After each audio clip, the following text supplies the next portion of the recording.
So here's the thing. This story is about a guy who was in a mental hospital. There's people living there who want to get rid of them or hide them, even if it's just for a little while. The ward number is the mystical and extremely mysterious number 666. It is the number of an apocalyptic beast or even a necromancer. Nevertheless, there is no hellfire in the enigmatic chamber.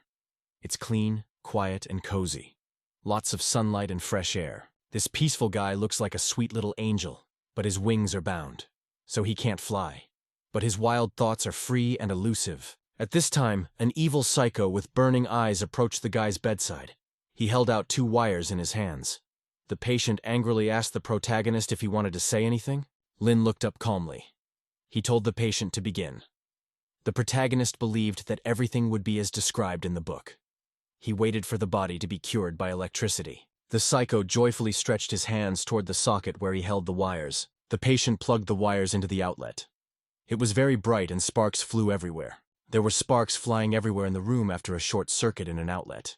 A patient held the wires and shouted that they needed to see this magical moment. The main character felt a very strong electric shock. Everything around him glowed and his body twisted. There was a loud alarm. The bright light bulb above the ward doors flashed. Smoke billows appeared in the corridor. A loudspeaker announced that patients in room 36 were rioting. Security was called to check the room. 2 doctors were carrying an unconscious patient in a hospital bed at very high speed. Lin was burned and unconscious. His clothes were damaged. The doctor shouted that the patient was foaming at the mouth and having difficulty breathing. There was an ambulance outside. A patient ran out of the hospital with the doctors.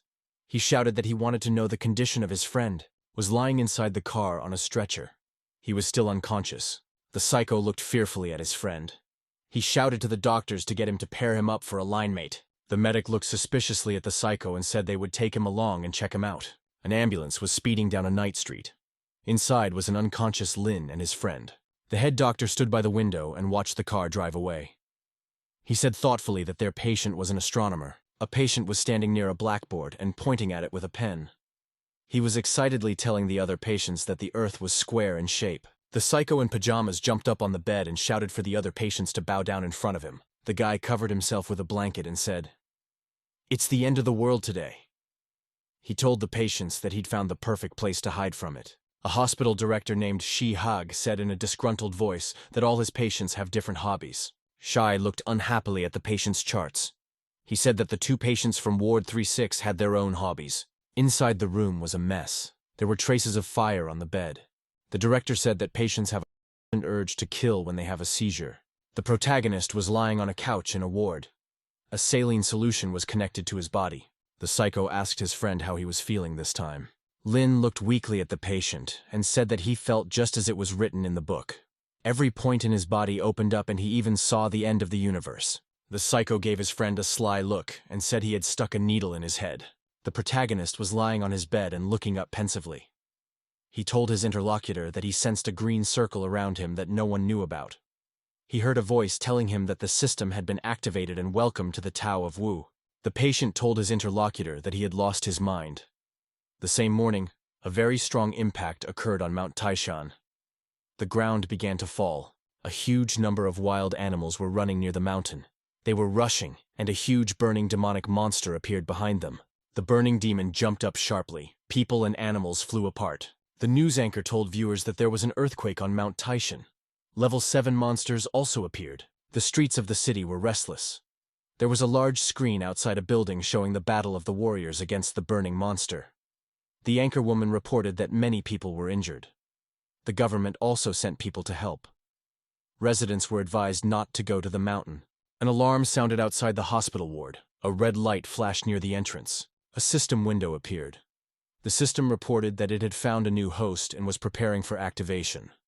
The host was found to have head problems, and a check was started. There were doctors inside the operating room. The medic asked his colleagues, "Why did the patient have such serious injuries this time?" The medic told his colleagues that copper wires were wrapped around the guy and connected to electricity. He received second-degree burns. Medical devices were working around him. The medic grabbed the gas canister. He yelled for the patient to be anesthetized. The doctor will go to the patient's medical mask to give him anesthesia. Lin looked at the doctor and told him in a weakening voice that he was feeling fine now. The patient smiled and told the doctors calmly that the burns on his body appeared after the purification. The doctor was very angry. He shouted at the patient that he had gotten burns because of his stupid actions. Lin explained to the doctors in a pensive voice that he didn't need anesthesia. Pain helped him train his mind. The patient turned to the side and told the doctors not to try to do him in. The protagonist grudgingly replied to the doctors that he would not pay them for it. The medic looked angrily at the patient and said that a psycho like him couldn't possibly have money. The doctor put a mask over the patient's face. Lin told the medic not to try to analyze him. The protagonist remembered himself as he had been when he was 10 years old. He banged his head with a hammer and told his surprised mother that he was practicing a metal head. A boy of 11 grabbed a huge cutting torch and wanted to use it on his naked body. Lin brought the torch to his body. His mother stopped him in time. From that day on, the little protagonist was taken to a psychiatric hospital to be checked out. The boy on crutches told his mother that he wanted to open 2 acupuncture points on his abdomen.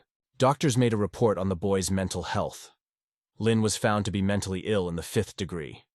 He was not a danger to society, but he could harm himself. The main character was in the VIP room. Next to him sat an old acquaintance. The psycho was sitting on the bed.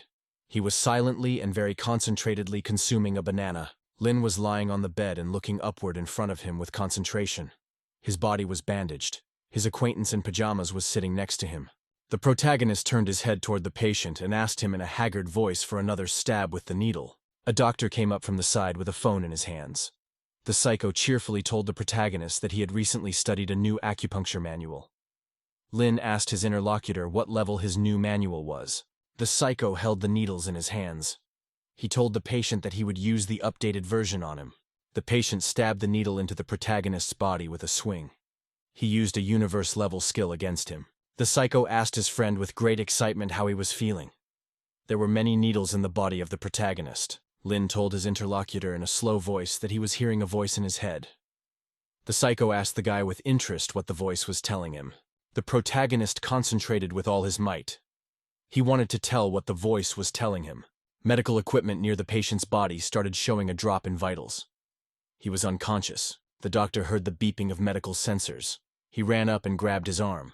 The medic looked at the machine and shouted fearfully for the doctor to come to him quickly. The doctor started running into the room. The patient was unconscious. Someone yelled that the guy's heart rate was dropping very fast. His whole arm was covered in needles. The doctor was frightened. He shouted loudly, "Get the head doctor!" The doctors tried to bring the patient into the patient's life. At this time, the strongman system was activated. The host immediately received a strongman martial arts manual. The medic was sitting there very exhausted. He said in a faint voice that the operation had lasted all night. The doctors were very tired and exhausted. They wanted to sleep and eat. A medic ran into the room with a box in his hands. He shouted happily that he could eat the food he had prepared from his wife. The doctor opened a box of food. There was an appetizing dish of meat and eggs. The medic grabbed the food with his chopsticks with gusto and began to consume it. The door to the office opened and a nurse came running in. She shouted to the head doctor that the patient had been hurt again and needed to hurry. The doctor was very unpleasantly surprised. He stopped eating and looked at the nurse in surprise. The medic jumped to his feet sharply. He shouted angrily that the patient was already right out of surgery. The nurse replied to the doctor that the patient was from a psychiatric hospital. Their hospital did not specialize in this area. It was a bright day. The director of the hospital was in his office. An employee knocked on the door of the room. He came to the principal and called out to him. The guest was holding a paper bag in his hands. He asked the director excitedly when the patient would be brought to the burial.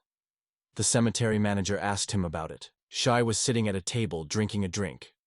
He explained to the interviewer that the patient would not be brought in. The guy survived and his life was not in any danger. The employee told the director not to bother the cemetery manager in the future in vain. She calmly explained to the guy that the cemetery manager was saying that because he was still molod. At that time, the phone rang. The director turned his attention to the table. The doctor on the phone groggily yelled to the director that they had saved the guy, and he went back to doing his own thing. Lee banged his hand on the table. He grudgingly told the man on the phone that their patient was bullying them. The principal smiled slyly at the guy by the door and told him that storage would still be there. The employee was very surprised. He looked at the director in bewilderment. She answered the interlocutor that the guy was in intensive care and he understood everything. Lee was unhappy because he had to save the patient for several hours. He promised angrily over the phone that he would send the protagonist back to the psychiatric hospital. Lee angrily yelled over the phone that he wouldn't want to keep the patient. The guy would scare away all his patients.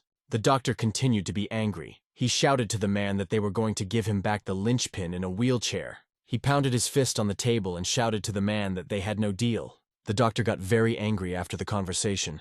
He banged the phone band on the table with all his might. At this time, the hospital alarms sounded sharply. The red light above the beasts flashed. The patient was lying there dozing. He remembered that the movement of the Milky Way was going badly. The patient was lying on a chair in the hallway and remembered what Lin Fang said. The guy was telling him about the voices in his head. The surprised people in the hallway thought they saw a psycho in a chair. The boy grabbed the needles in his hands. He slyly told himself that he could try it himself. A psycho was lying on the chairs in a seizure. Someone shouted fearfully in the distance that a man was dying. The patient was lying in the hospital corridor with his eyes closed. He was foaming at the mouth. The doctor walked over and told his colleagues in a somber voice that he had been told before by the director Lee that there were many emergency and complicated surgeries taking place in this place. It would help for him to accumulate a wealth of experience. The doctor turned away and said that he didn't realize before. How could he have known that this hospital would have many complicated surgeries? The medic went up to the guy with the scalpel. He said he's pulled this kid out of the dead 48 times. Tears came to the doctor's eyes. He shouted in a frightened voice that he finally understood. The nurses ran up to the medic and started wiping tears and sweat on his face. The system informed the host that he had run out of first self-enhancement S rank. He could exchange it to open another location with additional physical stamina. The system reported that problems with the host head had been detected. The default selection process began. Then began a backtrack before opening a new location. The anchorwoman on the television continued to broadcast from the scene at Mount Taishan. The awakened ones were able to suppress the 7th grade demons. But there was a mass of escaped monsters. The patient sat in the corridor of the hotel and listened to the news. The doctor stood outside the ambulance on the evening street and thought. The medic grudgingly said that his colleagues were still in surgery. A nurse came running and yelled that the operation was successful. They had to get the patient back. They were rolling him on a stretcher. He angrily shouted to his subordinates to get the patient into the ambulance. The driver frightenedly told the doctor that he should not personally drive the patient. He wanted to drive himself. The medic jumped into the cab and shouted that he would drive himself.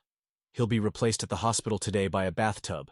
The medical vehicle's engine started and it took off sharply. The nurse ran after the car and yelled to the doctor that they had another patient from the nut house. The medic stopped. It was as if he looked out of the cubicle and demanded of the girl that she speak again. A nurse ran up to the cubicle and told the doctor that Van was operating on another psychotic patient in the hospital right now. The girl wanted to give the man something. The doctor looked angrily and carefully. He wanted to see what was in the nurse's hands. Lee was surprised to see the doctor write on his medical cap that he was quitting. Shai was in his office at the hospital. He folded his hands in prayer. The principal folded his hands in prayer and asked that Buddha have mercy on him. Shay stood by the window and prayed that no patients would be brought back to him. The man stood and looked carefully at the gate from the window. There were no cars there. There was the sound of a car pulling up. Shai realized the patients were already here. The doctors picked up with a gurney to a medical vehicle and took the patient to them. Shai walked over and said in a disgruntled voice to the doctor beside the stretcher that this was a bit much. The director explained to the doctor that the patient could have open wounds if he was transported after surgery. The director approached the doctor and said that he would maintain his authority. There were patients lying on gurneys nearby. She asked the frightened doctor to have his patient stay in the hospital for a while longer. The medic could no longer stand on his feet. He dropped abruptly to his knees in front of the director. The doctors freaked out when they saw him fall to his knees in front of the principal. Lee, in a frightened voice on his knees, begged the principal to spare them to the hospital. The doctor told the man in a disgruntled voice that the two cultivators had already pestered all the doctors in their hospital. She looked at the medic unhappily and realized that he had decided to go against the rules. Lee jumped to his feet abruptly and put his hand on the man's shoulder. The doctor cheerfully told the man not to say anything. He understood him completely. Lee jumped into the car and started driving away very fast. He shouted goodbye to the medical staff to keep the stretcher. The car drove off at full speed. The doctor said goodbye from the cab to the people outside the building. The director stayed and watched the car drive away. His subordinates were beside him. Shai exhaled unhappily. He realized that he would need to keep two patients with him. Director walked up to the main character on a stretcher and asked him how he was feeling. The Lin turned around and told the man in an angry voice that he was perfectly fine. The psycho smiled evilly and informed the principal with a grin that he was fine too. The director breathed a sigh of relief and told his subordinates to bring the patients in. At night, both patients were inside a darkened room 3/6. The psycho was thrashing around on the bed in all directions and couldn't get free. He asked the friend next door how the other one was doing. Lin replied that he was cultivating. The protagonist told in a dreamy voice that the psycho in his head was telling him the method of thousandfold forging and hundredfold tempering. Lin lay motionless on the bed. He told his friend that he could feel the energy. The psycho smiled very happily at his friend and told him they had made it. Lin smiled cheerfully at the patient and confirmed that the rotation of the Milky Way had been successfully completed. The electro-cultivation method was also successfully developed. The two boys looked at each other happily and smiled merrily. One of them suggested that the next day they try the hammer on the chest method. The doctor walked to the door of the room and listened carefully to the orderlies standing nearby. She looked inside the room with suspicion. He said there was no sound from the patients. The orderlies were pleased to say that not a sound was heard from the patients. The orderlies happily remembered to themselves that the patients were discussing the method of striking the ribcage with a hammer. There was no hammer in the ward. She smilingly told his subordinates in a joyful voice that all is calm around. The dark alley was deserted. The girl herself walked between the houses. The stranger was walking by herself down the alley and was very busy working on her phone. Suddenly, the girl heard some dangerous noise behind her. She turned around frightened. The stranger saw some kind of monster behind her. She dropped the phone from her hand in fear. A vicious mutant lunged at the man. The girl screamed but couldn't escape. The stranger dropped the phone on the ground. It was left lying in a pool of blood. The protagonist continued to lie in the ward with his friend. Still, the sun shone through the windows. Lin opened his eyes wide. At this time, the bandages on his head were tearing. Gradually, the bandages on the protagonist's body began to tear, and he was released. Lin jumped naked to his feet. All the bandages on his body were tearing. The protagonist walked up to his lying friend Zhang and called out to him. Lin informed the patient that he had come to save him. Zhang pointed to his friend's stomach in surprise. The protagonist looked at his body and said that he didn't know his stomach would become so flat. Zhang reached out his hand to his friend in surprise and said that he wanted to touch it. The patient poked his friend's stomach with his finger and shouted happily that it was very hard. Lin explained that it was all the effects of his cultivation. The countdown continued in the system.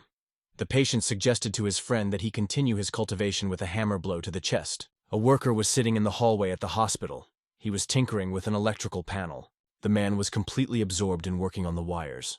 A shadow of some kind appeared behind him. The worker was very frightened. He couldn't understand who it was that could have appeared behind him. The man felt as if someone had put a hand on his shoulder. He remembered that there were escaped monsters in town. The stranger continued to keep his hand on the man's back. The man was very much frightened. Zhang laughed merrily. Across from him stood a worker who was scared to death. The man took a closer look and realized he wasn't a monster, but an ordinary man from the ward. In Qingshan Mental Hospital, all patients were divided into separate categories of danger. The most dangerous patients in the hospital were the patients from room 666, followed by the awakened patients from the special ward. The hospital also contained various monsters. They were demons of different classes. The man frightenedly realized that the patient from room 666 was in front of him. Zhang greeted the worker with an evil smile. A man in a trembling voice greeted the sick man in front of him with consternation. The worker stood frightened and trembling near the wall. At that time, the protagonist ran to the tool case and grabbed a hammer. Lin quickly ran off to the side with a hammer down the hallway. Zhang said goodbye to the man with a wicked smile. The employee said goodbye and returned to the patient. The frightened man told himself in a disgruntled voice that it was dangerous to work in this place. The man was packing his tools into a suitcase. He told himself that he was only working here for more pay. The worker looked in the suitcase with interest and noticed that his hammer was missing. The man heard a suspicious noise off to the side in the hallway. He didn't realize what the sound was. Curiosity is man's normal way of knowing death. The hall worker went about his business. Worker walked up to the ward doors and continued to repair them. The man looked through the door window inside the room and was very much afraid. The worker noticed one of the patients swinging a hammer in his hand. The man was startled to see Zhang inside the chamber, wanting to pound the protagonist with a hammer. The worker was very frightened. He realized that one of the patients wanted to kill another patient. Zhang turned back with burning eyes. He said the employee saw everything. A man got really scared. He ran down the corridor screaming that a psycho had killed a man. The system prompted the host to finish the self-enhancement. The guy selected the arms in his body for enhancement. The orderlies pulled the terrified man. He kept screaming that there was a psychotic killer inside the room. The worker kept shouting to the orderlies that everything inside the room was covered in blood. A silent director and a nurse walked beside him. The director and the orderlies went inside the room. The wind from the street fluttered the curtains. The director entered the ward. He asked the patient strictly what they had just been doing. The worker looked around with interest and noticed that the blood had disappeared somewhere. There were traces of water on the floor near the main character's bare feet. The director noticed it. The patients were sitting with cans of drinks in their hands. They explained to the man that they were drinking Coke and Sprite. The man thought. He looked around and found no sign of the murder. The director explained to the employee in a calm voice that there was no murder or blood around. He had imagined it all. The employee frightenedly told the director that he did not want to work here anymore. He demanded that the patients return the hammer to him. The doctor was very angry when he heard about the hammer. He gave the patients a stern look. She demanded in a stern voice to the patients that they immediately give the hammer to the worker. The patients started waving their arms in all directions. Lin asked, surprised at the man, "What is it that needs to be returned?" The principal pointed to the hammer in the guy's clothes and demanded that he return it. The hammer began to slide down inside the main character's clothes. There were surprised doctors standing around. The protagonist reached inside the garment and grabbed her tool. Lin took out a hammer calmly and showed it to the doctor as if nothing had happened. The man stepped forward toward the boy and held out his hand for the hammer. Lin stood motionless. Shar demanded of the protagonist that he calmly put the hammer on the table. The guy held the tool in front of him on his outstretched arm and did not move. People on the side watched in amazement as the patient refused to hand the doctor the hammer. Shai stood opposite with the patient's hammer and did not dare to approach him. The man remembered that today was February 29th. He thought sadly that his birthday might be the day he died. She fearfully stepped forward and said he would take the hammer in his hands. The workers looked at the director with wonder and admiration. The attendant shouted that the man was brave. The man was very excited. He was walking towards the patient and his heart was racing. The headmaster reached out his hand to the lineman's hammer with a trembling hand. The medics around the principal got very excited. They shouted that the director was very brave and had managed to survive. The man handed the worker a hammer and told him not to be afraid. The worker was very happy. The locksmith looked at the director carefully. He noticed that the man was very frightened. Shai was very frightened, but tried not to show it. He wiped his head with a handkerchief. Over the city. It was evening, the sun was setting, and the sky was beginning to darken. There were lights on in the high-rise buildings. A TV presenter told viewers that the escaped monsters would soon be destroyed. The patients sat and looked at the presenter with joy. Some called the journalist their wife, and some called her their daughter. One of the patients happily turned to his neighbor and called him his father-in-law. The two lunatics started hugging each other very happily. At their side stood the orderlies and looked at them with surprise. Jung pointed his finger at the TV and asked his friend if he knew the presenter. The nurse came over and placed a tray of food on the table next to the patient. There were patients walking around. The main character looked excitedly at the TV and said that the presenter was his girlfriend. Jung looked at his friend thoughtfully and said that he believed him completely. The reporter reported that there were traces of the monster on Qingshan Street. The residents were asked to be prepared. The system informed the girl that she had reached the 2nd combat rank. She shouted happily that they could now set out to destroy the monster. 16-year-old Sheng Ying said with a smile to her friends that their 4 2-ranked fighters would be able to destroy 2-ranked monsters. It would be easy for them. Xiang joyfully rushed to her friends. The sword guy suggested that the fighters do it surreptitiously. The guy pulled out a piece of paper with a spell on it. He told his girlfriend that they would find and eliminate the beast. Then they would bring it to this place. Xiang told her friends with admiration that they were outstanding graduates of the higher academy. They could not allow the Yanhai City Special Unit to be looked down upon by anyone. The anchorwoman told viewers that it was Saturday, February 29th. Patients were in the ward.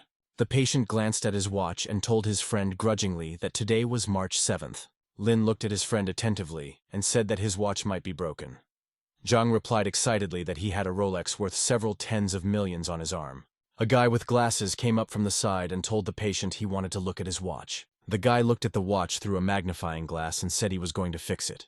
He introduced himself as an after-sales service employee. The patient touched his finger to his mouth. He told Zhang that he had bought an expensive watch and was a VIP customer. He promised him a free repair. The patient grabbed a felt tip pen and started using it to draw on the patient's arm. The patient told the surprised Zhang that he could now look at his hand and check. Zhang was very happy. He saw the correct date on his painted watch on his hand. Zhang sat on the bed and cried out frustratedly. He was unhappy because his expensive watch had malfunctioned. The protagonist opened the cabinet next to the bed and took out a carton of soy milk. Lin held out the drink to his friend and said that it would cheer him up.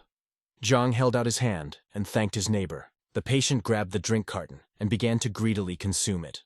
Zhang said with a smile to his friend that the Sprite was very tasty. The protagonist replied that the voice in his head started talking again. The patient asked the interlocutor what the voice had just said to him. At this time, the system ran out of countdown. The patient room shuddered. The system reported that the transition to another location had begun. The main character heard that he would have to complete a task to return to this world. He had to help Chen Yang get rid of the bullying at school.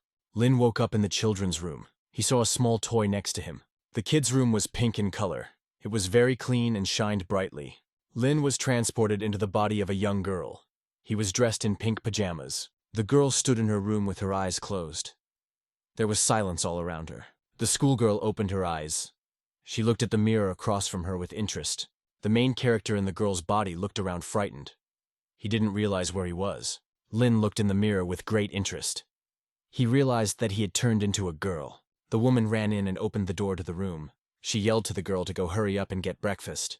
The woman ran out and slammed the door. The girl said frightened that she had not seen anything. The protagonist grudgingly thought the saint in his head was a sicko. He didn't understand how a guy could be dressed in women's pajamas. The schoolgirl sat down at the kitchen table. There was a small breakfast in front of her. The hostess handed the girl a spoon. She said that Yanyan is a cutie and is being teased by the classmates. A schoolgirl took the glass in her hand and said that it contained soy milk. The mother replied to her daughter that she had cow's milk. The mother took the spoon in her hand. She told her daughter that exams were coming up and she shouldn't relax. A schoolgirl took and poured her milk into a plate.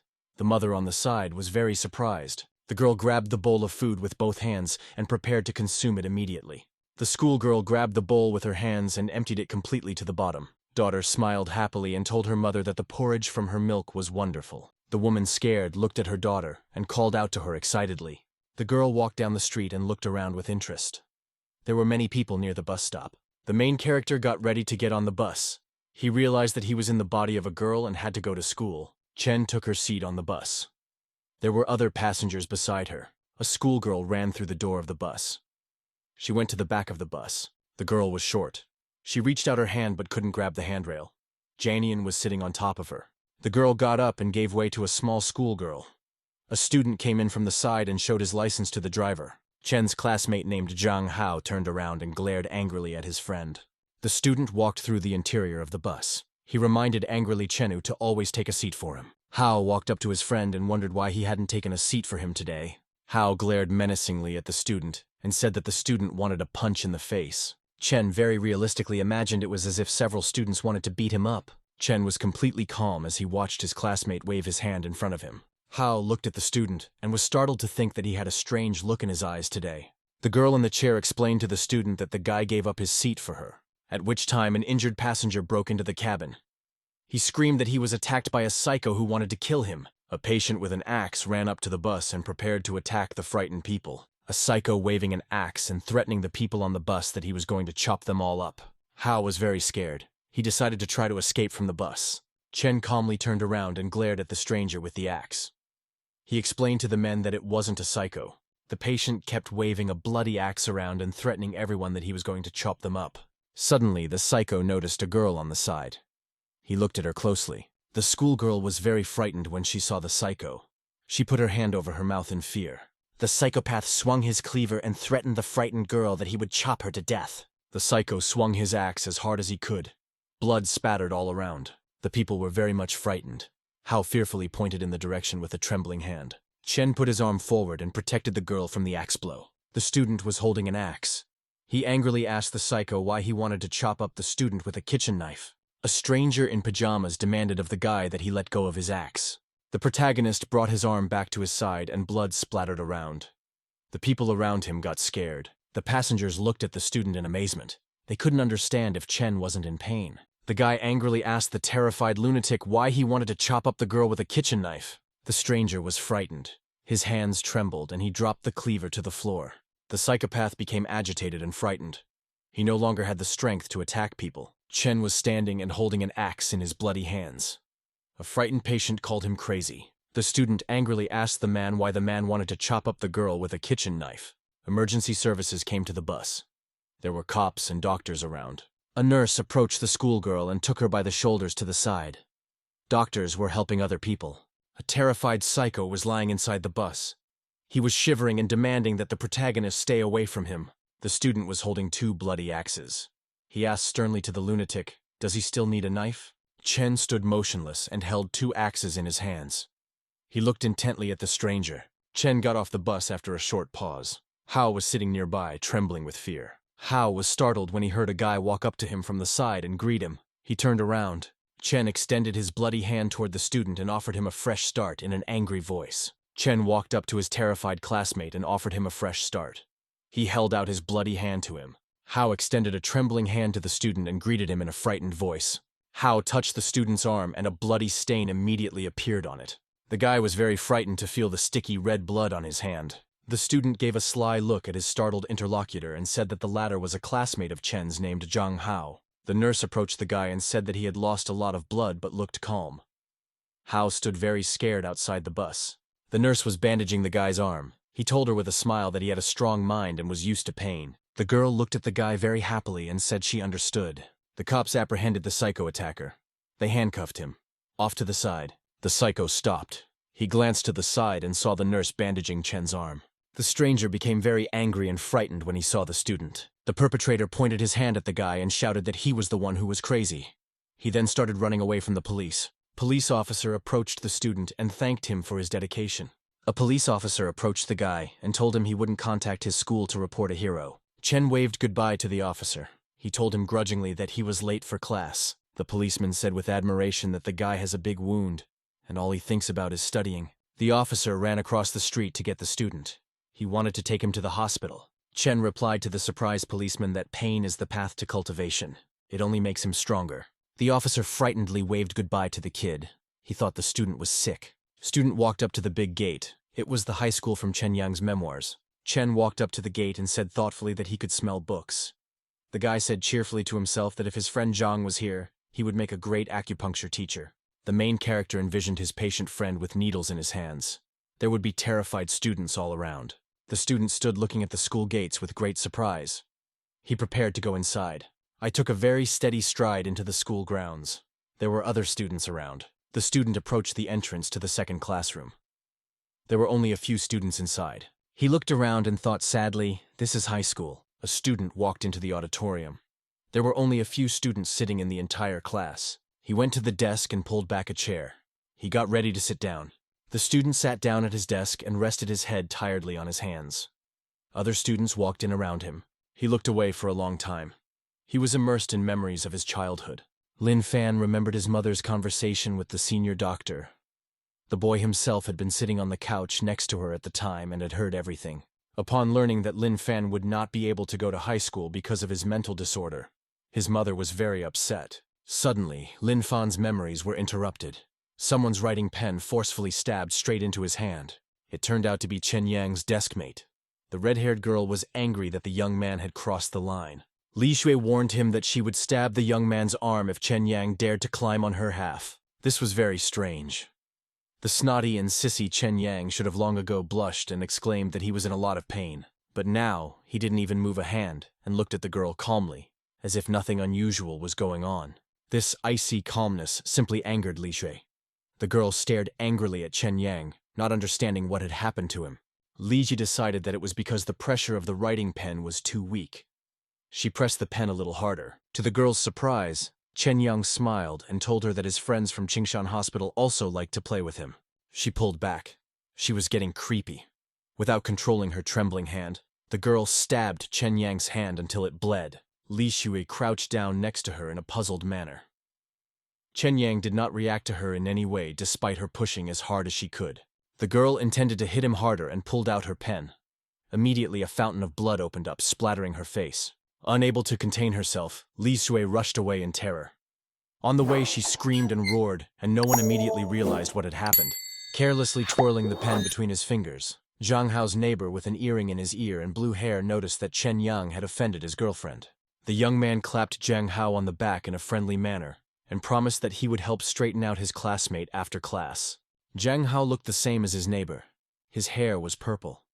The young man said fearfully that Chen Yang was better off not touching him. Yang Zetian was surprised and said that that brat looked more like a baba. He didn't understand why Zhang Hao was so scared. At this moment, Lin Fan and himself approached them and offered to get reacquainted. The young man extended his hand to his classmates in a friendly manner. Lin Fan smiled sincerely and said hello to his classmates. His bangs on his head were fastened with pink hairpins. The blue-haired youth couldn't react calmly to this. Rubbing his nose, he declared that Chen Yang was just a fool. To his surprise, Zhang Hao smiled and got up from behind the desk. He calmly shook Chen Yang's hand as if nothing had happened. Lin Fan smiled and told the young man that he recognized him. They had seen each other on the bus today. Zhang Hao was unable to utter a single word. Chen Yang turned around and left. Zhang Hao's neighbor was simply furious. He was sure that one of the two of them had something wrong with their heads. The literature lesson began. A strict teacher in a lilac dress and glasses took the podium. She asked who was ready for the lesson. Everyone immediately hid their heads behind their textbooks. Lin Fan knew from memory that this teacher was very demanding. Since the young man was the only one who did not hide his face, he was chosen. The woman asked him to recite the Ode on the Red Rock by heart. Zetian was jubilant.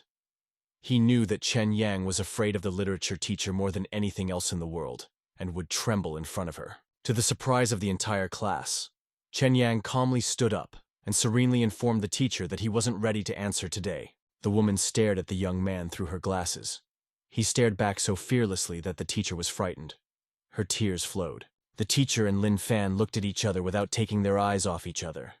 An oppressive atmosphere was growing in the classroom. Finally, the young man smiled kindly and asked the teacher if he could take his seat at the desk. That innocent smile made the teacher feel uncomfortable. She herself was happy to put Chen Yang in his seat as soon as possible. The young man calmly lowered himself into his seat. It seemed to the woman that the whole world had turned upside down. After a while, the bell rang. The lesson was over, and all the students began to spend their free time noisily. Taking advantage of the fact that no one was paying attention to him, Lin Fan was fiddling around in the corner of the classroom in a concentrated manner. He was looking at the school socket while pulling out his key. Yang Zetian stated to Chen Yang that he was strange today. Placing his hand on Chen Yang's shoulder, the classmate asked how Chen Yang managed to scare Zhang Hao. To his surprise, the brat didn't even turn his head in his direction. The angry young man grabbed Chen Yang's shoulder and lifted him up. He intercepted Chen Yang by the collar and shouted that there was no need to ignore him. The young man held a copper key in his hand. Turning around, Chen Yang muttered that with the electric current he could become stronger.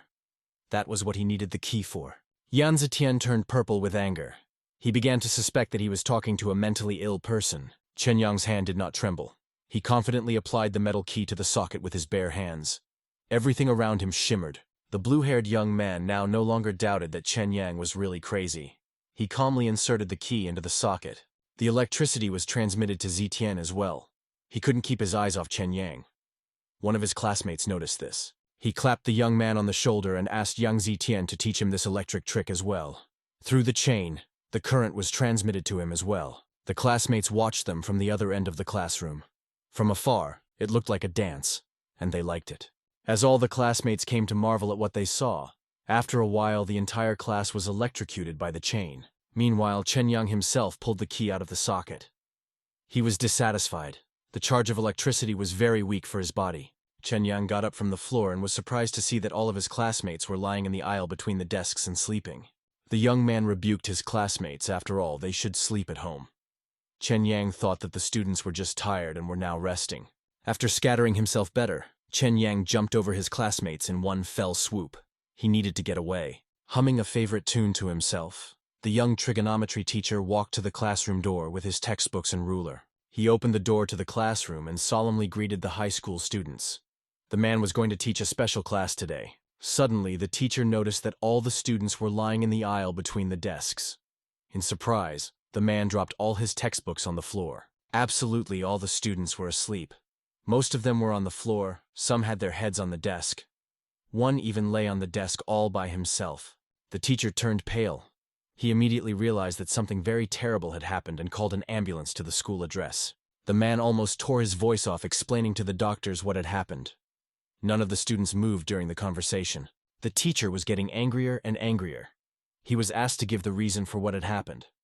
The man replied angrily that he would like to know it himself. The sirens of the medical crews cut through the relative silence of the schoolyard. One by one, the ambulances drove through the gate.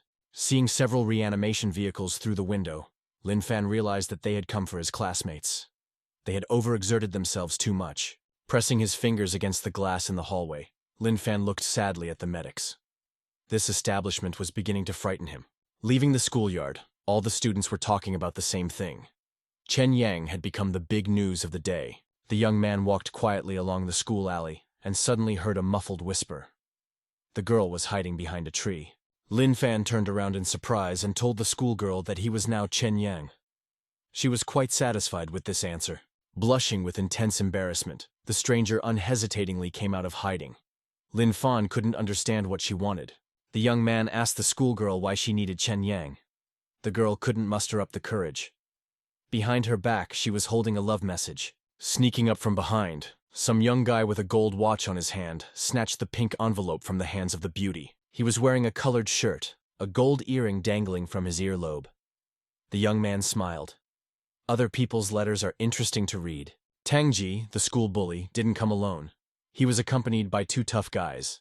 Tangji waved the envelope in the air. Realizing that she had lost a personal item, the excited girl immediately turned around and asked, stammering, for the letter back. Tangji raised his hand with the letter above his head. The cutie's height didn't allow her to reach the love letter. Lin Fan walked in circles behind the unfortunate girl's back and pondered how best to help her. An idea occurred to him. The embarrassed schoolgirl was jumping around trying to get her envelope, but she was having no luck. Lin Fan was standing at her back. With a swift jump, the young man leaped forward. He hoped that he would catch Tangji by surprise and make it work. While the young man was amusing himself with the beauty, preventing her from taking possession of the letter, Lin Fan snatched the message from his hands in flight. Tangji looked at his empty hand with bewilderment. He liked the game. He was just starting to get the hang of it. Lin Fan started to straighten up and asked Tangji why he had taken away the schoolgirl's personal belongings. The bully looked unkindly at Chen Tian and remarked that he was too cocky to allow himself such antics. Tangji smiled and promised not to touch the young man if he honored the love message to them all in the presence of this girl. Lin Fan turned around to the pretty girl. He stated that the letter was her private letter and asked if the girl wanted him to read her letter. The schoolgirl burst into tears and turned her head in different directions. She dreaded the public reading of her letter more than anything else in the world. Lin Fan said that in that case, he would not read out the contents of the girl's love message. Tangji became angry. His weighty fist whistled above the young man's head. Lin Fan stood still. He was in control of the situation. Tangji moved closer and advised the guy to think carefully. Things might be different next time. The bully lost his patience. He swung for another blow and demanded that the love note be read immediately. Beauty herself was not happy about the way things had turned out. Squatting down, she roared. The girl was willing to give up the letter as long as Chen Yang was not touched. She fell to her knees, shaking with shame and covering her ears with her hands. One of the boys demanded to read the letter. Lin Fan raised his head and looked his opponent in the eyes. He told the girl that these guys wouldn't be able to hurt him. Tangji laughed. Everyone in the school knew that Chen Yang was just a useless weakling. But today, he was even trying to snap back. The bullies started shouting at the young man in one voice. They didn't like the fact that Chen Yang even clenched his hand into a fist today. Raising his hand, Lin Fan struck his fist without looking at the tree trunk that was right behind him. A loud crack sounded out. The energization from the classroom socket went to his advantage. Lin Fan felt stronger than any of them. Lightning bolts sprinkled from his fist. A thick tree at human height level snapped and fell to the ground with a loud noise. Chen Yang did not move. The three hooligans stood dumbfounded. They didn't want to mess with a guy who had knocked down a tree with a careless fist. Two schoolgirls saw what was happening in the alley. Out of breath, they quickly returned to the school to see the teacher on duty. The girls informed the man with the red armband that the school bully Tang Jie was hitting on Chen Yang again. The teacher got angry and rolled up his sleeves. That guy was a pain in the ass. It was time to put him in his place. The man walked briskly towards the place where the fight was going to take place. The schoolgirls could barely keep up with him. As they got closer, the teacher on duty slowed his pace. The girls, following his example, were now walking right behind him. All three of them were stunned at the sight. Here, it was the exact opposite. Chen Yang was bullying the bullies. The two bullies stood bowing at a 90-degree angle. Tang Ji, the bully, was propping himself up against a collapsed tree. It was simply unbelievable. They were being humiliated in front of their eyes by 3 hooligans who had the whole school in fear. Chen Yang told in a teacher's tone that taking other people's things was very bad, and doing bad meant doing wrong. Tang Ji could no longer hold onto the tree, his whole body was shaking. In a weak voice, he repeated what the young man demanded of him. The bully shifted his gaze to the sharp stump, echoing with fear the young man's words that it was not good to read other people's letters. Chen Yang was satisfied with his lesson. He slapped Tang Ji's cheeks a couple times with the envelope containing the letter and asked him to behave himself. Tang Ji was not like himself. Afraid to look the young man in the eye, he promised to follow his instructions exactly. Seeing how quickly all 3 hooligans ran away, the teacher was perplexed and asked the schoolgirls if they had mixed something up. He pointed his finger at the young man and suggested that Chen Yang had gone to Tang Ji first. The girls unanimously exclaimed that it was the other way around. Chen Yang meanwhile walked over to the girl and handed her the very pink envelope that started it all. Noticing the young man handing the schoolgirl a pink envelope, the teacher and both girls looked at them interestedly. Standing up to her full height, the girl blushed. She told the uncomprehending young man that the letter was meant for him. Chen Yang thoughtfully said that he had already heard of such pink envelopes for declaring love to another person. The beauty touched his hand and blushed even more. She declared that she liked Chen Yang. He could be her boyfriend. The teacher, who had heard the whole conversation, turned red with anger and wanted to run up to them. One of the girls held him by the sleeve. Chen Yang replied to the stranger that he didn't mind being her boyfriend. The schoolgirl blushed. She had never had a boyfriend before. Lin Fan confessed to the girl that he wanted to devote his entire life to cultivation, and the pure yang technique meant a lot to him. All the colors of the world faded in the schoolgirl's eyes. She screamed that they would never be together. Lin Fan looked at the roaring and fleeing girl in surprise. On the way, she shouted that Chen Yang was just a fool. The young man still didn't understand why the beautiful girl ran away quickly. The teacher and the 2 girls heard everything and discussed it among themselves. Lin Fan twirled the pink envelope with the message in his hands. It occurred to him that he was missing something very important. Thinking that it didn't matter, the young man went home. The teacher on duty was pushing the girls, who were struggling to stay. Chen Yang once brought a pink stuffed toy to school. His classmates made fun of him, and he has been bullied ever since. Out of the entire school, only 1 girl treated Chen Yang well. She thought he was gentle, affectionate, and sweet. The young man often dreamed that he would get up the courage to approach an embarrassed classmate for a declaration of love. Chen Yang kneeled for long periods of time and begged the heavens to help him. He wished that the beautiful woman would take a step towards him. In this case, Chen Yang, a little shy, would have unabashedly confessed his love to the cute girl. Unfortunately, this did not happen. After examining the blackened body of the patient, the doctor ordered the young man's clothes to be cut. The nurse wrote down his instructions. Hearing that the clothes were going to be cut, young Zitian sat down on the bunk, begging not to touch his clothes from the famous designer. The young man held out his hands to the doctor, managing to say that these things had cost him a lot of money. The doctor and the assistant were silent. Losing consciousness, Zitian fell down on the hospital couch again, stretching his arms up. The doctor was angry. He was fed up with this. The doctor angrily shouted that he would make all the parents of these school children burn the clothes, no matter how much they cost. The sun was getting lower and lower, illuminating the beds with blackened from electrocution and bandaged patients. 8 school children were lying in the isolation box. All of them were suffering from the consequences of electric trauma in different parts of their bodies. One of the guys didn't understand what had happened at all. He learned from his neighbor that everyone had been electrocuted. It turned out that some people had touched Zitian and were traumatized by the electricity. After that, it's like my memory was blown away. Zitian was fed up with everyone mentioning his name. The young man shouted angrily that it was not his fault. He said that he himself had touched Chen Yang the moment the young man intended to insert the metal key into the socket. The school children murmured animatedly. It was now clear to everyone how they had gotten here and who was responsible for the accident. To everyone's surprise, it turned out that none of the injured disciples had seen Chen Yang himself in the hospital. Zitian smiled. He assumed that the guy had gotten the worst of it and was now fighting for his life in the intensive care unit. One of the students shrieked excitedly.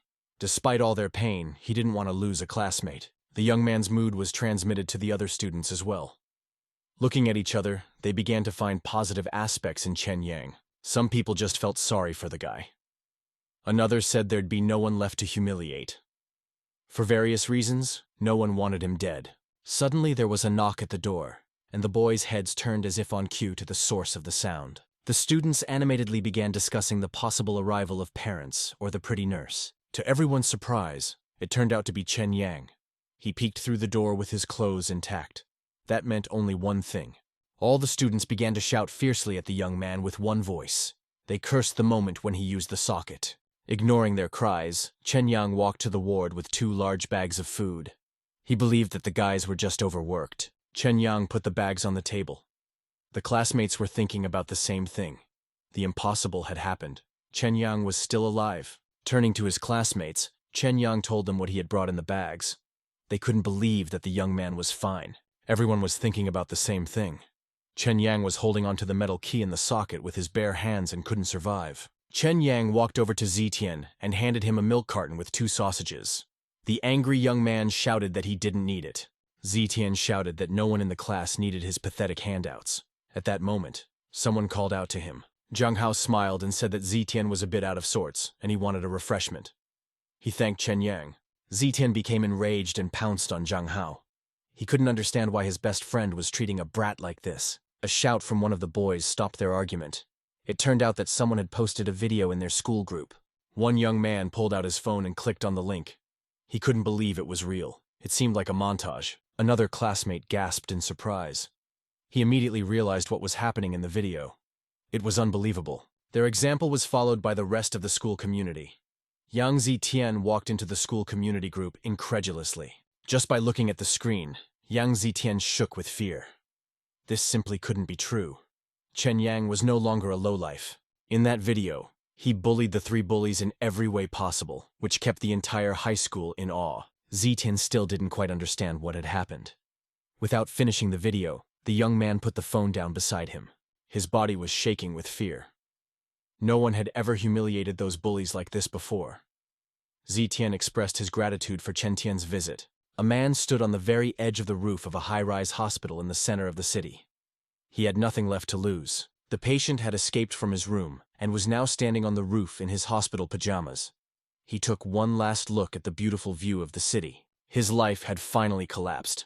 His wife dared to come to the ward with her bow and threw the divorce agreement in his face. That tall man in a white suit was unceremoniously embracing his beautiful wife in an evening gown by the waist. Everything went black in the man's eyes. He was bitter to admit that his wife had decided not to wait for him to die. That's how the patient found himself on the roof of a high-rise building. He turned his back and took a step back. The man lost his balance and started to fall. Falling down, the man had only one regret. He'd been married for 10 years. His wife could have shown more respect. Meanwhile, visitors were coming to the entrance of the hospital to visit family and friends. They were unaware of the danger. Chen Yang was asked how big the tree he felled was. The young man went to the window and found one similar in size. As Chen Yang absent-mindedly stood by the window with his hand on the sill, a suicidal man flew past him. Suddenly, the school children in the hospital room shouted in one voice that something that looked like a man was falling outside the window. Lin Fang, with his current cultivation level, only had a fraction of a second to assess what was happening. The young man rushed to the window so quickly that no one present would have been able to catch the moment. Lin Fan was just in time. At the last fraction of a second, he grabbed the flying man's wrist with a firm grip. The moment the man had already said goodbye to his life, Chen Yang began to pull him through the window into the ward. Chen Yang's shoulder joint crunched from the excessive physical exertion, but he paid no attention to it. The surprised man distinctly felt some strong hand grasp his shoulder. Pulling the man closer, Chen Yang intercepted the hapless suicidal man by the shoulders and dragged him into the chamber through the window. Everyone was talking animatedly. Ian caught a man flying by with one hand right in front of his classmates. Chen Yang walked over to the man sitting with his back to him and asked why he had to jump. The man glumly replied that he didn't ask him to catch him. Through tears, the poor man told his unsophisticated story of his terminal illness and his wife and her new lover. The young man felt the need to support the patient. He stroked his caped head, trying to comfort him. Turning his head, the man couldn't stand it and cried. No one had shown him so much warmth in all the past years. The patient rushed to Chen Yang and hugged his savior's leg tightly. He did not hide his emotions now. Chen Yang stroked the man's head. Without letting go of his leg, the patient screamed and sobbed exhaustedly. He was overwhelmed with mixed feelings. At that moment, a medical team rushed into the room. The doctor couldn't believe that the man had actually been saved. The orderlies took the man away. The doctor was talking to Chen Yang. Zhang Hao noticed that his sleeve was covered in blood. He cried out fearfully. Chen Yang's hand was bleeding. Zhang Hao's hands were shaking. Chen Yang's strength was simply unbelievable. The young man only seemed to notice the bloody hand now. He claimed that he had just broken it. The faces of the classmates stretched out in horror. Chen Yang, enduring any unearthly pain, was beginning to frighten them. The young man himself assured everyone present that they should not worry about him. The bones will heal. It's not the first time something like this has happened to him. Upon hearing the last phrase, the orderlies turned around.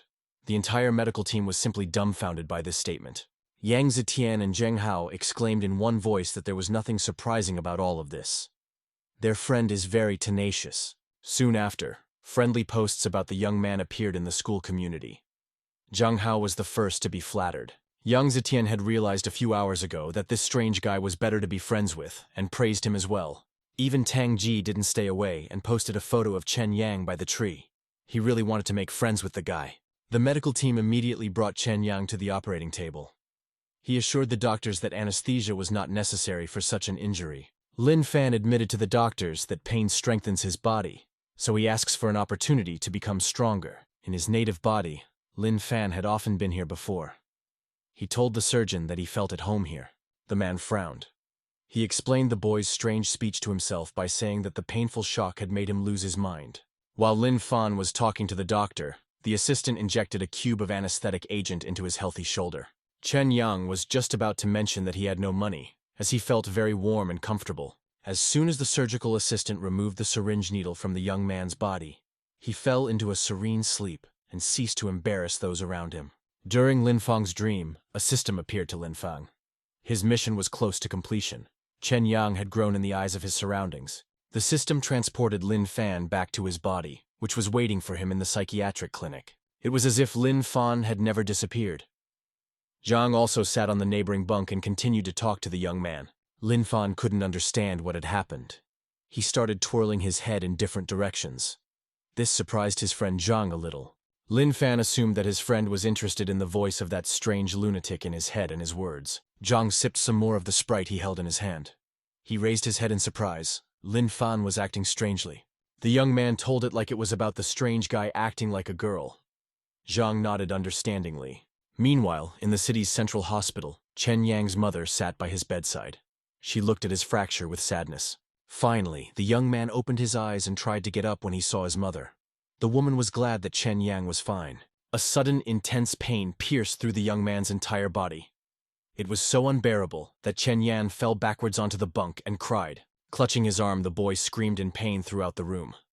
The woman didn't know how to help him. Chen Yang approached the school hesitantly, looking around for his mother. He was very scared to go to the meeting alone. The school principal was solemnly announcing his gratitude to the fearless hero over the loudspeaker. All the students lined up in front of the entrance. Chen Yang saw that the entire high school was waiting for him. The first to stand first were the school's badass bullies. His body shook with fear. The bullies were watching him from afar. Chen Yang knew these gazes well. Nothing good could be expected. Chen Yang timidly walked past the bullies. Every second, the young man waited for an imperceptible signal. He felt that it was a trap. To his surprise, all his enemies and tormentors, including Tang Jie, the school's lightning rod, fell to one knee. They greeted Boss Chen with one voice. Chen Yang didn't understand anything. The voice from the loudspeaker talked about his fearlessness and set all the students as an example. The young man turned pale. He knew very well that he hadn't done any heroic deeds recently. It was very strange. Holding the cast with his healthy hand, Chen Yang walked past his enemies who bowed before him. He himself was having a hard time. The girl who escaped from Lin Fan in the school alley furtively watched the young man. The schoolgirl realized that it was all over now. She cried. Worst of all, the beauty was herself to blame and declared then that they would never be together. In Yanhai City, the mental coefficient of the demons had increased. A meeting was called in the special unit building. 9th-ranked warrior Liu Hai-chan, clad in blue and white robes, couldn't stand it and stood up from his seat. He thought that this was impossible. Lin Dao-ming represented a different academy. He expressed his point of view with restraint, smoking his pipe in a sedate manner. The chairman of the meeting frowned and cast a stern look at the other 4 participants in the meeting. A red-clothed girl named Qin Song represented the Academy of Doctors. She stated that they didn't care about demons. The chairman couldn't stand it and slammed his fist on the table with force. The girl shuddered in surprise. Mentor Yongshin smoothed his long and narrow gray beard. He began to say something about the Buddha, as usual. Several voices asked him to speak out on the matter. Chinsong sat silently, propping her head up with her hand. The chairman displayed the basic information about the demons on the screen. Yanhai's hunter unit was in danger. The man added that he had already notified everyone concerned about the potential threat. The fighters listened to the chairman in silence. Dao Ming took a drag on his pipe, closing his eyes in pleasure. He said that only the chairman would be able to handle such a task. Suddenly, Dao Ming flew out of his chair. Out of surprise, the man couldn't keep his pipe in his mouth. It turned out that the chairman released a powerful stream of energy that turned into a golden swastika, symbolizing the course of the sun. A blob of energy flew out from the end of the table with such force that it was enough to knock even a rank 9 warrior off his feet. This stern-looking man with a black eye patch covering his eye was a cross-national ranked fighter. There were only a few of them in Yanghai. The office of the director of the psychiatric clinic was noisy today. The whole staff was celebrating his birthday. There was a huge cake with lighted candles on the table. All the doctors and physicians rejoiced at the momentous occasion and applauded wildly. Haoren was very grateful to the staff.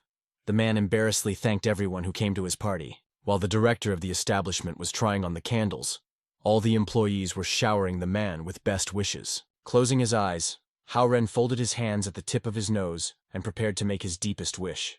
At that moment, one of the doctors made his way to the table, pushing everyone along the way. He said that the 2 patients were on strike again. Zhang held up a sign with a drawn circle, and Lin Fan drew 2 circles connected by a dash. The doctors could not understand what they wanted. After a while, they were brought 3 eggs and a sausage on plates. The patients desperately shook their heads in different directions, not wanting food. The doctor asked what was depicted. Lin Fan and Zhang raised their placards at the same time and said in one voice that they wanted exactly what was drawn. The doctors looked angrily at the 2 rioters. Those mugs could mean anything, and they weren't going to play riddles. Seeing the clinic director, both patients squealed with joy. The doctors turned around. The director had indeed decided to personally come to the rebels. Zhang and Lin Fan immediately held up their signs and told the clinic manager that they wanted what was drawn. The hospital director had learned the boys well in his long association with them. He immediately said that he could not give them that. The 2 rebels looked at each other. Each of them read in the other's eyes the readiness to take action. They both fell to the floor of the hallway and started twirling in different directions, begging for the thing they needed like little children. Haoren closed his eyes and sighed heavily. He had no desire to argue. The man ordered the required items to be issued from the warehouse. One of the doctors puzzledly began to ask what it was all about. No matter how hard the man tried, he couldn't figure it out for himself. Several employees went to the psychiatric hospital's warehouse and delivered the right stuff to the ward with the beast's number. Lin Fan sat on the floor and methodically squeezed the 100-kilogram dumbbells. Zhang jumped on the punching bag with joy. The heavy dumbbells cracked after half a day and were abandoned. The punching bag was gutted from the intensive training. Due to his abundant training, Lin Fan's pajamas were torn in the chest area. The stain resembled the outline of a dumbbell. There was an explosion in the tunnel. Whole hordes of rats with angry red eyes fled the scene of destruction. A tall, dark-haired young man in athletic clothes jumped down, holding demon attack runes in his hands. Barely reaching a solid surface, he began throwing golden rune cards, summoning the powers of fire to battle the enemy. The demon in the form of a giant wolf howled pitifully. It was a mourning dog, 2 cards exploding on its torso. Despite the heavy damage, the hound continued his hunt. There were only 4 opponents, and they were not dangerous. The red-clothed girl behind her bestowed a 3-fold treatment effect on all the demon hunters. The young man in a blue jacket and white shirt with a sword behind his back was immediately healed from all the wounds he had received in the previous battle. Frowning, he concentrated chi energy in his index and middle fingers and summoned the magical sword beyond denial. The boy pointed his hand upward. A stream of energy burst out of his fingers with a distinctive crackling sound, reminiscent of current running through wires. A powerful charge crashed into Morning Dog a little below and to the left of his throat, turning into a sword. The bloody wound began to fountain. The demon howled. The Morning Dog turned around angrily. The sword sticking out of his torso only irritated him. There was still plenty of strength. The demon raised its front paws, about to attack. The bald man with the rosary beads ordered the young man with the sword to step aside. The man clutched the rosary in his hand, transmitting his spiritual energy to it. The rosary responded with a golden glow. The monk summoned his spiritual beast. Stretching his hands upward, he created his enlarged copy, the body of an arhata. The mourning dog grinned aggressively and growled. He was getting tired of these people. It was time to move to action. Releasing its claws, the demon began to lower itself onto its front paws. One blow would be enough to kill a couple of mortals. The mage in the yellow jacket shouted worriedly that they urgently needed to find shelter. The mourning dog launched an attack. Unfortunately, it was already too late. While the monk was restraining one paw of the beast, healer Xiang Ying received a powerful blow from the other. The young man looked back and watched the flight of his battle buddy with horror. After flying a few meters, she crashed into a concrete wall. Xiang Ying coughed up blood. Only a miracle could help her now. Even though the demon was only a rank 2 demon, its strike was very strong. In addition, the girl had broken the concrete wall with her head in the fall and was now kneeling in a pool of her own blood. The mage shouted that they had encountered an unusual demon. While the monk held the beast back, the warrior ran to Xiang Ying's rescue. The mage summoned the lightning scrolls this time and shouted to Lei Guangzhou to go down as fast as possible. All 3 of the 3 runes that were thrown aptly reached their target. When they hit the mourning dog's tail, the runes exploded in him with an electrical discharge. The demon roared menacingly, venomous saliva dripping from its sharp fangs. The mourning dog felt a very sharp pain. The jaws of the beast came closer and closer. The clatter of teeth sounded like a hammer hitting an anvil. The demon squinted his eyes. He was winning. Lei Guangzhou turned pale. It was becoming increasingly difficult for him to hold on to his spiritual avatar. The demon's large shadow frightened him even more. One leap forward, and it was all over. The spirit beast melted into thin air. Only the lower half of the monk's body remained. The fighter and the mage were shaking with fear. It was clear that the 2 of them could not stand against the mourning dog. The warrior made a decision faster than his partner. In the same second, the mage was horrified to see the demon pierce the body of his savior. With his last strength, the fighter demanded that the guy flee. His eyes closed. Scarlet liquid ran down his face. The demon pulled a paw with bloody claws from his body. The mage was shaking with fear even more than before. Covering Xiang Ying, he asked the girl if she could get up. Pulling out his sword, the mage ordered the girl to get up immediately. Now he had no doubt that this was his last fight. Xiang Ying looked at him with a dumbfounded look. She couldn't say a word, let alone get to her feet. In the back of his mind, the mage harbored a hope that Xiang Ying could still stand up and help. He ran straight towards the mourning dog. After transferring all his energy to the sword, the young man ran forward. The sword obediently glowed in his hands. It was as if he was surrounded by flames. From her last strength, Xiang Ying created a pill, barely holding her head and almost losing consciousness. This medicine was twice as strong. The moment the mage jumped up with his sword swinging at the demon, his body was surrounded by life-saving healing molecules. There was nothing more Xiang Ying could do for herself or the young man. Her head bowed, and her hands fell to the floor in a pool of blood. The mage launched a punishing spinning sword. Fire lit up on the hilt and the tip of the blade. It was an additional magical effect. Sneaking slowly, mourning dog approached Xiang Ying. He knew that there was no hurry. The hunters were exhausted. The demon stepped onto the girl's body and sank its claws into her. The mourning dog dragged her toward him, stumbling backward. The severely traumatized young man lay on the floor. In a weakened voice, he cried out for help as he performed the last ritual. The young man's eyes burned with the look of a madman. His pupils shone as brightly as if they were 2 suns. The mage's body turned bright golden. The young man hugged the dog's paw and let the solar energy penetrate the demon for the final blow. The wolf howled exhaustedly. He felt the infernal pain, but he couldn't do anything about it. It was seeping into his every cell. The miraculous magic had done its work. The young man himself had already lost his breath and was lying in a pool of blood. The dog's paw began to shrink. The demon whimpered pitifully, its entire mouth bleeding. The mourning dog shrank right before his eyes and became less dangerous. With a broken sword in his torso, the hellspawn rushed away. The deaths of his enemies came the hard way. The mourning dog now looked like a shabby wolf. The bloody footprints that could be used to track a demon. Patients of a psychiatric hospital were taken out for a walk. Some of the mentally ill were happy to chase butterflies. Closing his eyes, Lin Fan sat concentratedly with his legs tucked under him. Zhang was lying nearby, counting ants in amazement. Lin Fan's entire journey had not been traveled in vain. He had reached the level of cultivation where he could take energy from the environment. That's exactly what the young man was doing. The young man's skills had reached the limit of his abilities. Fan didn't immediately hear his friend's voice. Zhang enthusiastically informed the energized young man that one of his ward ants was crying. Jiang noticed that Lin Fan looked rather strange and became worried. He was still holding the ant between his fingers. Lin Fan sat with an absent look, cultivating energy. Because of his overabundance, his body might have exploded altogether. Jiang didn't even realize it. It was important for him to return his friend to his previous state. One of the released needles hit his forehead. Jiang solemnly said that he had used the Milky Way rotation technique. Lin Fan's head and shoulders were pricked with needles. In fact, Lin Fan did not react to Jiang's needles, nor did he react to the trickle of blood that flowed from the wound on his forehead. Lin Fan was covered in sweat. The energy was already sufficient, and it continued to arrive. The young man sneezed loudly, and Jiang flew backward.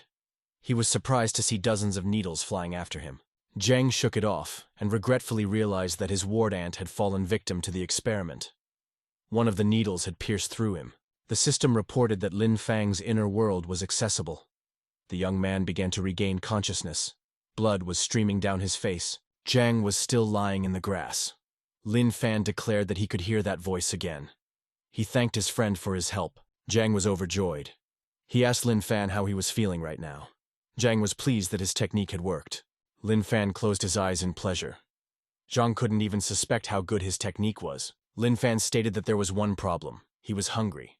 As if to prove it, his stomach rumbled unhappily. Jiang was simply a walking generator of ideas, and almost immediately told the surprised young man that he had a ripe idea. After a little digging, Jiang caught a large ant. He clasped it between his fingers and invited his friend to eat it alive. Lin Fan looked at Jiang with suspicion. The young man assured him that the back of the ant tasted just like vermicelli, slightly sour. Jiang decided to demonstrate. He picked up an ant and stared intently at the insect, which was desperately trying to break free. The ant's life was in mortal danger. Jiang had already opened his mouth and brought the floundering ant closer. At this moment, lunch was announced. Jiang threw the insect back into the grass. He said that the vermicelli tasted better than the ant. Lin Fan was so hungry that he finished his portion quickly and disgorged his food in front of his indignant neighbors. There were 9 emptied trays in front of the young man. Lin Fan greedily pounced on another chicken leg.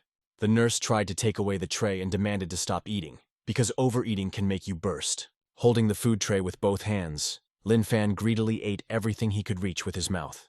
The nurse angrily complained to the principal. Even the empty trays weighed quite a lot.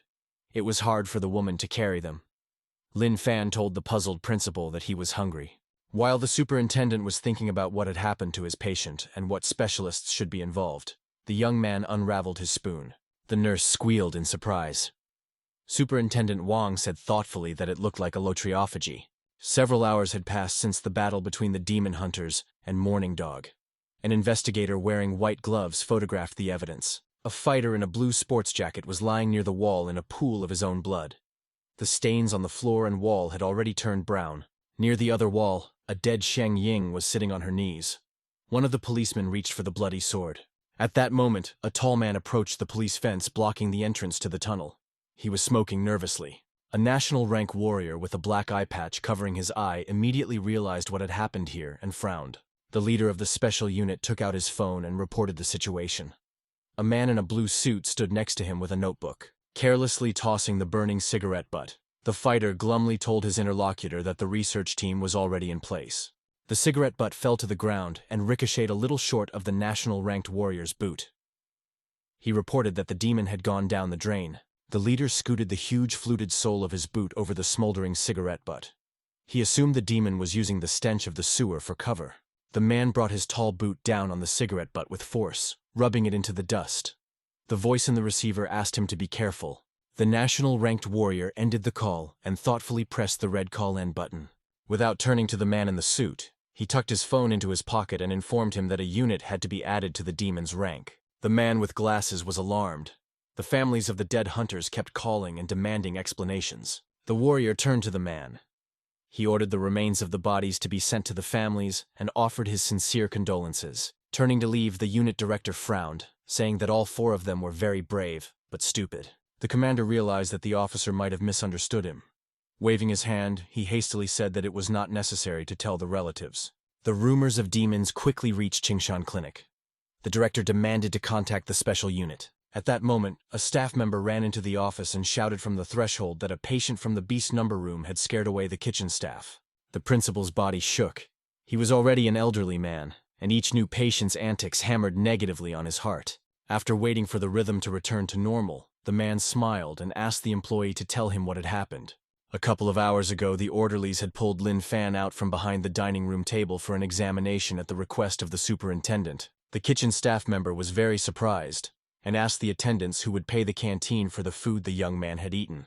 Throwing one last glance at his friend, Lin Fan mentally conveyed to Zhang what he had to do. Zhang smiled. He perfectly understood everything that Lin Fan wanted to tell him, and he had already started to formulate a plan to help.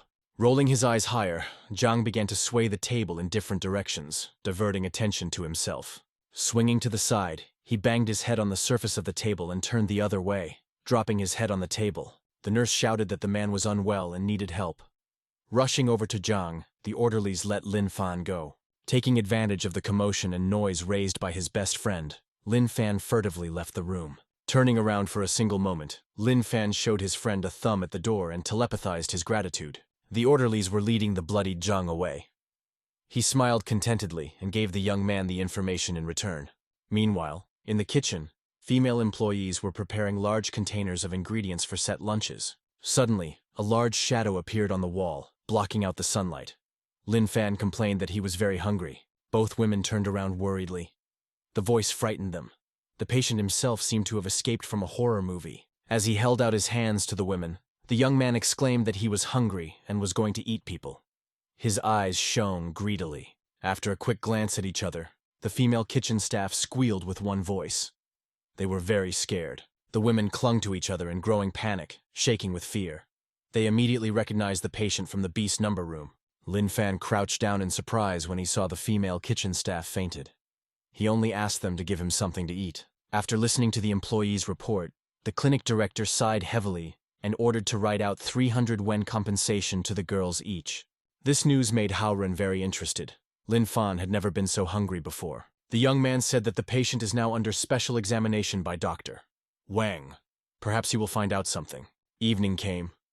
The windows of the clinic were lit up one by one in the windows of the wards and offices. A loud rustling sounded under the manhole on the garbage disposal. The mourning dog lifted the sewer hatch with a powerful paw. Sniffing carefully, the demon climbed out of hiding. The dog waddled on 3 legs, needing to heal. Qingshan Psychiatric Hospital seemed like a safe place to the demon. He didn't feel threatened. Barely alive, Mourning Dog was making his way between the buildings of the hospital complex. He needed to find food. High intelligence told the demon that in this world it was best to rely on humans. They should help him. Summoning the powers of hell, the Mourning Dog began to shrink in size. It was necessary to get rid of any appearance that might frighten the man away. The demon was shrinking more and more. But its small size was not enough. It needed to change its appearance. The Mourning Dog had turned into a cute black puppy and now sat wagging his tail. Only his red eyes gave away his identity. The puppy wiped his eye with his paw. The demon was sure that none of the humans could remain indifferent to him. Wagging its tail in a friendly manner, the demon glared malevolently at the tall clinic building. Soon enough, it would be hunting humans. After a thorough examination, Lin Fan was taken back to the beast number chamber to his friend Zhang. The patient sat by the window and looked at the building across the street. Zhang complained that his watch had broken. He said that he didn't have the money for it. Unfortunately, Lin Fan had also spent the last of his money and couldn't help. Zhang immediately suggested kidnapping someone. He had heard recently that it brought in a lot of easy money. Lin Fan was willing to help and asked who they would kidnap. Zhang smiled slyly and pointed his finger at Lin Fan.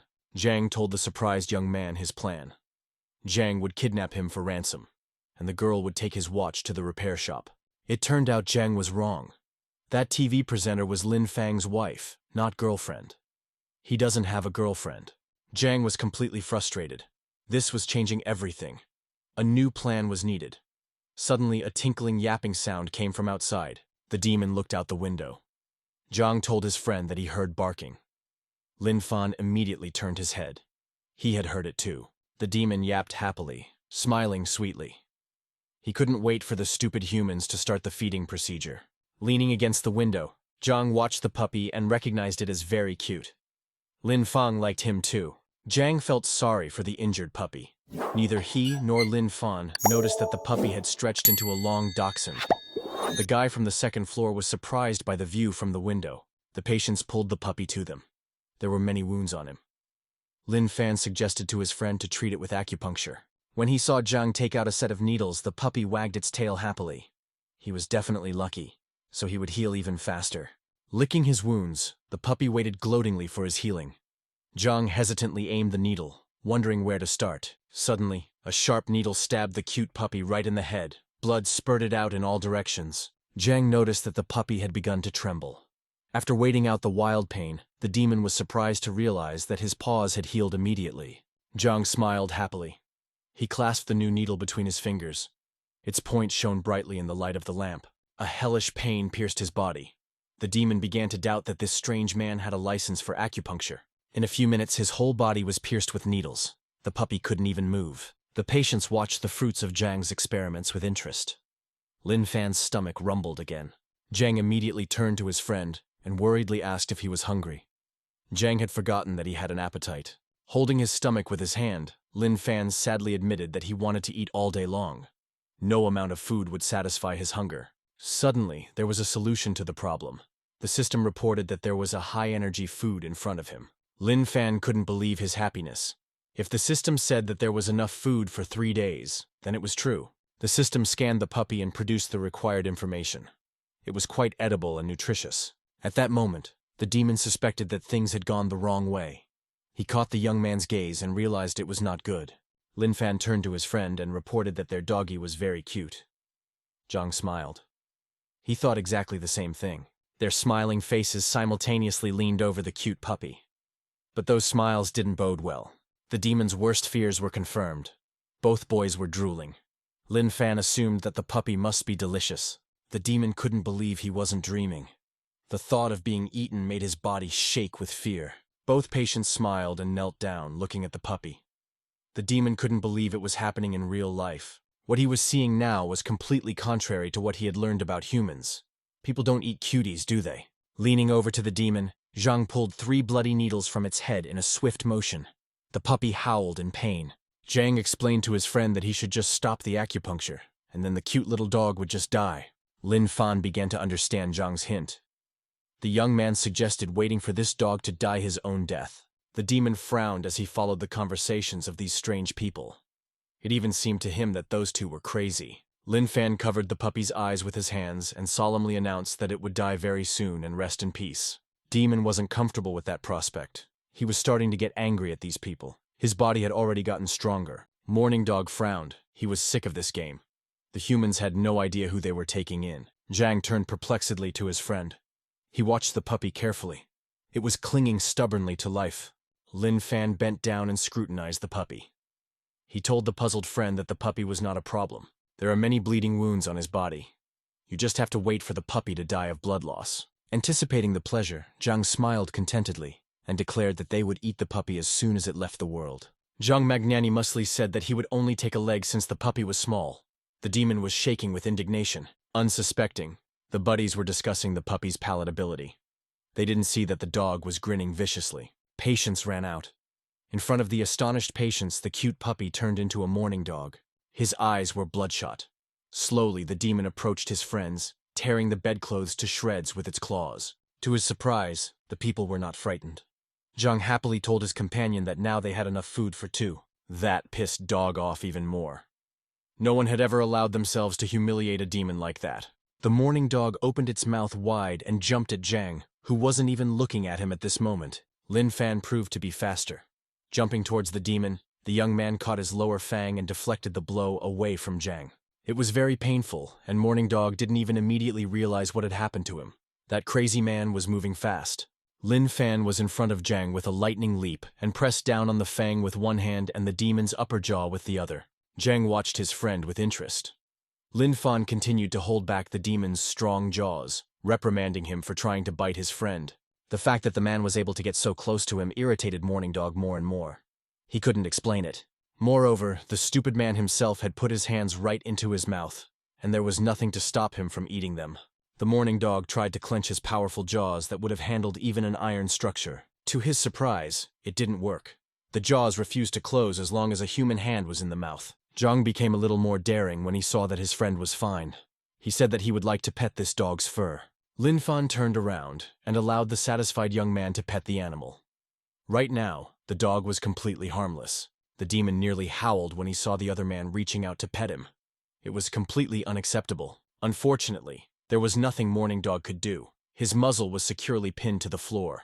The demon was under the control of the psycho. The thought of the man stroking him made Dog furious. He promised himself that he would bite off the hand of whoever did it. Zhang moved closer and timidly touched the ferocious beast. He couldn't wait to stroke its smooth fur. The demon was angry and tried a jerk to free himself from the tight grip, hoping to deal with the insolent men quickly. To Dog's surprise, both of the fangs that Lin Fan was holding him by simultaneously cracked, causing him to bleed profusely. Lin Fan angrily told the demon that he had already warned him. You can't offend his friend Zhang. Cute puppies don't do that. Accepting his fate, Morning Dog lay on the floor with his face on the bed. Tears flowed from his eyes. Zhang stroked him with pleasure. But what was worst, the demon couldn't even recognize this person's strength. Without a doubt, he possessed a high rank. From the young man's pressure on the Morning Dog's jaws, his teeth continued to crumble and grind. The dog suggested that the man deserved a 4th rank. Lin Fan frowned and looked into the demon's eyes. The Morning Dog realized that this lunatic was clearly far above the 4th rank. Zhang couldn't be pleased with his new toy. He stroked the soft fur with satisfaction while Lin Fan restrained the dog. Suddenly, a new thought occurred to Zhang. He noticed that their dog's tail also looked soft. Zhang wanted to watch the dog wag his tail. Lin Fan was a little surprised at the unusual request. The Morning Dog grinned viciously. He wasn't going to make a fool of himself just because they wanted him to. But Lin Fan pressed down on one of the surviving fangs so painfully that the demon immediately changed its mind and wagged its tail for salvation. Morning Dog realized that he couldn't do anything as long as the dangerous man was around. The only thing left to do was to wait for an opportunity. The 2nd-rank demon consoled himself with the fact that the retribution would be severe. The main thing was to break free from the hands of this madman. Zhang was not pleased. It turned out he wanted to watch the tail wagging in a circle instead of side to side. The Morning Dog shook with indignation. He had had enough of being bullied by these strange people and wanted peace. Lin Fan realized that there was no way to do it nicely, and meaningfully grasped his fang, pressing it harder than usual. When the demon felt this psycho trying to just break his fang, he nearly howled in intense pain. Lin Fan affectionately patted the Morning Dog's muzzle and said that wagging his tail in a circle was much more interesting. The demon was almost crying with frustration. It seemed to him that his head would soon split from these blows. The dog had not heard of people hitting dogs on the head. Lin Fan continued his abuse of the animal. The demon reluctantly started twirling its tail in a circle. His tail swished faster and faster, like the sound of spinning blades. The dog was willing to do anything to be left alone. Zhang was now completely satisfied. He smiled and told his friend that their new doggy was just cute. Zhang couldn't be happy with their new toy. Lin Fan suggested that such a cute doggy must be delicious. Zhang remembered the puppy they'd dragged into the room and said thoughtfully that they wouldn't have gotten enough of that doggy. Lin Fan smiled and replied that it was a different matter with this big dog. There would definitely be enough food for them. These words sounded like a thunderclap to Morning Dog. He couldn't believe the lunatics would come to this. Unfortunately, the demon wasn't wrong. People were just discussing the cooking method. Zhang declared that he liked spicy kebab. Lin Fan pondered for a moment. He himself preferred boiled meat, but the voice in his head insisted on roasting the dog. Zhang hesitated for a moment. There was no open fire in their chamber. Lin Fan frowned in agreement. That option was out. The Morning Dog pricked up his ears in fear. He did not like the coolness with which people were discussing his fate. Holding the dog by the fang, Lin Fan watched the butterfly under the ceiling. The idea of using electricity came to him. Zhang raised his head and looked at the daylight lamps appraisingly, pondering if there was enough current for such a carcass. It seemed like a good idea, and he turned to his friend with joyful approval. Zhang's face was beaming with happiness. He revealed that he had smelled the odor of roasted meat last time.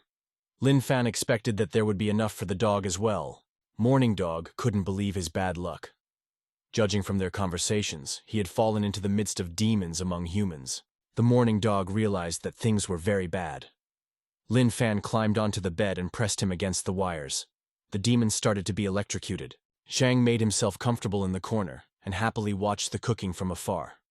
He realized that frying could also be done with an electric current. It had been a long time since Zhang had felt so good and pleasant. Their cute little dog suffering from electric shocks was arousing positive emotions. It wasn't just Zhang who was watching the Morning Dog roast. The window of their room glowed brightly from time to time, and a silhouette appeared in it. Random witnesses were patients from the building across the street. It seemed to them that someone was dancing in that window. Morning Dog tried his best to stop the exorcism, but the man was stronger. Morning Dog's paw went up in smoke and began to twitch. Lin Fan continued to hold the huge demon against the ceiling like nothing happened. Zhang liked the aroma of roasted meat. After a few hours, Lin Fan tiredly informed his friend that their dish was almost done and had reached the point of completion. The Morning Dog struggled hard to fight death. Lin Fan turned his head towards the wires. The dog's skull began to smoke. The demon raised its clawed paw. Due to the loss of energy, he didn't even have the strength to hold its weight. His entire body was trembling. With a final howl, the Morning Dog gave up his breath. His paw sank limply to the ground. He never got his revenge. The demon's soul ascended to heaven. At the last moment, the spirit thought it would be reborn as a human and take revenge on the psychos. Lin Fan lowered the roasted carcass to the floor. Sparkling wires continued to hang in place of the daylight lamps. Zhang approached the smoking stuffed animal of their cute little dog with interest and gently touched its muzzle. Turning the animal over on its back, the patients began cutting up the demon's carcass. A large longitudinal cut exposed the animal's thick hide. Zhang couldn't help himself and savored the smell of fresh meat. Lin Fan had been hungry for a long time. His saliva was drooling. Despite the deep night, there was no sleep in the chamber with the number of the beast. Friends were snatching up tidbits and eating them. A man with a flashlight in his hands was making his nightly rounds.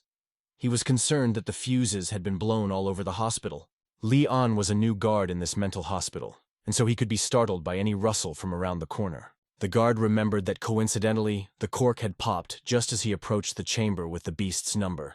Li An couldn't resist and looked inside. He wondered how this room was different from all the others. The beam of light immediately revealed a surprised patient with white hair. His whole face was smeared with food. Not far from him was another young man. He had a strange and wild look in his eyes.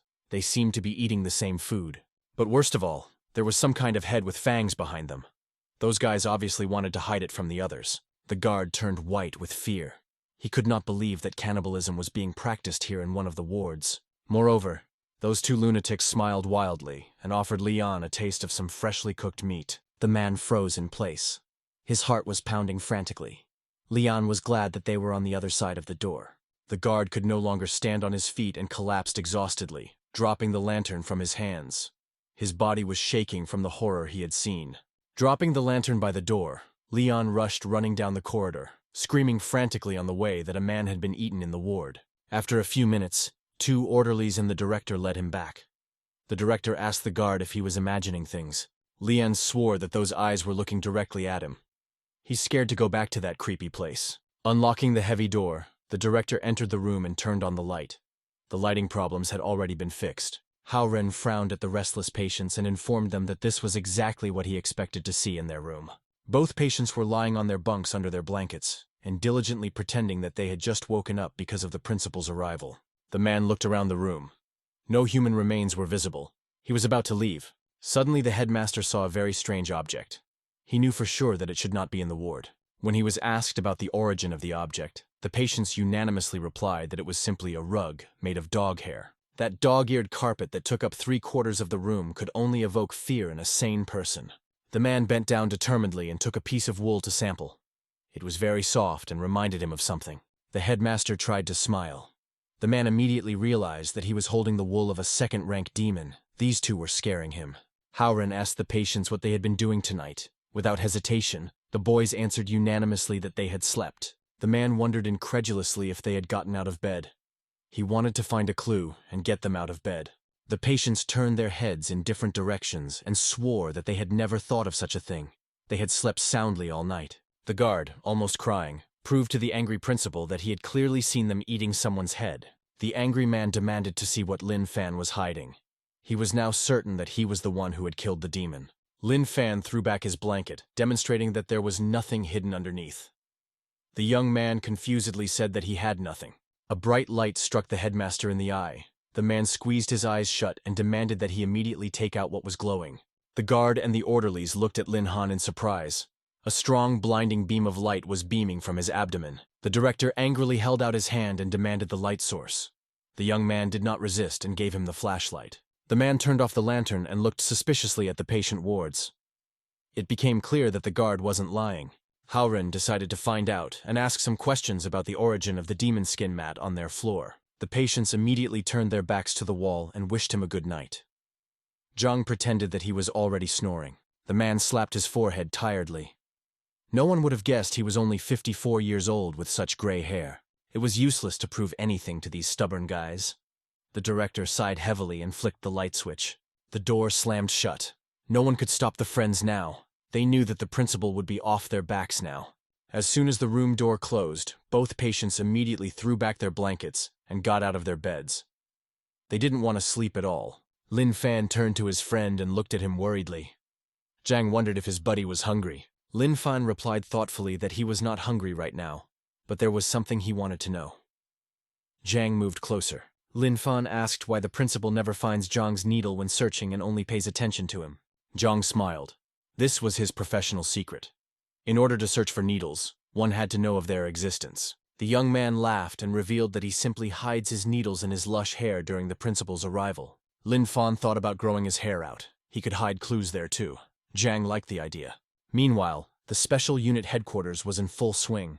The second-rank demon was nowhere to be found. Lighting a cigarette, the national rank warrior thought tiredly about the relatives of the dead. They demanded retribution every day. The man promised himself that he would hunt the creature down soon enough to skin him and grind his bones into powder. Suddenly there was a call from his old buddy nicknamed Kanyaga. After thinking for a while, the group leader took the call. The man assured him that his charges had made his dog into a mat for their ward. The warrior got angry and said it was impossible. Whatever the man had dreamed, it was worth checking. The squad leader turned nervously to the side. Here, by the window, was the control panel for the large window. The man typed a combination of keys. The panoramic window opened, letting in the fresh night air. The leader stepped closer, enjoying the night view. From the high window, the whole metropolis was clearly visible. The young man pressed the key combination that closed the window with a delay. Stepping onto the windowsill, the national rank warrior fearlessly sighed down. It was a common practice to make a quick exit from the building. In flight, the young man reproached himself for his rash act. He had trusted the old man so easily and had run to him in the middle of the night. The guard snuck over to the trash cans outside and scrutinized his surroundings, trying to figure out where the patients hid their heads. After all, it made perfect sense that the skull of that huge beast should have been left somewhere. Leon cautiously peeked around the corner. The guard's jaw dropped in surprise. In a secluded corner, he found what he was looking for. It was the skull of that dog with a pile of bones. It was only now that Leon began to realize something. He could now see that the head that the boys had eaten at night was huge. Suddenly, the demon's skull snapped out of place and flew past the guard as if carried by an unknown force. The young man turned pale and glanced in the direction where the skull had flown. He had never seen anything like it before. Leon turned back to the pile of bones and became even more frightened. That pile of bones was disappearing by itself before his eyes. This time the beast's spine had disappeared somewhere. It was just ribs and a few bones, which were no longer a valid argument. The young man was shaking with fear. Every child knows that bones and skulls cannot move by themselves without help. Leon didn't have time to continue his train of thought. Something supernatural lifted his body and threw him onto the concrete. The clinic guard lost consciousness from the strong blow. He did not even have time to realize what had happened to him. The director carefully looked around the surroundings and found an open hatch. He immediately realized that the demon had come from here. The man leaned over the hatch and crouched down on his knee. The director looked inside, hoping to find something interesting. He was so engrossed in his occupation that he couldn't see the demon's huge skull rapidly approaching him. At the last moment, the director intuitively sensed danger and turned around. He had never seen flying skulls before. It turned out that the dog's skull wasn't moving on its own. It was being held in front of him by a national-ranked warrior. Stopping in front of the headmaster, the young man recognized that this was their second-ranked demon. He inquired as to how it had happened. The man closed the sewer manhole and stood up. He tiredly reminded his interlocutor that he had already talked about it. The leader of the group could not believe it. He exclaimed that no ordinary person could defeat the demon. It was obviously a complete lunatic. The director recognized that his patient was a mentally ill man. But there was more. He held out a small magazine with a blue cover. In this journal, the administration analyzed all the actions of patients from ward number 666. The squad leader flipped through several pages. Each of them testified to the young man's abilities. The man raised his head incredulously, looking away from the report. He couldn't believe that everything in the journal was true. If the reports were to be believed, it turned out that Lin Fan had brought himself to a mortal state every time and survived in the process. The leader was beginning to believe a little. Apparently, those two patients had really tortured the demon dog to death. The man inquired how they had managed to do it. The director laughed and admitted that the details were unknown. But his dog had been eaten. The warrior with the black armband thought he had misheard at first and asked the headmaster again. The man smiled and repeated his words. The leader of the special unit turned pale. Even his fighters couldn't defeat the morning dog. The man continued to smile. He was well aware of the strong impression his words had made on his interlocutor. The warrior closed the report log and handed it to the director. He expressed his desire to meet that guy in person. The next day, the patients from the demonic room were sitting quietly on the lawn, basking in the sun. Nothing out of the ordinary. Zhang suggested looking at the bright sun. The loser is the one who looks away or blinks first. Lin Fan calmly looked directly at the sun as if it were an ordinary object. It didn't blind him at all. Zhang could barely hold on. With his last strength, the young man pulled back his eyelids to keep his eyes closed. He shouted to the young man that he would still lose. Lin Fan felt sorry for his comrade. He knew that he could ruin his eyesight. Fan admitted his defeat. Zhang started jumping for joy and squealed that Lin Fan was the first to avert his gaze and lost to him in this competition. On a bench in the shade near the patients sat the director and a warrior with a black armband. The man was watching the boy closely. He knew that a normal person would have gotten a retinal burn long ago if they looked at the sun for so long, but the young man was unaffected. Meanwhile, the patients once again played a game of gazing into the sun. Once again, Lin Fan gave in, and Zhang jumped for joy. The man made a decision and turned to the director. He asked that the patient be given to him personally if the hunch was confirmed. Up until this point, the gray-haired director had been resting quietly in the shadows and enjoying having both of his patients in plain sight. Hearing the strange request from the hunter leader, the man seemed to wake up. His eyes widened in surprise. The angry principal turned to his interlocutor and asked excitedly if the man was joking. The clinic director's interlocutor didn't like his indignant tone. He turned to Haoren, threatening him. The gray-haired man immediately changed his line of demeanor and clapped his interlocutor on the shoulder in a friendly manner. He says he doesn't see a problem with it. The warrior can take the patient. As a gift, he provides his friend as well. Trying not to laugh, the director said he was giving them away on one condition. He would not take them back to the clinic. In addition, the hospital disclaims responsibility for any actions of the patient. The man began to suspect that it was not that simple. He slammed his fist on his open palm, demonstrating his ability to protect those guys. The group commander assured them that nothing would happen to them under his tutelage. He could easily protect them from any demon. The director smiled. He was actually more worried about the special unit itself, not the patient. The squad leader explained his decision. He was desperately short of men. Demons were coming from everywhere, and he could use such guys. Haoren turned away, hiding his face from his interlocutor. He was now regretting having given his wards to this man. The black-suited warrior slid closer to the edge of the bench and jumped to the ground, pushing off with his hands. Without turning to his interlocutor, the hunter leader spoke of the demon's high intelligence. The footage from the video cameras confirmed it. The clinic director sighed heavily. He was a little worried that his former patients might make more trouble. The warrior assured the man that his life was tied to the city and he would not back down, no matter how strong the demons proved to be. The squad leader looked glumly at the man in front of him. He was determined not to retreat in the face of danger, no matter what happened. But you can't do anything alone. So the man took every chance he could get to train new fighters to defend the city. Meanwhile, Lin Fan and Zhang continued to quietly bask in the sun and have fun, unaware of the twist of fate. Seeing a huge shadow looming over them, the two mental patients turned around in surprise and raised their heads. The national-ranked warrior said that he already knew that they had killed and eaten a second-ranked demon last night. He began to ask different questions. The patients turned to each other and began to mentally discuss the line of behavior. The guys started shouting that they hadn't eaten or killed anyone, and that they were hearing about the case for the first time. The man frowned. He hadn't imagined these guys would deny everything. The commander didn't see anything wrong with killing a demon. Summoning magical powers, the man wrapped his hand in a blinding golden glow and unclenched his fist. The warrior's hand split the air with a whoosh. None of his subordinates could follow his swift movements. Seeing the stranger's hand very close by, Zhang cried out fearfully. Lin Fan didn't even twitch even though the palm was near his eyes. The golden glow from the unfamiliar man's hand was reflected in the young man's pupils. Lin Fan couldn't believe that he had met a fighter of such a level. The man quickly analyzed the young man's abilities and decided that nothing good could come out of him. The guy has a slow reaction time. Zhang grew a little bolder. He began to suspect that this man had come for a reason, and he moved closer to his friend. The young man whispered in Lin Fang's ear that the man wanted to help him with his cultivation. The warrior looked at them with suspicion. Both boys turned to him. Their faces were beaming with happiness. Zhang expressed his sincere gratitude to the stranger for his help. The man didn't understand anything at all. He hadn't offered these strange guys his help yet, and they were already thanking him. Lin Fan frowned and informed the surprised leader that his candidacy was not suitable for them. Zhang closed his eyes and bowed his head. Lin Fan struck a blow to the sore spot. He stated that a person without an eye was unlikely to be able to help him with cultivation. Suddenly, Zhang came to the rescue. He said that he could heal the eye, and then they would help Lin Fang. It was an unfamiliar word. The leader assumed it meant those suicidally directed actions described in the report.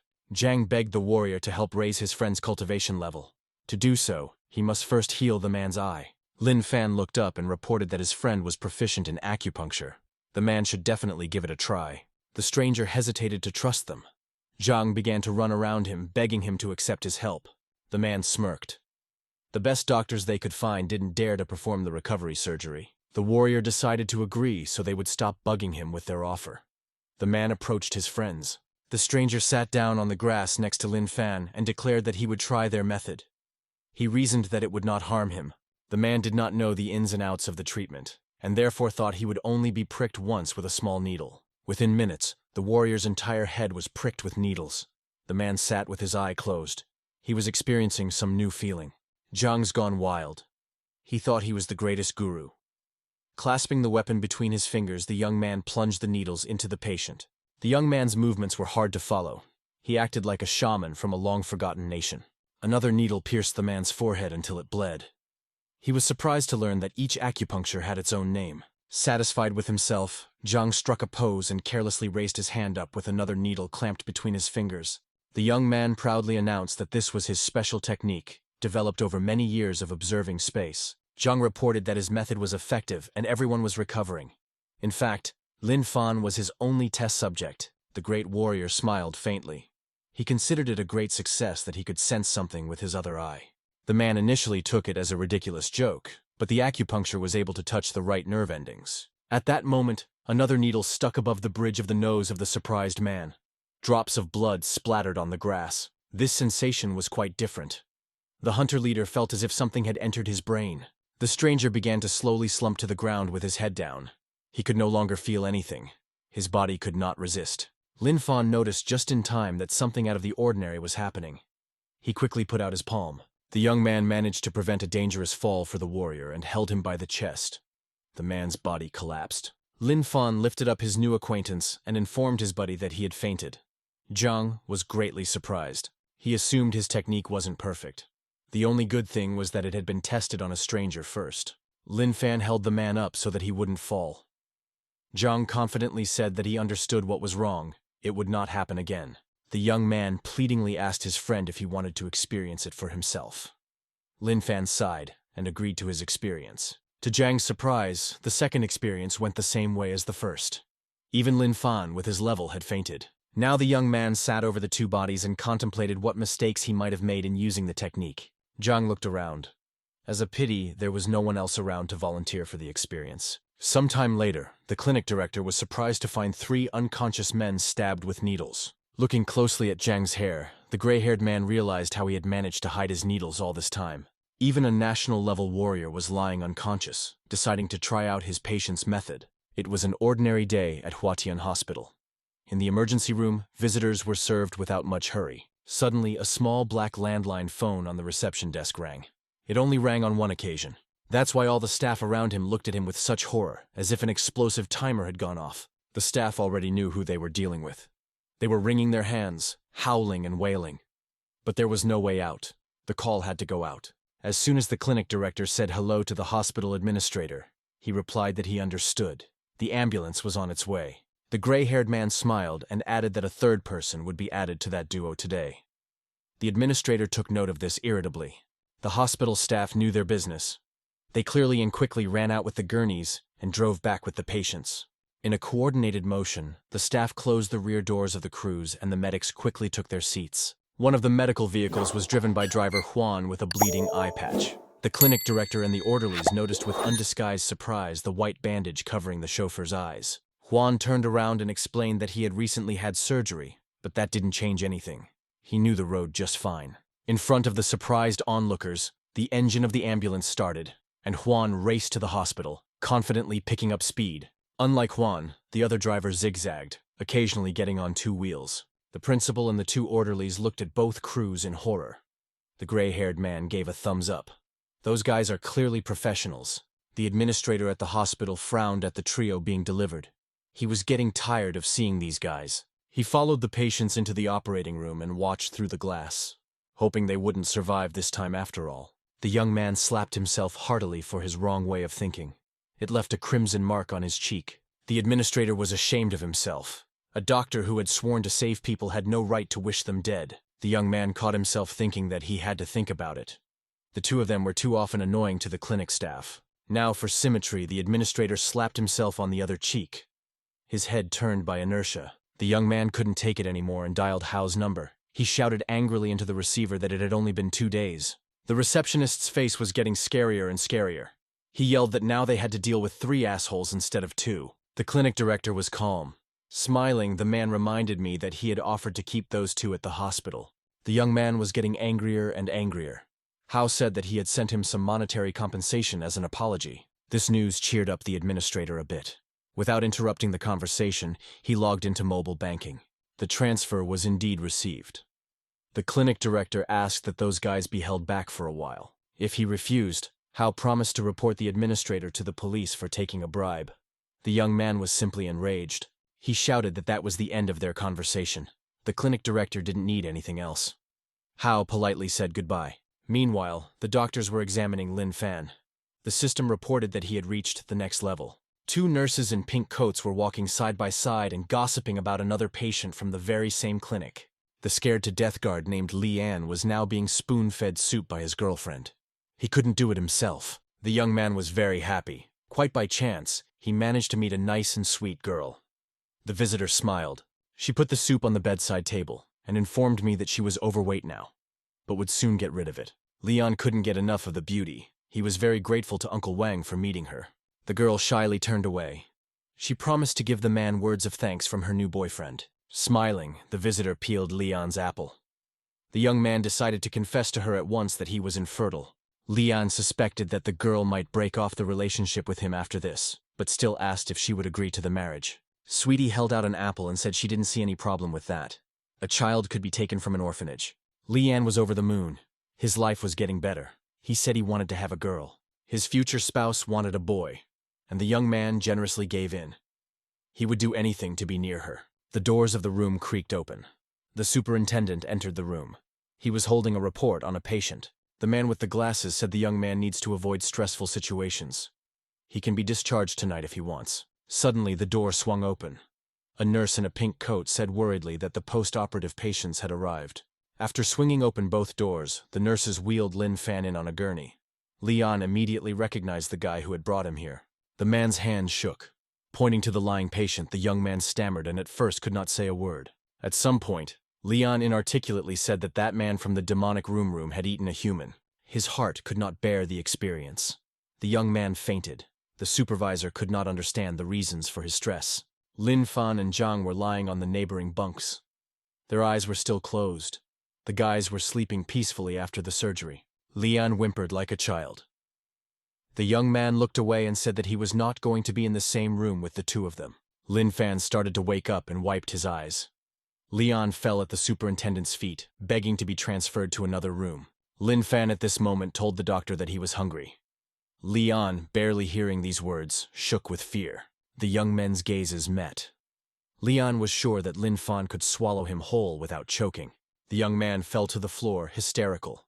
The superintendent was angry. He saw no reason for the patient's anxiety. The young man kept thinking about how a single needle could incapacitate him with his body having a defense against bullets. Suddenly he heard familiar voices in the next bunk. The 2 men were in the same room, and they wanted lemonade. The warrior turned his head back, trying to focus. The young man couldn't believe that some psycho had managed to knock him out. Lin Fan and Zhang noticed that the acquaintance was no longer asleep and ran over to him. Zhang was glad that the man was awake. He sadly stated that the eye could not be cured, but if the young man was okay with it, we could try again. The leader of the group turned his head and frowned. At least he was in the hospital. Nothing would happen to him. Zhang was very pleased that this man had kindly allowed him to once again try to heal his eye. Turning to his friend, he said that their acquaintance was a very good person. Lin Fan bowed his head. The warrior humbly folded his hands on his chest. Running a 5-fingered hand through his fluffy hair, Zhang retrieved his arsenal from there. He was excited to begin a new experiment. The young man clasped 4 needles between his fingers. He exclaimed that this time he would definitely succeed. A few minutes later, an agitated nurse was pushing the orderlies who were rushing a gurney with a stabbed fighter. Lin Fan comforted his sad friend. He cheered Zhang up and told him that everything would work out next time. The man who returned from surgery was even more outraged. He was forced to wear a brace because of a dislocated cervical vertebra. The warrior couldn't find an explanation for it. Even when his bones were shattered, the young man did not lose consciousness. Zhang walked over to his bunk and sincerely apologized that he had failed this time too. He was sure it would work out next time. The young man was almost crying. He realized that the patient would never trust him with his body again, but at the same time he wanted to try again. The man faintly nodded to the healer. Zhang blossomed with happiness. He was willing to heal all of humanity for free. Zhang happily turned to his friend and shared his joy. Lin Fan bowed his head. He knew that it wouldn't work out. The national ranked warrior agreed to this for only one reason. He wanted to find out why the loss of consciousness was happening. Lin Fan looked at his friend apprehensively. Zhang winked at him and asked his patient to remain calm. Preparing the needles, the young man clasped one between his fingers and promised that this time he would heal the man. The same nurse screamed exhaustively a few minutes later, calling for the superintendent and the orderlies. She looked at Lin Fan suspiciously. Zhang's body was shaking. Kneeling down, he sobbed. The young man couldn't forgive himself for making the young man suffer. Lin Fan assured him that everything would be fine. An angry nurse burst into the room and started searching the room, trying to find the needles. This time, things got even worse. Because of Zhang's intervention, the warrior's right leg was in a suspended state. Besides, the problem with his cervical vertebrae hadn't gone away either. The man was just pissed off that some brat had managed to incapacitate him. The superintendent paid a visit and explained that his leg was temporarily paralyzed, and he needed absolute rest. As soon as the doctor left, the 2 boys approached their victim's bunk. Zhang asked how the man was feeling. The national-ranked warrior was indignant. He once again wanted to wake up, because this couldn't have really happened. Zhang turned to his friend worriedly, and sadly assumed that the man himself was already regretting trusting him. Lin Fan reassured him that everything was fine. The type trusted him. The man angrily watched the conspirators at his bunk. The young men were thirsty. They got soft drinks in red and green tin cans and took a sip each. They both found the taste of the drink disgusting. It was as if they had been given fake lemonade instead of lemonade. Zhang stated that in that case, he would go and buy the drinks himself. Lin Fan reminded his comrade that they had no money, but they both knew who had the money. Their heads turned toward the bunk where their new acquaintance was resting. Smiling amicably, Zhang suggested that the warrior buy the watch and he would give him an acupuncture session as a gift. Lin Fan confidently gave his assent. The man had neither the strength nor the desire to talk to these scoundrels. Without opening his eyes, he turned away in the other direction. Zhang kept assuring him that the watch was very expensive. He is only selling it because he saw him as a worthy person. The squad leader angrily grabbed his hand and turned the watch toward him. That's what he thought. It's a cheap fake and worthless. Turns out he's much more interested in information about the murder of Morning Dog. The warrior is willing to pay for it. The patients immediately turned to each other, creating a telepathic connection. They had to follow the same line of behavior. Zhang and Lin Fan told their side of the story. This lie was out of line. The demon played with them, and then calmly killed himself. Lin Fan raised his head and confirmed that the dog was an obedient boy. Zhang added that it was very tasty. The man shouted that he had had enough. The man shouted that he had had enough. He pointed his fingers irritably at the young men and exclaimed that he didn't believe a word they said. The man lay back on his pillow and muttered tiredly that he was left to go mad. Then he would ask the lunatics himself what had happened. Zhang turned to his friend in surprise. He wondered who this type was calling psychos. Fan assumed he was talking about himself. The insistent boys did not think of leaving the man alone.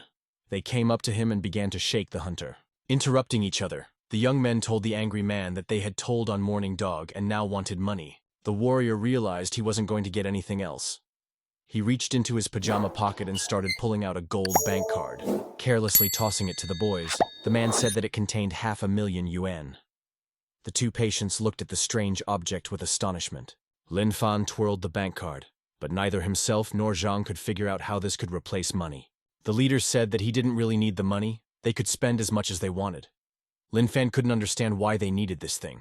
Totally disappointed, Lin Fan stretched his hand with the card back and exclaimed that it didn't look like money. The angry warrior raised his head and shouted that there was plenty of money on the card, and they could withdraw money from the bank. The boys looked at each other in surprise.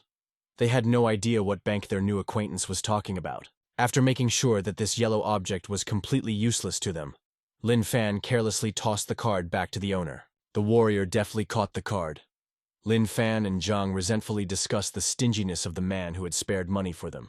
The man started coughing up blood out of anger. He was now absolutely sure that he was dealing with crazy people. Meanwhile, not far from the hospital, a black and red python was wriggling around a branch on one of the trees. He was a rank 2 demon. Dark Python looked at the windows of the hospital. It was here that the two who had absorbed Morning Dog's power were located. The demon's eyes glowed ominously with red lights. Unfortunately, he couldn't reach them right now. There was a high-level warrior in the building. The dark python began to slide down the tree. He had expected to wait a little while for the two men to come out for a walk on their own. At the very foot of the tree, the demon heard someone talking nearby and turned his head in surprise. A couple of young people were passionately embracing. The girl asked for money in advance. The man agreed. The dark python regretfully thought that the leader was nearby. If not for him, it would have been possible to swallow them both. The demon watched the people's emotions closely. He saw the man get dressed and walk off in the other direction. The girl leisurely counted the money and smiled. The dark python remembered that such women were called fallen women. The demon stared obsessively at the blonde. He was determined to eat her. Still, the warrior was in the building and unlikely to notice his presence. A huge snake's mouth hovered over the unsuspecting girl's head. Smiling, she hid the money she had earned. Suddenly, the dark python smelled Morning Dog's aura nearby and decided not to touch the beauty. His target was very close by. The demon crawled back regretfully, peering cautiously out from behind the tree. The blonde wasn't happy. She hadn't earned much today. Two young men were walking down the alley. Python immediately realized that they were the ones. The girl thought she could make money off them. She smiled and waved her hands invitingly. Lin Fan kept wondering where to buy drinks. Zhang looked around. Seeing the pretty blonde, patients approached her and asked her where they could buy water and some food. The girl frowned and asked if they were gay. She angrily demanded not to waste her time if they were not interested in her figure. Lin Fan turned to his friend in surprise and asked what she meant. Unfortunately, Zhang didn't know it either. Lin Fan tried to explain to the angry blonde that they were hungry and thirsty.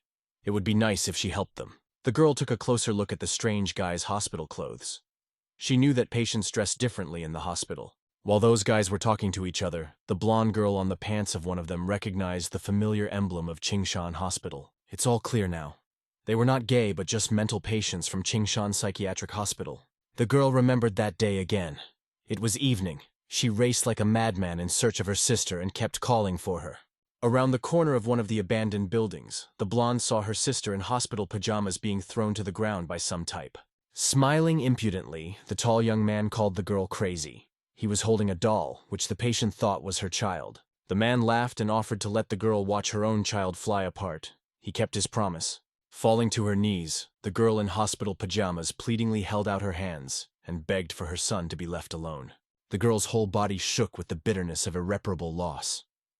She did not understand whether it was worth living without a child. The patient leaned mournfully over the torn doll.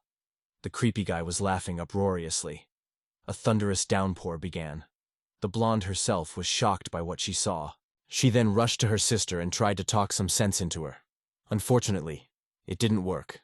The patient was distraught. Remembering the whole story, the blonde woman burst into tears. She asked the patients where their own families were. Lin Fan smiled and said that the mother is abroad. Zhang and there is his family. They also have a principal. When she learned that the patients were without families, the girl was simply shocked. She felt their unhappy situation. The blonde pulled out one bill and handed it to the guys. She said she was buying and explained how to find the fast food. To the girl's surprise, the patients shook their heads in different directions. The guys said they didn't need money, they would think of something. The blonde smiled and stated that it was much easier for her to make money, and they would go hungry without money. The dark python couldn't miss such a rare chance. All three humans looked distracted and were to be eaten. At the moment when the demon was ready to sink into the flesh of one of the victims, someone's hand grabbed the snake by the throat. Lin Fan shouted excitedly that he had caught a snake. The girl was startled. The demon couldn't believe that a human had stopped him. Lin Fan pulled the python long and said that the snake was very cute. Zhang also liked the long, beautiful snake. Those words made the snake blush with embarrassment. The demon was very pleased to hear the compliment to his address. Her owners used to tell her that people are very fond of cute and small animals. They need to like them, and people will help them hide. The dark python remembered his childhood. Then the little snake saw a child running merrily across the lawn with a ball. To please the little boy, the snake bit his leg a little above the ankle. It wanted to make friends with him. Instead of smiling, the boy stopped and looked perplexed at the snake and the bite site. He squealed, frightened that he had been bitten by a snake, and rushed away. Then the little snake was very surprised at the man's behavior. And then the worst thing happened. Everyone near the snake started throwing stones at it, even though the snake did not touch anyone. Frightened by the appearance of the poisonous snake, the children ran in different directions and shouted that a snake had appeared on the lawn. Then the serpent became angry with the people. They were so ignorant and blind that they could not see its beauty. The demon was ready to eat everyone on the lawn. The snake's eyes were blazing with anger. Those people deserved to die. But now it looked completely different. The young man's words moved the snake to tears. She was ready to fall in love with him. The whole world seemed brighter and more beautiful. The embarrassed snake wriggled merrily around the young man's hand. She was very pleased. The moment Lin Fan brought the snake closer to his eyes, the system reported a new energy food to him. Thanks to this, the young man looked at the python in a different way. But the snake itself did not know about it and continued to dream. Zhang stroked the snake's head. Lin Fan asked the girl if she could help them in a matter. The blonde didn't have any special plans for the evening. The kids in the neighborhood were peering out the windows, her food smelling delicious. Zhang and Lin Fan were sitting at an empty table. The girl was tooling around on the stove and promised that there wasn't much left. She tossed some greens to the snake meat marinated in wine. It smelled really delicious and exquisite. The severed head of the dark python was proudly displayed in a transparent jar. The dark python's severed head was proudly displayed in the clear jar. Then the naive snake realized the young man's intention too late. Lin Fan placed it on the cutting board. The man held it too tightly. The snake could not break free. When he brought the knife to cut the meat, his hand didn't even flinch. Something incredible happened. The python raised its head only slightly, and it was as if the knife had hit a solid obstacle. Lin Fan was very surprised. The knife blade cracked and shattered into pieces. The snake cheered. It couldn't be handled like this. The young man tossed the knife aside. The snake laughed at the foolish man. An ordinary kitchen knife was not enough. Lin Fan got angry and grabbed her neck with both hands. The dark python laughed, but the young man just ripped its head off. The family lived quite modestly, a small table. On the dresser next to the double bed was a picture of a mother and daughter. When she finished cooking, the woman put the chowder on the table and smiled. Both boys recognized that it smelled very good. The hostess poured the chowder and told me that she is a very good cook. Her daughter likes to eat homemade food. Zhang smiled and offered the woman to share a meal with them. Lin Fan also smiled in a friendly manner. The girl smiled embarrassedly and said that she had already eaten recently, so they could feel free to eat to their heart's content. The boys were so hungry that they didn't need to be told a second time. They finished their portion in one sitting. The landlady was smiling happily. In fact, she should have been thanking the guys for inviting her to their table. Evening came. The street was becoming less crowded.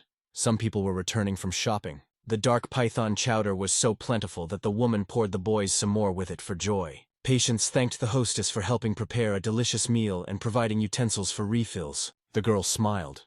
She said it was not difficult at all. The hostess asked the boys to hurry back to the hospital. Zhang thanked her for the delicious chowder. Lin Fan smiled and added that her daughter was actually very lucky. The woman stopped smiling at once.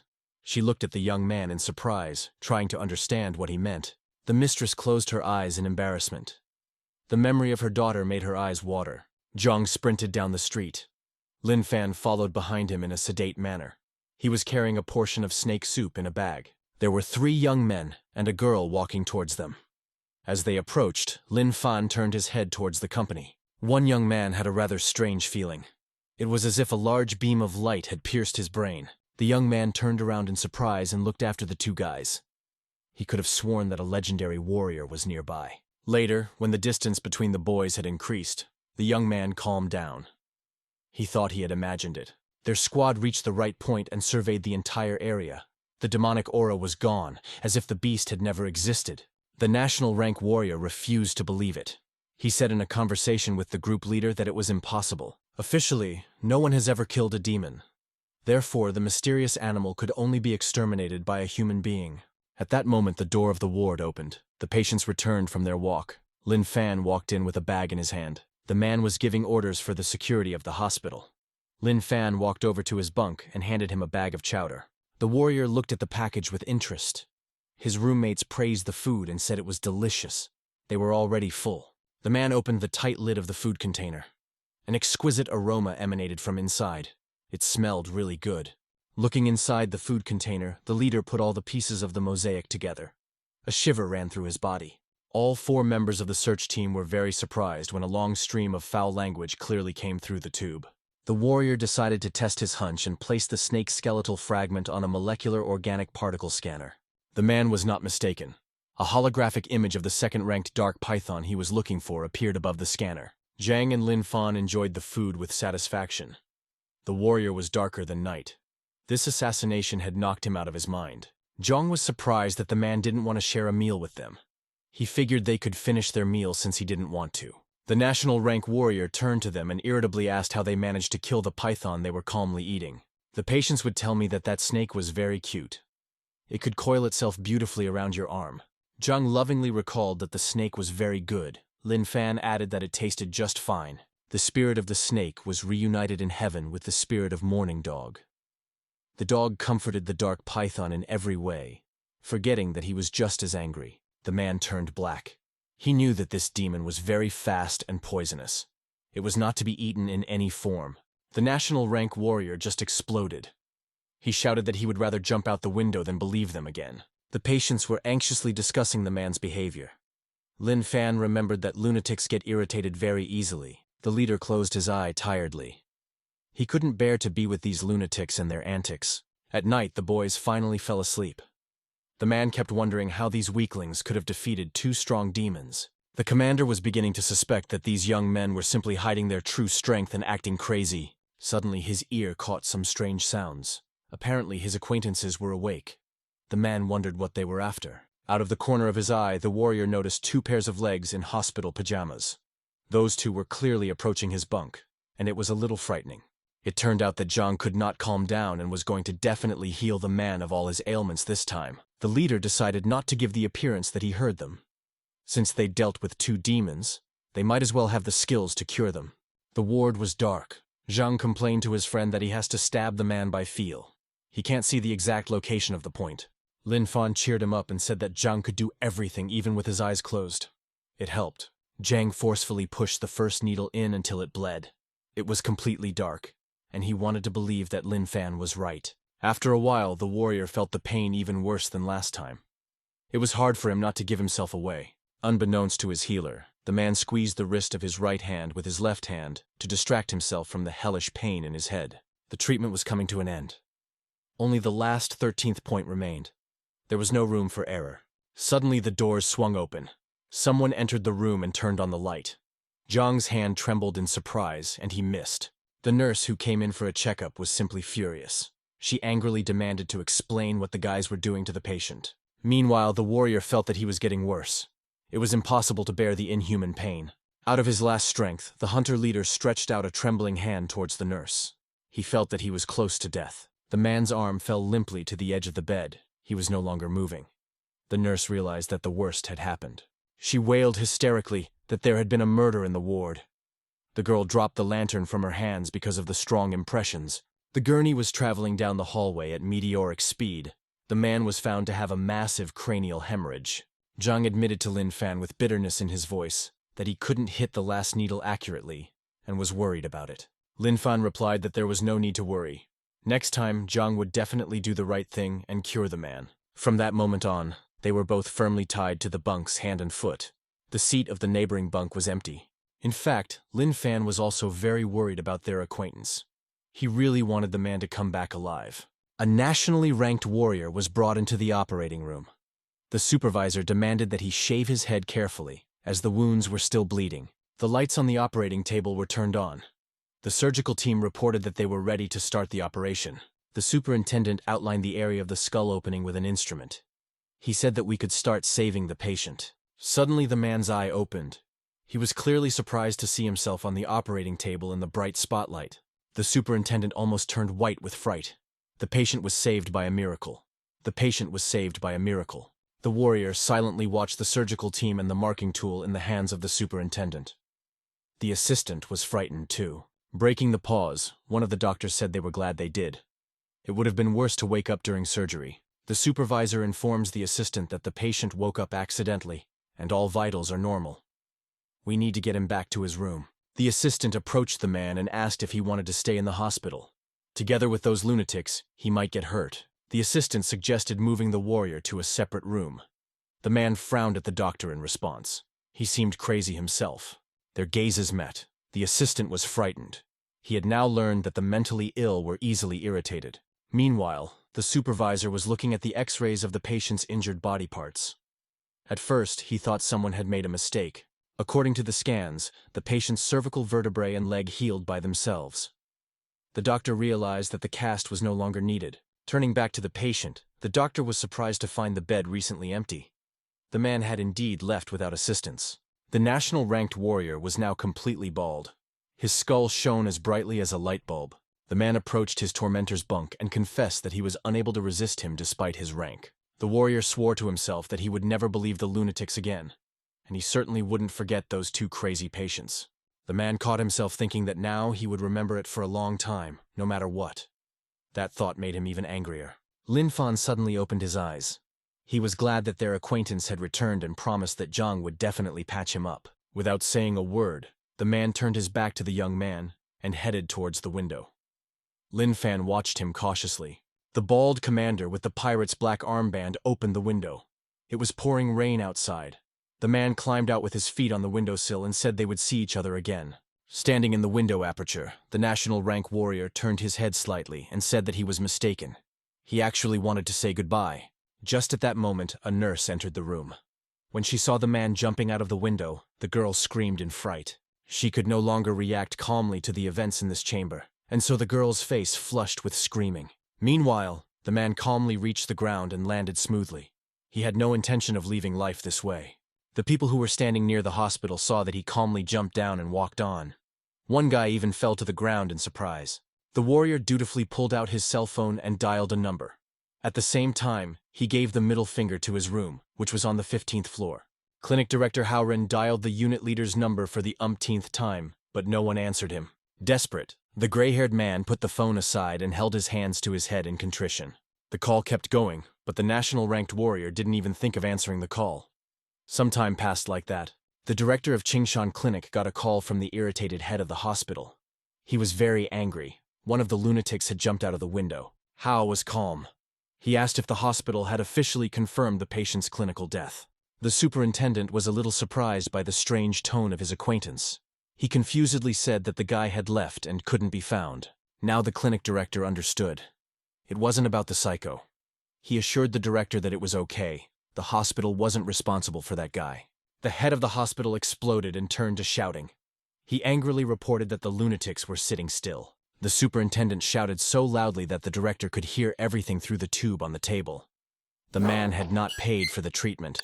Suddenly, the superintendent's phone buzzed. He angrily squeezed the phone so hard that it began to crack at the seams. The reanimobile was speeding through the city with its siren blaring. The head of the hospital had taken pity on his staff and was now driving the lunatics back. Zhang was sound asleep and did not see what happened during the night. He learned with interest from his friend that their acquaintance had managed to survive. The young man remembered the patient's sore eye. Lin Fan had convinced Zhang this time too that it would be fine next time. Zhang almost burst into tears. It was because of his failed experiments that the man didn't even say goodbye to them. The patients were still strapped in despite the fact that they were riding in an ambulance. The supervisor realized what they were capable of. Lin Fan recalled those last few minutes of the man's stay in the chamber. At first, the warrior had hinted that he would meet with them again. But then the man turned around and really did say goodbye to the madmen for good. The young man admitted that the type had said things a little differently. Zhang didn't want to listen to him. He was already entertaining the thought that the next time the man would come and let him heal himself. On the narrow windowsill of the emergency vehicle, Zhang spotted a small box with 2 red apples and declared that he would like to eat one. Lin Fan was always ready to help his friend and reached for the apple. The super-strong ties burst, unable to withstand his strength. He held out the apple to the surprised Zhang. The young man was a little embarrassed. His hands were tied and he couldn't eat it himself. The boy brought the apple closer. Zhang tilted his head slightly and was able to reach the large, juicy fruit with his teeth. Zhang liked the apple very much. He praised its flavor in every possible way, urging Lin Fan to try it. He admitted that the apple was indeed sweet. The man in the passenger seat turned to the head of the hospital and noticed that he was giving himself too much to his work. In fact, the superintendent was driving those guys personally because he wanted to collect money from the clinic director Hao Ren. A car that was traveling on the bridge in front of them stopped. The driver of the ambulance pressed the brake to the fullest. After driving a few meters, the ambulance crew stopped. The blinkers were on. The siren continued to wail. The demons also reached the port of Yanhai City. A huge octopus tentacle threw the demon hunter to the ground. This time, the fighters faced a more serious threat. The reef octopus was a rank 4 opponent. Taking cover between shipping containers, the demon hunters were fleeing. There was no question of fighting him. Suddenly, the octopus grew in front of them again. The hunters had to take a circular defense. Invoking runes, they tried to hit the enemy. The gold and blue runes hit the target almost simultaneously. Unfortunately, neither hit did any visible damage. The reef octopus did not like the hunter's actions. A thick black smoke seeped from the pores of its tentacles. The hunter with glasses shrieked in fright. He had been in the special unit for a long time and knew very well what it was. His partner was also frightened when he saw the deadly black fog. A demon couldn't create such a thing. The group commander made the decision to retreat. This fog was very toxic, they could all die. While the rest of the hunters stood in a stupor and couldn't move, the girl set an example and was the first to run away.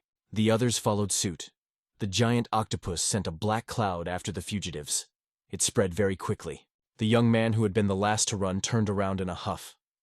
The fog was closing in. The hunter could feel the breath of death. At this very moment, the surprised young man found himself in a protective sphere of golden color. This technique was called the Golden Bell. It turned out that a warrior of national rank had saved the hunter. The man stood at the very top of the crane and scowled at the demon. He was in a bad mood. All 4 demon hunters were encased in protective spheres. The octopus could do nothing to harm them now. The bald commander squinted his eye. He truly believed that this demon was strong enough. He needed to take his anger out on someone. The demon hunters only now noticed that the leader was completely bald. They wondered why the leader looked like that. Summoning the energy of the sun, the leader somberly created a golden swastika in the magic sphere. The golden glow illuminated the man. Concentrating all his power into an energy ball, the national-ranked warrior threw it towards the reef octopus. The ball flew at the speed of light and exploded on the large demon's head a split second later. The octopus felt pain all over his body. Meanwhile, a traffic jam had formed on the bridge. For unknown reasons, both lanes were at a standstill. Drivers kept hitting their klaxons. The hospital superintendent couldn't understand what was going on. His neighbor said uncertainly that something strange was ahead. Suddenly, the driver saw people running past his car. They were all moving in the opposite direction and shouting about the demon. The man turned fearfully to his companion. He wanted to tell him what he had overheard at the window. At that moment, some man thrown by a demon landed with his back directly into the windshield of their emergency vehicle. The superintendent glanced nervously at his neighbor. He stared silently at the cobwebs in the windshield. Blood was dripping from the cracks. Stones stained with blue blood were scattered chaotically all over the battlefield. The demon lay lifelessly on the platform. Smelling the enemy's presence, the octopus extended a tentacle. The warrior pushed the tentacle away carelessly with the back of his hand. The demon hunters looked fearfully at the head of their unit. They had never seen such a huge monster before. At that moment, a member of the information department came panting toward the leader. He had a tablet in his hands. The young man with the goggles displayed the image on the tablet screen. He exclaimed that they had captured another demon. The commander frowned at the red dot on the map. Something large was moving across one of the city bridges. Meanwhile, on the bridge, panic was growing. People were screaming and running away. A crack appeared in the pavement of the bridge. Lin Fan informed his friend that he was hungry despite having eaten an apple. Zhang was still tied to the bunk. The young man sat up on his bunk and reported that the voice in his head was making him seek more and more energy to keep going. The hospital superintendent ran out of the emergency vehicle and pulled the man off the windshield to examine his wounds. There were people running around. All this panic was caused by a smaller octopus. In some of its tentacles, it clutched the trucks. The demon was bleeding blue blood from its wounds. A passenger in the emergency vehicle ran up to the superintendent, who leaned over the injured man and said they had to run right away. The man cold-bloodedly reported that there was a blood-clotting agent left in the car. He demanded that it be brought to him. The passenger rushed to the car and shouted from behind the door that he was underestimating the threat. The demon would be here soon. Suddenly, a small electronic purple watch on a black rubber strap flew at the passenger. The man looked at his watch in surprise. The supervisor asked him to bring the medication and leave. The doctor said he was handing over this watch and the employee should keep it. The passenger anxiously clutched the watch in his hand. The man shouted that the superintendent couldn't help anyway. All these people are already dying. He could die himself. The superintendent said that he received this watch from the first child he saved the day he became a surgeon. Turning to his interlocutor, the doctor glumly admitted that he had promised himself that day never to abandon the dying. An interesting thought occurred to the man. He tried one last time to persuade the stubborn doctor who had not changed his oath. The young man exclaimed that there were 2 guys tied up in the back. If they left with the patients, that would be their salvation. The supervisor immediately lost his temper and turned black with anger. He told the employee that he did not need to think about them. The man thought he had misheard. He ran to the back door of the van and opened it. The young man shouted to the patients that they had to leave immediately. The man said he would set them free. The boys looked at each other perplexed. The man let them go, so it wasn't an escape. Zhang tensed up and tore the strong ties with his hands. Lin Fan looked at him in surprise. His friend had become stronger. The man at the door couldn't believe his eyes. No man could free himself from the secure straps. Panic was growing on the bridge. A huge wave of dust, metal, and glass was coming toward them, sweeping away everything in its path. The man grabbed Lin Fan's hand and shouted to run back. Zhang raised his hand and smiled. He had an important question to ask, anticipating the pleasure beforehand. Both loonies questioned their savior with a smile on their faces about how cute that demon was. The hospital employee was shocked. Never in his life would he have called a monster a cute creature. The man remembered that this octopus calmly grabbed cars with its tentacles. He replied that the demon was a bit of an amateur. To the employee's surprise, Lin Fan nimbly escaped his grasp and smiled. The young man stated that in that case, they would not go. The octopus was already very close by. Zhang laughed merrily and said that they would go find a cute demon to play with. The man shook with fear. He'd been scared to death of demons, but these 2 could intimidate anyone with their serenity. Meanwhile, a reef octopus was moving quickly across the bridge. The demon had had enough and was now looking for his father. Lin Fan laughed sinisterly. He knew that the octopus daddy wouldn't come, so he was willing to replace him for fun. The hospital manager called Juan over and asked him to bring 2 more packs of clotting medication. The man did not respond. He looked up and was surprised to realize that his partner had already disappeared with the patients. The rescued young man was covered in blood. He felt very bad. He had no strength to even open his eyes. The young man thanked his rescuer. When he opened his eyes for a second, the man realized with horror that the demon was very close by. He had already climbed onto a bus that was standing nearby. The tentacles were slowly coming right at them. The man coughed and told the doctor it was too late. The octopus was already here. He could see that the tentacle was coming closer and closer and was about to grab the doctor. The man whispered that he was no longer alive anyway. The head of the hospital turned pale. He had a premonition that the situation might go this far, but he could not afford to run. The demon walked almost the entire bridge, but there was no sign of Daddy anywhere. Suddenly he noticed some movement down below. The reef octopus was getting closer, but much slower. He saw 2 more people who had not escaped. The octopus touched his tentacle lightly to the superintendent's head and asked if they had seen his daddy. To intimidate him, the demon hit the man on the head a little harder and threatened to kill him if he didn't like the answer. The bodies of both men trembled with fear. They realized that this was the right end. The man thanked the superintendent one last time. The octopus got no answer and became angry. He lifted his tentacle up and swung it around to finish with a single blow. The man closed his eyes.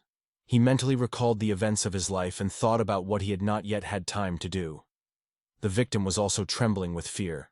The doctor's body was shaking with tension. The man knew that in a few moments his heart would stop beating. Lin Fan got to his new toy before the octopus could hit the doctor. The young man pulled it by its tentacle. This caused the demon great surprise. No one from this world had the right to argue with him, much less offend him. The two surviving men were even more surprised than the reef octopus. They had been on the very edge of destruction. The body of the superintendent was trembling from the violent shock. He knelt on his knees, resting his fists on the victim's chest. Suddenly there was a squeal of brakes. The man turned around in surprise at the sound. He wondered who had managed to get through the traffic jam. Turns out Juan didn't want to leave the superintendent in the lurch and found a small car to replace the bulky ambulance crew. The man felt very ashamed of himself for thinking so badly of his employee. He turned out to be the right person. The hospital manager and Juan took the victim under his arms and headed for the car. The man wanted to leave quickly. Taking advantage of the fact that the demon had disappeared, the men ran to the car, hoping to get by while it returned. The octopus itself was on the lawn near the bridge at the time. The demon didn't realize at all what had happened from the strong impact with the ground. Jang became jealous and shouted from the bridge that he wanted to play too. Lin Fan invited him to come down to join them. Holding the demon by its tentacle, the young man shouted to Jang that he had caught a huge octopus and could help it down. Jang liked the idea. He would be able to play with a real octopus for the first time in his life. The young man blushed with pleasure. Sprawling, Jang swung over the bridge railing. The demon looked at the falling man with astonishment.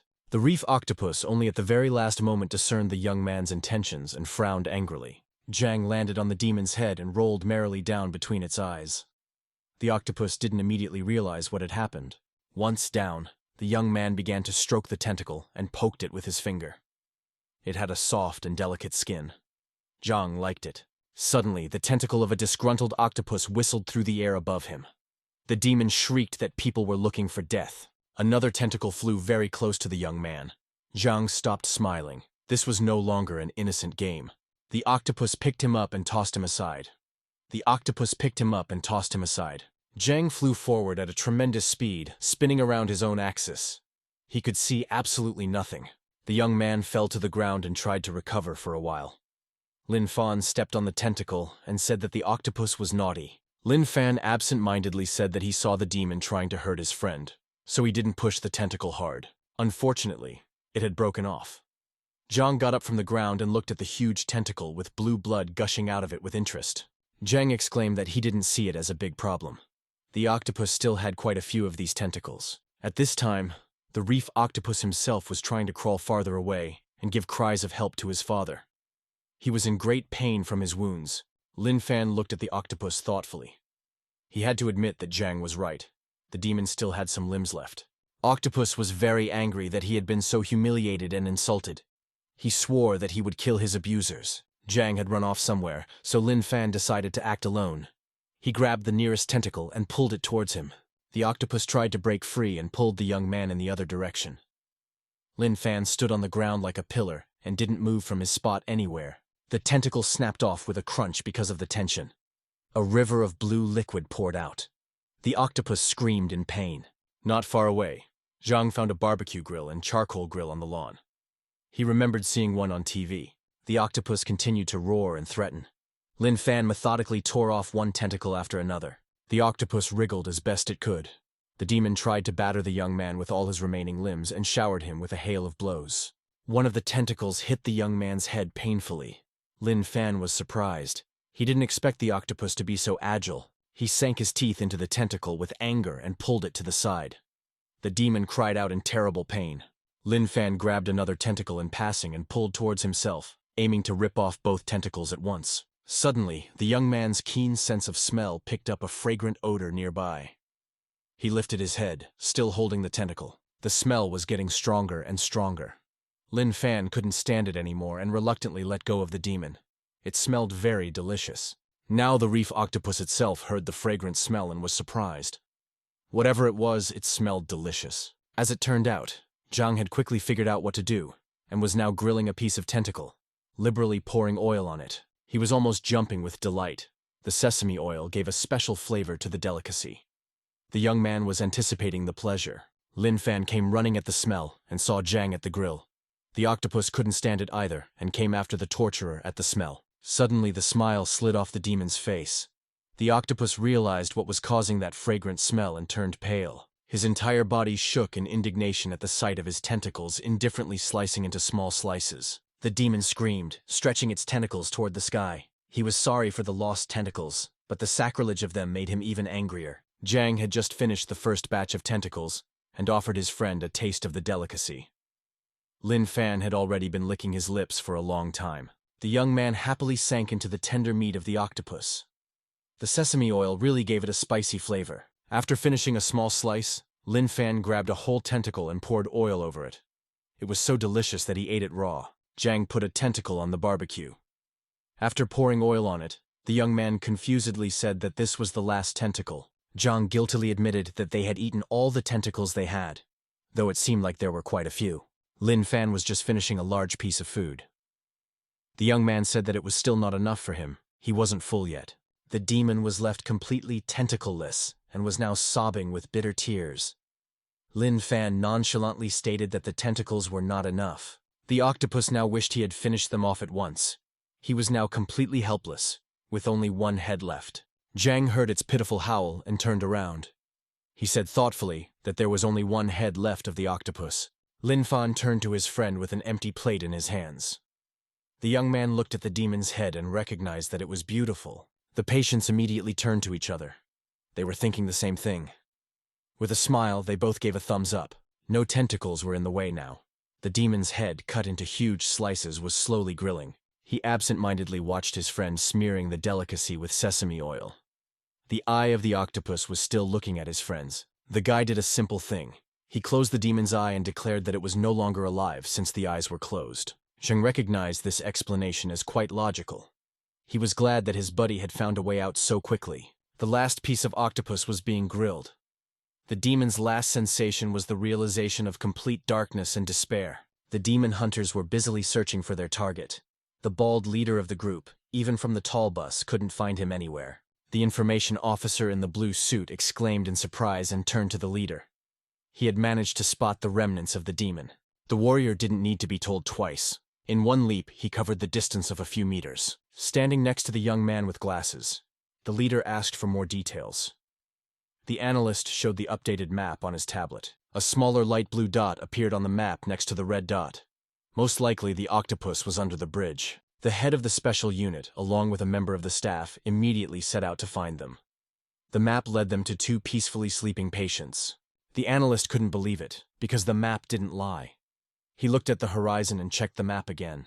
To his surprise, this time the demon's energy waves disappeared altogether. The young man immediately reported it to his boss. The man was out of his mind with anger. He shouted that there was no such thing. There are only these two people in this place. The leader remembered the minute he had said goodbye to them forever and jumped out of the hospital window. He hoped he would never see them again. The man was shaking. He began to realize everything when he saw the grill still warm.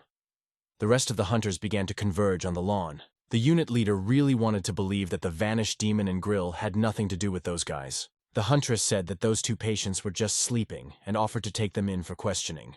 The leader nervously replied that they were just lunatics, nothing to listen to.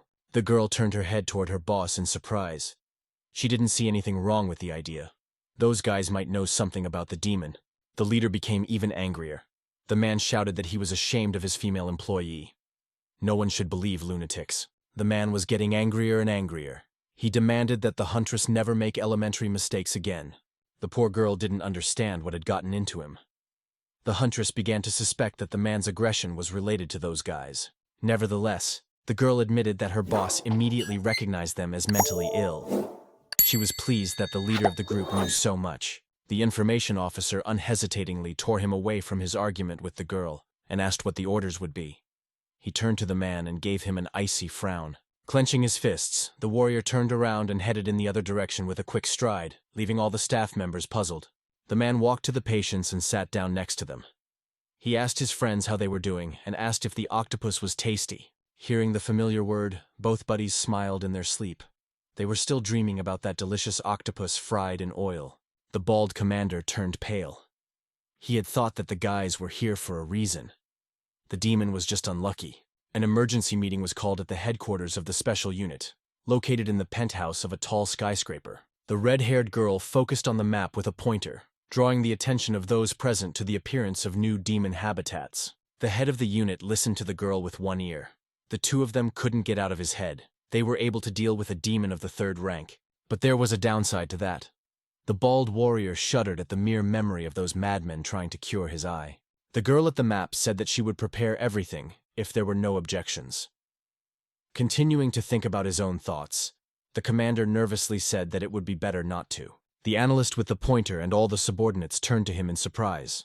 There was an awkward silence. Shannel frowned. She didn't see any serious flaws in her plan. This loud statement didn't please the girl. The head of the analytical department squinted and moved closer to the group leader. She wondered what caused his doubts. The man couldn't understand what was happening. He was acting like a student suddenly awakened in class, and he looked around fearfully.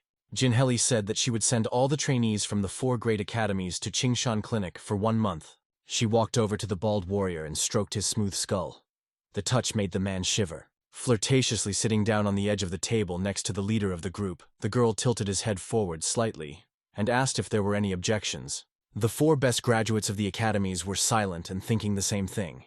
None of them liked the idea of ending up in an insane asylum, but Shannel looked at them so menacingly that no one was willing to cross the military advisor of the capital headquarters.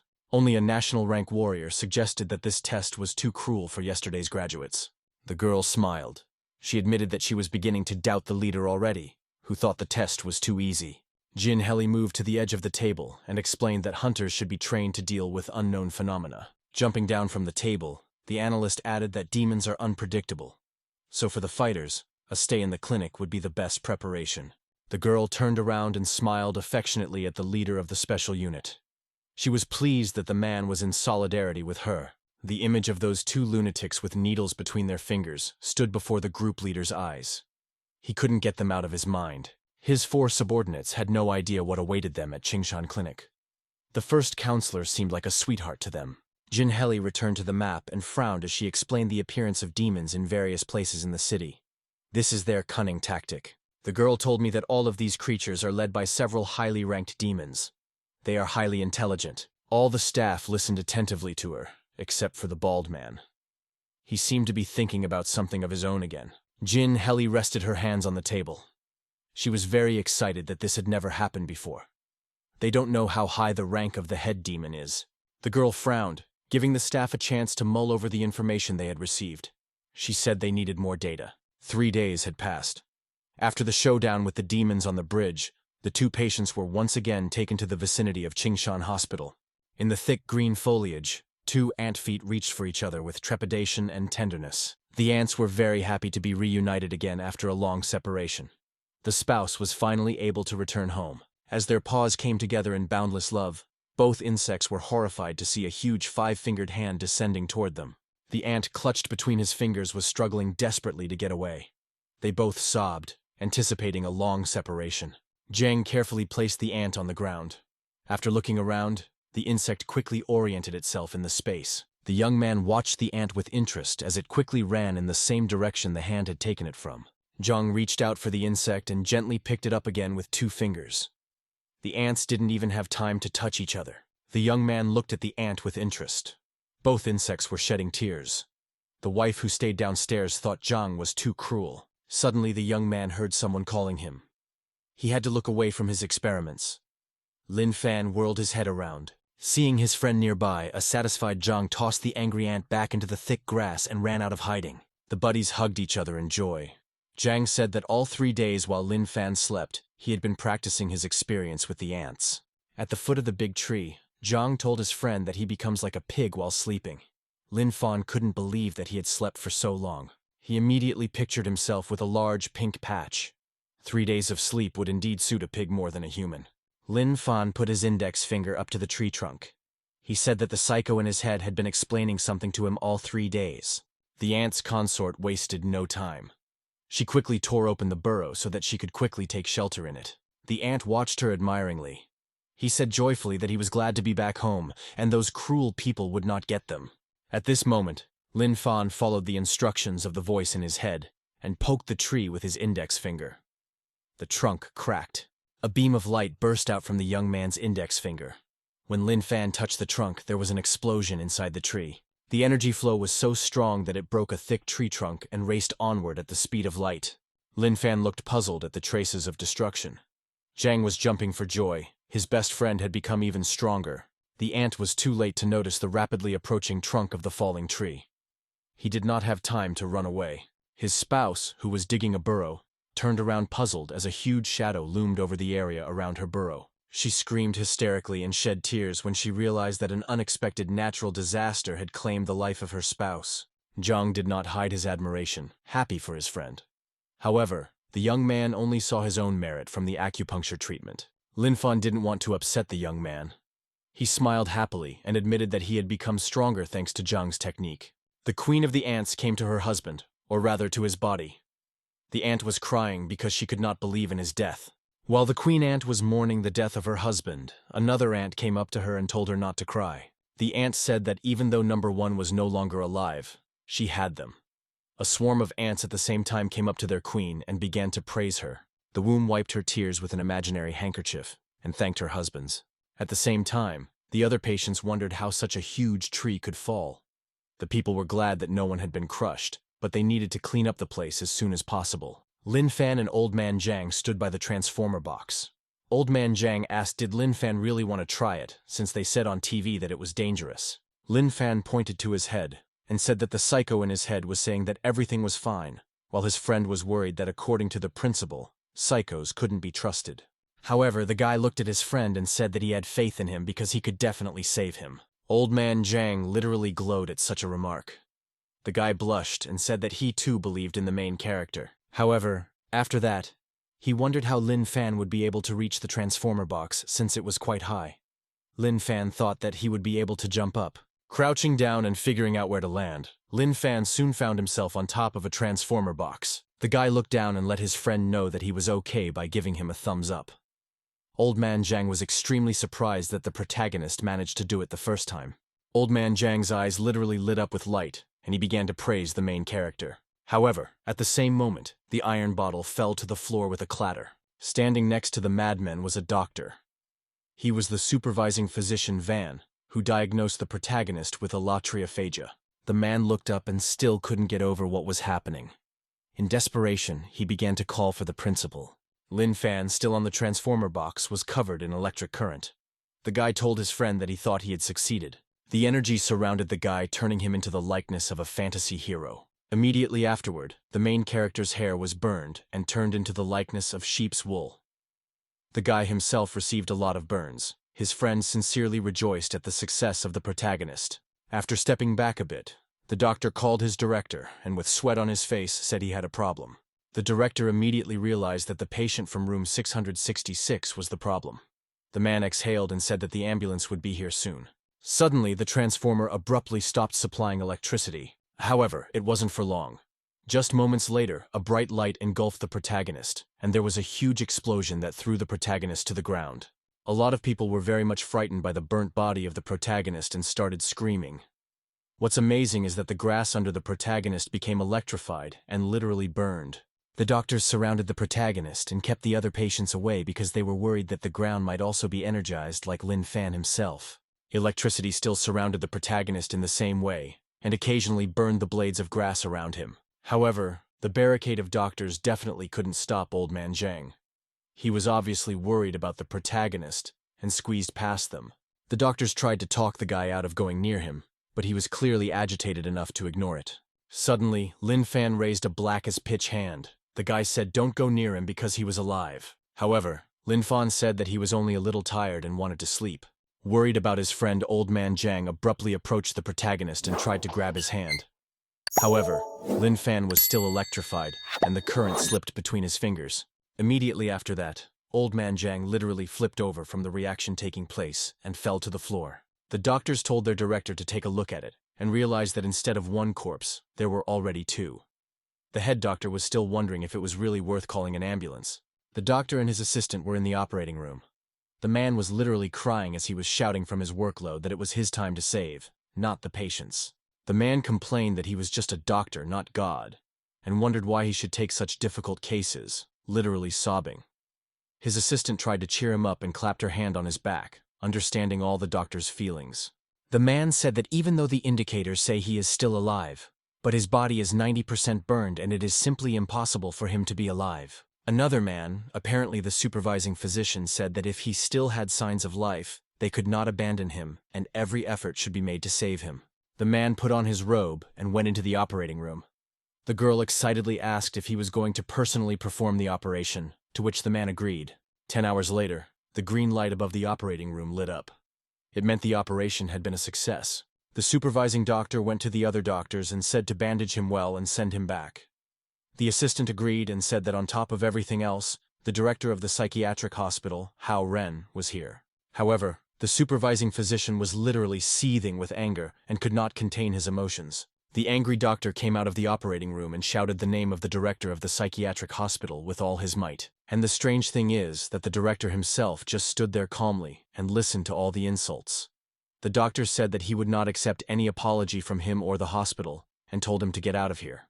Haoren smiled radiantly and said that he had come to make arrangements to arrange a yearly subscription at the hospital. The head doctor was already in a bad mood, so hearing the proposal made him even more angry. Suddenly his gaze was drawn to the fire extinguisher that was behind the glass for safety. However, this clearly did not stop the man, and he broke the glass from the special bench and began to threaten the director of the psychiatric hospital with it, cursing him in parallel. After seeing the man hold the fire extinguisher high by his head, the other co-workers tried to calm him down and dissuade him from killing himself. However, this clearly did not stop the man, and he only talked about how he wanted to kill the man.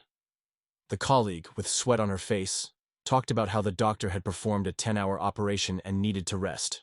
However, it wasn't long before the man relaxed and let go of the seemingly non-threatening weapon. Haoren exhaled and said that he wanted to take an annual pass to save money and asked what was the big deal. The next day, Old Man Jiang slept at the foot of the protagonist's bed with a loss of consciousness. Fortunately, there was nothing supernatural. The protagonist received a message congratulating him on completing the body hardening. The system correctly informed that the energy technique had moved to the middle stage ground level. Immediately after hearing this news, Lin Fan's eyes went wide. The guy, being completely bandaged, got out of bed and started looking around. The system said that this technique required the cultivator to have an extremely stable mental state, a calm heart, and harmony with himself. As a result, Lin Fan was proclaimed the fastest cultivator in the history of mankind. The man clutched his skin. Suddenly, his skin, as if it had been completely burned, broke easily, revealing beautiful ruddy skin. After Lin Fan took off his burnt areas, he began to pat his friend's head. After that, the guy rubbed his eyes and was greatly surprised that Lin Fan had actually woken up. In front of him was a completely naked Lin Fan, who nevertheless looked in better health than anyone else. Rejoiced at such a success of his friend, suddenly the tray fell down with the medicine. The nurse who had just come in couldn't believe what was happening and backed away. Very soon the protagonist was surrounded by doctors, who were surprised that on his body just overnight appeared such a beautiful skin. She was so light and soft that she was glowing, which obviously could not help but make the main character even more beautiful. Suddenly the doctors perked up their ears and wanted to try to get to the protagonist. However, the guy turned back in embarrassment and blushed, pretending he had nothing to do with it. The unknown man looked into the distance. He asked did Lin Fan jump on the transformer box to commit suicide. The man was still considering whether or not to try and take him on as an apprentice, but none of that mattered to him now. Looking down, he said that these two were the crazies, but they were roommates anyway, and we should go put candles for them later. Suddenly the man's headset lit up. The earpiece announced that there was a call from old Haniga. The man accepted the call. However, after hearing the information, he stood up abruptly and with a pale face asked if they were alive. The man could not believe that they were not dead after that. His eyes were wide open, and he wondered if his third-rank warriors could withstand the strain of being hit by a transformer box. The man was covered in sweat and realized that at least a rank 4 was needed. He wondered if those two crazies with congenital bodies were above the 4th rank. The man's eyes reddened, and he realized that screwing 4th-rank warriors with special innate bodies would be very helpful. Haoren leaned back and thought with a dreamy expression as the one-eyed man thought again. The man realizes that if they survived, they have the ambition to live. At the same time, the happy director was caught up by two employees. They asked if the old man didn't come here to negotiate the conditions of Deputy Lee's subscription. They didn't understand why he had decided to leave abruptly. Haoren turned around and said that it was not worth it, because he was afraid that as soon as he woke up, he would grab the scalpel. The employees were covered in sweat at this assumption of their boss and asked if it would come to that. The man only smiled radiantly in response. He said that the man was obviously tired and should get a good night's sleep. The director himself was not averse to a good night's sleep. At the same time, in one of the bunks, a girl was feeding her boyfriend. She asked him if the temperature was good and if he was hot, she could blow on it. The guy said not to worry. Tuck looked at the girl's bag and asked what happened to it. However, the girl said that there was nothing wrong with it, because it was just torn, but it could still be worn. However, the guy was clearly against this development. The guy turned on his side and asked how he could let his girlfriend walk around with a tattered bag. The guy pulled out a credit card and said his savings were on that card. The guy said to go and get a purse that she liked and that he wouldn't be satisfied with a purse that was too cheap. The girl instantly snatched the card out of her boyfriend's hands and said he was the best. The girl looked at Lian and said that Uncle Wang had heard that he was still in the hospital and said that he was going to visit him. The guy smiled and said he just wanted to thank him for meeting such a nice girl. However, hearing such embarrassing words, she only shook her head. The girl blushed with embarrassment and was only modest.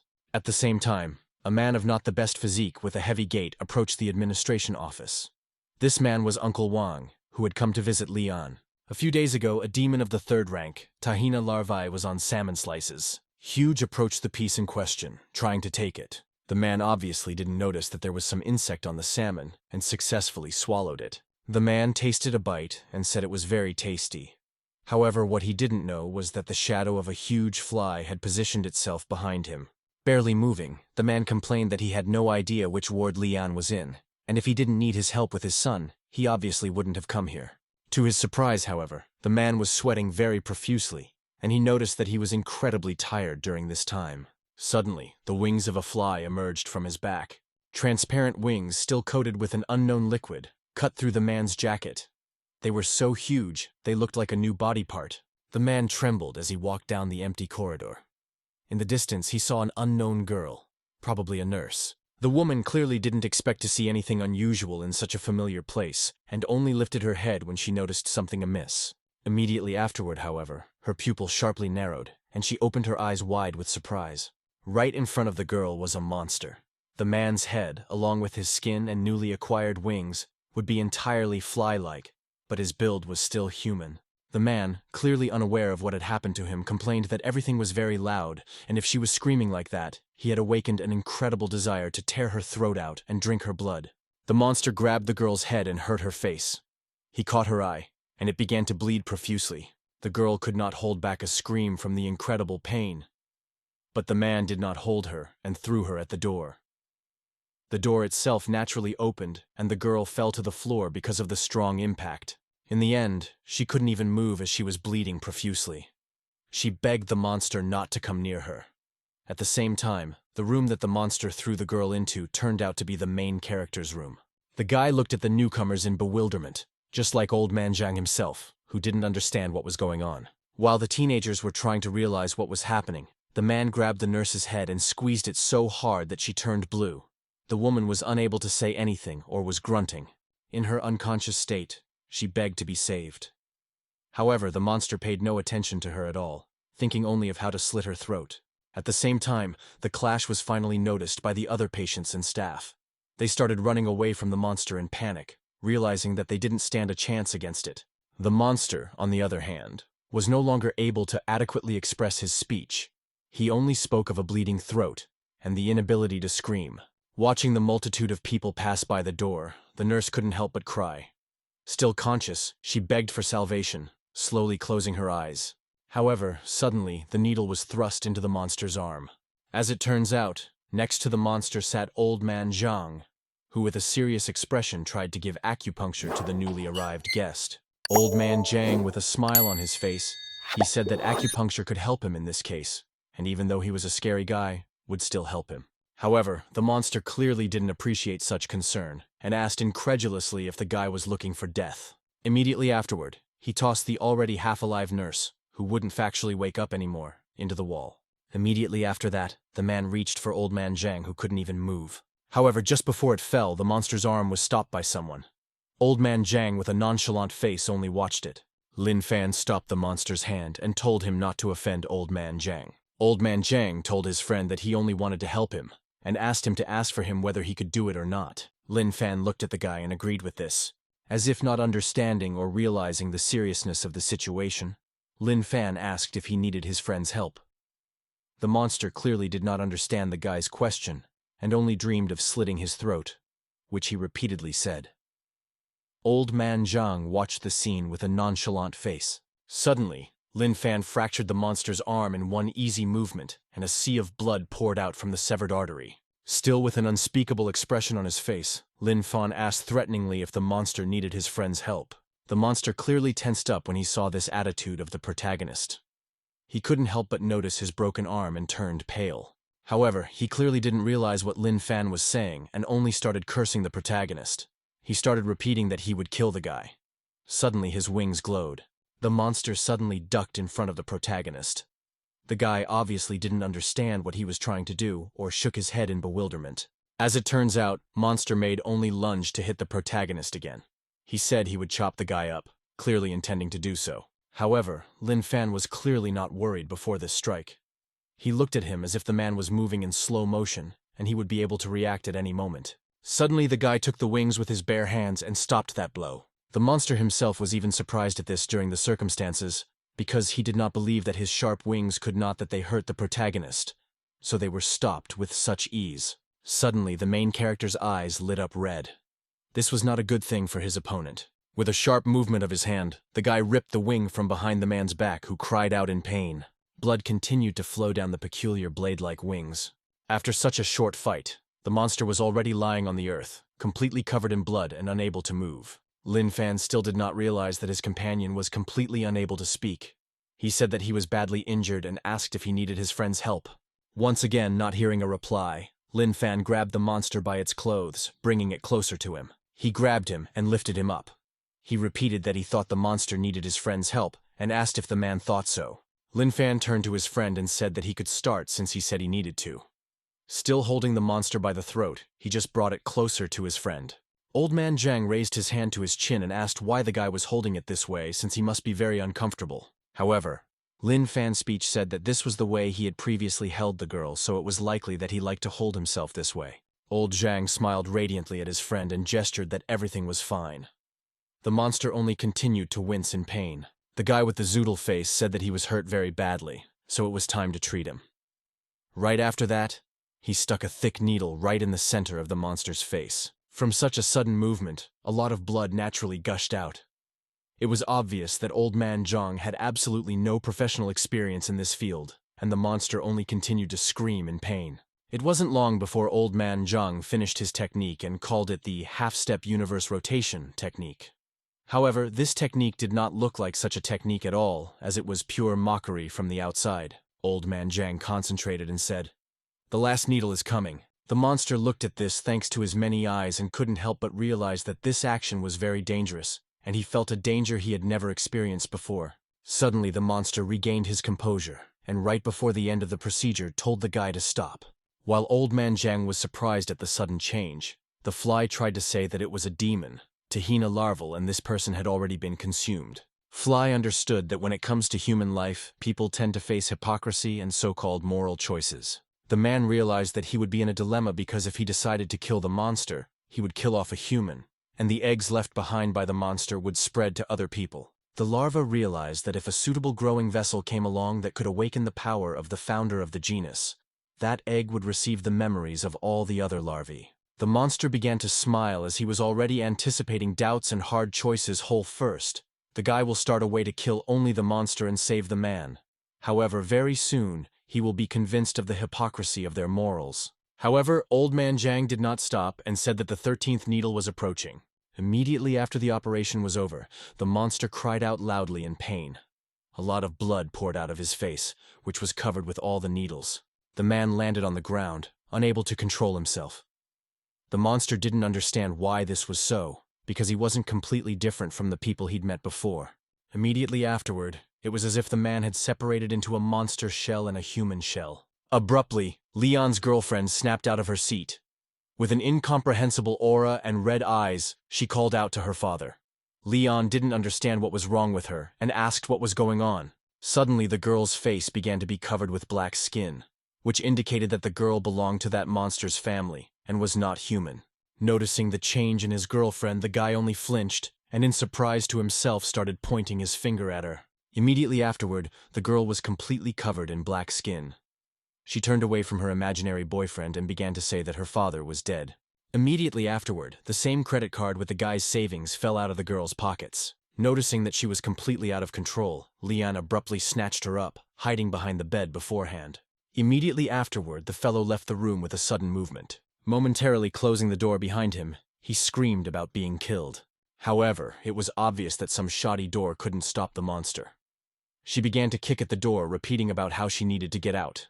A nurse walking by noticed the guy and asked what was going on with him and if they weren't in a romantic relationship. However, the boy continued to scream. Out of desperation, he said he could have put up with her fullness, raising someone else's child. The guy could Dasha forgive her for the horns on his head because of cheating with Van. Still, the guy absolutely could not forgive the fact that she had become so ugly. Immediately afterward, as if hearing those words, the girl burst through the door and the guy's eyes seemed to fall out of his eye sockets. The monster's head emerged from the resulting hole in the door. The boy held his breath and still looked at the girl with reddened eyes. Suddenly, there was some love music playing in the background, which clearly didn't fit the situation. Right after that, Monster broke through the door for good. She yelled that if the guy didn't like her anymore, he should die. Unexpectedly, then grabbed Leon by the scruff of his neck. The man sharply threw the boy away from himself, trying to protect him with his own body. As it turned out, the man in question was Lu Laifu.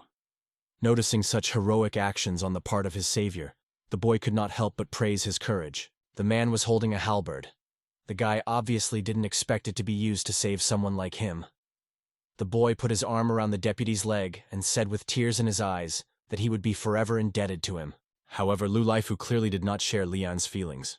As it turns out, just moments ago, a man was lying on the couch trying to sleep in the resident's room after a 10-hour surgery without a break. The unsuspecting man picked himself up and stood up abruptly from the couch. He realized that he had forgotten to do something. Lu Laifu put his hand on his forehead and realized that Haoren wanted to talk about the hospital subscription. Suddenly, the man's eyes lit up, and he looked at the halberd lying off to the side. Abruptly taking it in his hands, he ventured out with a manic expression to check out the season ticket. But let's get back to our sheep. The monster in the form of a girl could not keep herself off balance and slowly approached her opponent. Lu Laifu was clearly nervous and covered his back to Leon, who was looking at him with adoration. The man was talking about Chief Huang already calling the special division. Suddenly, the chief came running to the deputy and said that he had gotten through and they would be here soon. Upon hearing this information, Monster became angry and made a desperate lunge at her opponent. She cursed him to die and called him a loser. At the same time, upon hearing the insult in his direction, Leon shouted that the girl was cheating on him anyway, and because of that, she couldn't be considered good. After Monster took a swing at the company, the deputy abruptly plowed the guy to the floor and dodged the blow himself. Leon only blushed and said with gratitude in his eyes that Lu Laifu had saved him once again. However, the man realized that this was far from the end of the story. Trying his best to concentrate, he shook off the guy who was lisping like this, saying that he was disappointed in girls, and now Lu Laifu was the dearest person to him. Suddenly, an unfamiliar voice sounded out of nowhere. Someone took out 3 talismans and spoke the name of the technique. Immediately after that, all 3 talismans, as if driven by telekinesis, went towards the monster, surrounding it from all sides. At the same time, unknown vines appeared from all the talismans. They wrapped around the girl and did not give her a chance to escape. As it turned out, a group of help arrived. Half of the team turned to Lu Leaf and Leon and told them to leave while the other group started attacking the monster's body. Soon enough, the girl's entire body was burning in bright flames. She screamed in agony and pain because she couldn't do anything. Immediately after that, the man behind him uttered another sword-flying technique. A moment later, the very same sword pierced the girl's neck, which clearly meant imminent death. Immediately afterward, the monster's body fell downwards. The defeated body looked horrible, its dark skin almost indistinguishable from the purple congealed blood that made this picture even more disgusting. Right after that, another team came up and said they were the investigation team and the supply team. They were reassured that they could leave the rest of the work to them. Immediately afterward, the researcher approached the monster's body with a clipboard. The man said that the energy waves of the second-rank demon Takana larval demon had disappeared and death was confirmed. He also said that they had picked up the signal of another third-rank demon, and it must have been the father organism of this demon. The man had already started talking about having the warriors of the battle group go to eliminate it as something strange happened.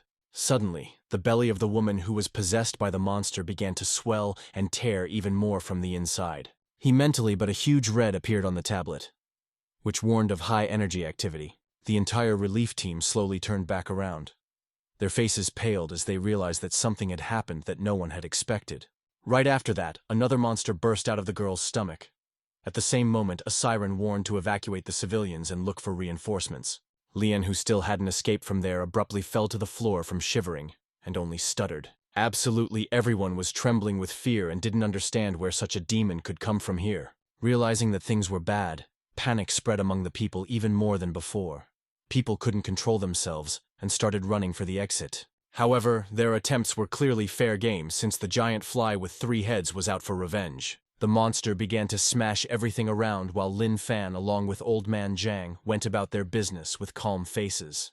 Old Man Zhang turned to his friend and said that he understood why they were running away since they had killed a man. However, he did not understand at all why everyone else was running away.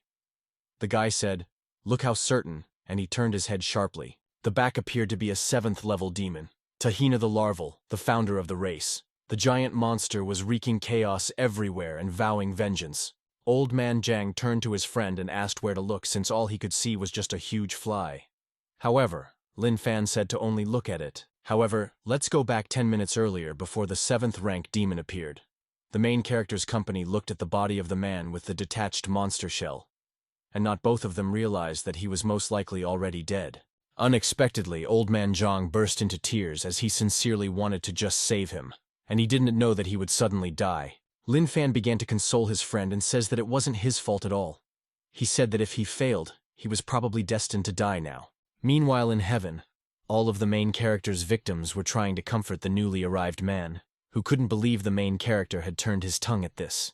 Old Man Zhang still couldn't calm down and said that he had treated him to death, and the director had said that killing people was illegal. The guy realized that he would go to jail, but Lin Fan said that since they had treated him together, they would be held accountable together. Hearing such remarks of the protagonist, all the victims instantly abandoned their attempts to calm the newcomer and became very angry. In one tons, they wanted to see when the company of the protagonist would answer for everything.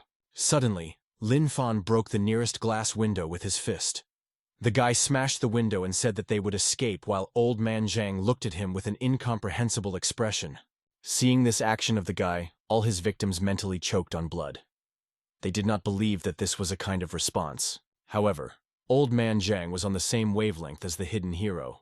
His eyes lit up and he said that it sounded like a really fun idea. Pretty soon, the company was gathering through the window. Suddenly, the nurse awoke, and despite the unfolding events, turned to them. The girl realized that even though those patients were whacked-out lunatics, she still owed them a debt of gratitude. At the same time, the company of the protagonist only smiled. The guys obviously didn't understand why they deserved such praise, but they were happy to hear it. It wasn't long before Lin Fan jumped down from the window. The guy stared sharply, trying to minimize the possibility of detection. Realizing that there was no one around, the guy turned and looked up. He opened his arms and told his friend to jump because he would catch him. At the same time, panic was spreading around as people were afraid of the terrifying demon. Lin Fan along with Old Man Zhang hid behind the bushes and camouflaged themselves to wait for the opportune moment. At the same time, the headquarters received information about the appearance of the 7th-rank demon and its location. They realized that the ones they had sent out were only rank 4 and urgently needed reinforcements. However, they were not at all sure that the group they had sent out would be able to return.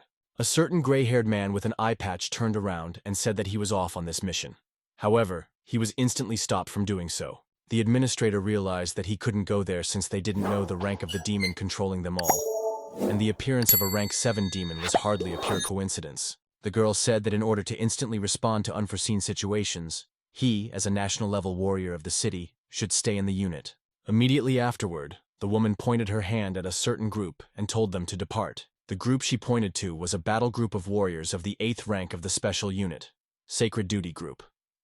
Everyone was not happy to hear this news, as they had just returned from a mission and had obviously not had time to rest. It wasn't long before Lin Fan, along with Old Man Zhang, were standing in the middle of the road. While everyone else was trying to scramble away to save their lives, the main character's group was gawking at the monster. At the same time, Monster had only one single instinct: to kill all living things in search of revenge. The incomprehensible voice of the main character's company did not understand at all what he was trying to say. Immediately afterward, a food information sign appeared in front of the protagonist's eyes. The system provided the protagonist with a recommended method of preparation, and after reading it, Lin Fan was drooling, even though the situation clearly did not have it. Lin Fan pointed at the monster and said that the psycho voice in his head said that they could cook it. Meanwhile, one of the rescue team extended his hand, trying to get the team's attention. However, what no one expected was that Lin Fan would stop the monster's entire onslaught with just one finger. Following this, a huge energy beam appeared on the protagonist. It instantly pierced one of the monster's heads, and it screamed in incredible pain. At the same time, the very same rescue couldn't believe what was happening and wondered if he was hallucinating. When Lin Fan effortlessly blew off the head of the huge monster, the monster started screaming loudly in pain. At the same time, Old Man Zhang only rejoiced at his friend's success. Lin Fan looked at his finger and said that the voice in his head said that this blow in calm would kill him. The system agreed with the statement and said that the first step was to accumulate energy, and the second step was to release it. However, Old Man Zhang very quickly doubted this suggestion, and asked how Lin Fan planned to get it since it was very big. Unexpectedly, Lin Fan made a sudden jerk of air, his strength it literally blurted out. A moment later, Lin Fan was in the air right above the monster, who had yet to realize the gravity of the situation. Lin Fan swung his fist about to finish the creature off without leaving it any chance to counterattack. Immediately after that, Lin Fan destroyed the second monster head. The lifeguard who was observing all of this action, although he couldn't move, still understood that Lin Fan possessed incredible power. The unexpected man turned pale and wondered who Lin Fan was. At the same time, the monster howled even more from the incredible pain. He was clearly in a bad mood and had lost his temper. Lin Fan deftly took advantage of this moment and jumped, trying to get another head. After that, Lin Fan gave another kick towards the monster, causing it to fall right onto a nearby building. But nevertheless, Lin Fan had not calculated the force of the blow, and the fact that immediately afterwards, he would start to rapidly fall downwards. Hesitantly landing, Lin Fan looked up where the monster was already located, ready to full-fledged attack. Immediately after that, the monster's incredibly sharp claws rushed towards the protagonist. Despite the fact that the guy dodged for quite a long time, however, it could not happen forever. Right after that, the system activated the defense skill of the impenetrable golden body. This way, Lin Fan didn't get hurt at all when he was hit directly. The monster Edge was not surprised that such a powerful so-and-so had left not a scratch on the protagonist and flustered. The guy grabbed the huge monster's coif and wrist with a sharp hand movement like it was an incredibly easy task for him. Immediately after that, with his remaining hand, Lin Fan counterattacked that very same hand. Immediately after that, the monster's arm seemed to crumble, and a huge amount of blood poured out. At the same time, Old Man Zhang didn't even pay attention to the protagonist's fight. Suddenly the guy raised his head and realized that he and the protagonist had different tastes, and wondered if they were going to fight. At the same time, Lin Fan was still fighting the monster. Old Man Zhang looked at the protagonist for a short while and thought, "Is Lin Fan hungry? Because he couldn't otherwise want to eat a small fly?" However, right after that, the guy's face became disgusted because he was not going to eat it. Because it was very disgusting. Lin Fan quite soon defeated this monster and headed towards his friend. The guy tried to ask something, however, Old Man Zhang interrupted him. His friend was in apparent apathy, as he was afraid that the protagonist along with him had different tastes. However, Lin Fan instantly refused his premium food and tossed it aside. Lin Fan said that it wasn't like that at all because it was ugly, not cute. At the same time, the system was extremely disappointed that he was throwing away such valuable food because it was a waste of food. However, Old Man Zhang was clearly happy to have the protagonist answer. He asked if he really thought that she wasn't cute at all, and if they wouldn't fight then. Lin Fan with a calm face agreed with the guy's assertion while the system was tearing up with indignation. It couldn't believe that Lin Fan was throwing away rank 7 food in such a simple manner. At the same time, people were working in the collapsing one trying to contain the barrier, not trying to make sure the ruins of the building didn't crush the people underneath. At the same time, the rescuers were trying to minimize injuries to the people there as much as possible and support the barrier makers. One of the girls, apparently the leader of the group, said to hang on, all the boss's reinforcements are sure to be here soon. Quite soon, there was a distinctive sound that the energy waves of the high-rank demon had disappeared, and it was most likely destroyed. At the same time, Lin Fan along with Old Man Zhang were moving away from the destroyed building. Old Man Zhang was literally glowing with energy, and asked if they would continue the escape if they didn't eat this fly. Lin Fan said with a full deadpan expression that they really should continue their escape. The system once again warned the protagonist that such valuable food was not on the road. The system tried to continue listing the reasons, but it didn't have time. Lin Fan literally slumped down here in fatigue. The system was expecting this because it wanted to say that this was the first time the host had used such a large amount of energy and needed to be replenished immediately. Old Man Zhang abruptly lowered himself in front of the protagonist because he thought that the guy was dying. He really cried and started to shake the body of the protagonist. The guy was really angry, so much so that he was screaming as hard as he could. When he heard the screams, a rescue team came to his rescue. Suddenly, someone called out to the guy and asked what happened here. The rescue team came running and didn't understand where the 7th rank demon had gone. Suddenly, one of the team members said that there were still remnants of the energy wars in the air. It wasn't long before another team member stated the monster's death. He pointed at it and told his team to get closer. However, they could not accept this fact, because it was hard to believe that the monster was dead before they came. They were warriors of the 8th rank of the Sacred Duty Squad. Shu Duokyu, one of the team members, did not understand who could kill such a ferocious monster. At the same time, a healer, apparently also one of them, told Old Man Zhang not to worry because he was fine. He would wake up soon. After that, the girl checked on Old Man Zhang.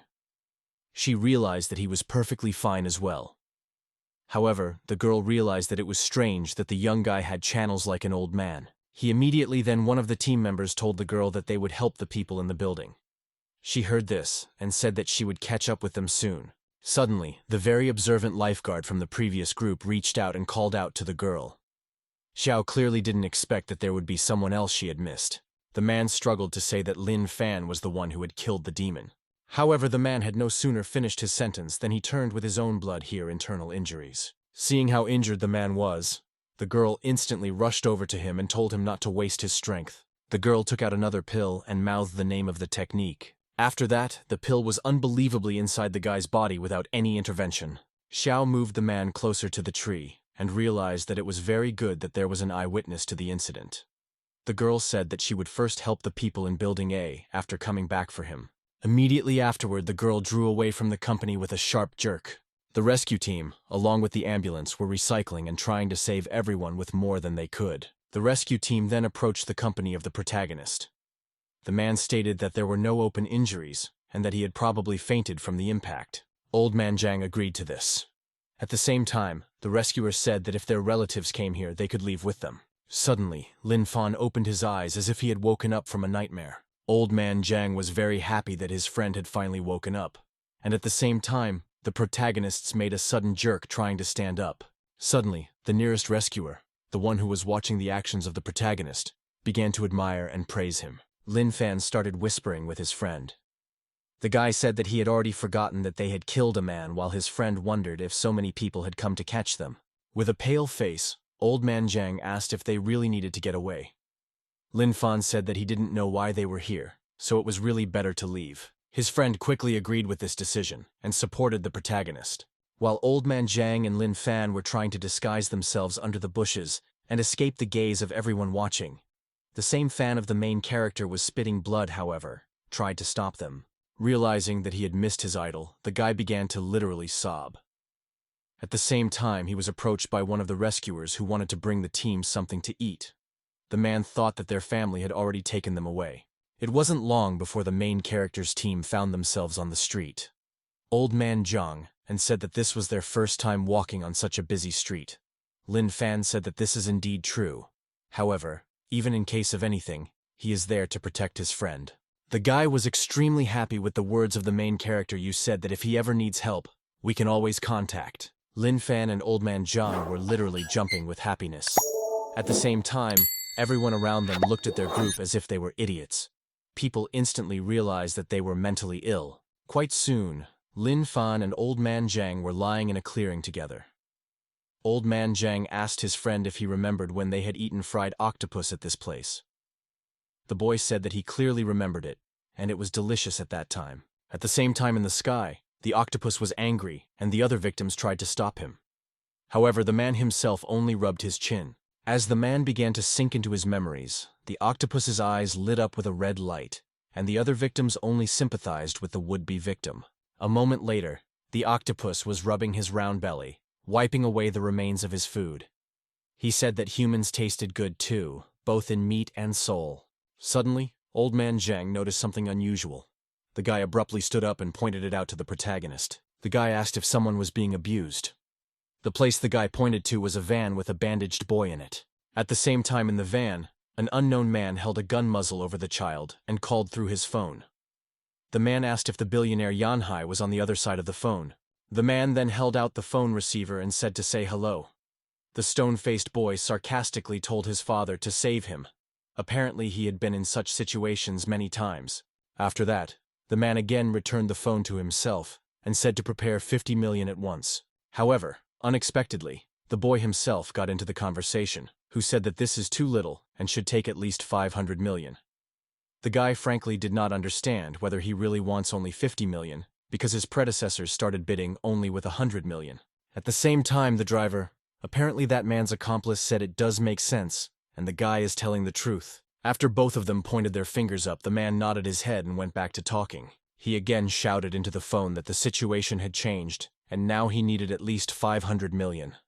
The man had already started to threaten, but the boy beat him to it. He shook his head and said, "That's not how it works. The whole kidnapper has to give specific timelines and measures in case of non-compliance, and only then will they have leverage." After that, the two kidnappers were surprised, and even more, and looked at his face. The man ordered the boy's father to leave the money at a specified place, and for every hour he was late, he would receive a photo of his son's severed hand. The man started prompting the kidnapper with lines, and the man tried to repeat them. At the same time, the same driver started waving a fan at the boy himself. Suddenly, however, the conversation turned to police officers. The kidnappers covered the phone and asked the boy what if he had absolutely no connection there. The guy said it's just a bluff to scare, and most parents who want their kids to stay safe wouldn't dare go to the police and put their child's life at risk. It wasn't long before the man hung up the phone and asked his coworker if he had made a good threat, but that the man naturally backed him up. The boy said it was very average, but he was very long, and hung up on the caller, and they have a device at home that locates the caller. When the kidnappers jumped at this surprise, the boy said with a calm face that they must have already determined where they were, and within 10 minutes the guards would be here personally. The visitors attempted to threaten the boy again by placing the muzzle in front of his face. However, he said quite calmly that Kidnapper Me was even able to memorize the phrases the boy spoke. He had to dictate phrase by phrase, and it took 47 minutes and 8 seconds. Hearing so many impertinent phrases, the kidnapper again put the muzzle of his gun in front of the boy. The man was clearly enraged and ready to kill him, while his partner tried to stop him because he realized that a huge amount of money was involved. Suddenly, the old man Zhang walked up to the van and asked if they were quarreling. The whole company was clearly not expecting new guests. It was obvious they were petrified when they realized the van had been approached by someone else. The kidnapper, who was initially not in the best of moods, said that today was his day, and he was not going to leave any witnesses. Immediately afterward, he pointed the muzzle of the gun with a confident look, "She the comer," and without hesitation fired. However, Lin Fan was unable to stop the bullet heading towards her friend, and did not receive absolutely no injuries to be surprised. The main a grim face stared at the kidnapper, while old man Zhang stood at his back and watched the circus. Lin Fan put his finger up and said that it was a gun he had seen on TV. The guy said that the man wanted to shoot him, and it hurt a lot. The guy said that even though Lin Fan was strong, it was illegal to kill people, and asked him not to kill him since they were still on the run. Lin Fan agreed again. The kidnapper clearly did not realize how it was possible that Lin Fan had stopped the bullet with his bare hands, and that he was not human. The man trembled his whole body and said that even though he was a demon, he was not afraid of him at all, which looked comical. However, no sooner had the man negotiated his proposal than Lin Fan made a quick dash forward and punched him in the solar plexus. She said nothing anyone expected was that Lin Fan would hit with such force that the guy along with the door flew off right into the nearby lake. His partner began to run to his brother, worrying about him entirely, leaving the kidnapped victim alone with the protagonist. Old man Zhang asked if the man was still alive, and Lin Fan said that he was still alive because he had hit him lightly. The guy approached the boy and said that Lin Fan had already chased away all the people who had wronged him. The victim asked if R2 could cut him up, which they did very quickly. Pretty soon the whole company was out of the van, and the boy said that from his observations they weren't exactly normal. Looking at the uniforms, the boy instantly realized that they were a mental patient from Qingshan Mental Hospital. Lin Fan looked at his friend and said that he was hungry again. The system couldn't help but feel indignant because the main character had rank 7 food right in his hands, and he just left it behind. The boy heard the spirit of his companions talking and said that since they had saved him, he was inviting them all to eat. They were both obviously delighted with the news. The boy ran and said that in about 3 minutes, his family's excellent security would show up here, so they should run as soon as possible. The whole group quickly fled the scene. It wasn't long before a rescue operation, many of whom were in helicopters, flew to the scene. It was announced via loudspeaker that the location had been confirmed, and it was necessary to make sure the young gentleman was safe. It wasn't long before the rescue operation began. At the same time, the kidnapper's partner and the man himself were not far from the van. The buddy was trying to resuscitate his friend, who was obviously unable to help himself and was not regaining consciousness. At the same time, the kidnapper's partner realized that this was their chance to get out of this whole situation and started thinking quickly about it. It didn't take him a huge amount of time, and the partner turned his head and said that a very handsome boy had been kidnapped by 2 men who were dressed in hospital pajamas. The guy said his brother tried to intervene and only asked if they were okay, for which he was beaten up. The buddy was shedding crocodile tears and said that the 2 men didn't have an ounce of sympathy. The man immediately asked where they had taken the child to. Suddenly, the kidnapper woke up at the same moment and started coughing. However, he realized that if his brother woke up at that time, things would take a serious turn. Continuing his acting, the guy slapped his brother sharply on the stomach so that he wouldn't say a word. He pretended that he cared about his brother and was very happy to see him awake. The participant of the special operation had already suspected why the voice of that very brother seemed too familiar to him, but decided not to pay attention to it. He was summoned by a man and told that another target location had been discovered, and they needed to go to help immediately. Accepting the order, the man turned and stopped paying attention to the 2 suspicious individuals. After the task force left, the partner was only glad that it was the most important moment he was able to save them both. At the same time, in the ruined hospital, the very same rescuers told tales of the main character's battle. The 8th rank group listened attentively to the guy who was obviously embellishing all the events. Listening to his ramblings, the whole team nodded and praised the protagonist in return. However, tired of listening to all the nonsense, one of the participants asked where the protagonist was. Suddenly the man cried and said with a broken heart that they ignored him and ran away. One of the members said that saving people and not chasing fame is his master's style. And so the man became sharply enthusiastic and said that nothing would be forgotten, and he remembered perfectly what they looked like. The guy said he was drawing his heroes, which the rest of the team quickly agreed. With burning eyes, the entire 8th ranked team waited for the eyewitness drawing. Very soon the man handed his creation to the whole group and said that before he entered the Buddhist academy, he wanted to study to be an artist. He said that his portraits could not be called similar, because they were like 2 drops of water identical. Abruptly, the whole team started praising the eyewitness drawing, saying that he really draws beautifully, and they look as if they are alive. However, one of the team members did not understand at all what his partners were saying, and wondered if they were looking at other drawings, and he thought so for one simple reason. He saw ugly scribbles, which could not reflect not only the whole but at least half of the similarity with the main character. The boy wondered if he would be kicked out of the group again if he said that the drawing was bad. It wasn't long before the main character's group was sitting in the magnificent restaurant. They were intensely eating everything they saw in front of them, including a variety of food and drinks. The restaurant staff were fumbling amongst themselves. Did they really? They had escaped from the hospital, and even with a child, and they were not extremely doubtful that they would be able to pay for their order because they were a 5-star restaurant. The unexpected girl remembered where she saw this form from, and said that they were patients from Qingshan Psychiatric Hospital. Her colleague was extremely surprised that their guests were crazy people. The boy had been watching all the different dishes the whole time and asked the company if they were full and had enough. However, Lin Fan said even after many plates of delicious viands, he was still hungry. The system said that after discovering the inner world, the host could strengthen limitlessly, but as a side effect, he had a strong sense of hunger that couldn't be drowned out by ordinary food. At the same time, Old Man Zhang was very satisfied because he was full. The boy thanked the boy and said that he was a good man. Said he could call him what the protagonist calls him, that is, Zhang. The protagonist said his name is Lin Fan. The boy said his name is Qian Xiaobao, whether they can just call him Xiaobao. Qian Xiaobao said that since Lin Fan hadn't eaten yet, he would order more. The waitress politely brought the food and took away the empty plates.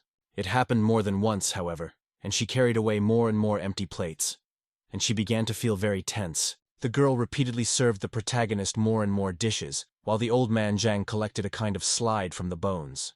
The girl was getting very worried because Lin Fan had already eaten 7 dishes by himself, and now she was not worried that they wouldn't be able to pay for the fact that he would die here, and the restaurant would have to pay compensation. And all for a while, Lin Fan called out to Chen Xiaobao, who had clearly already managed to fall asleep. Rubbing his eyes from sleep, Chen Xiaobao asked if the protagonist was full. The guy said that he wasn't full yet, but the psycho voice in his head said that he wouldn't be able to eat that way. Lin Fan said that since this was the case, that was the end of it. Old man Zhang moved closer to the protagonist and asked if it was an act of disrespect because Chen Xiaobao had invited them to eat, but he was not full. As soon as they all left the table, the girl started calling the police and said that the 3 of them had no money. However, suddenly about 83,000 yuan was transferred to her phone, which was the final price for the entire meal. Qin Xiaobao waved his hand and said that he didn't need the check. The girl was literally petrified of such treatment, and while the police were asking what the 3 visitors didn't have, she couldn't get out of her stupor. Suddenly the waitress decided to get out of the situation with a joke. She said a line from a famous song that said that money on the account is always scarce, and they will take whatever they don't have. When he heard that, the cop called her sick and hung up. It wasn't long before the main character's company walked out of the restaurant, and old man Zhang began to look around. The guy's eyes suddenly lit up, and he pointed to a certain building. Old man Zhang said that it was really fun, and he had seen the place on TV. Chen Xiaobao looked who the direction the guy was pointing to, and said that they must know very little about the world of video games, so he could show everything. At the same time, one has to wonder if the mentally ill play games at all. Quite soon the company of the protagonist found himself in a room with slot machines. Old man Zhang sighed because he had once again lost to the boy. The guy walked away from the terminal and in a sad voice asked the protagonist to help him take revenge, to which Lin Fan agreed. However, it was literally a 1-goal game. Lin Fan quite soon lost and couldn't land a single blow on his subscriber. Old man Zhang, who was watching the caviar, said that the buddy also lost. Qian Shoubao said that it was too simple a game and he never loses in it. The guy began to feel proud of himself, saying that even if he wanted it badly, he would not lose since it was too easy. Suddenly, Lin Fan made a sudden dash towards the machine. The mentally ill man swung at the automaton and struck it with all his might with his fist, and naturally the automaton couldn't withstand such a heavy blow. Lin Fan, with a gloomy expression, said that he died and that he won. Chen Xiaobao, with a pale expression, decided not to upset the protagonist and said that he had won. At the same time, everyone else there took offense since they would not be able to play fighting games. Old man Zhang was extremely happy about such a victory, and was literally jumping with happiness as they walked to the next machine. However, the guy thought that even though they are crazy, the protagonist has too much strength for such. Qian Xiaobao recalled that when Lin Fan hit the kidnapper, he thought that he was already finished. Lin Fan said that he didn't have tremendous strength at all and was still hungry. The guy was tired and had no strength. At the same time, a small red dot appeared on his forehead.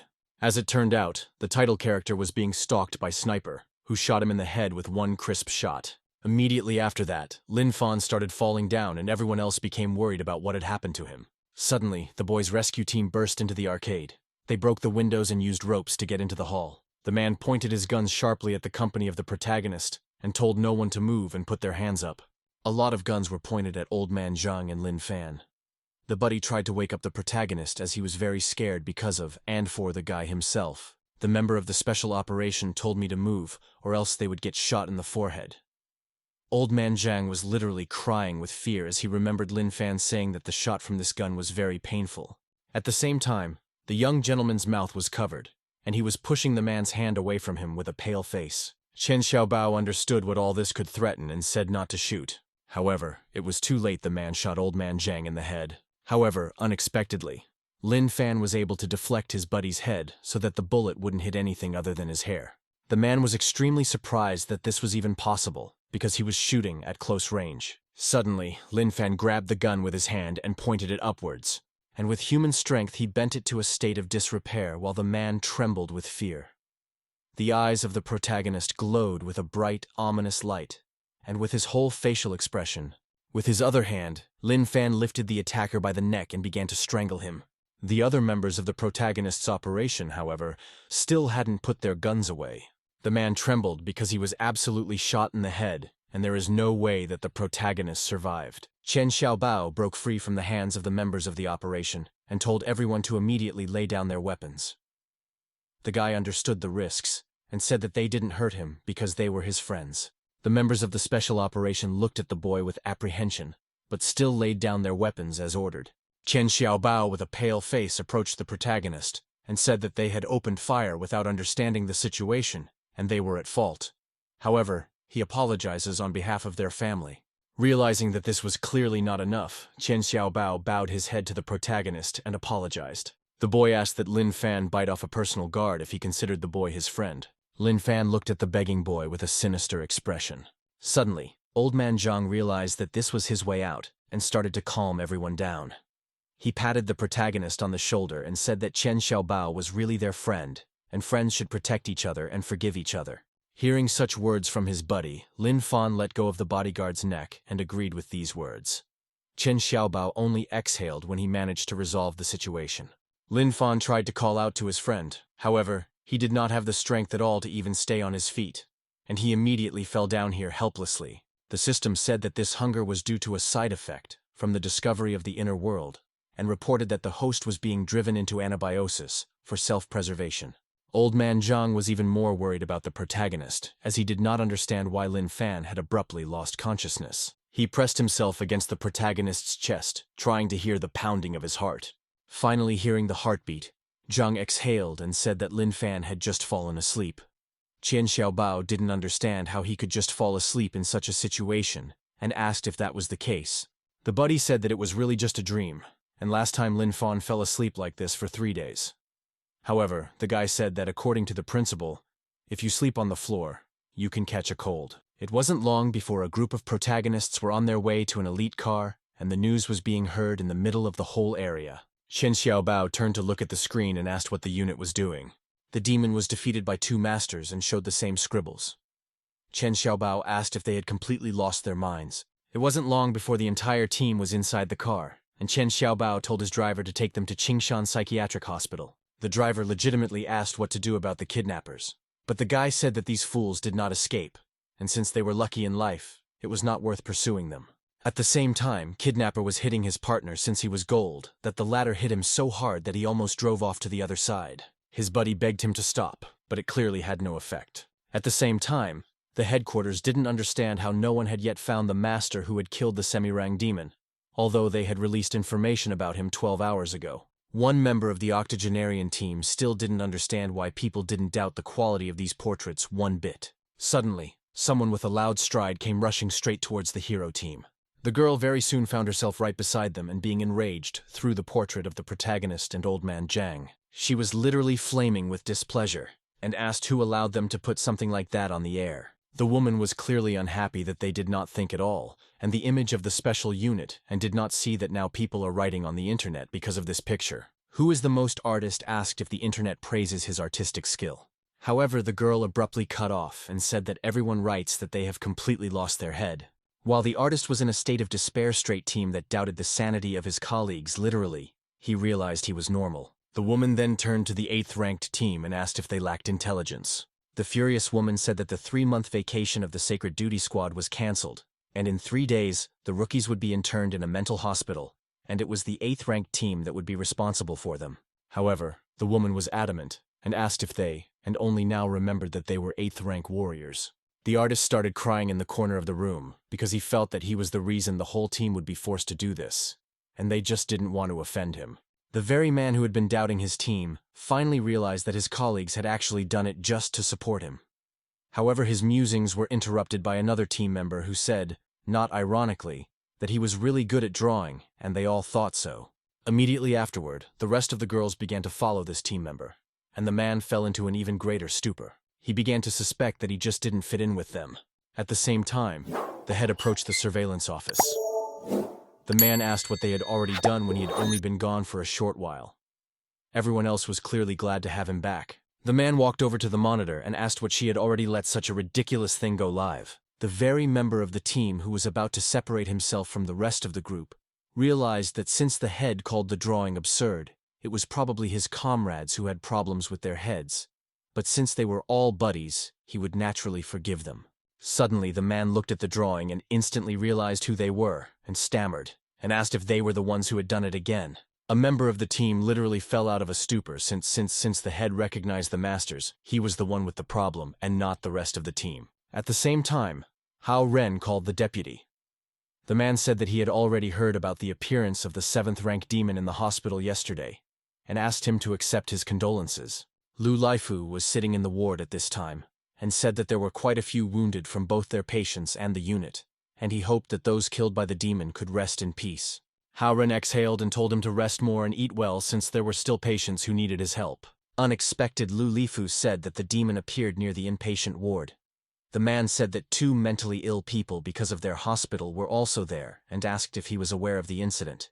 Lu Lifu warned the director that this demon was so huge that it had eaten many patients alive.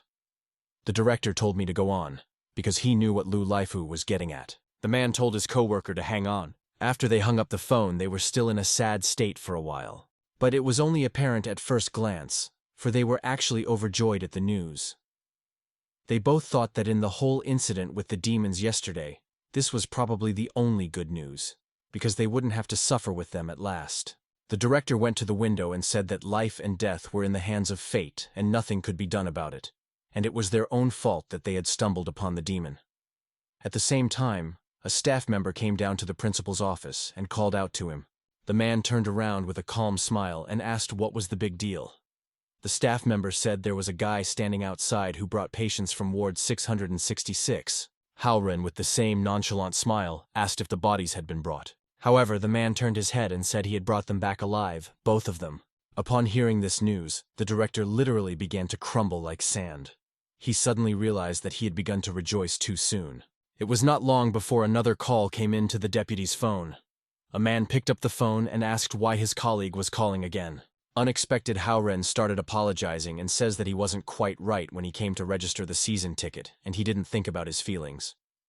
Such unexpected revelations made Lu Laifu cringe, but she said it was the first time he was happy to hear something from him. However, immediately after this change, the principal asked if he could issue a season ticket. He said that since the 2 bodies were no longer alive, he wouldn't really benefit from the subscription. Hao Ren said that he would decide whether the contract was beneficial to him or not, so he would be able to see him more often. However, Lu Laifu's last sentence made Lu Laifu nervous as he did not expect any difficulties. Nevertheless, the man decided he was just incredibly charming and exhaled. The director of the psychiatric hospital said that they had given his hospital a lot of trouble lately. Lu Laifu clarified with a serious expression that he is a man and he is not attracted to other men. However, wind up and said that she didn't mind at all, and the next time the director came, he would ask her to make an exception for him and make a season ticket. Immediately after the director hung up the phone, the staff member asked if he had succeeded. The director said that he had succeeded and apologized for keeping young Mr. Chen Xiaobao waiting. After that, Hao Ren said hello to the boy, thanking him for bringing back the main character and Old Man Zhang. The principal said that these 2 were like family to him, and they were very worried when they heard that they were missing. Chen Xiaobao said that they took them to their family's private hospital for examination last night and brought a report. Delanoy looked at the report and said that based on it, there was nothing wrong with him. However, Chen Xiaobao correctly pointed out that the company's other indicators were extremely strange, including the increased stem cell activity of the protagonist and Old Man Zhang's bone tissue not matching his age. The guy took a sip of hot milk and said, based on this, several experts concluded that Old Man Zhang is at least 100 years old. The director said that he really didn't know the age of Old Man Zhang, because there was no record of him in the hospital's archives. However, the man recalled that Old Man Zhang had already been incarcerated when he became the director. The man said that perhaps his mental state is stable, and he is just a carefree young man. The man put a hand to his palate and said he was doing well, unlike the man himself who worried about his gray hair and wrinkles in his 50s. After the guests left, the director asked his employee if Chen Xiaobao believed his ramblings. Without waiting for an answer, however, he turned his head upward and said that he probably did. Looking at the vast sky, he said that young people tend to their dignity, including these people include, and children, and especially rich children. At the same time, a red raven with an unnatural number of eyes flew into an unknown cave. Suddenly, it spoke in a human voice and said that the plan with the larva was failed, the vegetation vessel was found, and then the founder of the family was awakened. Well, at the same moment, warriors appeared and destroyed it. It was the Raven who said that he definitely felt the energy waves of a merged 7th-rank demon. But the matter immediately collided with an unknown desire. It seemed there was more than one Raven in the cave. He told the audience that after the fusion demon was defeated, all of its larvae left in people were also killed. After this speech, a 9th-ranked case in the form of a crocodile spoke. He said that it was someone who couldn't handle a helpless case who was a complete scum, and the rest of the demons began to support the alligator. Nevertheless, Kitsune watched these actions and swore to herself that she would defeat the stupid crocodile that had picked up human insults. This fox turned out to be another rank 9 demon. She asked sarcastically after how many reconnaissance sorties they would know how many warriors there were in the human city. Raven said that there was a cluster of humans in that place, and they were usually confronted by 3 squads of rank 8 warriors, respectively called Sacred Duty, Rock, and Soul. Kitsune wondered if the 8th-rank Basil warriors were roughly equal to the 7th-level demons. But they didn't know how the strength of the national-level warriors and the national-level warriors were. Suddenly a loud hissing sounded. Demon asked if the king wanted to send an 8th-rank demon to scout. An even louder hissing sounded. The girl said that the king was ordering all rank 8 demons to come forward. It wasn't long before a few of those present stepped forward. Their entirety was covered in an unknown paint that signaled danger. There was another short, hissing sound. An unknown hand appeared out of the darkness, and it was announced that the king was choosing him. As it turned out, the demon the king pointed out was an orangutan who started beating his chest. Raven turned around and said that he also smelled the scent of demons from the 2 people without the warrior aura. And the scent was suspiciously similar to that belonging to the morning dog, dark python, and reef octopus that had gone missing during the exploration. Kitsune obviously couldn't imagine how ordinary people could have the scent of demons, since the only time such a thing was possible was when they were demons in the form of humans. Unexpectedly, the girl remembered the second method, but literally immediately began to shake her head, because it is impossible for people to feed on other demons. The fox told the Raven to take 2 demons with him, 4th and 5th ranks, and find out what kind of people they were, which the Raven agreed to with a loud shout. At the same time, Old Man Jiang and Lin Fan were in their chamber. Old Man Jiang sipped something from a tube while Lin Fan fell asleep again for 3 days like a pig. However, his buddy was very much worried why Lin Fan still hadn't woken up yet. Suddenly, the director came into the room, whose arrival the patient was overjoyed to see. However, in addition to the director, 2 other male employees entered the room at once. At the same time, Hao Ren asked whether Lin Fan was still awake because he was very worried about him. At the same time, 2 workers began to do their job of installing the toilet. They realized that right now they were being paid twice as much, and all they had to do was install the toilet and leave as soon as possible. Pretty soon, they started to set up in the bathroom. At the same time, the principal was still talking to Old Man Jiang with an expressionless face, and asked him to keep an eye on his comrade until he woke up. It wasn't long before the director along with the installation team left the room, and the director thanked Old Man Jiang for his assistance. Immediately after that, the door closed with a loud rumble, and it felt like it was being hammered down. Old Man Jiang clearly didn't understand what was happening. At the same time, the director moved away from the room with the boarded-up door as soon as possible. He wanted very much to believe that when the trainees of the special unit arrived here, nothing would happen while the patient's food would be delivered through the window. It wasn't long before it was deep night. As it turned out, Xu Zhengyang was in the protagonist's room that night. He was saying that this year, Heli had decided to send the rookies to Qingshan Psychiatric Hospital for training, and they would be here the day after tomorrow. The director was in the same ward and said that he had received the alert and had already sent a reply because it was too dangerous, and sent a waiver. However, immediately after this sentence, the head held out the check to the old man's face. As it turned out, the man was 5 million yuan. The director instantly changed his shoes and said that danger was something that wars faced all the time, and since they would be the day after tomorrow, he would start preparations now. The headmaster was still staring at that check with burning eyes, while the head looked at the main character chamber, and said that they had reached an incredible strength. Suddenly, the director pulled a pile of papers related to the sale of custodial rights. There is incredible hope in his eyes. Asked if he will buy them, appears a lucrative offer. The man said that there was no case in the unit where lunatics became warriors. Most likely Haley would not allow it, so he asked for a little more time to think about it. Very soon the day came when the internship began. The director of the psychiatric hospital shook hands with the warrior and wished them to successfully complete their internship in this psychiatric hospital. However, the newcomers clearly had not heard that it was such a famous group that would become their mentors. Many were surprised by the fact that the warriors of sacred duty are so deferential to the director of this psychiatric hospital. The psychiatric hospital said he had already received a notice with details of their practice and asked to follow up. The newcomers wondered what other details of the practice the principal might hear. But because of the unusual thinking of all the challenging people, they decided to stop being afraid. Pretty soon the group came to a tree where the director said that their practice was to personally care for a mentally ill person for a month, where if they hurt the sick person or the sick person them, they could consider that they had failed the practice. Such harsh rules clearly surprised the newcomers, who literally fell out in a stupor. It was again only at first glance, because people as quickly as possible thought that this task will be incredibly easy because these mentally ill people are ordinary people and cannot harm in any way. Despite the shared smiling faces, the principal sighed and asked himself why he was so worried. At the same time, in the protagonist's chamber, the system sent a message that the host had absorbed enough energy to come out of anabiosis. The guy called his friend's name when he was still in a half-sleep. However, Old Man Jang was clearly happy to see the protagonist awaken and immediately rushed to the bed. Lin Fan asked how long he had slept, to which his buddy said that he had slept again for 3 days. Lin Fan asked if they had returned home, to which Old Man Zhang said something really so, and they were given a ride by Qian Xiaobao. Right after that, his buddy's eyes lit up even more, and he said that the principal was very worried about him. If they told him that he was awake, he would be very happy. Immediately afterward, attempts began to break down the door, which was boarded up. Such obstacles could hardly be called such, however, for it was not long before the door was kicked in. Old Man Zhang joyfully began to call out to the principal and began to sprint in his direction. At the same time, the director was in the courtyard and clapped his hands. The man said that since they had dealt with the couples, let them come to him one by one. To the newcomer, the director introduced Linlin and said that he was the one he would take care of while the most mentally ill.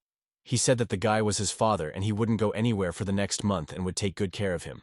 The guy was clearly not comfortable with this nickname, because he did not understand how a mentally ill person could call him dad. However, unexpectedly, the mentally ill man, hearing the principal's explanation, immediately burst into tears and reached for him. He immediately lashed out at the guy and said with tears in his eyes that he thought the guy had dumped him. Then the director handed the guy a stack of papers. He said that this is the patient's medical history and treatment requirements, and now he and the guards should take him to his room. Quite soon, further pair distribution began. Hao Ren introduced the next patient to the newcomer, and said that the girl was the customer who would buy a watch from him every day for the whole month. Hearing such information from the director, the eyes of the mentally ill man lit up sharply. He started shaking his hand and saying that he had done the right thing when he approached him, because he had a very large assortment. At the same time, the newcomer clearly didn't understand what kind of watches and their sales in a mental hospital were. However, it didn't end there. This time the patient became a master trainee for a month. The patient, however, asked him at the most straight away if he had read A Brief History of Time, Changes, and other books on astronomy. Naturally, the newcomer had no idea what he was talking about. The man then said that he hadn't even read any science pop books on space, and so he wouldn't accept this guy. The principal said that he would take care of him for the next month, and in other words, he had to convince him to take him on as a student. It wasn't long before Lin Fan and Old Man Zhang were on the platform.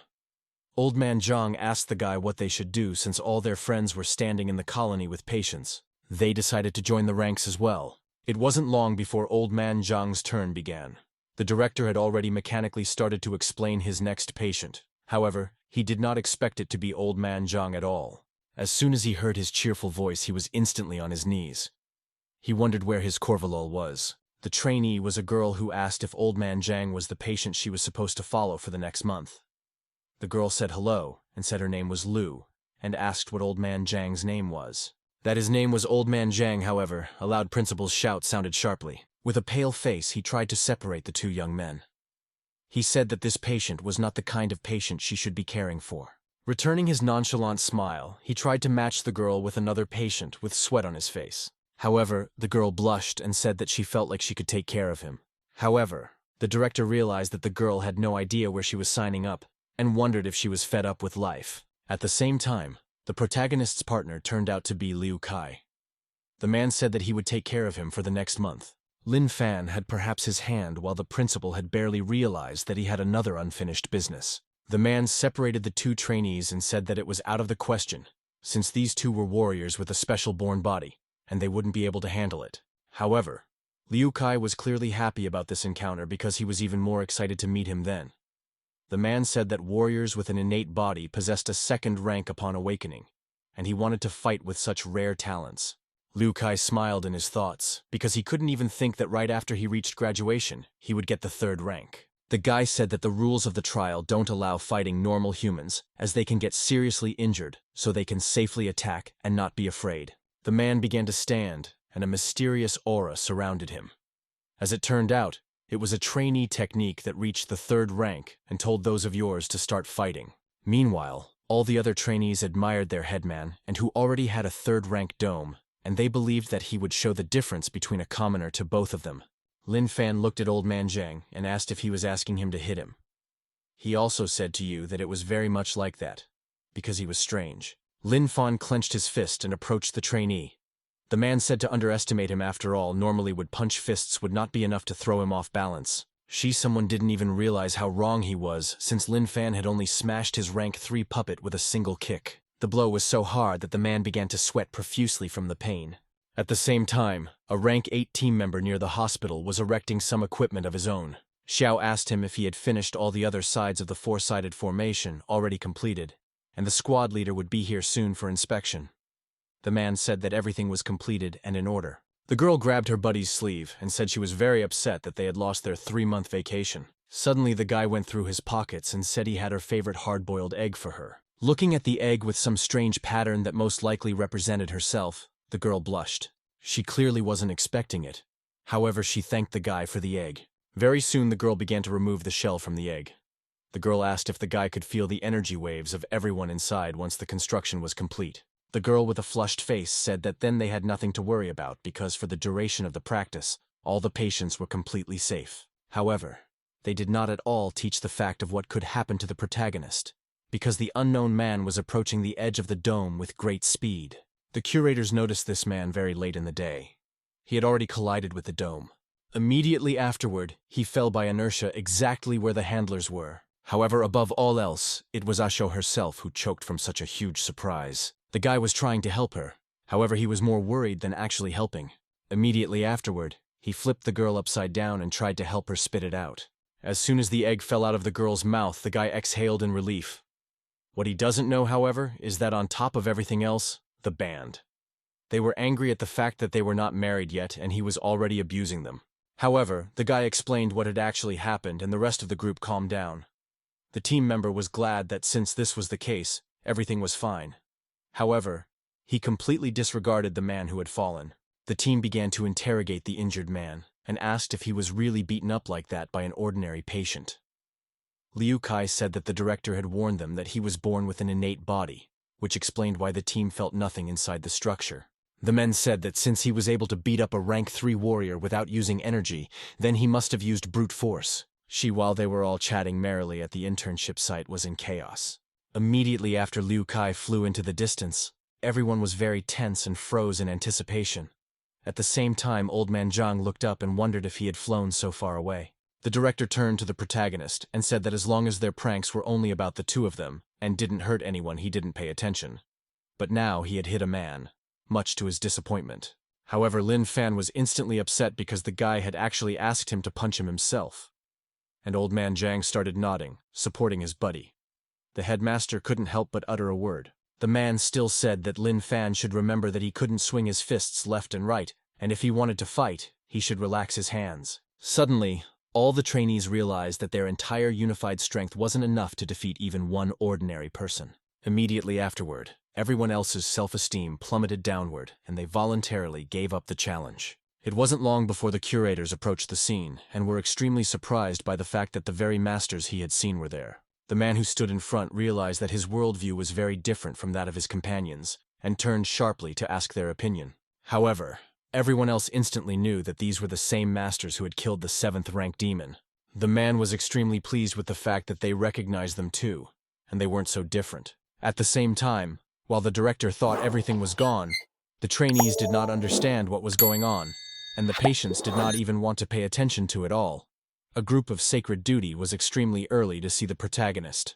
They immediately surrounded the guy and said that thanks to him, there were far fewer casualties in the incident with the 7th-rank demon, and began to admire him. At the same time, Liu Kai didn't understand what they were saying and what kind of masters they were.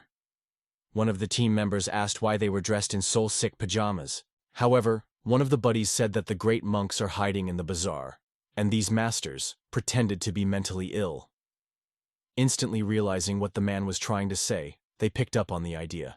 Yet the very man who had a different worldview from everyone else wondered if they just couldn't be mentally ill. However, one of the team members asked if they had all already forgotten how before they arrived, several high-ranking officials of the unit told them to be respectful to the director. The man instantly rewrote this with the fact that the masters had asked the principal to falsify their mental illness so that they could quietly close here and cultivate. The director realized that although he was here for a reason, however, these guys are the real nutjobs. However, they were really happy to see the main character and started praising him even more. At the same time, the victim realized that in this way they were worthy of receiving a recommendation to join the unit even from a sacred duty, and he realized what a fool he had been. Howren decided to take control of the situation and said that they were indeed hidden masters. He saw this as an opportunity and a chance to get rid of the protagonist and Old Man Zhang. The man offered to recommend talents to their boss and the head himself. The group instantly agreed with the director's words and said that they would indeed recommend him. Old Man Zhang was already starting to rejoice at the fact that they would move. But Lin Fan said that he would like to stay at home. He said that he would also like to stay home because if they left, the principal would be worried about them.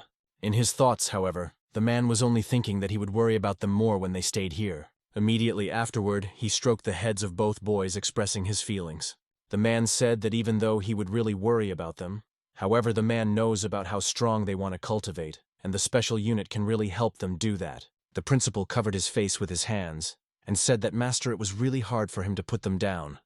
However, he wouldn't forgive himself if he forced them to stay here. After such a revelation, the principal hugged Old Man Zhang, the main character, who was also crying. The man said that he would miss them. At the same time, the rest of the group looked at the situation going on with pitying eyes. Liu Kai said that they were just like ordinary people, and they were not alien to anything human. Suddenly, the curator said that he was injured, so the test was failed, and he would have to return to the academy. Such a revelation instantly made the trainee vomit blood, and suddenly, Liu came up to them and asked if she could still keep an eye on them since they were her date for this challenge. Old Man Zhang looked at the girl and said that she really could since she was a good person. At the same time, she blushed because she began to admire him. Suddenly, Old Man Zhang pulled out a country of needles from nowhere. The man said that he would take care of her health with acupuncture in return. The principal tried to stop it with one girl happily thanking him for his concern. The girl thought that the effect of the acupuncture master's acupuncture must be incredible to the extent that it would strengthen her inner energy source and make her stronger and more beautiful. However, while the girl was dreaming about it, really only wounded whether her beautiful face, and in the distant future, this maiden fell into slumber for 100 years. Even though she was perfectly healthy, she fell into a deep sleep for which she was nicknamed Sleeping Beauty. However, it was only a hallucination of the girl herself. The curators and the main character's company, along with the director, were crowded around her. Her handlers didn't understand what was happening to her because she was completely healthy. However, they noticed that she still failed the test. The members then turned to the director and asked if they could return to the unit with the masters once their probationary period was over and recommend them to the chapter. The mastermind team agreed to this offer. However, it wasn't long before an unknown raven was on the scene. He realized that it was the exact same scent he had smelled. The bird ordered the ferocious bear of the 9th rank to be the first to test them. Suddenly, however, the raven felt something unusual. He realized that he was too focused on those two, so he didn't notice the aura of the warriors, because he realized that the aura of a rank 8 warrior could be felt here. Raven looked up and realized that he needed to lure them out somehow, and that was how he would check things out. It wasn't long before Lin Fan and Old Man Zhang were lying on the lawn. The friend asked the protagonist if this ant was the same as the one Lin Fan had thrown away and wouldn't eat. At the same time, the rest of the team watched the actions of the protagonist and still marveled at the fact that they thought that by contemplating all living things, they were comprehending the basics of cultivation. After successfully distributing the 2 casualties, the man said that the 8th rank warriors were keeping an eye on these 2, so should be fine now. However, the principal still couldn't contain his tension and was worried that something would happen because he was like a delicate flower in front of them. Pretty soon the company was in the ward and drinking their drinks. The Sacred Duty group thought they were drinking soy milk and said that Coke and Sprite was a high level of cultivation. The man thought about it and realized that with the help of consciousness, they cannot determine and change reality. That is, they are true masters. After a while, Old Man Jang and the protagonist were lying in a clearing.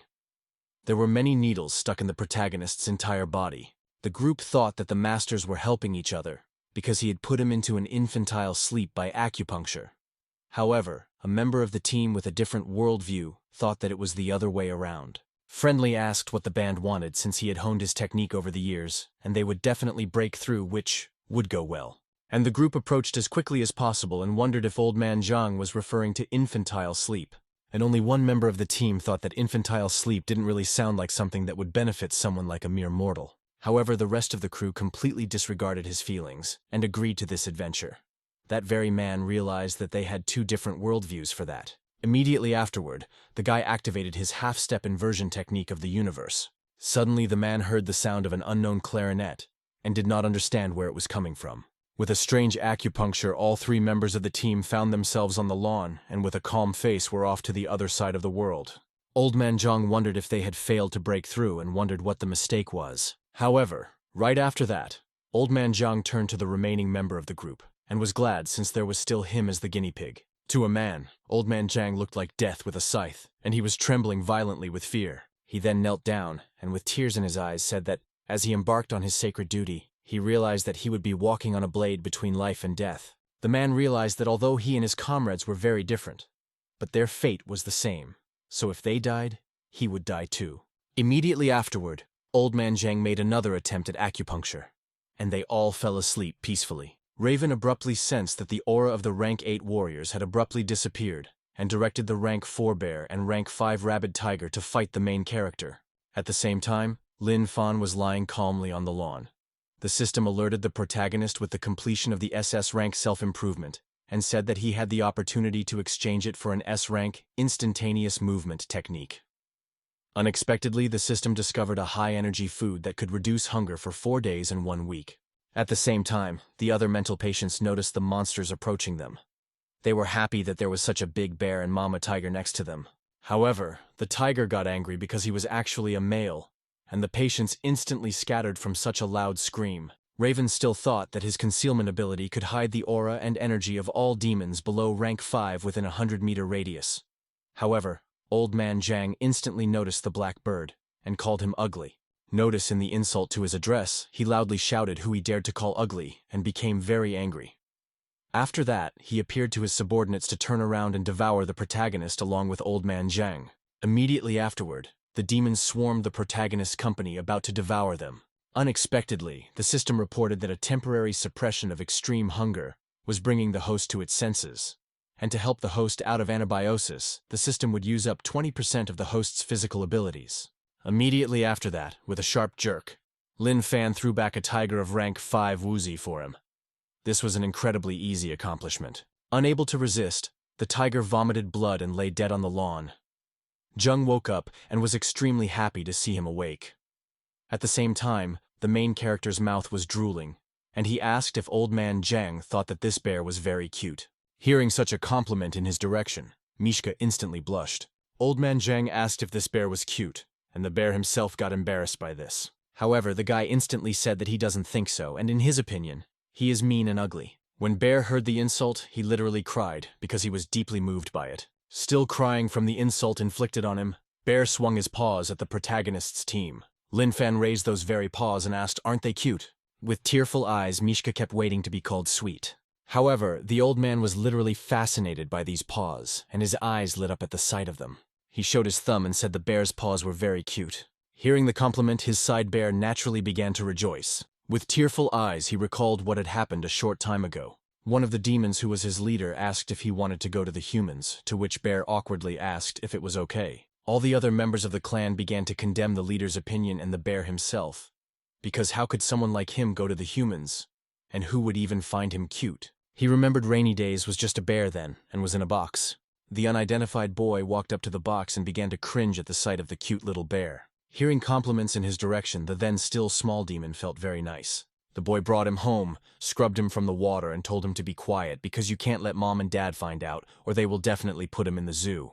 It wasn't long before the boy's parents came home. They asked if he was home.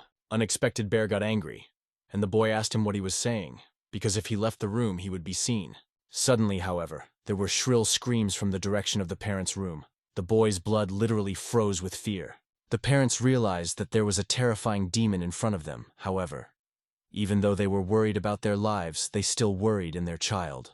After the killing was over, the bear cub went back to his room with a calm expression on his face. He probably didn't feel anything at all when his parents were killed, because he thought that if they were gone, he wouldn't have to worry about anyone separating them.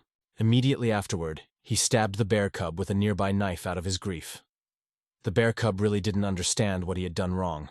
The boy was in an incredible rage and tried to kill the demon he had mistakenly harbored. However, back to our story, where Lin Fan and Old Man Zhang praised the bear paws and thought they were very cute. The demon blushed his whole no one called him cute except the very boy. Suddenly, however, the bear's eyes opened wide. The bear looked at his paws and realized that they were literally separated from his body, and blood was trickling from where they should have been. Lin Fan separated those very paws to take a closer look at them. Suddenly, some nutcase approaches the protagonist's company and says that bear paws are a high-end ingredient, and he knows how to make a delicacy out of it. Right after that, he took his paws and said he would call them when we cooked the dishes. The demon began to tremble with anger as he realized that Lin Fan had deceived him. However, the guy decided it was a no-brainer to listen to his complaints and instantly punched him in the stomach. From such a hard blow, Bear literally froze for a second and was on top of him a moment later. After he landed from that blow, he was still complaining about being cheated the whole no sooner they called him cute, so they started cutting him right away. At the same time, Lin Fan started reaching for the tiger and asked if it was cute, to which Old Man Zhang naturally agreed. Raven tried to retrieve the tiger's body, however, he did not notice it beside him. Suddenly he turned around and realized that he had a very bad feeling, and it began to seem to him that the tiger was not coming back. Immediately after this incident, the defense, along with the body of the bear, secretly escape, leaving the body of the tiger behind. The tiger itself, which had already become a ghost at that point, was stunned. The same guy who took over when cooking the bear paws came back and said that tiger root is a high-end ingredient, and he knows how to make a delicacy out of it. The tiger ghost was screaming for at least his body to be left unharmed, but these cries meant absolutely nothing. As the patient began to cut up the tiger, Lin Fan asked his buddy what the guy meant. Lin Fan blushed and said that he thought his whole body was cute, to which his friend agreed and said that he should prepare everything. While Tiger Ghost was crying over his body, all the slain monsters in the heavens only sympathized with the newcomer and told him not to cry over it because he already had friends. The tiger had no idea about the existence of the other victims of the protagonist and looked up in surprise. The monsters were saying that from now on the tiger was their family. At the same time, the patient came into the kitchen and, with an ominous expression on his face, pulled out the mysterious knife of the 9 heavens. As it turns out, this knife had been bought for a lot of money, but had never been used. Without hearing the loud squeals of the cooks, the guy with a manic expression began to cut the most valuable thing from the tiger. After realizing that there was nothing more to come back, the tiger in the sky literally burst into tears. However, this state of apathy did not last long, as it was not long before he fell to the ground in frustration. While he was crying, all the other victims of the main character tried to comfort him and told him not to worry about it. Immediately after that, the first, second, third, fifth victim hugged each other and started crying together, as they realized they had been let down by cuteness. The only one they had eaten turned out to be the 4th victim, who was not cute. It wasn't long before the patient brought 2 bear-prepared paws out of the kitchen. He put them on the table and told all the patients to appreciate his culinary prowess. At the same time, the cooks were already in the office, the director, who was hurriedly approaching the cafeteria. They began to talk about what kind of horrors were happening in the kitchen and said that there were too many scary people here. It wasn't long before the group of wardens found themselves in the cafeteria, where all the patients were excited about the new viands. With an angry expression on his face, Hao Ren approached Old Man Zhang and asked what was going on here. At the same time, Lin Fan received a message he had absorbed all of the 5th-rank demon meat and its characteristic increases. Old Man Zhang said that they were gnawing on tiger stubs together, and then what he was seeing right now happened. After this statement, Hao Ren was literally covered in flames and realized that Lin Fan and his friends were the ones responsible for these events. Suddenly, the very same cook started shifting gears on the main character and said that he was not to blame for anything, and it was all their fault. Upon hearing such excuses, the principal said that he was already aware of the fact that he was making inedible food and asked if he was responsible for it. The boy said yes, and the man asked a counter question about where he got the ingredients from. After that, the man put his hand on Cook's shoulder and said that he knew that only Lin Fan along with his buddy did all the bad things, and asked what about his desire to work in the kitchen. He put his fist up and said that basically all of them were illegals anyway. But the patient did not listen to him at all. The director then exhaled and said that from next month he would have to increase the pay of the cooks, for which they thanked him. The director said to call the hospital to get everyone to pick up all the patients. In his thoughts, he exhaled and realized that he was very lucky that they had time to make the appointment. The director said that in the future, the ingredients he obtained should not be given to anyone, and the protagonist's company agreed. The man walked out of the cafeteria and exhaled as he would not have any health to endure them, and his only dream was to just live in peace. At the same time, the Sacred Duty group was resting in the clearing. They had just started to wake up after Old Man Zhang's acupuncture. Xiao noticed that her skin was much better while her boyfriend said he was full of energy. However, the remaining man asked if they had not noticed the most important thing at all. He pointed to the people here and said that they had all advanced to the 9th rank. Everyone was literally dazzled by the realization of this information.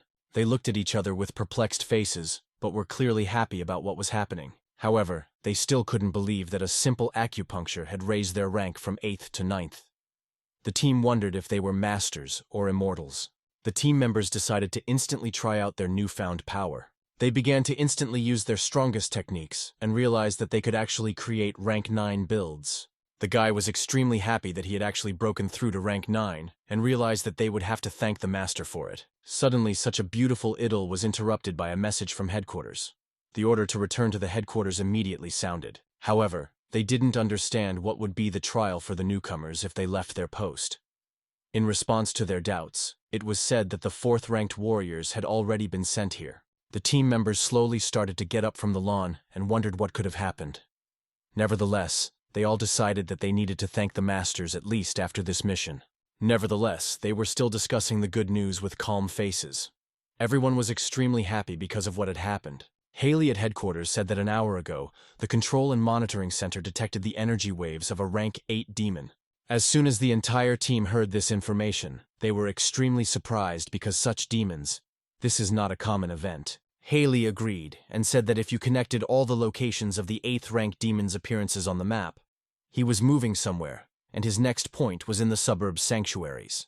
Xu Zhengyang said that, in other words, this monster wanted to report that the demon camp might be there. However, the girl let Scala also the thought that this could be a trap after all, a demon that inserts too obviously if the traces just might be playing out a performance for them. After this message, she said that this was the reason why they couldn't send low-ranked warriors here. The head of Sacred Duty asked if the assignment was to check out what was going on there. The team members were extremely confident in their abilities, and said that they could grant this task to them since they had actually already fallen to rank 9. Haley clearly didn't expect this development, and asked if they really did. All 4 team members said they had help from the masters. That woman said that the assignment was too urgent, and they didn't have time to recertify their rank.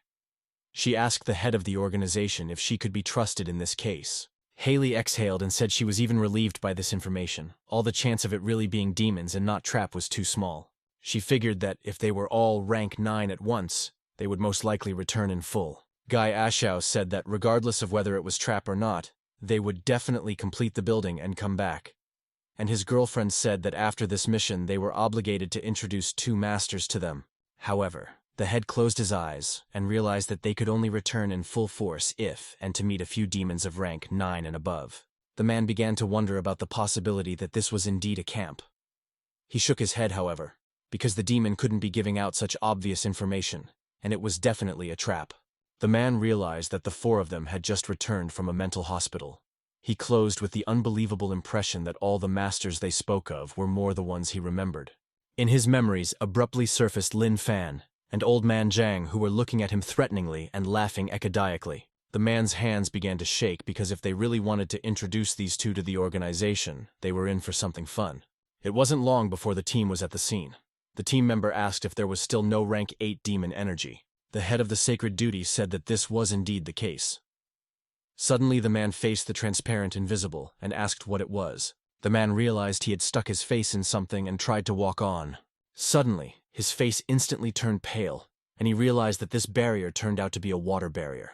Upon hearing the names, they instantly realized that things were bad and started running in the opposite direction. This ability belonged to a demon with an innate ability of the 9th rank that could not help but believe the danger. However, once they discovered this barrier, and did not realize that the detection sensors are literally a huge number of demons. After all, it turned out to be not a trap at all, but something more serious. The team immediately realized that the information was true. This was in fact the demon's camp. Realizing the situation they were in, the man immediately ordered the entire group to flee. They realized that they wouldn't be able to handle such a huge number of monsters at all, and began to flee from there rapidly. Suddenly someone punched the team leader's tablet, and so stealthily that they didn't even notice its presence. An ice shard fell down, indicating an ice-type monster.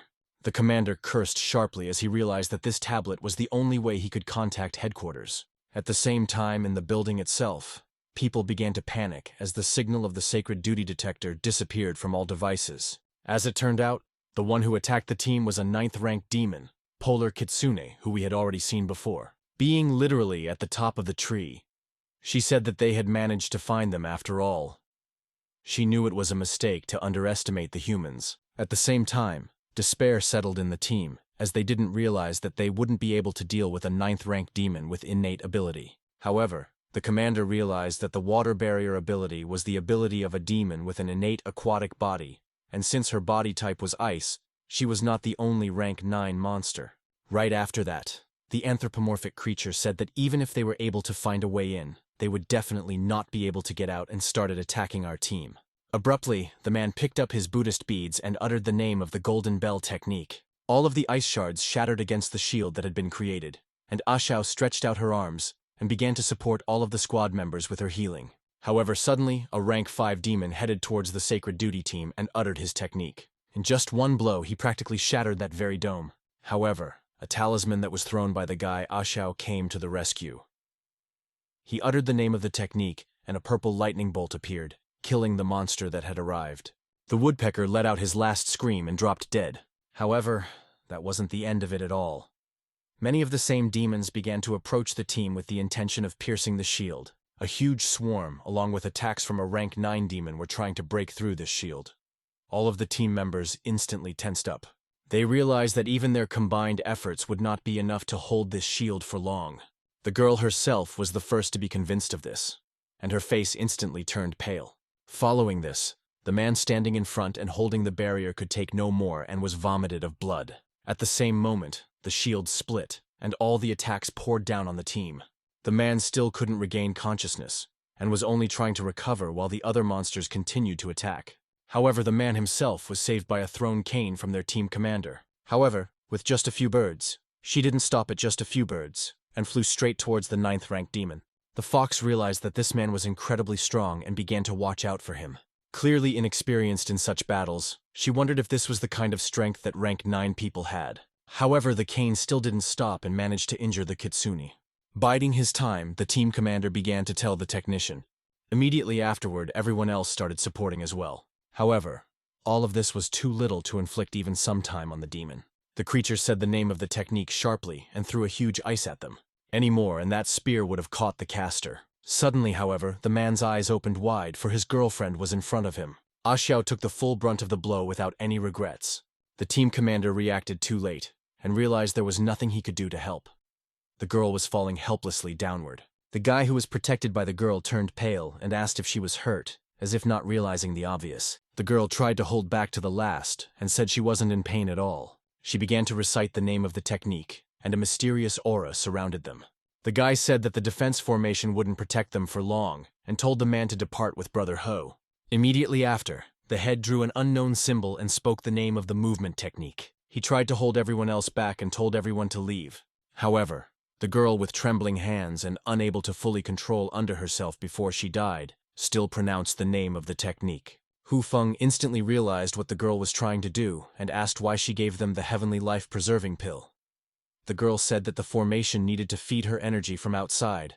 Her boyfriend said if he walked in, the formation would instantly collapse. With tears in his eyes, he said that even his girlfriend is no longer on the fence. The guy activated the information and said to notify the head and the others of what happened here as soon as possible. Teammates tried to stop the guy, but they had already decided everything for themselves. Right before the information ended, the guy said they would definitely be comrades in the next life. Right after half the team managed to escape the guy, and girl were attacked by the critters that were just there. Still maintaining the formation, the guy asked if he had told her he liked her. Realizing that these were her last minutes, Xiao said she heard it now. Guy said that once he entered the sacred duty, he would be completely inexperienced, and thanked her for taking care of him and inspiring him. At the same time, this very dome began to be surrounded by higher-ranked monsters as well. However, as if without noticing the approaching death, the girl said that she did it for the reason that he was too sincere and cute. The girl trivially liked to watch someone smile, while the monsters were intensely breaking the barrier, said that he too adored his sister's smile. He said that the defense formation was about to collapse, and he'd hate to see those things touch her, and offered to commit steamy suicides. Hearing this proposal, the girl did not even hesitate and agreed to this proposal because she was ready for anything with him. Despite his girlfriend's beautiful face, Ayue started to recite the technique with me destroying it with a smile on his face. The monsters were about to break through the barrier, but the process was inevitable. Suddenly covered in strange cracks even as they finished the technique. A moment later, all the monsters around the couple literally disappeared from the face of the earth. A huge nuclear-like explosion literally wiped out all life in the surrounding area. Even a rank 9 demon couldn't ignore this attack and recoiled as far away as possible. The anthropomorphic creature clearly didn't understand why people are not afraid of death at all, and go at it so fiercely. At the same time, the commander and Hu Feng were not far away from the ongoing battle. After looking around and seeing no one around them, they realized they had to get back to headquarters as soon as possible and report back to the command. However, Hu Feng suddenly shouted the name of the head, who didn't realize the threat right now posed by the creature beside him. The man instantly activated his defense skill in an attempt to help his commander. It was obvious, however, that so great a difference in strength could not lead to anything of substance. With just one kick, the unknown monster was able to hit both team members and whisk them away to another part of the glade. As soon as they landed, they began to bleed profusely. The mysterious monster approached the half-cadavers and began to look at them. As it turned out, this monster was a national rank demon. With its bright eyes and nonchalant face, it stared at the victims. Cockroach, that was the demon's name, looked at the heated incident and hissed loudly. He briefly raised his leg to finish off the people he hated. But fortunately, Hu Fei noticed this movement and activated the defense technique in time. However, he realized that he would not be able to stop such a strong monster with his own strength and used the technique on himself to hug it, preventing it from reaching the body of the commander. He kept toppling the monster further and further, even though it wasn't doing any damage to him, just to delay him so that the head could escape. However, the man realized that his aura was much more powerful than that rank 9 demoness they had met before, and in front of him, he couldn't even move. The man stood up abruptly, and gusts of wind surrounded his body. The commander said that if he hadn't sneaked to rank 9, he must not have even been able to attempt the technique. Still distracting the monster, Hu Fei looked at her commander and realized what it was. Of no return. Realized that nothing further is not in his light. The man swung again at the monster, making a desperate attempt to attack. However, in front of such a strong attack from a rank 9 warrior, the monster did not even flinch. He himself instinctively knew that this one like this wouldn't do him any damage at all, even if it completely hit him. Withstanding this attack, the cockroach looked at the attacker like a beetle. A moment later, he struck him with his legs, throwing him away. Pretty soon, Hu Fei was lying right behind the commander and vomiting blood. Nevertheless, by this time the commander's equipment was ready. It was as if lightning danced around the man, and he began to speak the name of the technique. Suddenly, he plunged into his distant memories. There, he, his younger brother, and Hu Fei were standing in front of the grave. Hu Fei told them that they should go back already. Nevertheless, the commander's brother said that he was very scared, because every time he went on a mission he was overcome with unbelievable terror. The boy sobbed as he realized that he could do nothing at all if he, like Dad and Mom, didn't return from his assignment, and didn't even have time to say goodbye. The commander began to calm his brother, who, even though he understood that the warriors had a duty to protect the people, but he couldn't just stop them. The guy said he hoped that if he ever decided to die, he should remember that there was always someone waiting for him at home, and waiting for him alive. He said that this way he would know that he remembered him, and that if he was gone, so was the guy. The commanders asked his brother if he believed his brother was strong because he had studied the writing of heaven. The man bent down on his knee to the boy and said that if he ever didn't come back, he could promise him something. It wasn't long before the commander's technique was completed. Huge gusts of wind gathered around the man, forming as if some sort of silhouette. The cockroach began to realize that this could be quite risky and made a sharp dash towards the man. He was about to swing to hit him, however. At the same moment, Hu Fei woke up.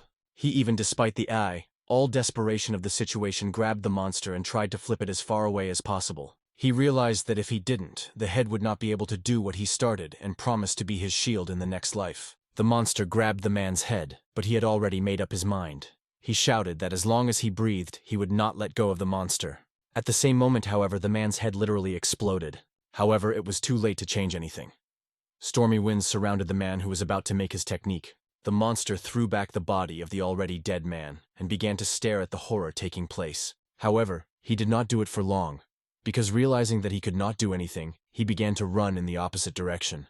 Dodging the initial attack, he looked at the storm that seemed to be covered in red. When those winds did calm down, the monster approached what appeared to be a red dome in bewilderment. And at the same moment, a technique was activated that tore that dome in all directions. And what was unexpected was that this very technique was able to injure the monster. Yet all this was at the cost of the life of a man whose skeleton stood in that very spot and did not move. It wasn't long before the national-level monster was approached by a kitsune waiting for his instructions.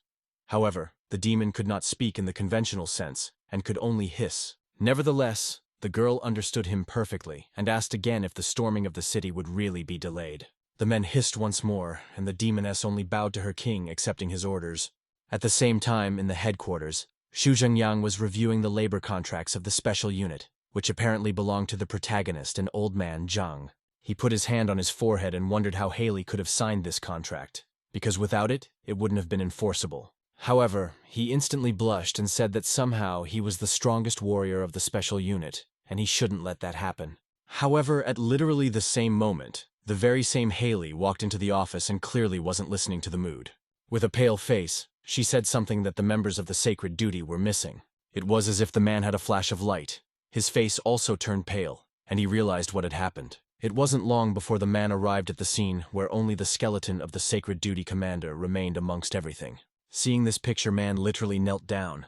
He remembered how he had argued with Haley not long ago. The girl had sent a search party, and the man had yelled at her why she had done it, because even a group of 9th-ranked warriors had been completely wiped out, and there was no point in sending a group to their deaths. With a pale face, the man looked at the horror going on there. He began to look around nearby in hopes of finding at least someone else, but all he saw was Hu Fei's mutilated body. The man began to tremble, his eyes bloodshot with anger. At the same moment, the men began to weep bitterly at the realization of all the grief. Put the body of the dead man on your shoulders. He grabbed the remains of the skeleton by the shoulder. The man said they had done a good job and could now rest in peace. Suddenly he realized that something was hidden from the eyes of the common man about this skeleton. He realized the incredibly powerful residual internal energy left in his body and activated the formation. The man's eyes instantly opened the hole. He realized just how great a body the commander had been able to make before his death. As it turned out, there was a report in this formation that the ultimate goal was actually a demon camp that is fenced by a water barrier, and there is a huge pack of rank 5 iron-billed woodpeckers, as well as a rank 9 demon with an innate ice-type body. However, this was not all, because as if the cherry on the cake, there was a qualified demon of national level. At the same time, huge information was spreading throughout the city. All the people coming by were wondering if this was a great formation of a warrior above the 9th rank. It wasn't long before this formation reached even the outskirts of the city. Lin Fan along with old man Zhang wondered what it was, and only came to the conclusion that it was some kind of writing. It wasn't long before this formation even reached the unknown temple. As if having only a chain for himself, he was aiming for the one and only guy. The boy instantly remembered that his brother had promised that if he didn't come back one day, he could promise something. The man smiled and said he would promise to use it to say goodbye to him.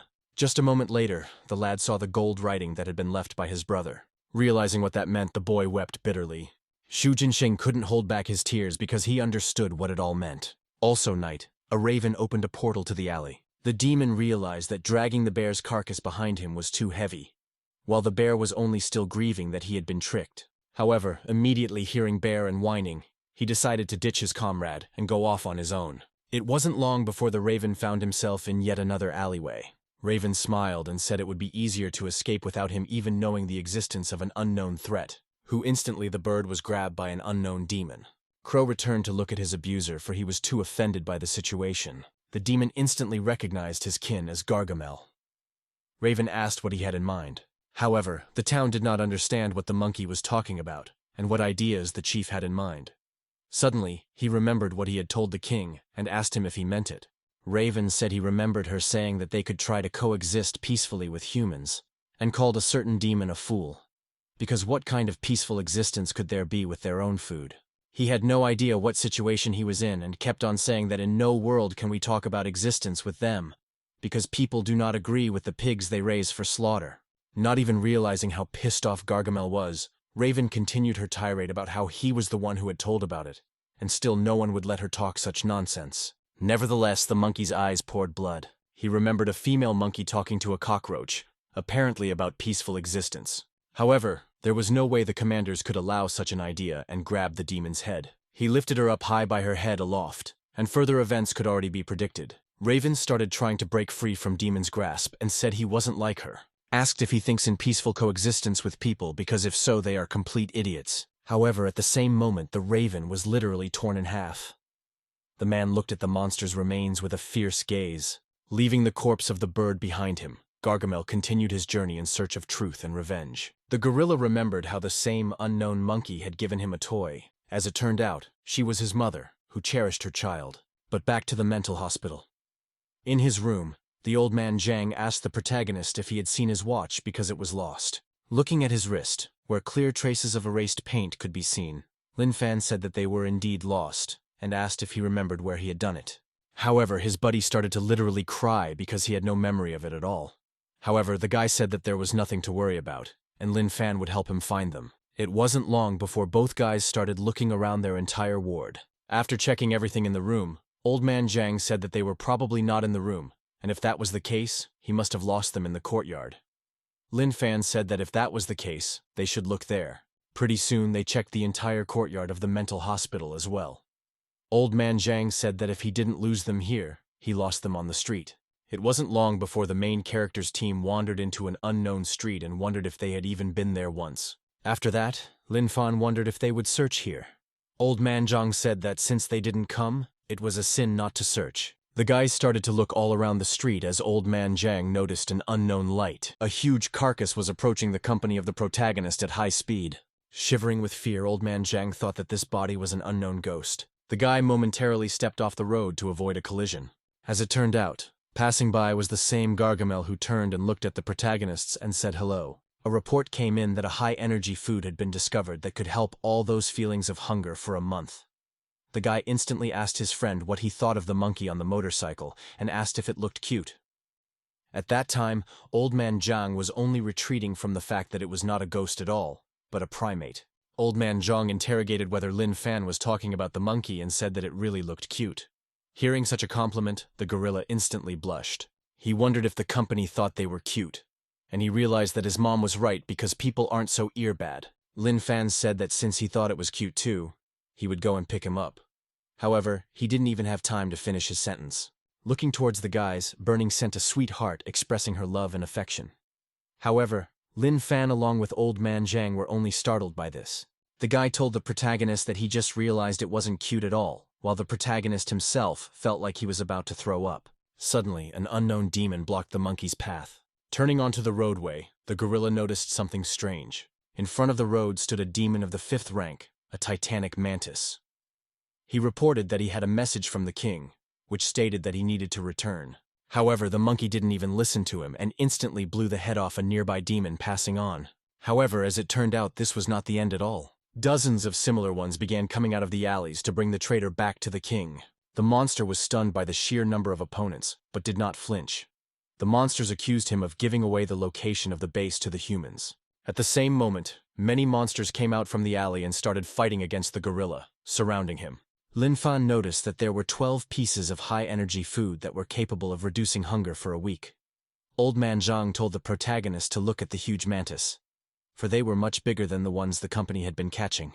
However, the gorilla merely pulled out a piece of wool from its own body and applied its innate ability. Instantly, many of his kind began to fight against such demons. To the main character, and he asked his friend if he thought this praying mantis was a bit cute. At that moment, however, the head mantis itself was blown away by a monkey. Lin Fan did not even have time to finish her sentence. She decided that it was not worth it since the ingredient was ruined. As if praising himself, the monkey assumed a pompous pose awaiting praise. Without hearing her, the monkey looked at the company who were singing from his gaze. The gorilla smiled at all teeth to make it look disgusting, which made the guys tense up even more. The body of that very monster literally vaporized into thin air. All that was left in its place was a hair from the wool that was slowly falling downward.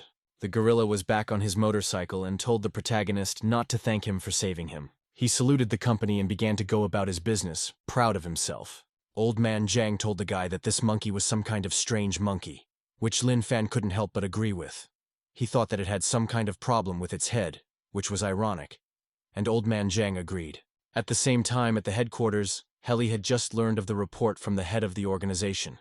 She was extremely surprised at the fact that Shu Daoqian had reported a national rank demon. The man said that there were also at least 2 9th-rank demons and a pack of 5th-rank armor-piercing demons, and that was only those who had encountered the sacred duty. The man realized that it was for this information that sacred duty sacrificed their lives. Haley suddenly realized that he had previously sent demons into the city to do reconnaissance and gather information on them. The girl opened her eyes wide and realized that this demon was going to storm Yanhai. At the same time, something strange was happening in the alley. Old Man Zhang asked the protagonist if he remembered if they had passed by here. Lin Fang said that he remembered because a good sister lived here and made them a delicious snake soup. The guy said that although they couldn't find the watch, it would be a good idea to visit her now. Lin Fang pointed to a certain place and said to go and buy some gifts in the evening and saw a stall on the way. It wasn't long before the protagonist group found themselves in a nearby store. The salesperson instantly noticed that these pajamas belonged to a psychiatric hospital and was abruptly taken aback. But Lin Fan put down the milk crate she the counter and said that they would like to buy it as a gift, but they didn't have the money right now. The cashier was angry because it is a banal robbery, but thinking that it is not worth it to get on, everyone agreed with it. He came out of the store and said they would bring her the money later, but the girl realized that the likelihood of that was extremely slim. Old Man Zhang asked if they would just leave the milk crate under her door. Lin Fan agreed, because Sis was definitely asleep by now and they shouldn't wake her up. After that, they continued to search for their watches. The next morning, the child went to school and noticed that there was some milk carton at the door. The woman opened the door and wondered who could have left her here. Suddenly, a neighbor overhears what the woman is saying and realizes this is his opportunity. He opened the door abruptly and said he was the one who ordered it, and the courier had just gotten the wrong door. While the man was picking up the carton of milk, the woman asked if it was really his. However, the man was angry because how could she suspect him with such a financial situation? However, the woman was stunned to hear that he insulted her. She did not mean anything so rude. The man sharply asked if she was going to snap and started threatening her to shut her mouth. Upon hearing such insults, the woman said instantly that the man could naturally take the milk carton away. At the same time, he asked why he had bought another case of milk and whether it had already run out. It made the man's head spin abruptly and he began to sweat profusely. The same moment, man fell to the floor as if frozen. His son began to worry about him. At the same time, the deputy called the director of the psychiatric hospital. He was extremely factual that he had issued a subscription and immediately sent several dozen people. The man asked how he dared, without those two, to get even with other patients. Suddenly, however, a nurse came into the deputy's office and said that the two were here again. The man turned his head and asked excitedly if she had the same too. He sharply kneeled down because he couldn't believe that they were alive, because they had definitely been swallowed by a 7th-rank demon and they simply couldn't survive again. However, as if to mock their fate, Old Man Zhang, together with the protagonist being alive and well, visited the deputy. The man was literally taken aback by their appearance and stepped back. He said that Lu Laifu had been very friendly with him, so they missed him and approached them. At the same time, Hao Ren on the other side of the tube said they had already. He forgot to say that they were fine. He said that he too did not expect them to be alive, and said that it was very good that they were really alive. The man said that he had heard yesterday that they had escaped, but since he had heard them, it was to the hospital that they had escaped. When the headmaster talked about sending people to pick them up, then Lu Laifu couldn't move a muscle in despair. The headmaster thanked him again for looking after them. Immediately afterward, the man's stingy tears flowed downward. The man realized that he was in the worst condition. He began to shake violently and cried. The whole realized that Hao Ren had merely divorced him for a season ticket and played with his feelings. The man swore that he would never forgive him again. Lu Laifu thanked the main character's team for coming to see him, but told them not to come again. The man literally dragged them with his hands to the exit. Lu Laifu took them by the scruff of the neck and said that in addition to the protagonist and Old Man Zhang, they are full of sick people today. He needs to solve this issue with financial help. Immediately afterward, the man took them outside and said he would take them home before they scared someone into firing. At the same time, there was also something going on nearby, or some kind of commotion, for many people were gathered around some man.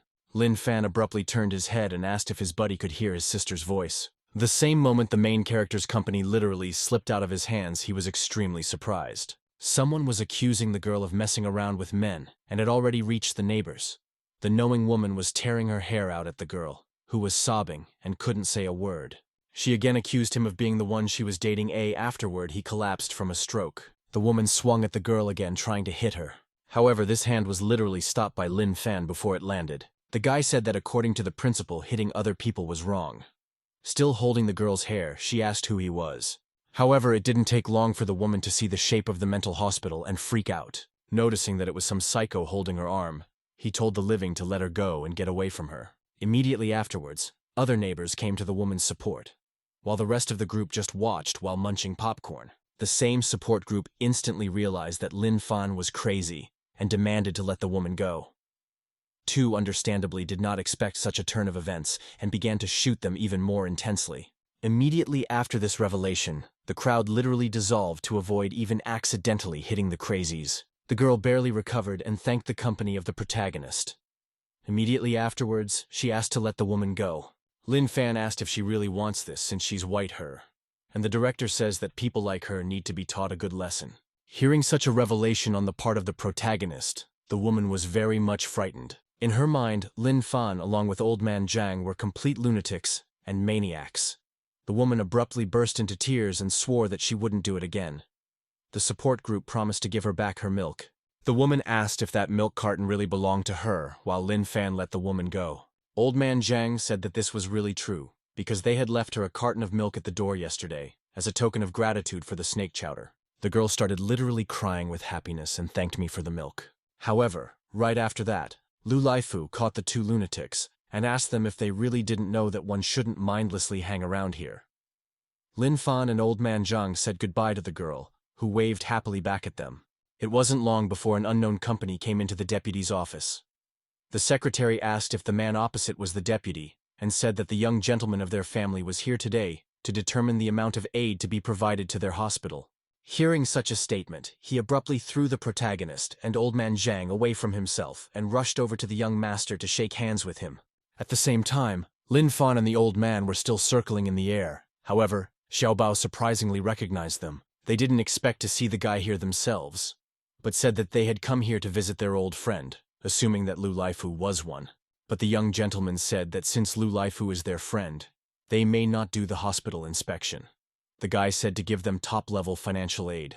Xiaobao joined the company of the protagonist and said to go to them to give them a bath, after which he would send them home, with which the guys happily agreed. At the same time, getting into the car, Xiaobao asked what the special unit was doing, as more and more warriors were patrolling the streets. The secretary said that in addition to all the other things around the hospital, the number of defense structures capable of detecting demons has increased. He realized that this usually only happened in wartime. Xiaobao abruptly realized that something terrible must be coming. The night came, and the unknown chicken crowed in the middle of it. Honestly said she used to be very good at hiding, but she was discovered anyway. That bird was a demon of the third rank. It was the one that the warriors who were trying to find him were tracking. The rooster, even though he was very worried, successfully hid and avoided their pursuit. The demon thought it was a pity that he was not nice enough, so he only had to hide. At the same time, the company of the protagonist found themselves in the estate of a young gentleman. The boy said that it was the smallest bathtub in the house. It filled up quickly, and because of that you could wash immediately. Now our friends had finished their water treatments. The guy took our patients to a small living room in their house, which is quickly cleaned, so they could move in right away. The boy said that he had already contacted the director of the psychiatric hospital, so he would take them back tomorrow. However, to comprehend the scale of this room was so large that one could not even immediately encompass him with the eye. The boy lay on his bed and said he never had any friends and his parents were abroad all the time. And it is because of these reasons he asked the protagonist along with Old Man Zhang to share a bed because he wants his first time to be in the company. Lin Fan Old Man Zhang began to feel sorry for the guy Wind. Since he didn't have such experience, it meant that he didn't have any real friends either. Old Man Zhang promised that they would have a good sleep with him that night. Xiaobao smiled radiantly as he was very happy. However, it wasn't long before night fell. and Lin Fan, along with Old Man Zhang, slept like dead people and snored. However, amidst all this trinity, Xiao Bao realized something. He realized it was a blissful feeling to sleep alone. At the same time, strange things were happening outside the young gentleman's villa. The kidnapper, who had been forgotten about, and his partner were trying to get into the sewers. Once they were in the sewer passage, his partner began to ask if it really wasn't dangerous to invade the territory of the richest man in town to kidnap his son. However, the man was sure. Suddenly, Lin Fan woke up abruptly and opened his eyes wide. Lin Fan, who noticed that Xiao Bao couldn't sleep at all, said that he woke up quite early. The boy asked if he wanted to welcome his guests in a proper manner. However, the boy didn't quite know what he was talking about. Lin Fan confirmed that these guests were underground right now. It wasn't long before the kidnapper emerged from the sewer pipe and began praising himself even before he had completed what he had done. However, all of the man's joy quickly faded away as he was surrounded by many guards.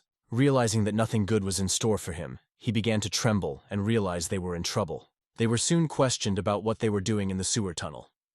They tried to justify the fact that they were from the Housing and Utilities Department, but of course no one believed them. Lin Fan pointed at them and said that it looked like he was interfering with their work, because they were not the young master's guests, but only employees. Xiao Bao served his hands and said that in that case, he would let them continue to lay the sewer. Lin Fan turned to the boy and said that he thought the two had previously wronged him.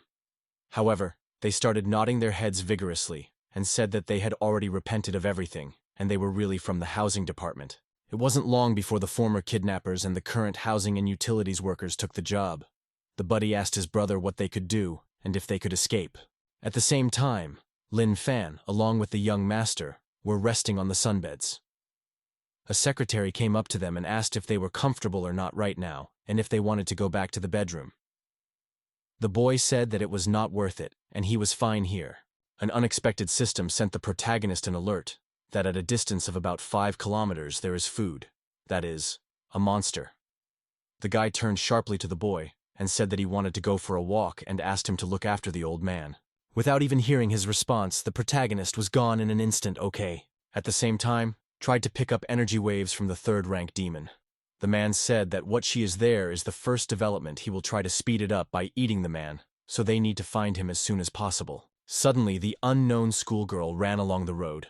She ran home as hard as she could, because she didn't notice how she had learned and understood that her mother was definitely worried about her. At the same time, there was a demonic rooster waiting for her in the back alley. He realized that as soon as he ate this girl, he would be able to move up to the 4th rank. Immediately afterward, he rushed and tried to catch up with the very schoolgirl and told her to look for the hero who ate humanity. As it turned out, the monster had used his innate ability to move instantly and was soon right behind the girl. Suddenly, however, someone grabbed that very rooster by the throat. With a grim expression, Lin Fan looked at the strange chicken that was trying to escape from his hands, panting. The girl was very surprised that someone unknown was standing behind her. Lin Fan looked at the girl and said that he had caught a rooster and asked if it was cute. Looking at the crystal black eyes of the protagonist, the girl was greatly frightened and decided to succumb to his every word. Immediately afterward, the guy smiled in an even more terrifying way, and the girl literally jumped with horror. At that time, the rooster himself realized that he was just about to and could actually die. Just before morning, our hapless kidnappers crawled out of the sewer and said it was cleaned out and told to make sure of it.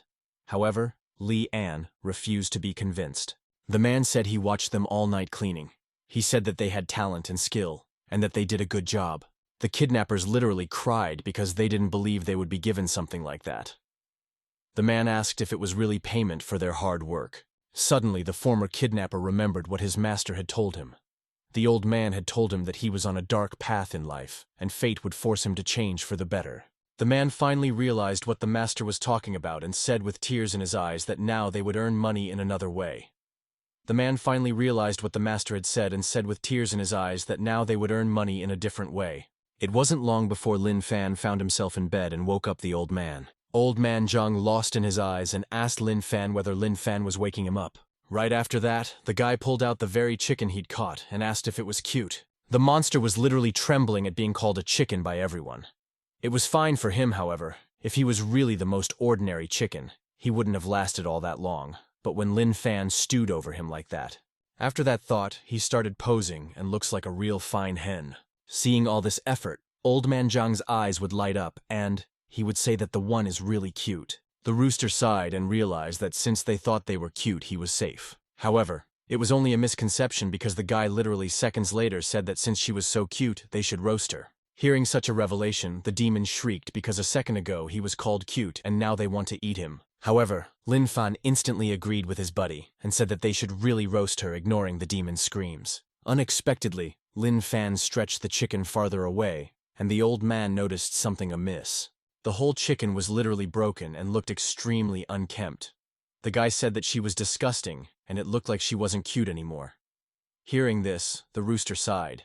However, suddenly, Old Man Zhang remembered the principal saying that chickens could lay eggs. Immediately afterward, he suggested that his buddy keep her and collect eggs every day, because that way they would have scrambled eggs for breakfast.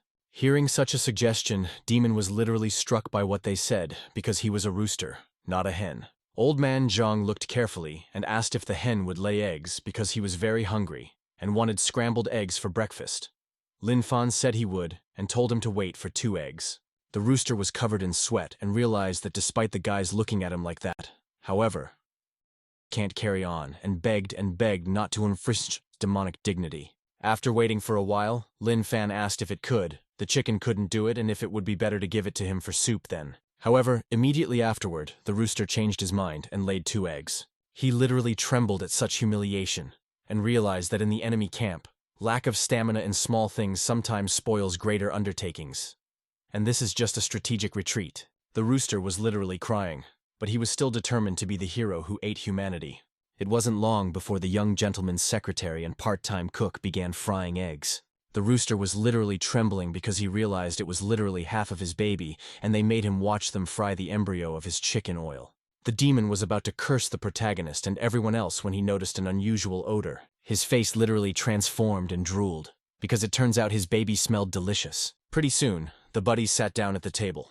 Old Man Zhang asked if they would thus have a couple of eggs for breakfast every day. Lin Fan said that they would indeed do so, for this obedient hen would not lay 2 eggs every day. At the same time, the rooster was literally boiling with anger, because he did not realize whether it was not too much to carry such a huge amount every day. At the same time, the headquarters was discussing the situation about the preparations for the invasion. Haley said that all of the school's hospitals had been protected by 6th-rank defense structures, as well as structures to detect demon energy waves.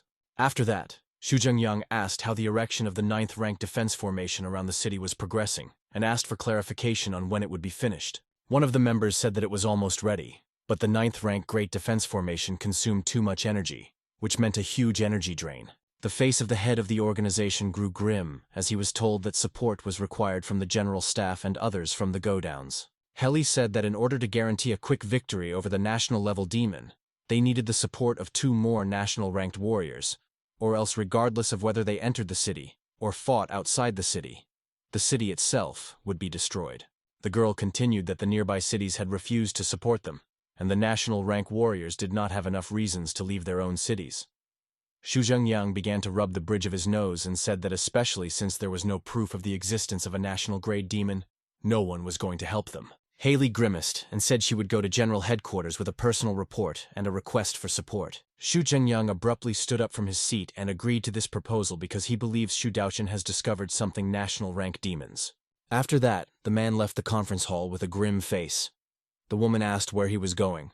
The man said he had some business to attend to and left the premises. Well, he only waved goodbye to the protagonist and said that in the hands of the protagonist is not a simple rooster, but a demon of the 3rd rank, and it seems he is afraid of the protagonist, with what his secretary agreed. However, the guy decided to chalk it up to the whole realizing that Lin Fan was capable of handling it anyway. It wasn't long before the main character's team found themselves in a mental hospital.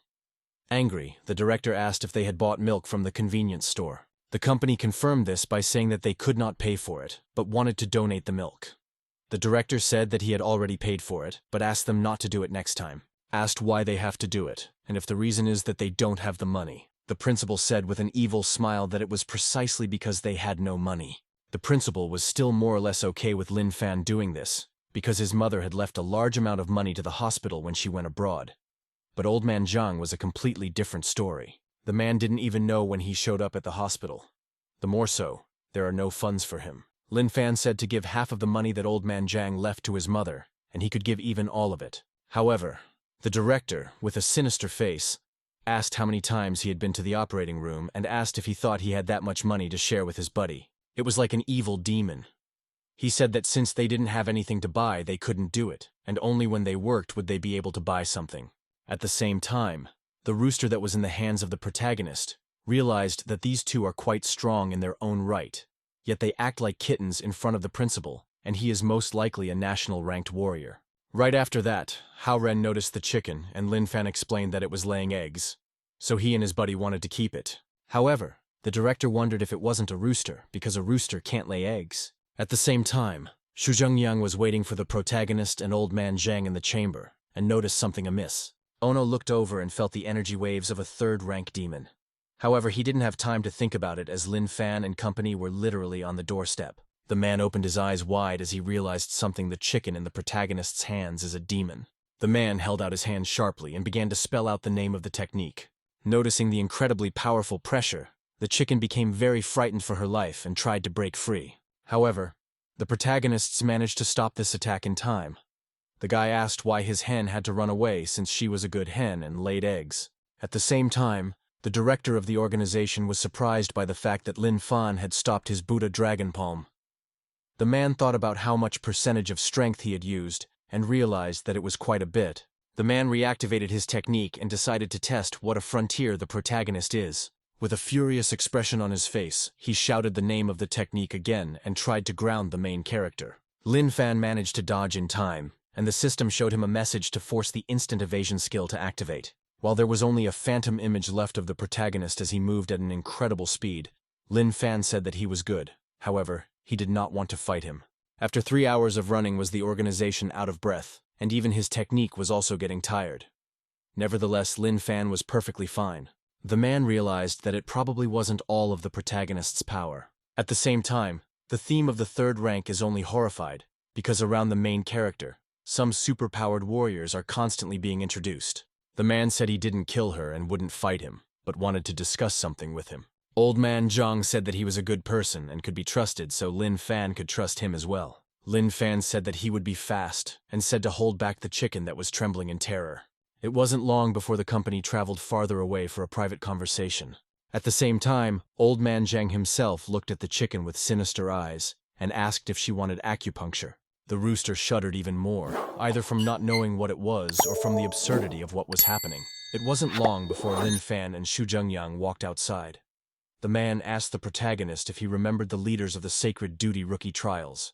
The man said that it was indeed true, and they had all fallen in battle. After hearing this information, Lin Fan became depressed. He turned to the protagonist and said that he was strong, and even though he couldn't determine his power, but he was able to dodge his strongest blows without the slightest effort, and he was most likely incredibly strong.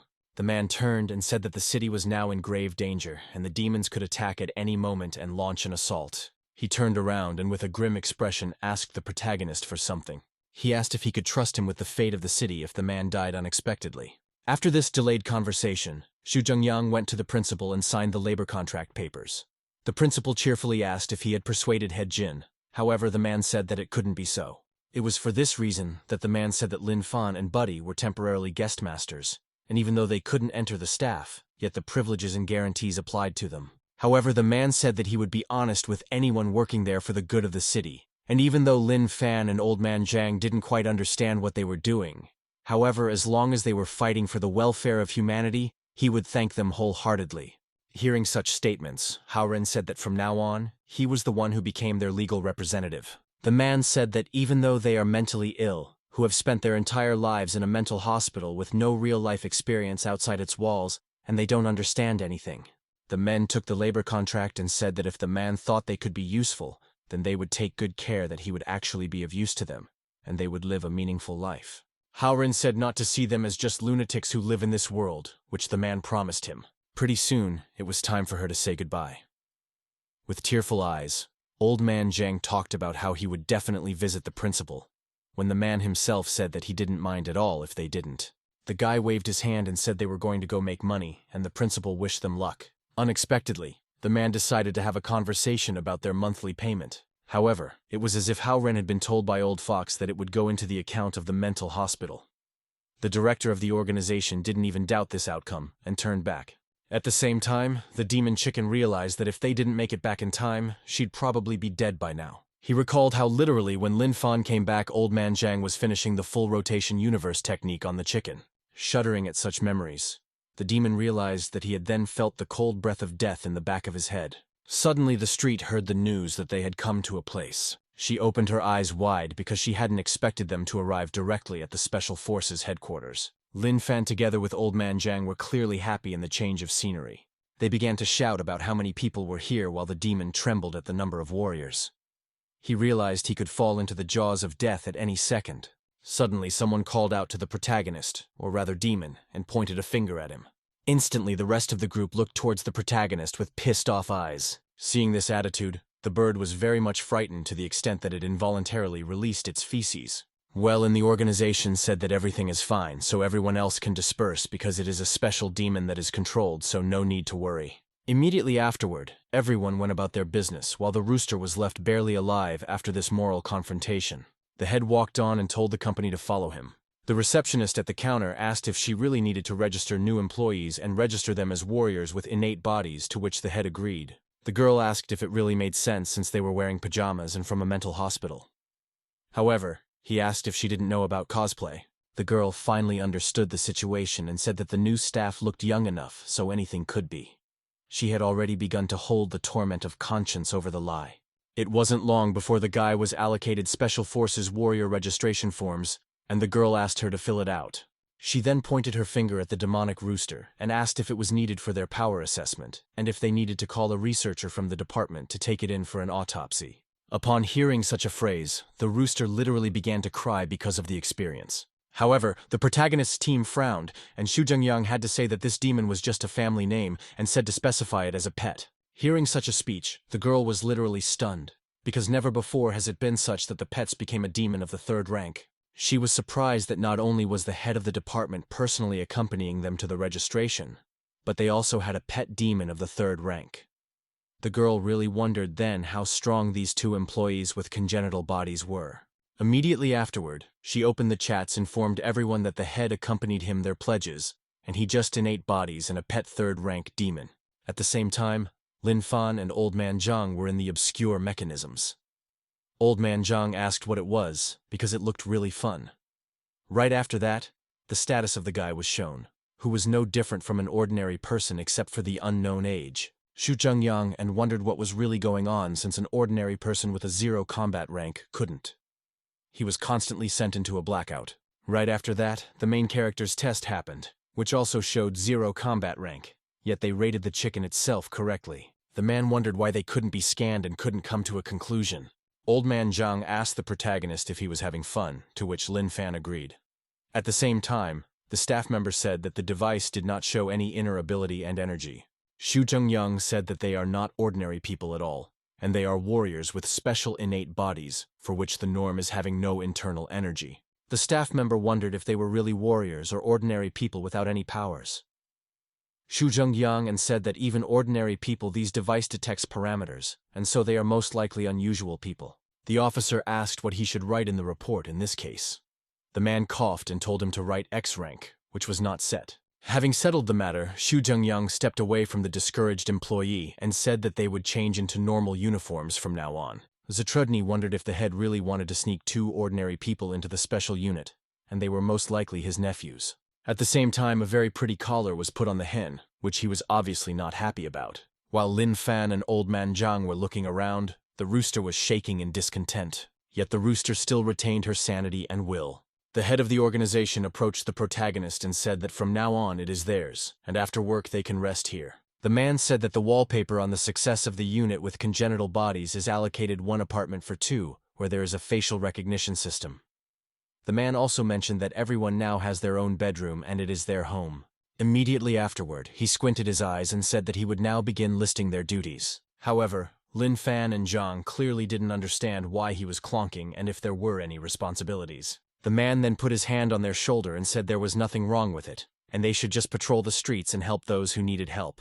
The man then said that they were officially enlisting tomorrow. However, Old Man Zhang interrupted him and asked if he wanted to heal his eye with the advanced half-step universe rotation technique.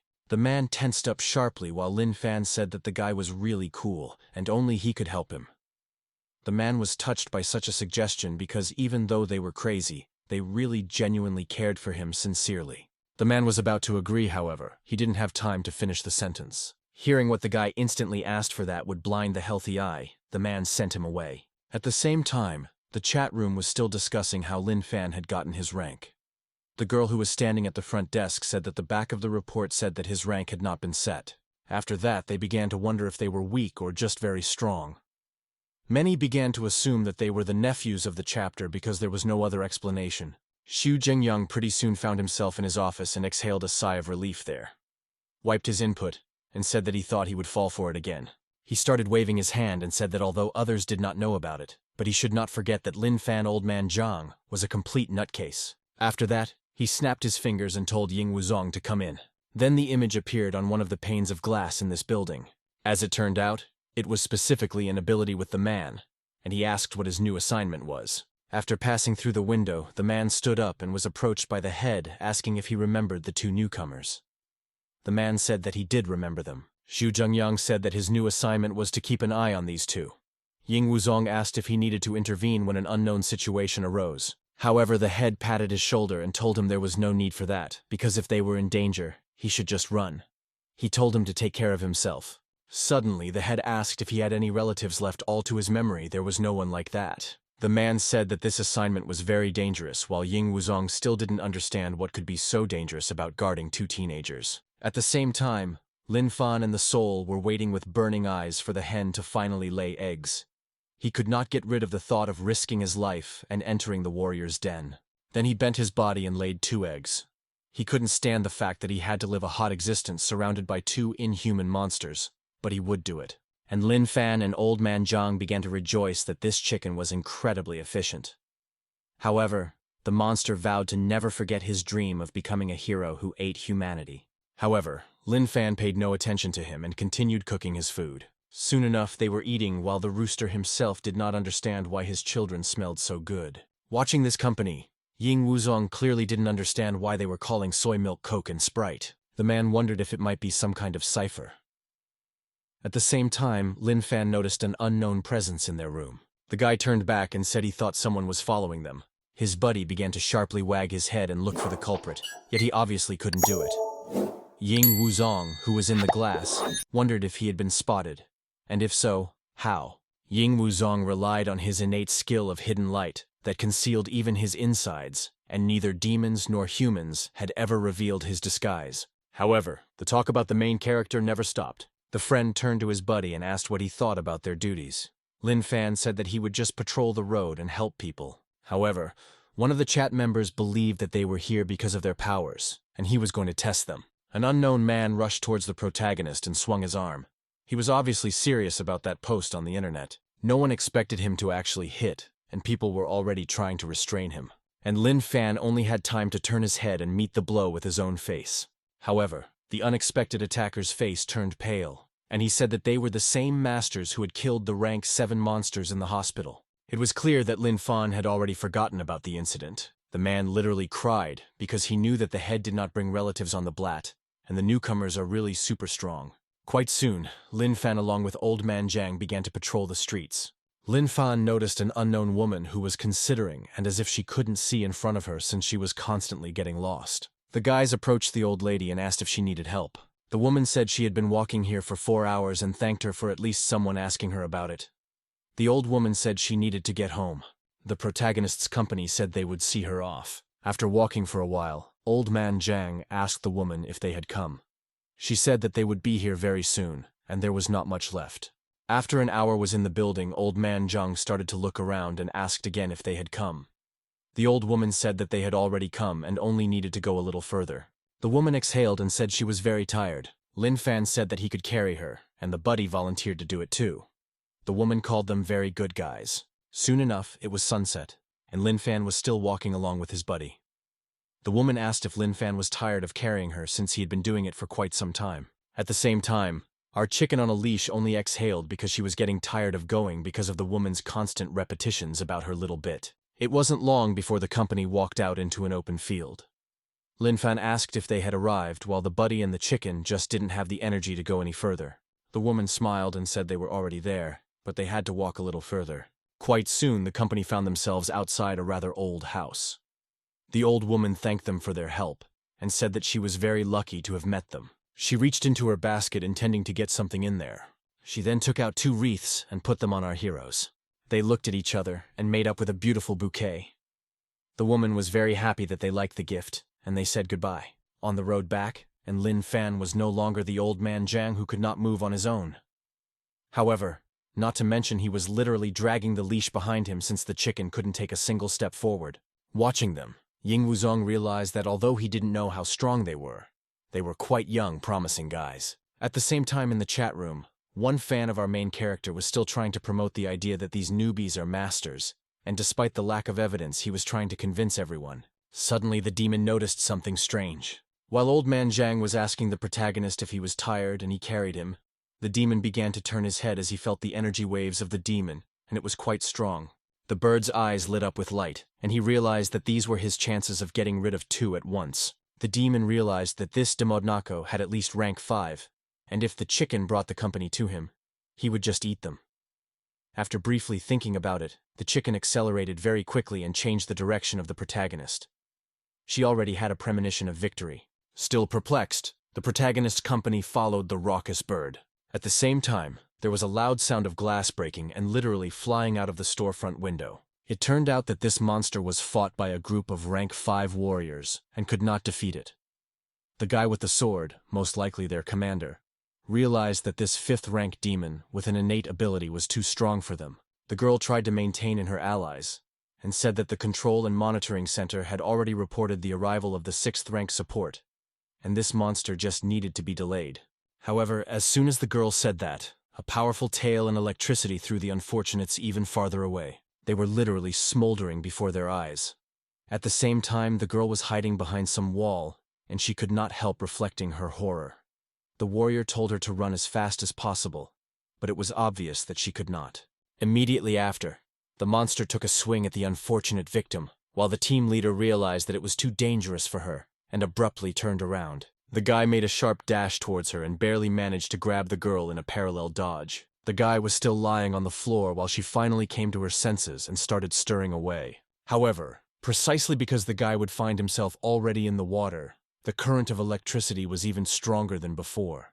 In fact, after literally a minute of fighting, most of the team had already been wiped out. The remaining warrior, with fear and trembling, still looked at the monster, not planning to run away. It turned out that this rank 5 demon turned out to be a royal electric eel behind the innate ability of electric arc. At the same time, the chicken had barely rushed to the battle, and realized that it wasn't just a rank 5 demon because it was a royal electric eel with innate electric arc ability. Bird had already foreshadowed his imminent victory since he had heard that even some demons of the 6th, 7th rank dare not disturb him, so that he would definitely save him. Rooster Sinister laughed and was already beginning to smell victory. At the same time, the main character's company finally approached this demon and began to marvel at its size. He says looked at how the next warriors came to certain death and did not understand how they discovered him. Suddenly, the demon noticed someone else's demonic waves and realized that this demon was just a chicken on a leash. Seeing the collar filled with human energy, he immediately assumed the demon was serving humans. However, the chicken was immediately offended by such a statement and said that there was nothing wrong with it. The bird said that he was suffering humiliation in order to penetrate the enemy's den. She is, and the eel clearly didn't take the petty demon's words seriously because he didn't believe it. While the eel and the chicken were having a mental duel, the only remaining more or less uninjured member of the squad asked if these were warriors with innate bodies. He instantly asked what rank they were because this demon was too strong, and if they were below the 7th rank, they shouldn't even approach them. However, a buddy told the protagonist that this eel looks really nice, and he once saw on TV that it could be cooked. Lin Fan turned to him and said that they had been on their feet long enough and asked if he was hungry, to which old man Jiang instantly arched his head. The guy lowered him off his back and handed him a leash with a chicken on it and told him to wait here. Immediately after that, Lin Fan fearlessly went in the direction of the demon. The same squad member said not to touch it and not to get close to it, because it was very strong. The guy tried to warn him and even grabbed his arm, but he didn't realize the consequences. The protagonist instantly gave me a second thought and put his hand on the monster's body. As soon as he did, a naturally huge charge just went all over his body. Literally golden from that charge, and both guys literally glowed like the sun. That particular squad member realized that he hated the kind of teammates who dragged him down right after that. There was a huge explosion, and the guy's body reclined as far away as possible. He started cursing the protagonist when he was on the verge of passing out, because people with innate bodies can never understand the suffering of those who weren't. He said began to stir, because even though Lin Fan seemed weak, however, because he withstood his current, he could quite safely be called strong.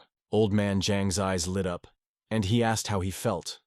However, Lin Fan was clearly dissatisfied with the whole he had too weak current. Hearing such an insult to his own abilities, the eel became angry and increased the voltage to 10,000 volts. One clearly didn't count on him feeling the immediate payoff immediately afterward. Just a minute later, the protagonist's team was on their way to headquarters, along with the eel carcass. At the same time, the still literally half-living eel opened its eyes in surprise, because it didn't realize where these two would end up dragging it.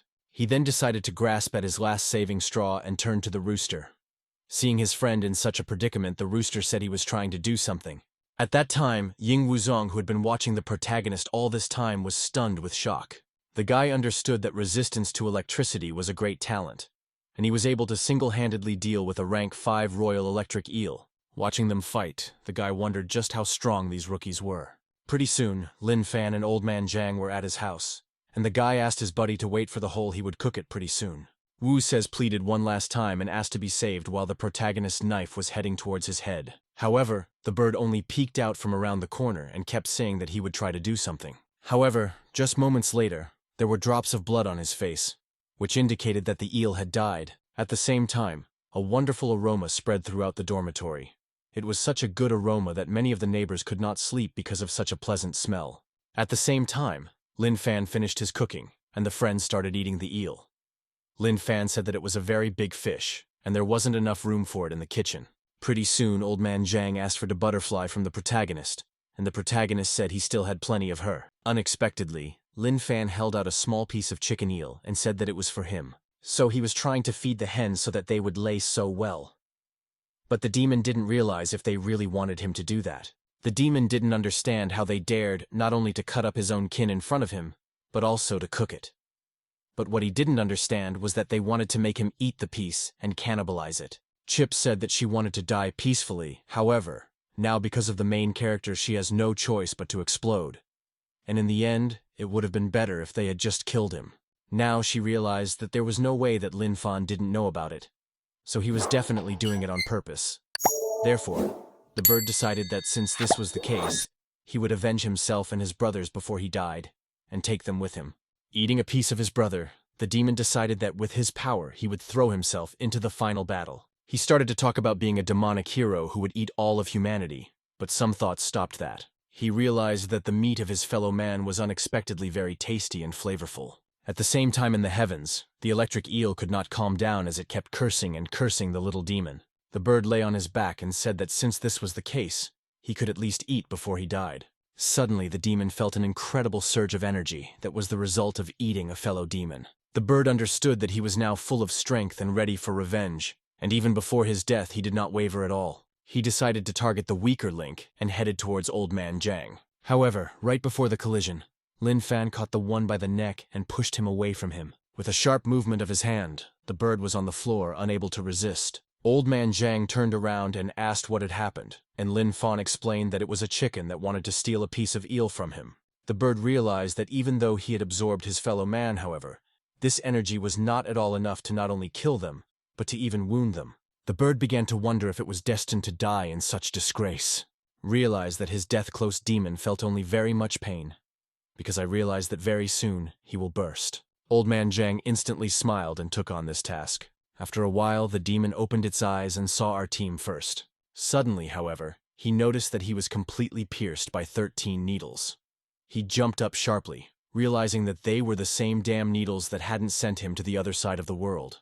However, she heavens were all annoyed since unlike the bird they were really corpses and called him a traitor. Gradually pulling out the needles, Old Man Zhang said that he was finally awake, and Lin Fan was sure that it was not a problem for him. Suddenly the demon spread its wings and realized it had a strange feeling because the body seemed so light. Suddenly he found himself filled with incredible power. As it turned out, the bird had broken through to rank 4 and gained a new ability. However, The demon clearly did not understand what had happened and why he was still alive and had broken through to the next rank. At the same time in heaven, the Cole only cursed because he realized that it was only because of him. However, Ying Wuzong, who was standing behind the glass, was literally tearing his hair out of his head because he couldn't believe that a demon had eaten someone else. The next morning, Ying Wuzong went to report to his boss about how the old man had applied the acupuncture technique, and the demonic rooster had not only survived, but had broken through to a new rank. The man put his hand on his forehead and said, "Don't you dare convince him of the activities of acupuncture anymore," and because he wouldn't fall for it again. However, Ying Wuzong didn't understand what his boss meant. The men said that years of testimony said that human energy cannot mix with demonic energy, and it causes a strong reaction of rejection. The man said that it may well be their individual innate ability, and not to mislead others. Afterwards, the head of the organization asked what happened to that battle site after they took away the electric eel. However, the guy raised a finger up and said that all the credit for the protagonist was attributed to those 4 ignorant warriors who were knocked out by the demon. The man said not to even mention it. The guy said that the rookie's merit directly affects their position in the team rankings of individual combat power and asked how it could be treated as nothing in this case. However, the man stopped the guy and said that all 4 of them also fought honorably, and they should close their eyes this time, and the next time they would interfere with them. However, he did it for one simple reason, that if Haley found out about it, he would not get it. You all soon the company of the protagonist was in the marketplace of the city. The rooster walked along with them and thought about the correctness of his actions, because his enemies not only helped him not to die, but also thanks to them he broke through further. At the same time, Old Man Zhang and asked everyone on the sides do they need help. However, the bird realized that he should be grateful to me for this because they force him, will never forget, and you disgusting humiliation. The bird's face grew dramatically serious and he realized that the attempt to bribe him with a breakthrough and ability had failed, and he would no longer give up, and would use this power to find a strong demon and team up with him. Suddenly, Lin Fan heard a loud cry for help. The demon also instantly noticed Demodnako's energy waves of at least rank 6. At the same time, Old Man Zhang managed to get into an altercation where he provoked the boyfriend of one girl who was about to hit him. However, Lin Fan instantly took his friend by the scruff of his neck and dashed towards the demon. Suddenly, that guy's girlfriend realized that it seemed he was the one who was going to be the one to end it, not the one he was trying to hit. The protagonist's team was heading towards the demon. While the guy himself had different thoughts, the medicine cabinet decided that if not now, they would never be able to send the protagonist to the other world. Someone pushed some unknown guy away from the fire. Literally trembling and unable to do anything about it, the guy realized that this creature in front of him was a demon, and there was nothing he could do about it. However, to his dismay, he really just bought a piggyback with his friends. Shivering, the guy wanted to make kebabs with his friends. However, he had no idea that the kebab would turn out to be a demon. The same guy's buddies picked up the nearest guns and started yelling for help. However, Piggy had absolutely no intention of stopping and delivered a very hard kick to the guy's leg. His buddies were already trying to stand up for him, but the demon turned sharply and his eyes glowed red. The unexpected little pig turned out to be of enormous size and began to intimidate the boys. As it turned out, it was the pig's innate ability of illusion. The demon shook off the dust and said that even though he looked cute, however, his abilities would make them fearful. The demon had already started to speak, but he was interrupted at half a word. Lin Fan made a swift kick towards him and flung him into the nearby lake. The buddies literally now woke up from their hypnosis and asked what it was after all. At the same time, Lin Fan tried to bring his buddy to his senses. Immediately afterward, the unsuccessful hunters said that Special Forces warriors came to them, and even have innate bodies, so they were saved. They started saying goodbye to the main character's team, and said that they would take their friend to the hospital. At the same time, Lin Fan looked at this piggyback with appetite. Suddenly, the rooster turned to the pig and asked him to help kill the main character, which sent him flying. The bird's face darkened, and he decided that with the royal pig illusion he could finally kill the protagonist. However, it didn't take too long for the rooster to realize how wrong he was. As it turned out, Lin Fan and Old Man Zhang easily roasted the newly minted demon. Lin Fan and Old Man Zhang gathered around the campfire, and the guy asked the protagonist if he had become stronger. The guy said that the psycho voice in his head had just said that he had broken through to the final stage of the energy cultivation technique, and that must be what had become his strength.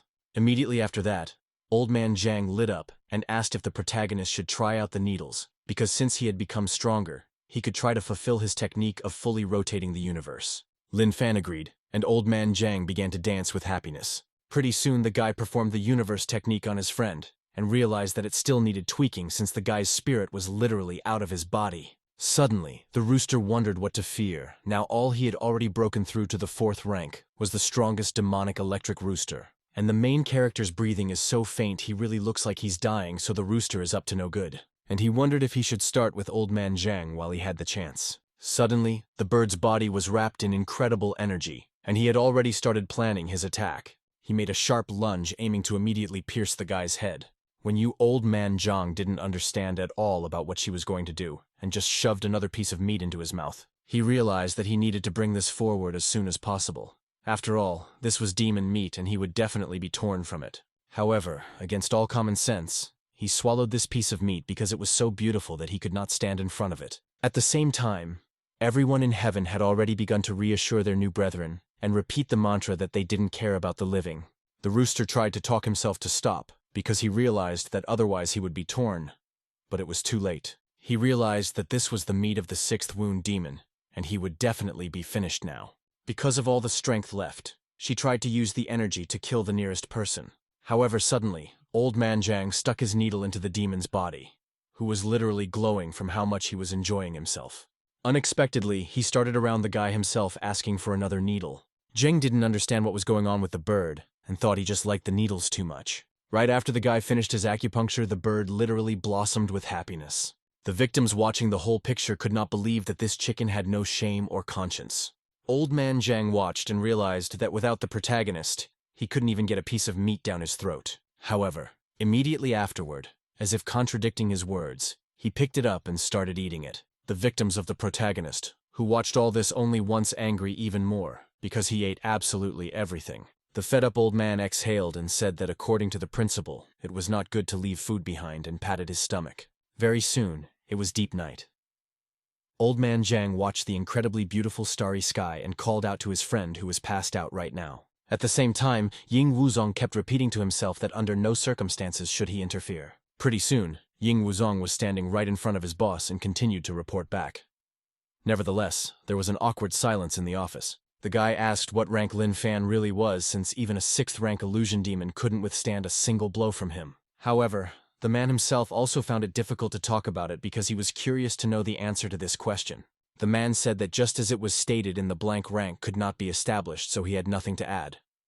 However, the guy realized that if the rank was not set, Lin Fan could potentially possess boundless strength. The man said that it was Ying Wuzong who had dealt with the 6th rank demon, so the servant would be attributed to him. However, the boy instantly refused the offer. He said that it's not fair, because they were the only two who eliminated the demons this time and no one else helped, so the credit should be all theirs. However, the head still did not answer, so the guy turned around and said that he would tell everything to the military advisor. Only then did the man stop Ying Wuzong and tried to say something. He put his hand on his forehead and said that he realized his mistakes, so he would put this victory behind them. The guy then turned around and gave him a thumbs up and started praising him. Ying Wuzong said that defeating a rank 5 Royal Electric Coal they don't count, so they are awarded 6 points for killing a rank 6 illusion pig. The man said that since he was their monitor, he would help them upload the merit data once they were verified. However, the man was already aware of all the problems that could arise if he continued to be so honest. The man tried to change the subject and said that he, like the observer too, wanted a reward, and said that part of their scores should not be known to anyone. However, the guy took it the wrong way as he told the chapter not to worry because there was no way he would accept their points as a bribe. He put his hands on his bald head and said that since the demons are better and better hidden, they will not be able to find many demons and eat them, and since they are at the end of the ranking, no one will pay attention to them. Then the guy asked what name to give them in the group, and the man said to take any, and gave the example of the 666th group. At the same time, the capital HQ had its own atmosphere. All the people were already interested in the newcomers, and couldn't miss the fact that they as a team called the 3 Sixes had gotten to the bottom of the ranking. In the end, it turned out that they were members of the team, and both of them have innate bodies, but people wondered why they had an unknown rank and why they had a pet demon of rank 5. People realized that there was no more information about them to have they were most likely guest masters, and Lin Fan had single-handedly obtained 6 points. It wasn't long before Lin Fan and his rooster walked out of the house. The demon was extremely happy that he had many abilities, and strutted around the states with his head held high. All the people passing by were very frightened by this demon, because being a 5th-rank demon, one would have to be at least a 6th-rank demon to deal with it. However, even more frightening was the fact that their demonic rooster was only a 3rd-ranked demon a few days ago. Everyone started to worry about safety and their own lives as they began to ask the administration if the strap would help. The administration only replied that it only restrained him and prevented him from taking his true size, and that Taoist spells only worked when attacking ordinary people. Suddenly, everyone around the protagonist realized that one extra move and they would be dead. People began to discuss how this was possible because if they were really great masters, how was it possible that a demon of the 5th rank was still under their control? At the same time, Old Man Jang was tailing the protagonist and asked if the last acupuncture session had helped him. Lin Fan turned around and said that he had really helped him, and he had become even stronger. Suddenly, someone took a swing at the protagonist. However, the guy didn't even bother to dodge the blow. He pointed at the attacker and told his buddy that he had hit him. Old Man Zhang confirmed that he saw it. The attacker abruptly realized that the gross hero's reaction was all bad. However, he was already convinced that they were masters, and he wanted to see the real power of it. Lin Fan asked his buddy if he should hit back. However, Old Man Zhang started talking about how he had apologized for it. Without thinking, Lin Fan decided not to fight back, much to the attacker's surprise. Right after that, the main character's team decided to leave this guy behind. At the same time, he himself was in a stupor, because he thought that either they could not, or because he was not worthy of the blow, they did not dare to do it. However, let's go back 6 hours ago. Everyone with you congratulated the host on completing the perfection, and made an exchange for the divine culinary art technique. At the same time, the turtle in the aquarium thought she had hidden herself perfectly, and no one would be able to find her. Suddenly, however, our cock knocked on the cage and called his name. He asked to punish the perverts behind him together. Bird said they wanted to buy him a breakthrough to new ranks, but he remained confident in his principles. Bird went on to say how lucky she was to find someone like him and apologized for the effort. The turtle's eyes lit up and she agreed to the deal. Immediately afterward, a poisonous mist billowed out from its mouth. With a sharp charge, he was right next to the protagonist. However, Lin Fan didn't even blink an eye before striking. Immediately afterward, he picked up the turtle, who was still perplexed. Lin Fan grabbed his food, which the system described as highly poisonous, unlike all the others. The main character rejoiced and tearfully said that he had caught her. Immediately afterward, he used his divine cooking skill. The demon bird begged the protagonist to stop, but no one listened to him. Pretty soon, the cooked turtle was lying in the appetizing soup. An incredible aroma spread throughout the room. Even the rooster could smell the aroma, but he had no sooner recovered than he noticed that he was dead. The demon began to cry, but in his soul he repeated that he would not be the only one, and he would not be the last. However, despite all the colorful speeches and by the beak of the bird, drool was flowing. She Sky Turtle was extremely enraged. She was angry because he had set her up. Old Man Zhang leaned over and said that today's eggs were delicious, and the hen had done a good job. After that, he held out a piece of meat to the rooster. He tried not to acquiesce, but that didn't last long. Pretty soon they were already eating, even though the turtle was shouting to the heavens. Started rolling around on the ground in pain. Immediately afterward, she started reaching for Old Man Zhang's legs and begged to prick him with needles. But the heavens all literally covered their limbs because they considered it a disgrace to the demonic race. Lin Fan took the chicken in his hands and said that since she is aroused, they should. Old Man Zhang asked, "Is it really necessary for even a chicken to go through this procedure?" Lin Fan said that even someone like him should call himself. In heaven, everyone was in favor of the rooster being neutered. Old Man Zhang pulled out the needle and said that he could try acupuncture and maybe he would succeed. At the same time in heaven, the tiger threw his broken brother again on the cloud. Pretty soon on the ground, the bird was enjoying unearthly pleasure. Old Man Zhang said that he had failed to do so, and it seems that he only helped him get rid of the bloating. Lin Fan said that there was nothing wrong about it, and they would try it next time. Everyone in heaven was disappointed at this information. Upon hearing this information, the bird literally cried tears of joy. At the same time, everyone in heaven was extremely angry, for they thought he had found a source of good fortune. Pretty soon a small child shouted to his mother that someone had stolen a pet turtle. Macho said that it wasn't a pet turtle at all, but a soup turtle, and it must have been bought for cooking and already eaten.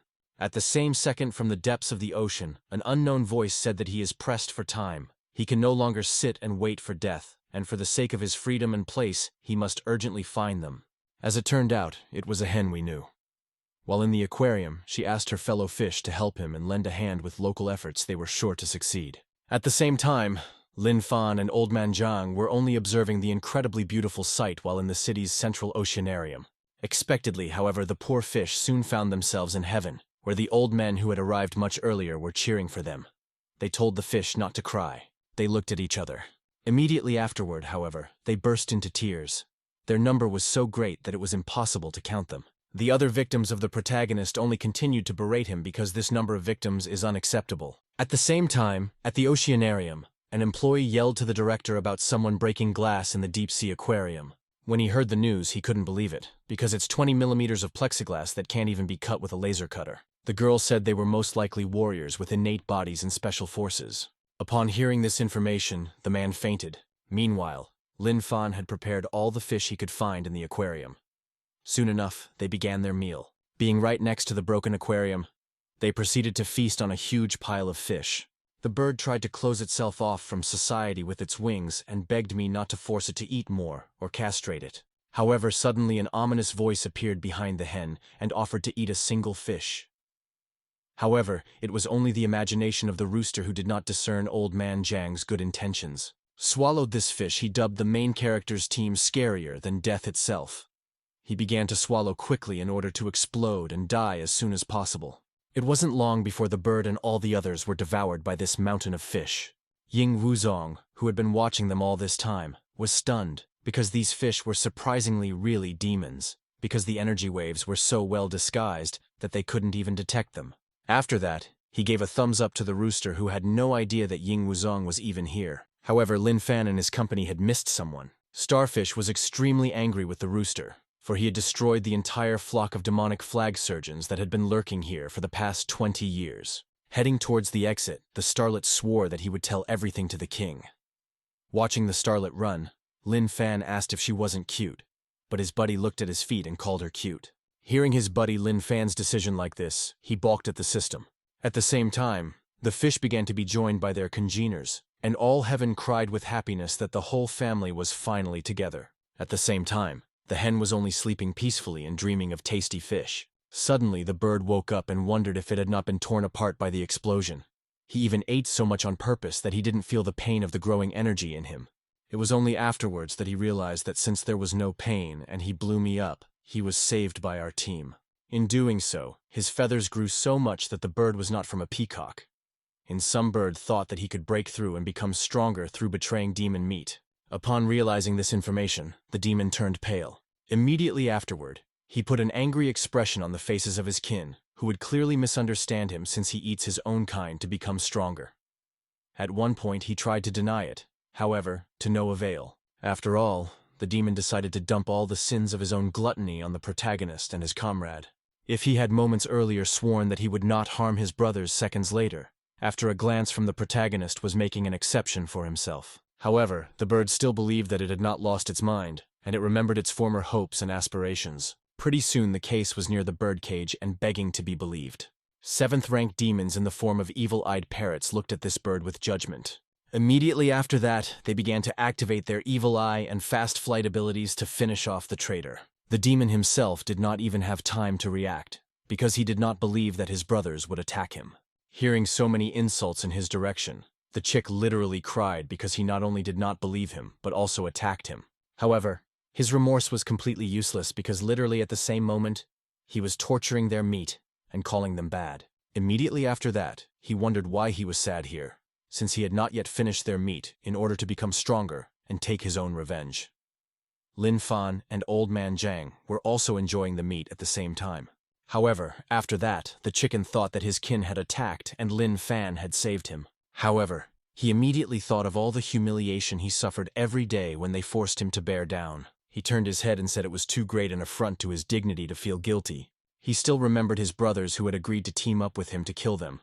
And he had a duty to take revenge, and even if his brothers suspected him, he would still be himself because he was a demonic rooster.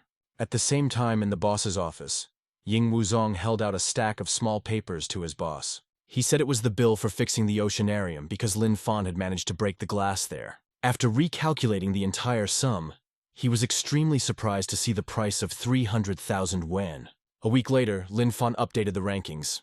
It turned out that the 666th team was up by almost 1,000 points. Someone calculated that assuming they only killed second-ranked demons, they should have killed more than 500 for the week. At the same time, Xu Zhengyang slammed his hand in his office and said that it was not possible at all. However, Ying Wuzong said that he collected the demonic remains, and the full amount was handed over to the research team. Still pounding on his desk, he said it wasn't proof at all, and others might think they didn't do it themselves. Yin Wuzong said that he had a video of what they had done. Realizing that he had no argument at all, the director couldn't say a word in response. Pointing at the guy, he asked if he didn't think it would draw attention to them. But the guy was sure it wouldn't. Immediately after that, the man began to shake with terror, because he realized that with such a jump in the ranking, if the military advisor found out about it, he would be unfortunate. However, as soon as he remembered it, a woman burst into the office and asked what was going on with the newcomers. She was surprised that the man had already called the Watcher for a conversation. Then she told the guy to initiate a request to the investigation department, and told everything to check thoroughly. With a serious expression on her face, she asked if the guy had anything to do, and he instantly ran out of the principal's office. As soon as the woman turned around, the supervisor realized it was his turn. However, the girl didn't talk about what he was expecting at all. She said that the general staff had approved the allocation of national-level reinforcements. Nevertheless, her face turned purple, and she said that they had only agreed on one condition. Hearing this condition, the man shouted that he would never do it, because if he left the city, who would protect him?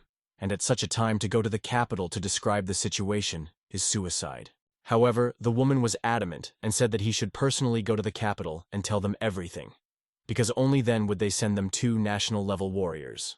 The woman understood his concern, however.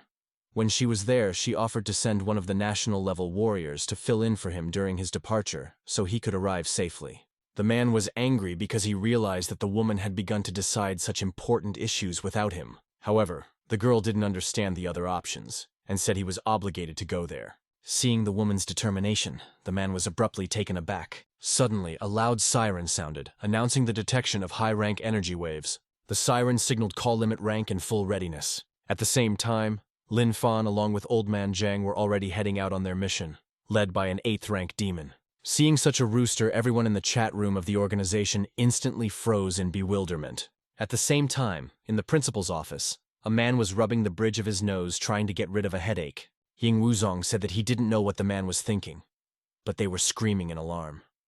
The angry man said that although he is blind in one eye, he is not stupid, and he can hear everything.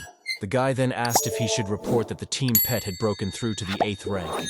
However, Xu Zhengyang said that it was too late to report to him, and the 8th-ranked maidens, after all, he would personally go and explain everything to the research team. The chat asked the risky group what was wrong with their sensors, but they replied that they were fine, and the whole chat literally froze with surprise. It wasn't long before Lin Fan found himself one-on-one with a man with the rest of the staff behind him. The man exhaled and told the team to come closer. The researcher said that he had to check the safety of their 8th-rank demon pet. Xu Zhengyang said that if their hen was obedient and didn't hurt anyone, everything would be fine. Lin Fan petted the bird and said that the hen would be obedient. At the same time, the researcher didn't understand who he was talking about. He then asked if their pet could hold back even with close human contact. After that, Lin Fan together with Old Man Zhang hugged him and stroked his head. The safety of close contact was confirmed. The researchers then asked if he could follow any orders and if he was completely under their control. The supervisor instantly told them to order her to do something. Lin Fan opened his eyes wide and realized exactly what he needed to order. Lin Fan looked at the bird and told it to lay 2 testicles. After this order, the bird was literally petrified. Likewise, the rest of the staff was petrified. The demon realized that this would do great damage to his pride, but he had no choice. A moment later, the birds were able to lay 2 eggs, and Old Man Zhang was glad that they would have eggs for dinner again. And with that, Cell confirmed the fulfillment of the order 100%. Because even for him it was amazing that he could change his internal body structure and become a female to lay eggs. Bird literally sobbed with resentment, for he realized that he was doing all this for revenge and freedom. He realized that he had to hold on to the 2 monsters to survive. After the test was over, other members of the staff began to pet him and praise him. A certain girl asked the protagonist to have the demon at least a little bit in her hands. Lin Fan and Old Man Zhang reconsidered in bewilderment. However, it wasn't long before the girl started the broadcast and showed the demonic pet of the rookies from the 666th squad. The girl was broadcasting the whole thing. She talked about how he looked very much like a regular rooster but was very docile and liked to be stroked. Exactly when the bird decided to free itself, Xu Zhengyang snatched it from the woman's hands. He turned to her and told her to stop messing around, because an 8th-rank demon was not a toy to be carried around on the air. After they apologized, the head stretched the rooster back to its owners and told them amidst carefully watching the pet. When the head was about to leave to go about his business, Lin Fan and Old Man Zhang began to talk. Old Man Zhang was talking about how he wanted something very badly. Lin Fan said that the principal this is a very good person and asked him to trust them again. The man turned around and said he was very touched to be worried about him. However, he instantly changed his mood and told him to go far away and not to touch him. In his mind, he realized that when a psycho was worried about his eye, it was a very strange sight. After that, the director began to walk embittered towards his goal of not paying attention to anything. Lin Fan, along with Old Man Zhang, literally clung to his cloak, begging so that they could help him. The man looked angrily at the heroes and asked if they thought he would let himself be deprived of an eye. She to me, looking at the cute-looking guys, he still told them not to make eyes at me. However, they still wouldn't stop, and even the principal had practically given in to their attacks by now. However, immediately afterward, someone called out to the one-eyed man. The red-haired man asked if he was supposed to personally meet the national-level warrior sent to help. You can't say he has in the snow of difficulties they had to delay. However, among all the national-ranked warriors, he was most displeased to see this particular man. Suddenly, a man walked over to the rookie team. Looking down, he saw a rank 8 demonic pet. The one-eyed man instantly realized that he was signed to their team and asked why he did it. The man said that since they had a pet, he couldn't avoid them. The man squinted his eyes and said that in that case they were just following them. Glasses said that wasn't all they'd found. One-eyed squinted his eyes and asked what he meant by that. The man then moved closer to his ear and asked if the man was helping them contain the demon and most likely helping them with points. While the man asked snidely about why he did it, the one-eyed man looked at him like he was an idiot. The bespectacled man smiled and said that he was hiding it very much, but asked if he really thought that the Jin family wouldn't be able to find out. While the principal must have already been scared for what those will find out, and the real origin of the protagonist bespectacled asked if they are his nephews. Such a strange question made the headmaster stiffen in bewilderment. However, as Fox Goggles said, he found out that it is the principal who is the guardian of these children.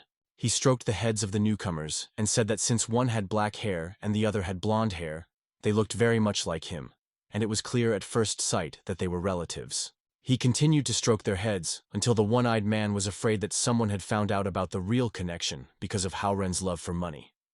However, he soon exhaled in relief. The bespectacled man introduced himself as Jin Shangwu and said that he was a colleague of their head. Then he held out his hand to the team. It was literally stunned by it. However, just a moment later, 2 hands headed towards him. Jin Shangwu wondered what to do since they weren't going to take turns eating his hand. However, the man cleverly contrived and shook his hands in parallel. The director then put his hand on the bespectacled man's shoulder and said that he would introduce them. The man said that all 2 were his employees who were rising stars. Jin Shangwu said he was very lucky because his cervical spondylosis had just worsened, and he was looking for an acupuncture master to treat him.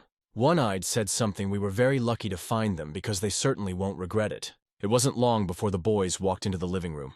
Old Man Zhang held out his hands and asked if they were ready.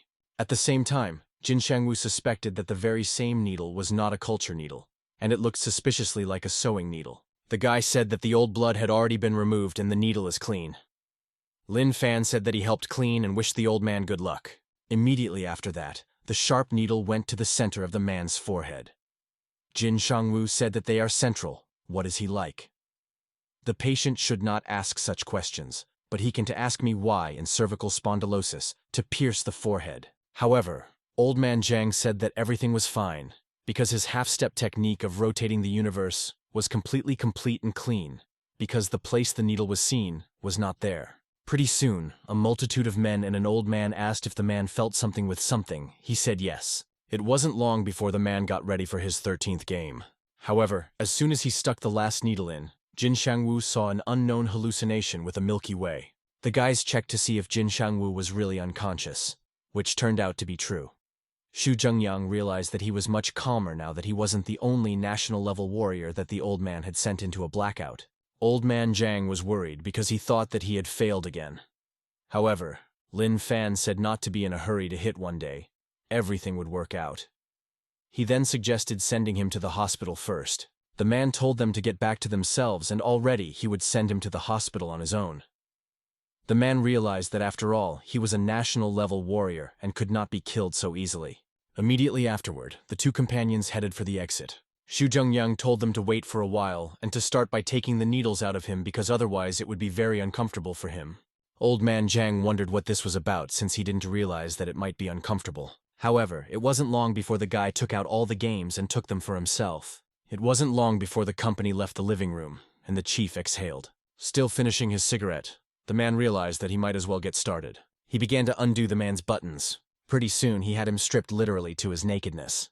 The man sent his scanning device away and turned it on. He then began scanning every part of the bespectacled man's body. However, literally under my heart, the flashlight glowed red, and the scanner gave off a strange signal source. The man realized that last month he had talked about getting an injury near his heart, and that must have been when he had surgery. It wasn't long before Jin Shangwu woke up. He asked what had happened, and Xu Zhengyang said that there was nothing wrong with it, just that the old man's acupuncture kept making him drowsy, and he was sleeping peacefully. The man said that this was already possible. However, he had already called the ambulance. Meanwhile, the man shook his head and realized that he had indeed been helped by old man Zhang's acupuncture. He started nodding his head, and was surprised that he had been suffering from this disease for so many years, but the old man was able to cure it the first time. The man was extremely surprised that Jin Shangwu soon said that this doctor was a master of his craft. Realizing that help was in the hospital, and I would need, the man said he had the wrong number, did not hang up. However, the man was not the only one to rise. He noticed that he was a little uncomfortable, but the man said not to make any sudden movements, because he would immediately dial them again. However, all the discomfort was not in health, but in the strange pants, because the man remembered that he did not tighten them so much. Jin Shangwu closed the window and apologized for the tactlessness, and asked her to turn away from him. Jin Shangwu naturally agreed, and instantly called the ambulance. However, once the man checked, he realized that his pants were worn backwards.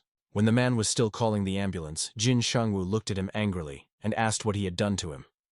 However, the man still pretended that there was a first time for everything, and he was already calling the ambulance. Not hearing the desired answer, Jin Shangwu literally raged with anger, and shouted what he had done to him. The man got very angry and started calling him every swear word he could remember. Immediately afterward, he released a charge of strong energy, and the man asked if the man wanted to fight. He pulled out his tech and asked me if his body was impaired. However, the man clearly did not expect that energy charge with ease and failed to react in time. It wasn't long before the man broke through the wall with his body and ended up in the street. Immediately afterward, Haley came into the living room and asked what the man was doing and if he had met his uncle. However, seeing her uncle's angry face, she asked again if he could really hear her. The man said the man was scum and he wouldn't let her stay near him. The man got out of the fun and realized that he had most likely sized up his opponent. However, the man asked what he was doing and if he couldn't at least restrain himself. However, Jin Shangwu was extremely annoyed with what he assumed Xu Zhengyang had done, and for him, this was not just an argument, and right now, he was ready to nail him. However, the man did not understand at all what he had done, that Thoth was ready to kill him. Suddenly, it hit the man as if he had guessed that the man had guessed that he had scanned him. The man rubbed his neck at night and said he was confessing because he had done it without his consent. After hearing the confession from the perpetrator, the man didn't even realize what crime he had actually done and blamed him anyway. Baldy didn't understand why they were calling him a pervert, because he had already apologized. He also said that next time he would ask for his permission. However, hearing such cheeky speeches, Jin Shangwu was literally seething with anger. Realizing that his subject was being covered in mystery paint and extreme danger, the man realized that now was the time to run away. As the man walked past Haley, he stopped and said that her assumption was correct. The woman looked at him and asked if the man had really scanned him, to which the man nodded. Haley said that in 2 days the head of the organization would advance in the capital, to which he agreed. A moment later, the man walked out of the living room, leaving the relatives alone. Immediately after this incident, Jin Shangwu pointed at the girl and told her to never go near that pervert again. However, the girl asked what actually happened. Such a question made Jin Shangwu immediately petrified. The man blushed and began to stammer. Nevertheless, he never told the reason. The man waved his hand and said that he had other things to do, and the daily life of a gentleman was quiet and monotonous. He then pointed to the door again and said that unlike his life, she is very good. Then he put his hand on the shoulder with the woman, and told her to be careful. Some people have human faces but rotten hearts. Afterward, the man literally cried and said that otherwise she would regret it later. Hugging his relative, he began to complain that for the sake of her asking for help, he had suffered a great deal. Suddenly, the man remembered something and asked if she knew about the one-eyed man sneaking special units' two illegitimate sons. However, Haley had no idea then what the man meant. At the same time, the chat reported that the results of the investigation showed that there were no false reports of combat merit in the case of the rookie squad. It wasn't long before the military advisor finally learned the investigation report of that very squad and became angry. After that, a staff member approached her and said that the defense formation in the west and east had already been reinforced, but they didn't have enough people in the north to lay out in time. The girl said, "That isn't there enough 90, then they should take the newcomers, because the graduates of the 4 higher academies should have finished practicing in the psychiatric hospital." However, the man sighed and said that after that test, no one passed it, and all the students of that graduating year failed the practicum. Upon hearing this information, the woman fell out as it was very surprising. The man said they suffered injuries, however unusual and mental. At the same time, in the lair of the monsters, there was a report that hit the energy waves of a pack of flag surgeon lurking in the oceanarium to gather information on humans. It was also reported that the Titanic turtle and the evil-eyed parrots were also missing. Ice Kitsune also said that everyone had unsuccessfully mastered energy concealment, and the humans wouldn't be able to detect them unless someone from within helped. Hearing this information, the king hissed again. However, realized what her lord the girl was trying to say. The girl asked if it was really worth sending him to, which she heard another hiss. The man held out a map with a plan to the girl, and the girl obediently took it. He turned his finger on her and hissed the odd one again. The girl said that, and home giving burned and did not return. And the energy sent and roughly Yunao Bogomolov also disappeared. However, she abruptly realized what the sovereign was trying to tell her, and realized that he was the very traitor who had completely crossed over to their side. Finally, the girl bowed and said that before he revealed any more information they would get rid of him. At the same time, there was that adamantium gorilla in the abandoned factory. Sketched out something on her piece of paper?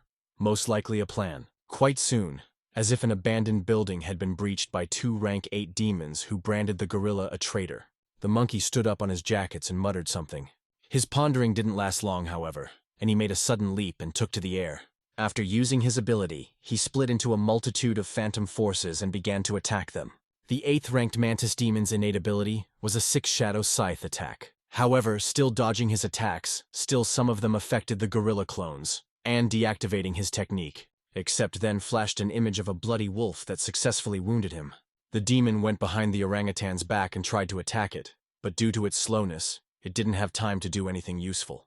Gargamel took a sharp swing of his hand and struck a nearby demon. However, this wolf was unusual because it had as many as 2 heads, the second of which it successfully attacked the enemy. It was clear that these two had been carefully matched to Ape's fighting style, restraining his abilities as much as possible. Ced looked into his eyes and began to plan his routine. At the same time that Lin Fan and Old Man Zhang were patrolling the roosting streets, he noticed incredibly powerful waves of demon rank 8 and above. Immediately after that, Lin Fan Bird galloped straight towards the energy source.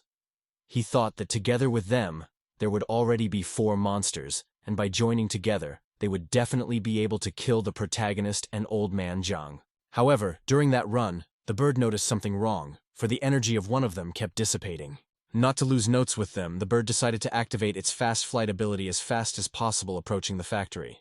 Suddenly, a wolf who was covered in blood flew out of the plant. The monkeys were still fighting the mantis, but were badly wounded. The demon who came to the scene did not understand why they were trying to kill each other. Realizing that with such efforts they would not be able to rally at all and rebel against the protagonist, the bird activated its titanic shell ability and protected the gorilla. The bird kept saying that they were brothers and they dare not spill another's blood. The monkey took a swing at his kin and at the same time his adversary. With a sharp movement of his paws, he threw his opponent back into the wall. The chicken was still trying to stop this battle, but she was clearly adamant. Even though the bird begged to discuss it all peacefully, however, the monkey's fist was already over the mantis's head. Immediately afterward, his head literally flattened and green blood spurted out. After that, its head went right back to the chicken, and he called it a traitor too. The bird screamed a silent scream and shrieked out what they had done. The 2 phantom monkeys thanked the bird for what it had done. However, heard the praise, the bird literally lit up with happiness. The chicken went to his brother and said that he needed help very badly. She came to me before the bird could finish the sentence, so the monkey noticed 2 people entering. She thought it was fate that we should meet here. Having given the badge of honor to our team to see them, however, was about to say goodbye. He stroked the bird's head and said that he, like the monkey considered a possibly peaceful existence next to humans. After that, the monkey waved his hand and said goodbye to them. Hearing such an absurd remark from his fellow bird, the bird literally fell out. She finally realized why they wanted him dead and called him a traitor. The demon burst into tears and took the head of his fellow bird and tried to revive him and prove that he was not as traitorous as the monkey, but there was no turning back the clock. Pretty soon the two-headed wolf was on a spit cooked with seasonings. Old Man Zhang pointed at the chicken and said that it led them straight to the deliciousness and offered to give her 2 heads. However, the bird was in dissonance as it did not understand why they did not want to eat the praying mantis. Without thinking long, the bird thought it would be a good idea to bury his former comrade. He activated the Titanic shell skill and started digging a hole. Suddenly the bird felt drool pouring from his beak. Roughly realizing why this was happening, the chicken turned back to refute her speculation. However, it was in vain. Pretty soon the food was ready, and the company called the hen to their place. Old Man Zhang called her closer and said that both heads were his, and he could pounce. Eating the meat of his fellow man in both cheeks, he still kept blaming the guys for making him eat such flavorful meat. At the same time, all of the main characters' victims, who were already hard to count, were freaking out about what was happening every time. It wasn't long before the bird approached the body of the 8th-ranked mantis, which, being a ghost, tensed up. Copious amounts of drool flowed from its beak, and the bird was still trying to convince itself that they were definitely secreted because of genes, and not because of a desire to eat such delicious and nutritious meat. You bowed down before the body of your fellow man, and said that although he was wrong about him, he believed that he would have agreed to help. Taking silence as a sign of agreement, the demon crouched down in front of the mantis's body and began to eat it. At the same time in heaven, Mantis was only crying with grief, and everyone else was trying to comfort him. It wasn't long before our team finished their meal and the system brought the cooking utensils back. Lin Fan asked his buddy if he had had enough and said that it was about time for him to go back. However, suddenly, an 8th-ranked combat special unit entered the abandoned building and was very surprised by what he saw. Jin Shengwu looked at what was happening and realized that the waves of rank 8 demons had disappeared. The man thought about the possibility that it was their team that had killed all 3 of them. At the same time, everyone else only saw the rooster eating the body of his kin, and realized that it was because of him that the troop had taken off so much. When the 2 groups ran into each other, they began to discuss their own matters. Part of the team mollycoddled the main character's pet, while Old Man Zhang himself and Jin Shangwu discussed the results of the session. Suddenly, one of the squad members picked up an unknown piece of paper and thought about what he had already seen. Schematic images were drawn on the figure. At the same time, she was returning to her own place. She was clearly hurt, but tried not to show it. The monster realized that the mantis's attacks were sending attacks. With no control over his body, the monkey fell straight down the drain. During the flight, he started cursing people and talking about how it was very dangerous to leave the hatch unclosed. However, it wasn't long before he wasn't as he found himself at the very bottom of the tunnel. Until the monkey could come to its senses, it lay quietly on the pavement. They were not alone in the tunnel, however. The former kidnapper's partner turned back and said he had heard something, but no one had any idea what it was about. The partner realized that it was probably a gorilla. The man asked his companion how much the gorillas were selling for. The partner legitimately asked did he really mean meat. However, the man leaned over and said that he meant to the zoo. The partner said it's illegal, and it's illegal to capture gorillas with the green coat mutation, and they won't get much out of it. Suddenly, the man realized that it was quite a good idea to sell it to the circus. The man realized that it was possible to make money out of it in principle. However, he dismissed his thoughts, and as he remembered the fact that he wanted to start a top-notch sewer cleaning company, not some circus. At the same time, someone sent a message to the organization's chat room with evidence that the bird had eaten the body of its kin. Everyone started praising the rooster instantly. The siren screamed again as Lin Fan and his buddy walked into the headquarters. However, people had already exhaled this relief that it was the main character's bird. Old Man Zhang looked at the bird and told his buddy that the hen had been sleeping for quite some time. The guy was worried that she was sick or had done something wrong when she ate the body. It wasn't long before a rank 8 battle group came out from the headquarters. Haley, being a military advisor, told this group to dismantle the monster. The protagonist's squad didn't understand at all why they wanted to take them away, but they didn't really resist. Pretty soon, our buddies were behind bars along with an unsuspecting bird. The woman said to put the king rooster in another special cage for demons. The rooster was then paid out of the protagonist's hands and taken to a separate cell. At the same time, the researcher asked all the questions whether the cell would really survive the 8th rank after all it is designed to maximize. The woman looked at the squad and told them to take mental and emotional stability tests. The woman said that if they failed the test, whoever gave the order could not release them. The woman then turned around and said to do a DNA test as well and compare it to all the Special Forces warriors. At the same time, the head of the organization, along with another 9th-ranked warrior who had arrived to escort him, were on the helicopter pad. Noticing Haley finally coming to the set, he asked why she had been so long. The woman said there was nothing wrong with it all. She was just dealing with 3 unstable and dangerous elements in the subdivision. The head of the organization said that while he was away, he was leaving the fate of the city in their hands. The woman swore that as soon as he returned, she would give him a huge bill. The man looked at the military advisor and said he would be back soon. He grabbed her hand and said that Jin Shangwu didn't know anyone, including their security system. The man said that as long as he wasn't here, she would be the hope for the whole town. He turned her hand and handed her the head of his 3 heart dragons. The mysterious energy remained on the woman's arm like a tattoo. At the same time, the head of the organization wished that this technique would protect her. The girl literally blushed at such an obvious defense. She stared at the back of the head of the organization for a long time longer, seeing him off in this way. It wasn't long before the monster lair received a report that the energy waves of the mantis and wolf were missing, and they must have already been killed by the gorilla. However, the fox realized that her waves of the gorilla herself were extremely weak. The girl assumed that he had most likely been poisoned and was now slowly dying. Unexpectedly, the girl smelled a human odor. As it turned out, this paper bird had a human scent on it, and it was definitely their thing. Realizing that the fox was looking at him too intently, the king hissed out a clenched note in his hands. Demonica frankly did not understand how they had already managed to leave the village. However, what was even more surprising was that they had learned this information so quickly.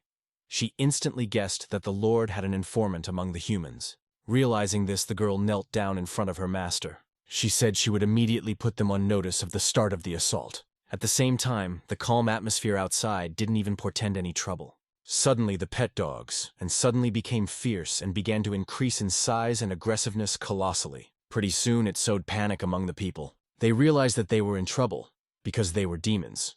They began to run in different directions in an attempt to escape. At the same time, alerts for the appearance of rank 3 and 4 demons appeared in the headquarters. However, it didn't end there. More and more waves of energy appeared throughout the city. Everyone instantly realized that the assault on the city had begun. Haley commanded to direct combat units to the appearance sites as quickly as possible, and ordered them to remember to reevaluate demonic ranks and never engage in combat with peers. Haley realized that the general staff was right, because there is a traitor among them. At the same time, the city was still in complete chaos. Other people, instead of fighting the real problem, started kicking defenseless animals and saying that demons might be lurking among them, and you need to get rid of the pets as soon as possible. However, they were completely unaware that there was absolutely no time for that. The girl started running with her pup. With tears in her eyes, she still talked about how they would definitely survive. Meanwhile, the doggy in the girl's hands was in an extremely calm state. He remembered how well his mistress had treated him, and what a relatively good life he had lived. He realized that his mistress had given him a type of life he had never felt before. However, the doggy himself had one little secret he never told. He used to be a regular stray dog, but no one wanted to take him because of the fact that he was born scary, and even though he became like humans, love soft and fluffy. That's how he spent his last 100 years. However, he realized that now was not the time to stand idly by as his mistress had been attacked. The demon dramatically increased in size and began to defend the human girl. His opponent called him a traitor. However, the dog said that while they were insulting him, this human girl gave him all the warmth, and right now no one can hurt her. It turned out that the dog was a rank 6 demon, Tiangu, who loudly announced his existence. He joined the battle for his mistress. The girl clearly didn't understand how her still Chumazik had turned into something so big and scary. However, upon hearing his mistress's voice, Monster instantly stopped whatever he was doing and looked at her. The girl was clearly frightened by what she saw. Looking into those red eyes, she couldn't help but shiver with fear. Realizing what the girl was feeling, the monster started biting and wounding his opponents again. After attacking another opponent, he once again stood in defense of his mistress. The monster turned back to see how she was feeling. The girl stood crying. Nevertheless, the monster approached her with all his agility. Protecting herself with her hands here as a blow to the face, the girl was already foreshadowing her end. However, Plagueis surprisingly hit another monster that was behind the girl. Putting the python on the ground, he tried to protect her. At the same time, Concrete also had 2 heads, and he called the dog a traitor. The girl had been watching the battle the whole time and couldn't help but be imbued with feelings. She got really freaked out and kept calling her dog by his nickname. However, she didn't even realize that at this time, many small dark pythons were approaching her. By the time she realized it, it was too late, and she was surrounded by them. Unable to resist them, the girl only shrank back at the attack. Nevertheless, there was the sound of a shortcut, and the snake's head and chopped body were on the ground. She was again helped by the same monster that had turned from Chumazik. Even though at this time he was locked in a fight with another opponent, it didn't stop him from confronting several at once, preventing his mistress from being injured. Realizing that they can't get anything done that easily, the pythons switched to the monster itself.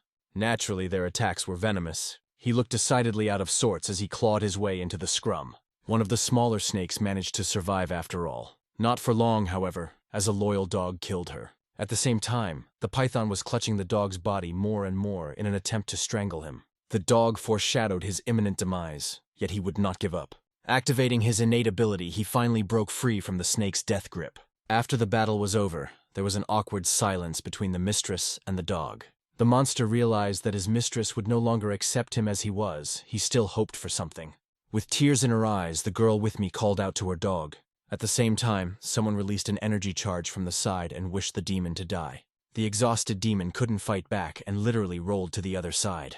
As it turned out, a 7th-ranked squad showed up on the scene. The headcaster said he was still alive, and they needed to finish him off as soon as possible. However, the girl clung to her dog's body and yelled for them to stop. She said that even though he is a demon, but he saved her and begged her not to kill him. The whole team was greatly surprised. At the same time, an icy voice from above sounded. Kitsune said with an island expression that he was one of those traitors who lurked in the shadows all the time. Kitsune activated the ice spear, trying to kill the traitor along with the girl. Noticing her near death, the girl realized she could not save herself. She hugged her mate sharply and told him not to be afraid. The girl said something about Mom being around, and the dog howled pitifully. Suddenly, however, the dog grabbed her by the shoulders and flipped her over with his whole body. Thus, his kin's attack only harmed him and no one else. Seeing this, the girl shouted. At the same time, the squad was finally convinced that the 6th-ranked demon had actually protected her. However, they turned towards the attacker and realized that this anthropomorphic demon was far from easy. She was returning in the air to everyone, displaying her aura of superiority. At the same time, the appearance of a rank 9 demon was discovered at the headquarters, and the staff members said that according to the rank reassessment, only 4 rank 7 warriors were sent there to suppress the rank 6 demon. A moment later, however, their signal was gone. The staff member said, "The closest thing to rank 9 demons are the Soul Squad warriors, but they are on a mission right now." However, the girl clenched her fist and said that she would not allow them to go to certain death and gave the order and retreated. However, the employee said they had already moved out. When the employee says that they did it for the sake of the civilians, Haley cried because she knew the consequences. The staff member asked what he was doing since the head of the city was now out, and if it was better to send Jin Shangwu then. However, the girl realized that a demon of national rank had not yet been announced, and if this was just a distraction and the control point was destroyed, the entire city would be over. After that, the girl asked where the Rock and Yanhai squads were. The staff reported that the Yanhai squad was facing 2 rank 8 demons and 3 rank 4 demons. At the same time, the Rock squad is doing battle on Center Street. She realized that the only thing left was the Soul squad that had already advanced. The girl clenched her teeth and wondered if they were going to die too. At the same time, Ying Wuzong approached the prison but the head hero and said that he was releasing them as warriors with innate special unit bodies. The guy said that they, in turn, should stand up for the city. Old Man Zhang asked the protagonist who he was because he appeared out of thin air. Maria said he was the rascal who had been watching them. Kranich began to justify that this was his assignment at the same time, clearly not realizing how he had been exposed. The guy approached the control panel and said to go to protect the citizens as soon as possible, because it was their duty as warriors of the city. However, the strange password system said that it was wrong. Nevertheless, the guy had long ago because he had definitely seen this very password on the table. Waiting for the guy to answer me, Lin Fan literally pulled apart the iron grate with his bare hands. Lin Fan said that he understood everything, so he would get to work right away. Ying Wuzong suddenly realized that they could have come out at any time, and Lin Fan had broken the adamantium alloy, which was considered the strongest material in the universe. Old Man Zhang asked if they would go after the chicken, but Lin Fan said that it only gobbles, and they need to kill demons. Ying Wuzong said that as observers during the fighting, they belonged to the intelligence group, and now he needed to return to them. However, Lin Fan and Old Man Jiang did not listen to his monologue at all and immediately left. With tearful eyes, the boy began to shout that they did not consider him their comrade at all. However, back to the terrible incident downtown. The Ice Kitsune stood in a pathos pose and accused people of being very weak at rank 7. Suddenly, a support team arrived and began the instant recovery of all squad members. However, they realized that it was all useless. They were already dead. Kitsune looked at those who had come and asked if they wanted to go to the scaffold next, but they disagreed.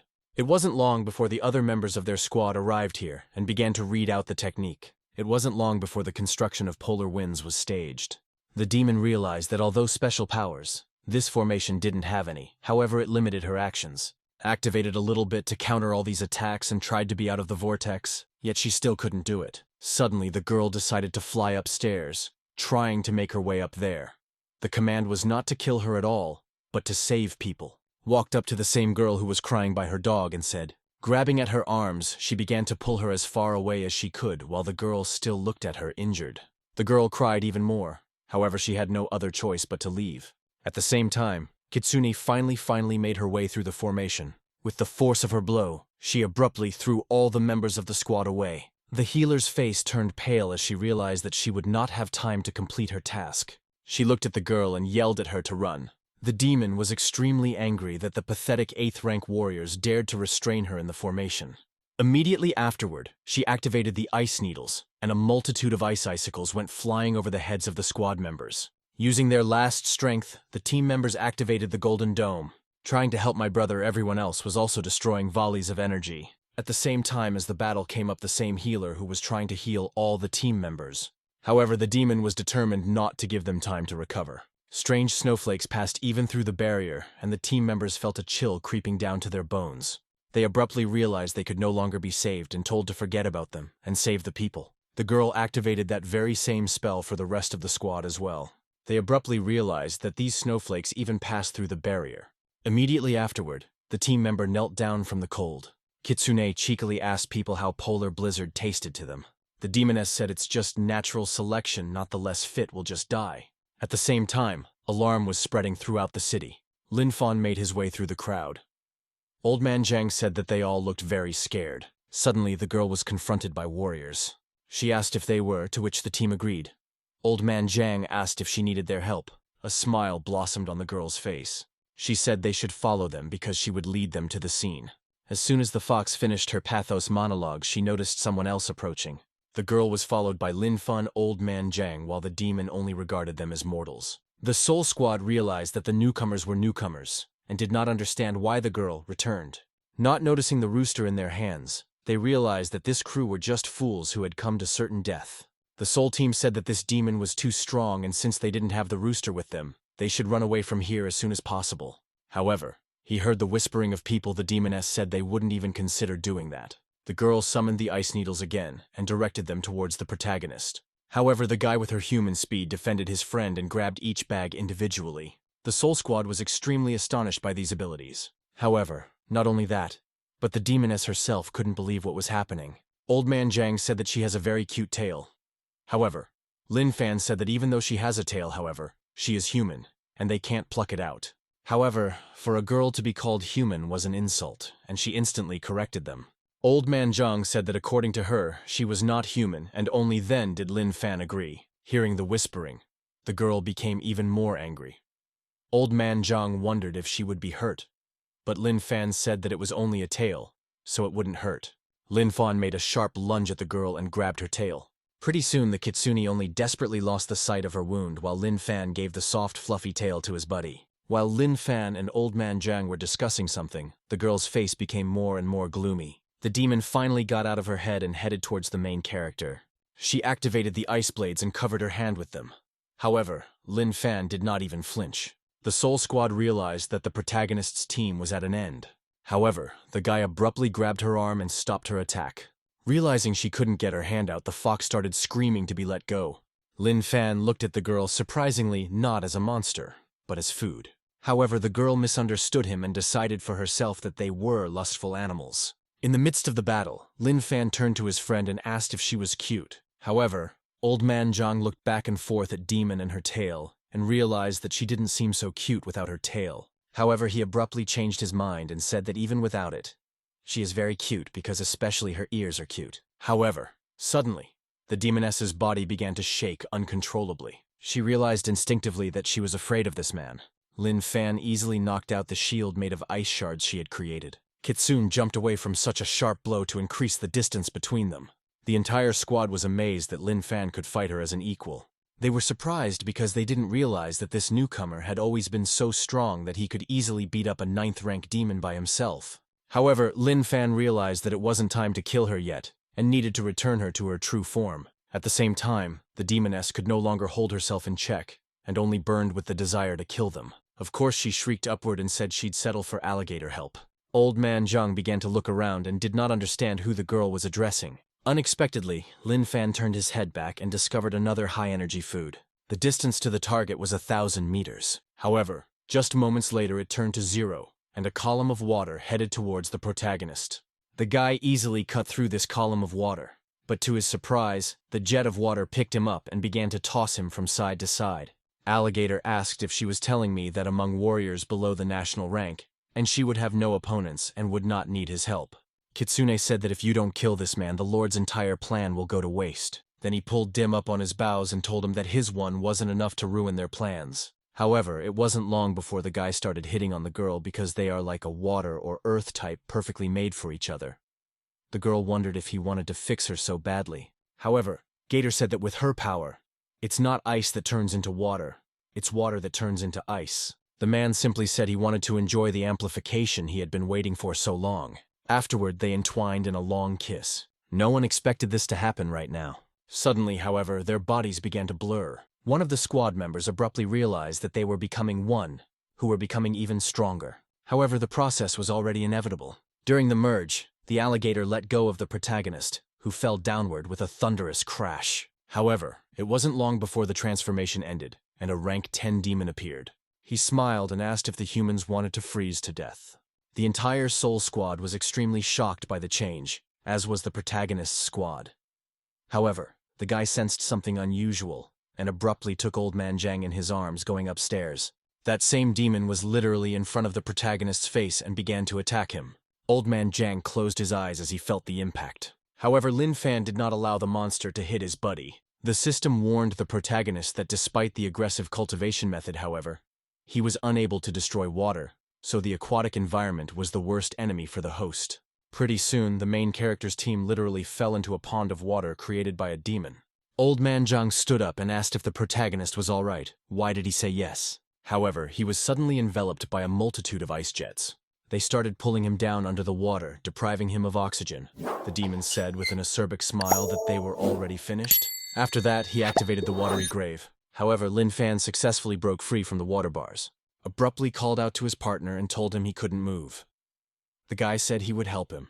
It was too late to drink. A multitude of icy jets had already encircled the guy's body. It wasn't long before Lin Fan and his buddy were inside the ice block.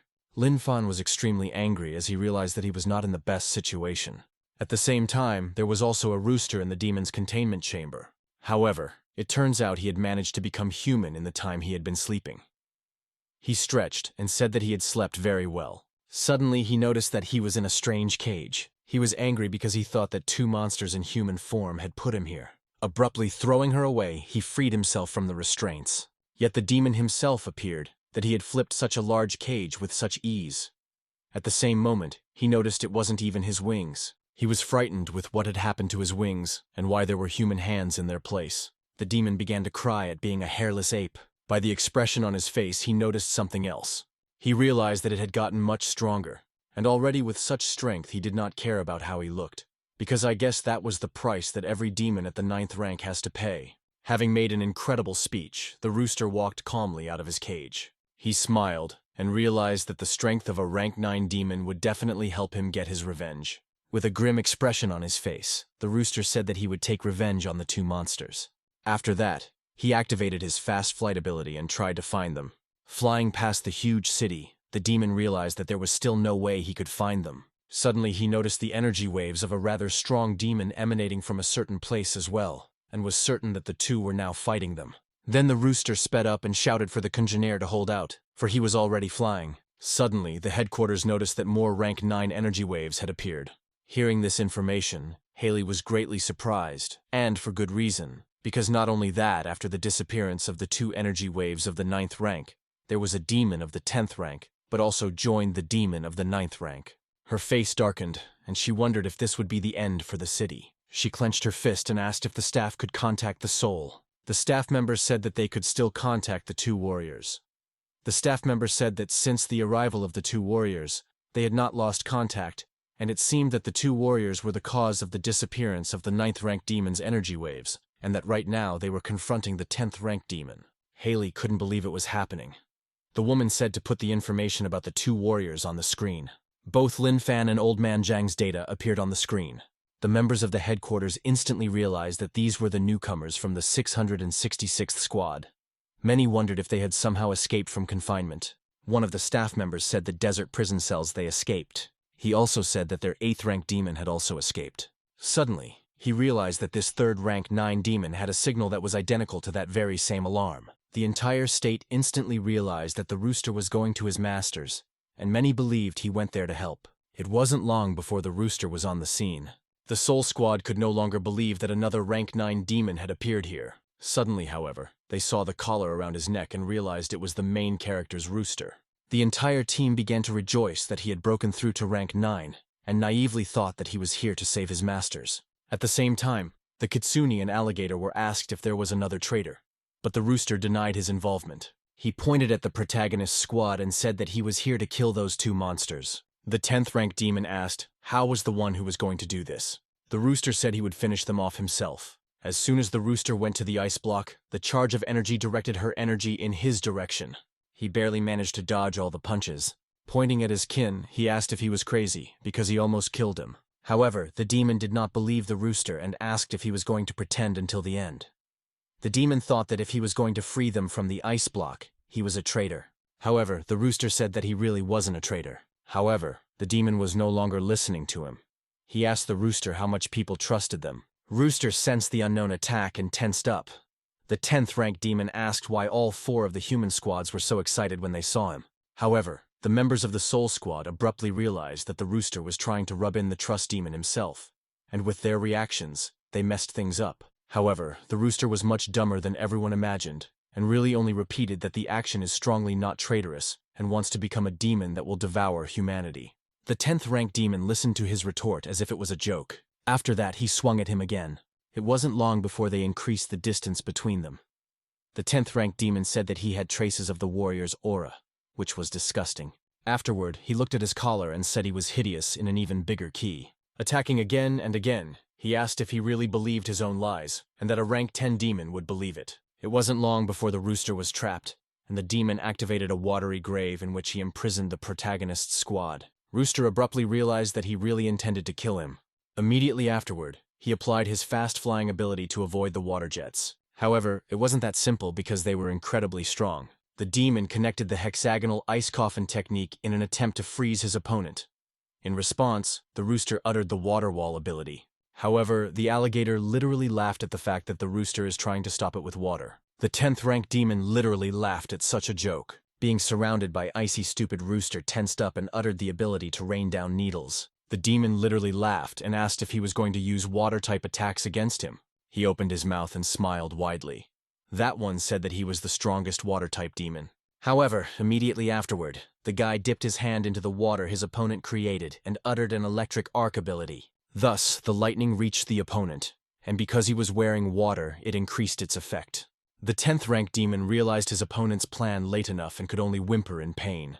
Nevertheless, purely through physical strength, he still won. He sharply shortened the distance and smashed all the obstacles. Lawfully used the Titanic shell technique. However, it didn't end there. Taking another hit in the woods, the rooster flew to the other side of the arena. A rank 10 demon said that for a rank 9 demon, his opponent was very strong, and even though he was only a bird demon, he surprisingly had more than 3 abilities.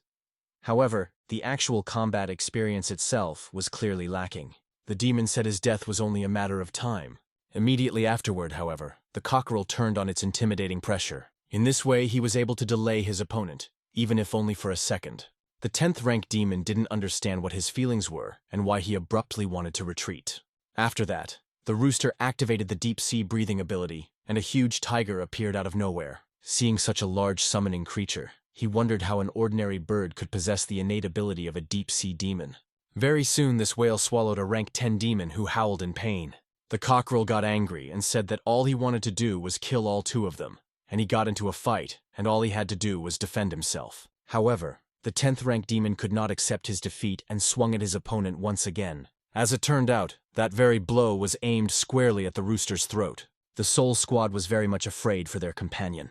Immediately afterward, the rooster activated the Evil Eye ability with what triggered a slowing attack. The 10th rank demon didn't understand why he was seeing a strange illusion in the middle of the entire battle. Taking another swing, the cockerel chopped off the demon's arm.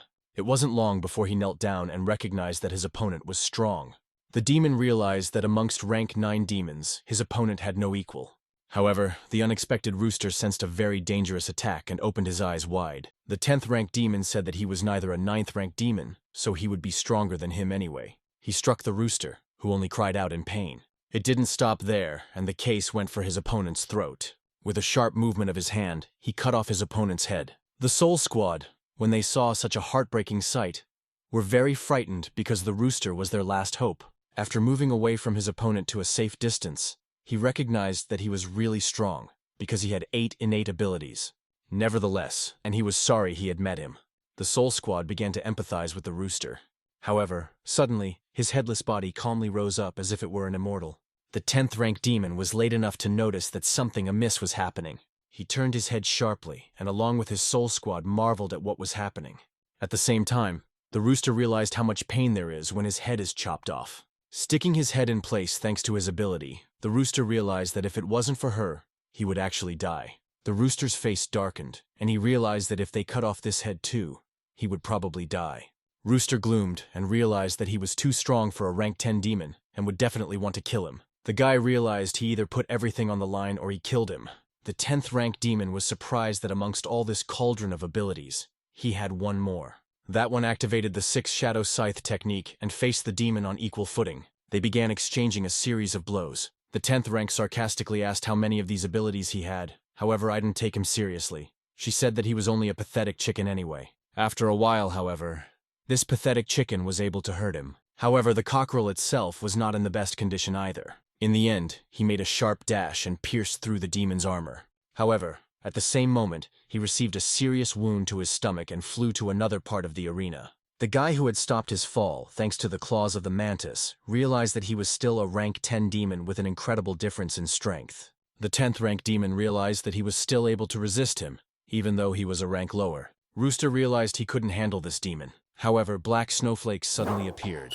Moments later, those black snowflakes released dozens and hundreds of black rays that immediately struck the guy. Seeing that the rooster was not in the best condition, the group of souls was frightened.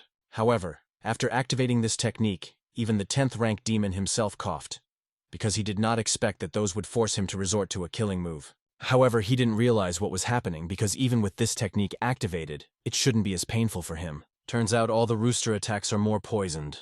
The guy abruptly realized what was behind that water needle attack besides electricity after all. At the same time, Lin Fan was in the ice block and was trying his best to get out of there as well. The system said it estimated the host had 10 seconds left to successfully escape the icy coffin, but his friend had only 5 seconds of oxygen left. She said that the host could continue to get out or make a transitional location to become stronger, and then return. The system also said that in the first case he would die, and in the second case he could possibly be saved. And the protagonist's face darkened, and he chose the option to save his buddy.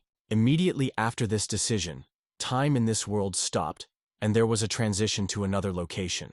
The system said that the main character's goal would be to return to the right path. Time stopped, and the system initiated a transition to another state. Quite soon, Jufei opened his eyes and saw 2 battered women in front of him, who begged that those would be obedient, and they were honored that he had paid attention to them. The man appeared in only a robe and looked haughtily at the women. The girl was promised that they would not escape in any case and begged only to be spared. The guy in me scratched his cheek and wondered if he had time to be someone else. One of the girls, trembling with her whole body, held out a whip to the man. Jufei obviously didn't understand why she was doing this. As he took the tape and started waving it around, the guy realized that he had new memories in his head and his name was now Jufei. While the girls were shaking with fear, the guy remembered he did a lot of things the principal said not to do. The guy looked at his pajamas and realized that this time he was lucky. And at least he wasn't in girls' pajamas, and he didn't have to worry about being some kind of psycho. At the same time, his subordinate knocked on the boss's office and asked if he had played. The man also said that they had something to discuss. He said that Duan Shanhu was waiting for him at the negotiation table. Zhu Fei abruptly opened his door and Wang Meng even jumped in surprise. The man looked back and said that the two women were very naked and injured. Wang Meng looked back and was surprised that their boss was calling them women, and realized that he should find someone younger next time. The man said to send everyone home, with which Wang Meng agreed. Right after that, Wang Meng handed the main character a special suit and told him to wear it to the meeting. Wang Meng said that according to their information, they invited the Eighth Authority. Watching without the protagonist's emotional reaction, he figured he didn't care about the presence of the Eighth Authority figure, and that was all he should have expected from his boss. It wasn't long before they stopped by the cars planning their trip. Zhu Fei got into the car and thanked the guard for his help. He was very surprised that his boss thanked him, because it was strange that he was suddenly courteous. Pretty soon, Wang Meng went on to say that Duan Shanhu had only invited the authority figure to force them to give up the land. He asked, is Zhu Fei really going to insult him? The bodyguard said they couldn't give her away because too many of their men had died for her. But the other bodyguard wondered if they could afford to insult him because he had too many connections. At the same time, the bodyguard looked admiringly at his boss because he didn't care about the presence of the Eighth Authority figure. Watching his idol, the one could not even imagine that the main guy or thought that without Old Man Zhang here becomes very boring. In his mind says that to save Old Man Zhang he needs to complete this task, and the task present him is to return to the true path. Suddenly, Zhu Fei turned around and asked the closest bodyguard if he knew what the true path was. He did not understand the meaning of the question and said that the meaning was to become a good person. The bodyguards and driver realized that the boss was as calm as ever to the point of terror, and you can never guess what's going on in his head. Quite soon, they arrived at the scene. Wang Meng opened the door for him. However, right after that he shouted out what it all meant because there were several dozen guards outside the hotel. Wang Meng began to tear up and asked his boss if they were afraid of him, and not listening to him decided that they would handle everything. However, Zhu Fei walked past his subordinate and said that it wasn't worth it, and it was fine. Wang Meng was extremely surprised that with so many guards, Zhu Fei would dare to go inside. He looked so unperturbed that not even a single brain he did not flinch on my face. At the same time, his and his subordinates were pleased with the attitude and admired him even more. It wasn't long before the company came into the living room. There was already some person there who said hello to the protagonist. That person was Duan Shanhu. Zhu Fei didn't deny himself and sat down next to his opponent. Duan Shanhu realized that he himself sat down beside him, however really didn't expect the guy to do so. At the same time, in the Eighth, the authority only did not understand what was going on here. He recalled how the negotiations had moved earlier. At some point, the Eighth Authority realized that he felt superfluous here. Duan Shanhu thought that Zhu Fei knew something about the weapons stashed behind the table. After that, Zhu Fei turned to the servant and told him to bring something since he was hungry. It wasn't long before his food was served. The waiter was really surprised, because he didn't expect that they were really here to eat, not to fight. Zhu Fei was thankful for such a rich table. The remaining opponents were extremely surprised that he was actually sitting down to eat instead of negotiating. However, regardless of the emotions of his interlocutors, Zhu Fei began to stuff his mouth. At the same time, there was a different mood in both parts of the support. The opposing side was extremely surprised that Zhu Fei was sitting with a calm face and stuffing his mouth while the support of the protagonist was proud. Quite soon, Zhu Fei finished his meal. After that, Nick said that it was a good time for them to start talking business. However, Zhu Fei abruptly got up from the table and thanked her for the rainbow reception. After that, he said that he had to go now and was about to leave. The man was extremely surprised that it wasn't that he didn't want to show, so he didn't even intend to discuss the land. Duan Shanhu snatched the gun from his hands and asked the departing protagonist to explain whether or not he would give up the land. Instantly, however, the muzzle of guns from the support side was also pointed at the man. Duan Shanhu said that the Eighth Authority is still here, and is the guy really going to get off so easily? Zhu Fei asked if farting would change anything and said that he had very strange tendencies. Immediately afterward, Zhu Fei let out a small fart. Everyone was offended by such an action. Zhu Fei once again thanked the welcome and headed for the exit. Zhu Fei said that it was quite painful, however it wouldn't hurt him in any way so he could play with it. Duan Shanhu asked if Zhu Fei really thought that Zhu Fei didn't have the guts to kill him. Zhu Fei looked at him and told him to shoot. However, His opponent's hands trembled violently and he abandoned his intention. The eighth authority turned to the protagonist and said that for young men, he was content and brave. However, Jufei wasn't even going to listen to him and once again thanked him for the reception while getting ready to leave. Take the authority was extremely insulted that he not only does not have any almost no, but also that one dares to ignore him. The subordinate said that they both left without paying. The eighth authority could not believe that this had happened because the invited guest ended up paying for the meal and wondered if the younger generation had any respect for the old. At the same time in the car, the guards and bodyguards started praising the protagonist. Jufei understood that they had invited him to eat and old man Zhang was clearly happy to come here. After that, Jufei asked where they were going now. Wang Meng said that they had to give that orphanage an ultimatum today, and they were about to be there. Pretty soon the company got out of the car and the subordinates began to say that pretty soon it would all be theirs. Because if the old couch potato didn't sell it, they'd just ruin everything. At the same time, a small child came out of the shelter building. The girl instantly returned and said that the bad guys had crossed over again. The old lady came out of the building and said it was just a dilapidated orphanage and didn't understand why he needed it. Jufei asked if she really needed help. The guy said they just have a horrible environment that is worse than his home. And the woman instantly misunderstood the words of the protagonist and thought that he wanted to deceive her. The man said he thought she was the one who needed a lot of money to fix things up and asked if she had the money. But the woman said she really doesn't have the money. But she doesn't intend to sell the premises, because without this place the kids will have nowhere to go. Jufei told his subordinate to bring the money. However, Wang Meng didn't understand why did the boss tell them to do this since she hadn't even signed the contract yet. Wang Meng clearly didn't understand what was going on here and wondered what the man meant. The bodyguards obviously didn't understand why the boss gave the money so easily and said that he just wanted to be a good man. When they heard this explanation, everyone in the car was shocked. At the same time, in the torture chamber, a staff member said that Xiao Delong had broken the rules and should be punished for it. Another said that when he dared to escape at the crucial moment, he should realize that the moment would come. The employee said that people like him have been dealt with by the boss himself for the past 3 years, and it won't be long before they bring him to him. The man said all he had to do was wait until he was dead. It wasn't long before the officers were pulling the poor man across the floor toward the assigned area. Pretty soon they arrived on the scene and the officer hit the man so that he fell to his knees in front of him. The man said that they had brought this traitor and asked what the officer would order them to do to him. Jufei hesitated and said that he had severe wounds and asked what they were beating him up for. Beating him up. The man obviously didn't understand the question and wondered about the man's hesitation. The man picked up the victim and said he was sorry the old man here wouldn't answer, otherwise he would have helped him with his needles. The man started grabbing the main character's suit and saying that he really didn't mean to. And that day as soon as he started, his mother suddenly fainted right in front of him, and he had no choice but to take her to the hospital. The man asked what had happened to his mother. Xiao Delong was very surprised, but he said that the doctors had diagnosed her with leukemia. He grabbed what was minus his boss and begged me to touch his mother because she was seriously ill and she didn't have long to live. However, the employee realized that Jufei did not agree because he is here undercover for the 3rd year and a little beginning to understand the affairs of the underworld, and Jufei him or his own, he is too tough. At the same time, the bodyguards were surprised that Jufei had put them in the hospital to send the bone marrow research money and to help Xiao Delong's mother. Wang Meng said they are jerks, and Jufei is going to punish his mother instead of him, and it will be a warning to all of them. He asked if they don't know what it means to give blood. It means to spill blood. The man took out a cigarette and said that this time he would not even spare the victim's mother. The bodyguard was greatly surprised that Wang Meng understood the boss half-heartedly and began to praise him. At the same time, the employee was in the restroom and someone chased him out of there. The man turned out to be an undercover cop, Xu Jian.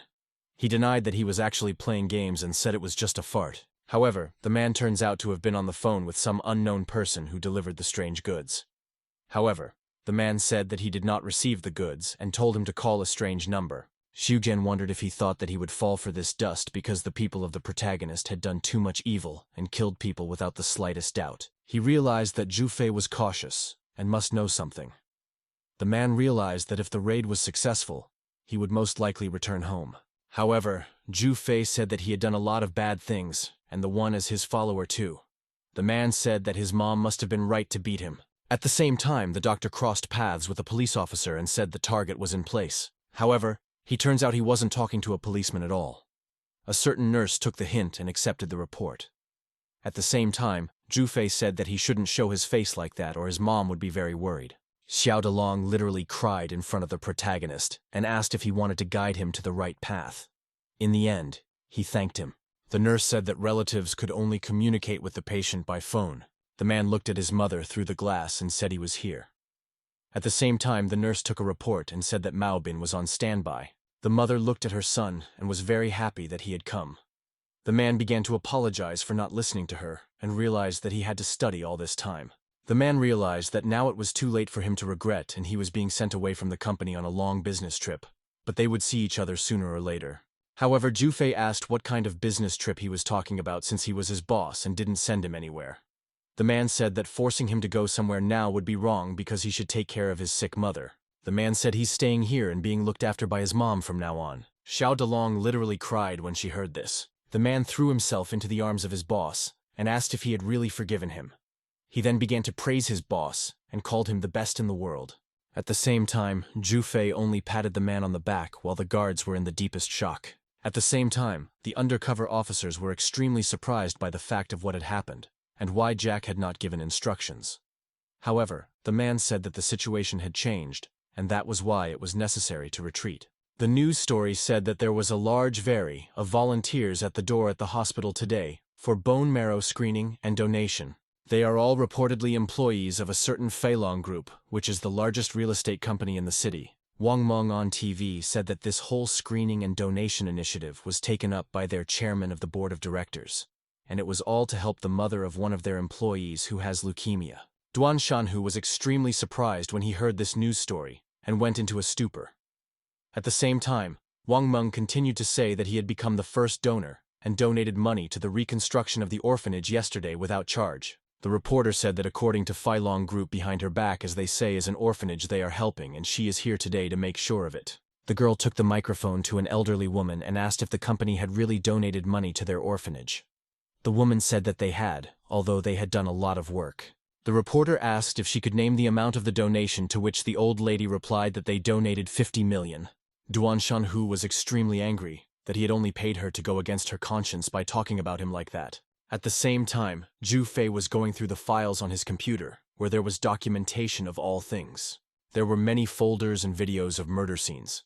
The man realized that if Old Man Zhang saw all this, he would definitely be scared. However, Zhu imagined a picture of Old Man Zhang trying to help the victim by doing acupuncture, and thought that maybe things weren't so clear-cut. Zhu leaned back in his chair and wondered the same way he needed to return to the true path after he had done so many atrocities. Suddenly, Zhu remembered the principal telling them that if they had any problems, they should go to the police. It wasn't long before Zhu dialed the police number, and a female officer took the call. Zhu asked how to bring a person who conspired with a group of people to do bad things back to the true path. The girl asked if those bad things were of a criminal nature, to which Zhu agreed. The girl said that he should then be legally punished, and that is the first thing he must do as a criminal to return to the true path. The woman said accepting legal punishment is the first step of good faith, and if they have committed any crime, she urged them to turn themselves in as soon as possible. Zhu called Wang Meng over and said that he wanted to become a good person. The man said that this was why he had just called the police, and Wang Meng was greatly surprised by this action. However, he didn't even realize the gravity of the situation and jumped away from the protagonist. The man said he was told that if he committed a crime, he better turn himself in, and everyone else should too, since they were all at fault here. The protagonist's eyes lit up and he asked what Wang Meng thought about it. At the same time, the system got caught saying that they don't need to go with that radical path, because their job is to bring the gang back to a decent life, so he should just be a decent leader. At the same time, Wang Meng realized that only a madman could think of such a thing, and most likely the boss was testing his loyalty. The man smiled and said that their thoughts were his thoughts, so he would always support him and follow the protagonist anywhere. But Zhu said to prepare a dinner table for all the company members for tomorrow, and slip a sleeping pill into it for everyone. And Wang Meng realized that the boss wouldn't believe his words, so he had to prove his loyalty indeed. The employee who was walking next to the undercover cop was very surprised and pleased that their boss was inviting them to lunch tomorrow. The policemen were surprised that he had summoned all the members of the company, because he would not have gathered so many people just to eat, and he felt that something was sure to go wrong. Quite soon, Shujian came out to the courtyard. Unknown asked him how many of them would be there this time, and Shujian replied that there would be all of them. The men said that last time he said the same thing at the hospital, and the bottom line was that he was just engaging serious forces, but they got nothing in return. He said that if he kept doing that, it would be very difficult for him to explain everything to the top. Xiujin said that he has been here undercover for 3 years and has left everything behind. The man said he no longer had anyone to pour out his soul to. He exhaled and apologized and said it was all in the name of justice. He said that with this information, they would soon finish everything and return to the organization and return all the benefits. The guy said he wasn't interested in anything at all and just let them return the cat and the dog because he had been here for 3 years so that Zhu Fei and his guys would be held accountable by the law. The man said that he trusted his intuition and this time they would definitely get them. The man was already dreaming that he would see the scum of society punished properly. It wasn't long before the company was really throwing a feast at a major restaurant. One of the thugs started calling the manager of this restaurant and asking why all the waiters were guys since he demanded girls to the table. The waiter said he was sorry. However, today was their girls' care day, so they did not come out, and they could only offer guys as waiters. However, no one heard him. The principal said with a strained smile that it was probably impossible, and asked him to accept his apology. The guy took the principal by the scruff of the neck and asked him what he said there and why he was slacking off. After a brief altercation with words, the man took a swing at the principal and was about to hit him. However, unexpectedly, his hand was stopped by Zhu Fei. The man was extremely surprised that the man had interfered in the conversation and was very frightened. Zhu Fei asked if the man was eating today, which he confirmed. At the same time, he almost died of fear in his heart, because he had no idea how such a fierce boss had stood up for a lowly man. The protagonist wondered if he couldn't feel anything. The guy mumbled something inaudible, then collapsed to the ground. At this moment, everyone present had a similar state of weakness. To avoid any suspicion, Meng also hurriedly took a sleeping pill. Lin surmised that now they could, with peace of mind, surrender to the police. Thinking that Zhu was testing him again, Wang continued to play along, saying that he'd do anything for him and he'd never back down. Meanwhile, police officers arrived and rushed to arrest everyone. They said they had received a report of a confession from one of their gang members. Fei interrupted the law guards and mouthed that he was the one who called them. The cops were puzzled, adding that he had gathered everyone here on purpose to all surrender to the authorities together. Then, Fan provided them with a laptop with dirt on his faction. Naive Meng, sitting in the patrol car, wondered if he had passed his boss's background check. One of the policemen went over to Jian to praise him for the job he had done, as Zhu's gang had been successfully caught. At this time, Shanhu with authority gloated over Fei's act, saying he'd gone completely off the rails to turn himself in to the police. They were well aware that now the underworld was in their hands. Duan smiled caustically and asked how they would dispose of Zhu's territories. Just moments later, a SWAT team burst into the room and urged everyone to stay in their seats. After all, as it turned out, Lin had found dirt on Shanhu as well, with the 8th authority, which he safely handed over to the police. Already in handcuffs, Duan realized this, which made him furious. Law enforcement officers tried to calm him down. A short time later, Shanhu was sentenced to the highest penalty, the death penalty. Fan was similarly convicted, but given his candid confession, was sentenced to death with a stay of execution.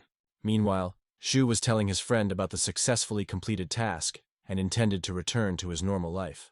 However, it wasn't that simple, because a check arrived at the police station. They think Fei's confession is too suspicious, so they're asking to monitor him in prison. Jian was unfazed, saying that it was extremely difficult as one needed to have stamina while working undercover. But he had no other choice, so Zhu agreed to continue working in the prison. At this time, the main character was on TV in the prison, stating that he only wanted to make good people out of them. Lin naively thought that they would be grateful to him. After all, his teacher had said, there was good in every person. Zhu was genuinely happy to have contributed to the establishment of the right path of the people. Jian, for his part, realized that it was more likely that Fei would be killed in prison, and thus he would return to his usual life. The cellmates began to whisper among themselves, glancing at Fanya. After a while, they were sent to the correctional labor, where Shu could not decide whether to interfere or not. Suddenly, Zhu called out to Meng, making a request, asking him to help him. One of the convicts couldn't accept that Fei had put him in prison. Therefore, he attacked him with a spoon, intending to kill him. Wang urged the boss to be careful, for even after receiving a life sentence, Meng was loyal to his master. At this moment, Zhu was suddenly interceded by Dalun, who hurriedly hit the attacker. Xiao stated that as long as he was here, no one would dare to touch his boss. Running up to them, Meng joined in Dalun's words. All the prisoners took out their spoons and looked menacingly at the trio that had formed, the heroes. Meanwhile, The jailers were already heading toward them, urging them to leave the lynching, which had no effect on Fei's distraught former subordinates. Wang and Xiao stepped to their master's defense, asking him to run away. However, in the next second, Lin made it clear that he was not to be trifled with, and struck an incredibly powerful blow. As a result, one of the traitors flew off to the side. Everyone was shocked by such power. Zhu urged everyone to stop immediately, even though he actually wanted to show off his skills. Suddenly everyone fell on their knees in front of Fan, saying that they would not dare to harm him anymore. At the end of 3 years in prison, the just Lin summoned the jailer to him. After that, he gave him his allowance for the orphanage, which he had saved from the correctional work. The protagonist also stated that his cellmates and other prisoners would also do their part. The jailer looked around and noticed that everyone as one was holding money to donate to the orphanage. However, only Shu was hesitant to hand over his money. Naturally, everyone started pressuring him, threatening him with physical violence. Afterward, Jian still gave the money, saying that he wanted to become a good person. Feng thought he had guided Fei to the right path and wanted to return to his body, but as it turned out, it wasn't enough.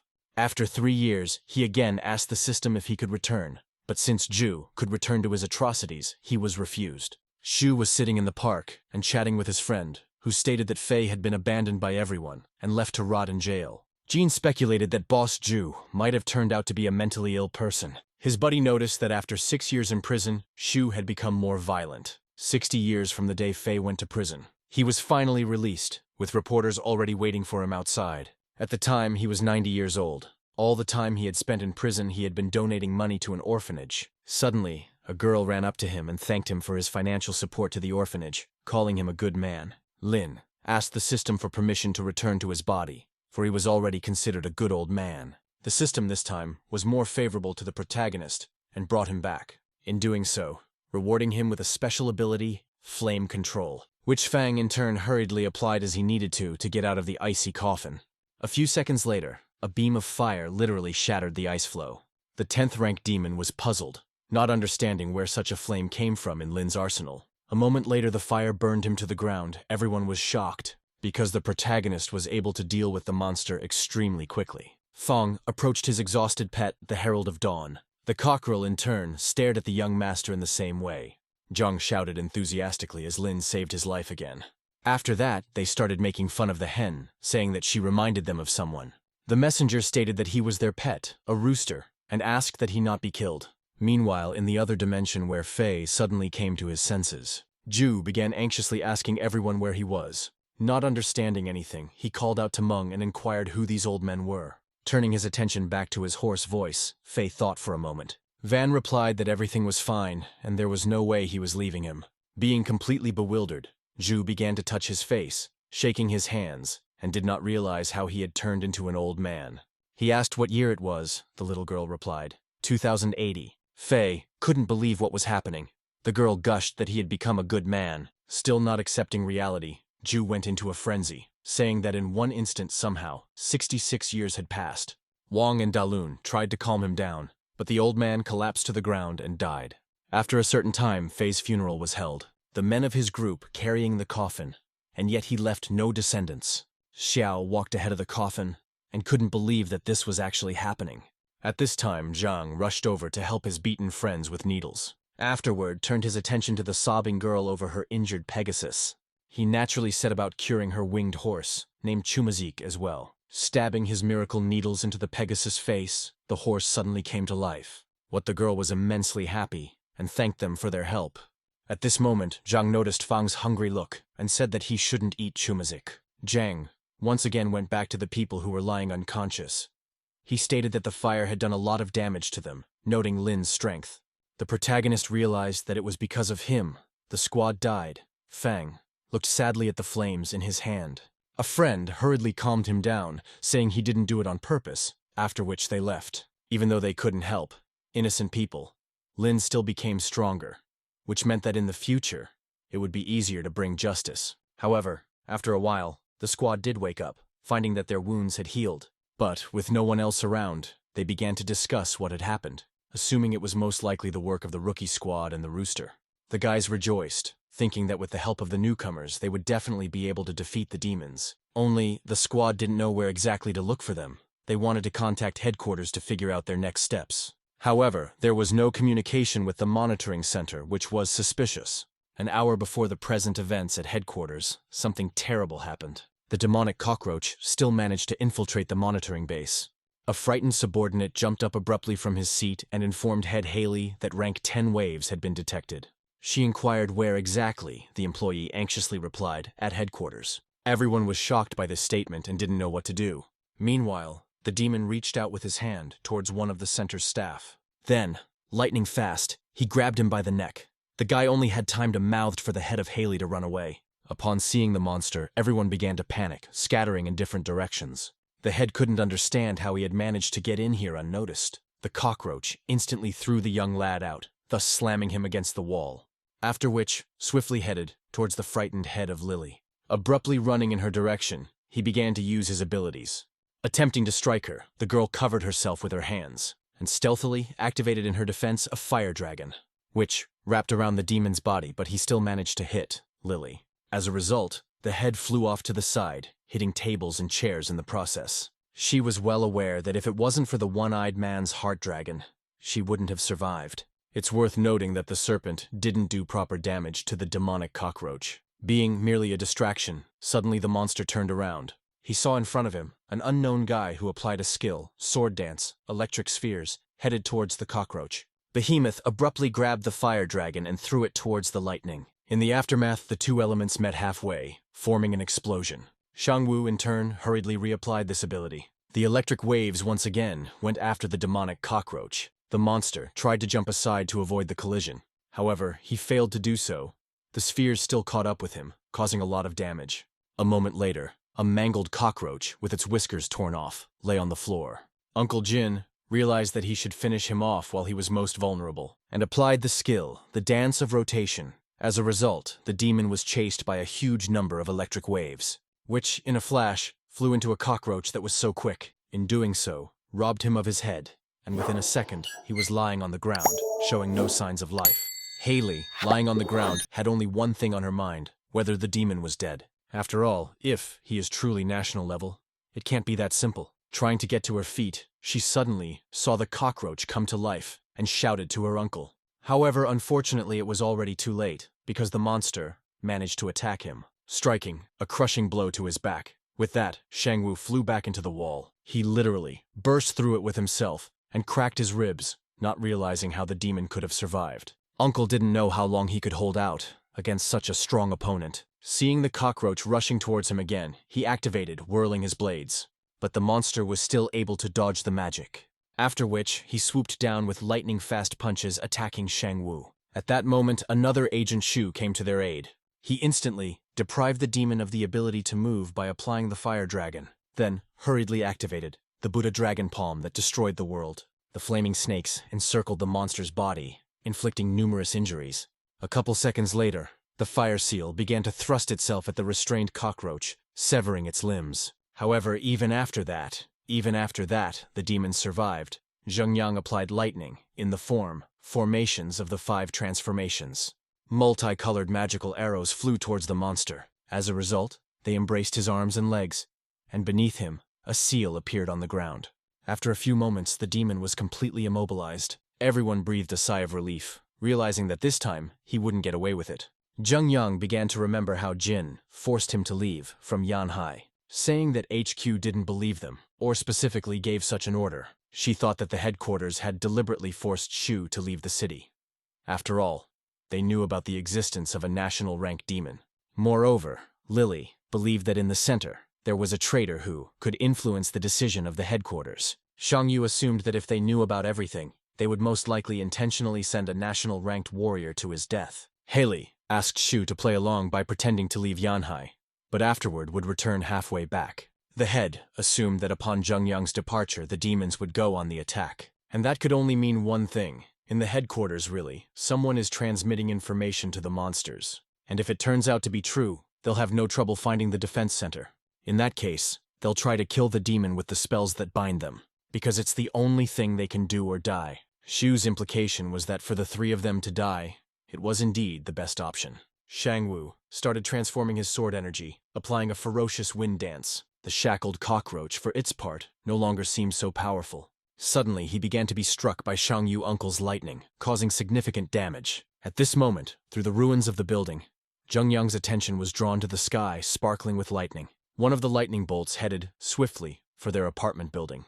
A few seconds later, a bolt of lightning pierced the demonic cockroach. They realized that it was necessary to destroy the monster so that the people of the city would not be harmed. Meanwhile, the monster turned into a charred entity. Shang Yu hoped that the cockroach would still die from such a powerful discharge of electricity. His limbs were torn and separated from his body. He lay without any movement. However, a moment later, He-jin noticed that there were already 2 corpses, monsters, in the room. She realized that the demon was not dead and began to regain its health. Everything happened as fast as possible. The monster suddenly attacked Zuya, giving him an extremely painful blow. Zheng Yang flew into the concrete wall. Numerous injuries to the one-eyed man prevented him from being able to act quickly. Jin and his uncle, seriously worried, urging him to be extremely careful. Shu realized that the protective dome, with such injuries, would not be able to block his blows. Remembering that drawing, Zheng Yang realized its meaning: demon could be reborn again. And in that case, killing him was not an option. At this moment, the cockroach once again began to beat up the maimed Shu. However, the one-eyed man, even in such a situation, was not going to give up. He once again hurriedly applied the Buddha Dragon Palm. The monster seemed to sense it, and instantly dodged from Zheng Yang's sudden attack. After which, a retaliatory strike followed from the side of the demonic cockroach. Shu managed to grab his hand and activate the Seal of 1,000 Dragons. But the much-improved monster struck again, a lightning-fast blow to the one-eyed man. Jin and Shangwu realized that the monster was stronger and soon could kill him. Meanwhile, the battered Zheng Yang seemed to be unable to continue the fight any longer. Shu literally choking on blood, but the relentless cockroach once again rushed towards him. Shangwu, in turn, thwarted him by releasing another batch of electric spheres. One-eyed decided to seize the moment and suddenly attacked the demon. At this time, the rooster kept thinking about how he could escape from the newcomers. His only option was the sudden appearance of the king.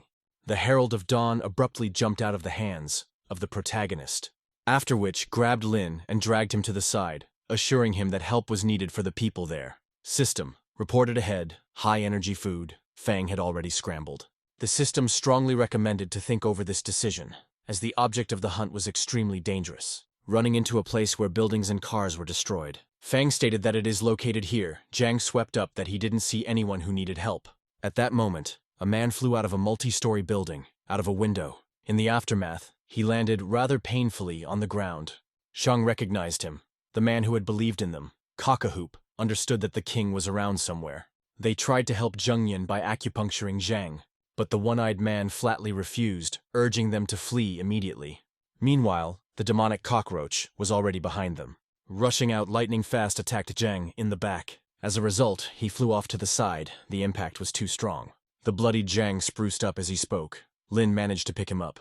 The protagonist came to a frenzy, looking pityingly at his friend. The rooster, however, was delighted with this outcome, naively believing that soon his life would change for the better. Fang asked Zhang to be patient, saying that he would soon take him to the principal's office. Rider of Dawn kept praising the demon, imagining him to be a monarch. Lin directed his menacing gaze at the bloodthirsty monster.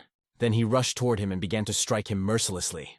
Afterwards, was able to kill him, however, it was temporary. Because on the other side, he started attacking the protagonist, but couldn't hit Fang, while his speed was at an incredible level. In response, Lin, dodging his blows, counterattacked the demonic cockroach, literally driving it into the ground, thus destroying another clone. However, the monster was already standing behind him while the master continued beating the dead body. The protagonist felt that he was being attacked in the back. Fan, in a lightning-fast movement, grabbed the monster's leg and slammed it against the ground, then began beating the seemingly immortal demon. As a result, he was once again able to eliminate a tenacious cockroach. A moment later, the whole and unharmed monster rushed to attack Lin again. The young master reacted in time and grabbed the monster by the throat. He began gradually to squeeze his neck, trying to strangle him, and after a second, ripped the head off. A demonic cockroach. Rooster was shocked. So incredible power, the main character. Zheng Yang was also amazed by Fang's unprecedented power, realizing that even a demon of national rank was no opponent to him. At this time, Lin, with ease, was dealing with another monster. Although the young master lacked martial skills, but his strength, speed, and defense were at an unprecedented level. The monster, in turn, did not give up hope of wearing down the protagonist. Fan once again dodged the attack and, grabbing the cockroach, slammed it to the ground. Sue realized that if the monster didn't regenerate its health, it would have died long ago. As soon as Lin unleashed a series of attacks on the monster, another one immediately appeared. It seemed like it would go on like this forever. Haley and Shang Yu watching the duel intently. However, at a certain point, the young master began to lose the fight, since was already quite exhausted, while the cockroach was in a fighting mood, even though Fang had killed him several dozen times. But still, Lin wasn't going to give up so easily, and hurriedly again attacked the monster, while at the same time began to miss more often strikes. The protagonist, out of his last strength, threw himself into the carnage and killed a cockroach, after which, again, he attacked him from the back with a powerful blow. As he flew into the ruins of the building, the system informed the master that his energy would soon be depleted. Then, the countdown to exhaustion began. Fan made a decision to act extremely fast and ran towards the monster, beginning to actively use his abilities and utilizing the flames of fire, which instantly turned to icy fire, breaking the seal, after which Lin used the third form, the demonic flame. After a short period of time, the protagonist broke all 4 seals by activating the earth fire, with which delivered a crushing blow to the cockroach, literally, at the last second, the exhaustion of his strength. The monster, in turn, collapsed to the ground in ghastly agony. The surprised rooster felt the king's energy waves fading away. He fell to his knees, and crying realized that the monster was dead. The exhausted young master walked defiantly past his pet. Fan looked pitifully at his friend. The system reported that he was dead. Lin refused to believe it, starting to yank Zhang and asking for him to wake up. But the system claimed he, even a faint brainwave, was gone. The protagonist continued through tears to talk to his friend. Master began to remember the first time he went to a mental hospital, where the director told him that this was his new home. Zhang at the time was actively practicing his acupuncture on patients. The director of the mental hospital noted him, saying that with him, here is the most inadequate. The staff of the treatment center regularly dealt with him, preventing him from doing his experiments. Zhang in turn claimed that they were killing his talent. His subject rushed crying on his shoulder, the principal. After which, he took little Fan to his room, number 666. The kid asked where his mom was. The director replied that his mother left to earn money. Lin suddenly turned around and asked, giving him for cultivation, a hammer, a knife, gasoline, and a power saw. The nurse realized why the principal had put the boy in a private room. After a while, Fanya was already being taken to the intensive care unit, as he hung himself while cultivating. Then he was sent back into surgery, only now, with a leg injury. This situation was repeated time after time. The director did not know what to do with him. Zhang began to actively practice acupuncture on the young master. Healthcare workers interpreted it as an assault on a patient. He always claimed he only wanted to help Lin, after which he was put in shackles. After a while, Zhang asked to go outside, promising the principal that this time it would just be for a walk. The head doctor, in turn, believed the young man and let him out for some fresh air. However, later, he took up his old ways again. The director came up with a way to set up an illusion on all the employees, so that Zhang seemed like an old man to them. Thus he could not charm the nurses. One day, Fang was sitting on a bench in the park with the tired employees of a mental hospital. His friend, meanwhile, still sat in the chamber shackled. Suddenly, Lin escaped and approached the room. Zhang, the protagonist, complained to him about the fact that he is not allowed to cultivate, and suggested to Zhang to practice on him. By doing so, he could make the master stronger.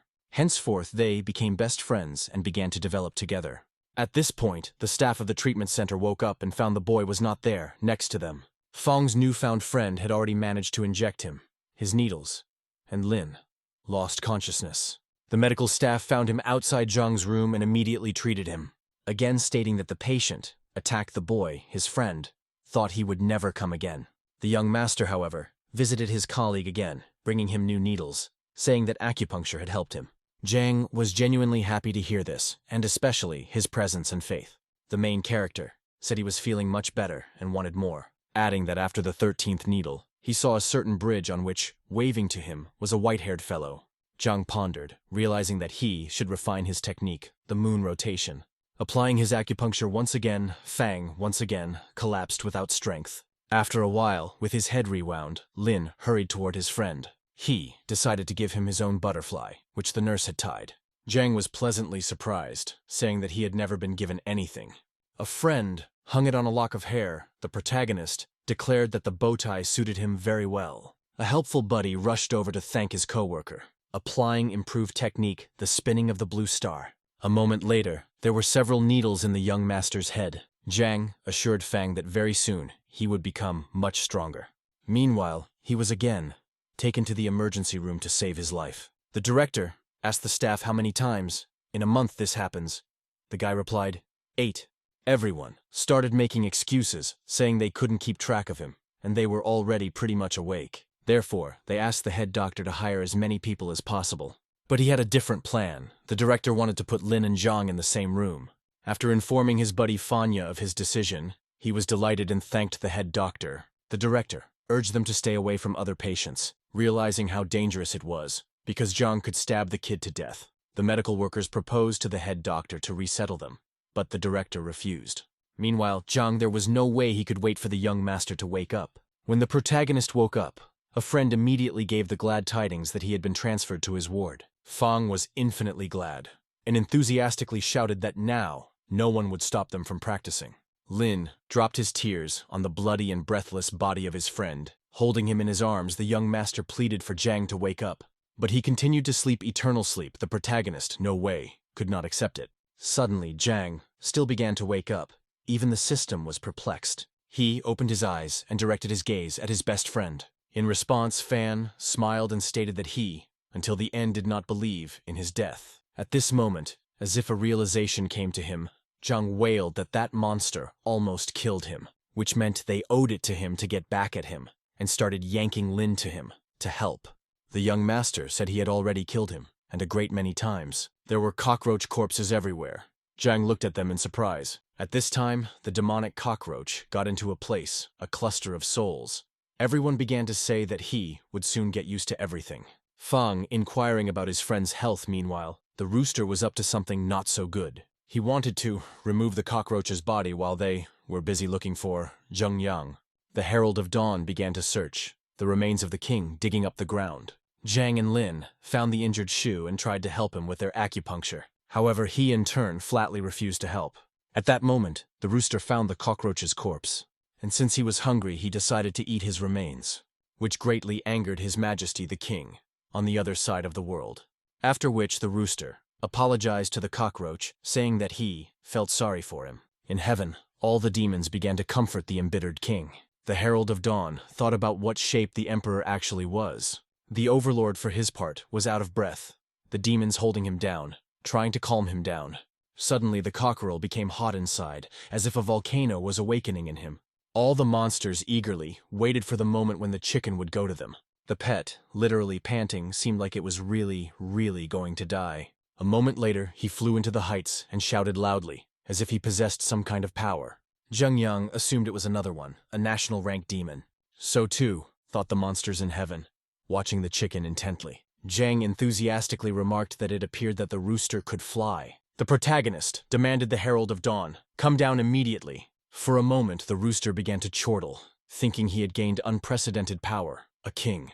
He abruptly rushed towards the young master. Lin calmly stood still. The rooster, however, realized that even with such strength, he could not overcome them, and flew right into their hands. Shangwu, Lily, and Shu were shocked that Fan not only killed the demon but also helped his pet break through to the next stage. Unexpectedly, the head thanked them for saving Yanhai. Squads have been going around the city to help the other survivors. Most people, though, were dead or seriously injured. Some have been resuscitated and given sanctuary. Head Haley, for her part, created a channel where she described the situation so far. Everyone joining the squad began to offer condolences to those who had lost loved ones, praising those who had stood up to the demons.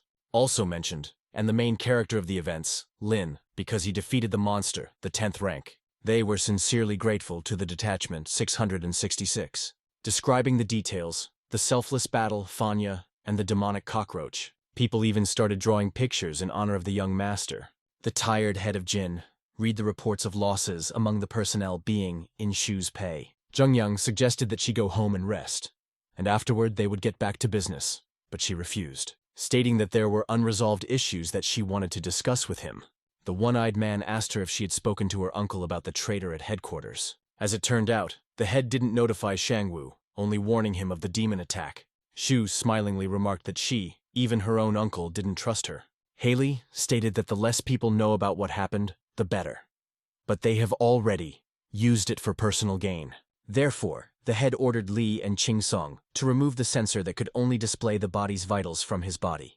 After all, they resorted to this method in order to be aware of whether a dispatched warrior of national rank was alive or not. Lily pointed out that this is why they need to gather irrefutable evidence to provide to the general staff. The head also decided to send Zhang and Fang to Qingshan Hospital and leave the rooster in their charge. One-Eyed inquired how long ago she had known they were from the mental hospital. Jin replied that originally had taken them into custody as, trusting the mentally ill, military operations is extremely dangerous. As it turned out, Zheng Yang secretly called them out because they are indeed very strong. The head wanted to find out as much information as possible from Director Hao about their deviations. They agreed with Shu that such power was worth using for their own purposes, even if such power was in the hands of lunatics. At this moment, suddenly, the one-eyed man's wound ached. Haley became worried. Lifting the clothes, they found that from the wound, some kind of outgrowth was coming out. The frightened Lily didn't know what it was and ran after Chen Lao and Qin Song. Soon, Zheng Yang placed in a flask. Lao said that the root system has already affected the organs of Shu, and remove the outgrowth will not be possible. They were trying to figure out where exactly the one-eyed man had been injured. At this time, Zheng Yang rumbled as if he wanted to say something. "Chen," asked the lab technician, "immediately turn on the transmitter." After which, Shu muttered that it was a 9th-ranked warrior sent by the general staff. He was sent, for some unknown reason, to escort the one-eyed man.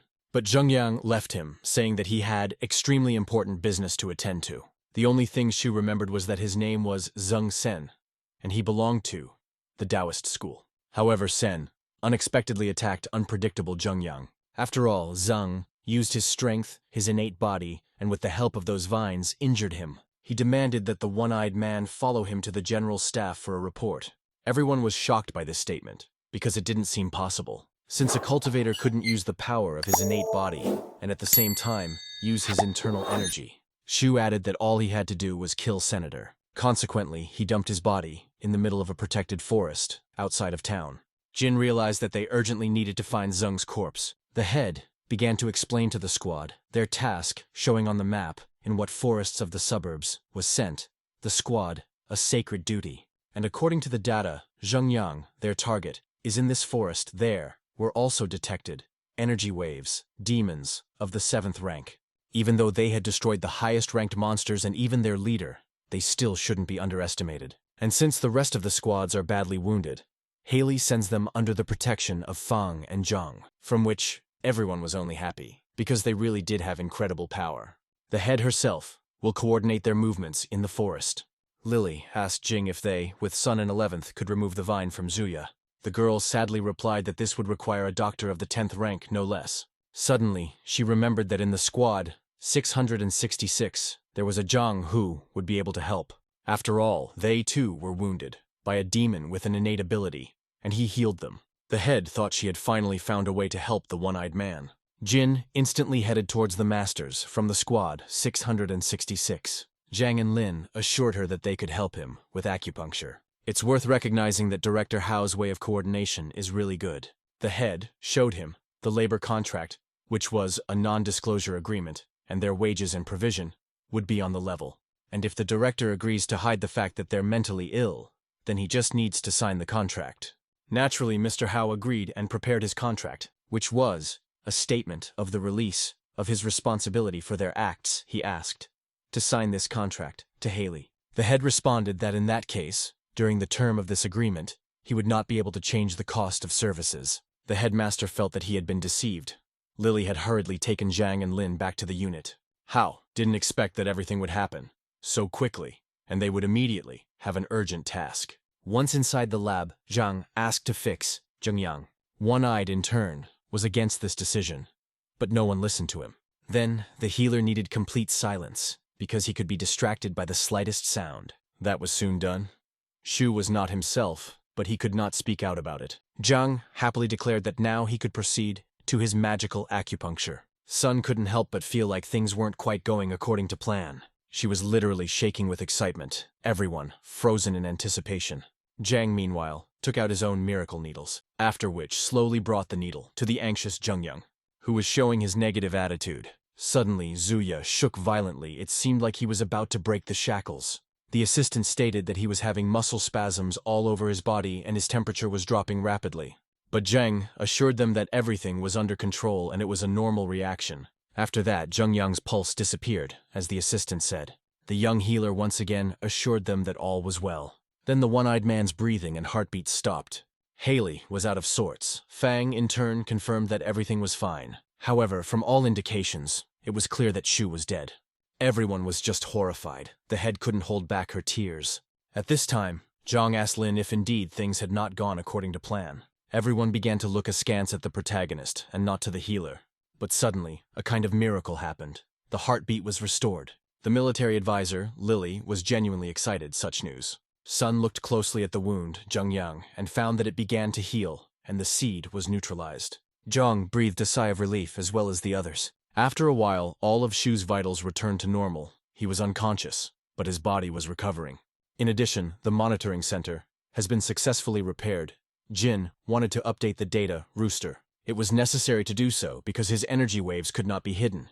In the country there were about 40 warriors of national rank, and the Rooster joined their ranks. The general staff, along with the traitor, naively believed that Yanhai would not be able to fight off the demons. By renewing the Herald of Dawn, everyone will think that he is the one who saved the city. Heli realized that she couldn't hide the information about Zhang and Feng for long, but it was better to take advantage of it at the right time. After a while, everyone knew about the national hero, in the form of a rooster. By updating his data, the rooster was honored to be called the Imperial Messenger of Dawn.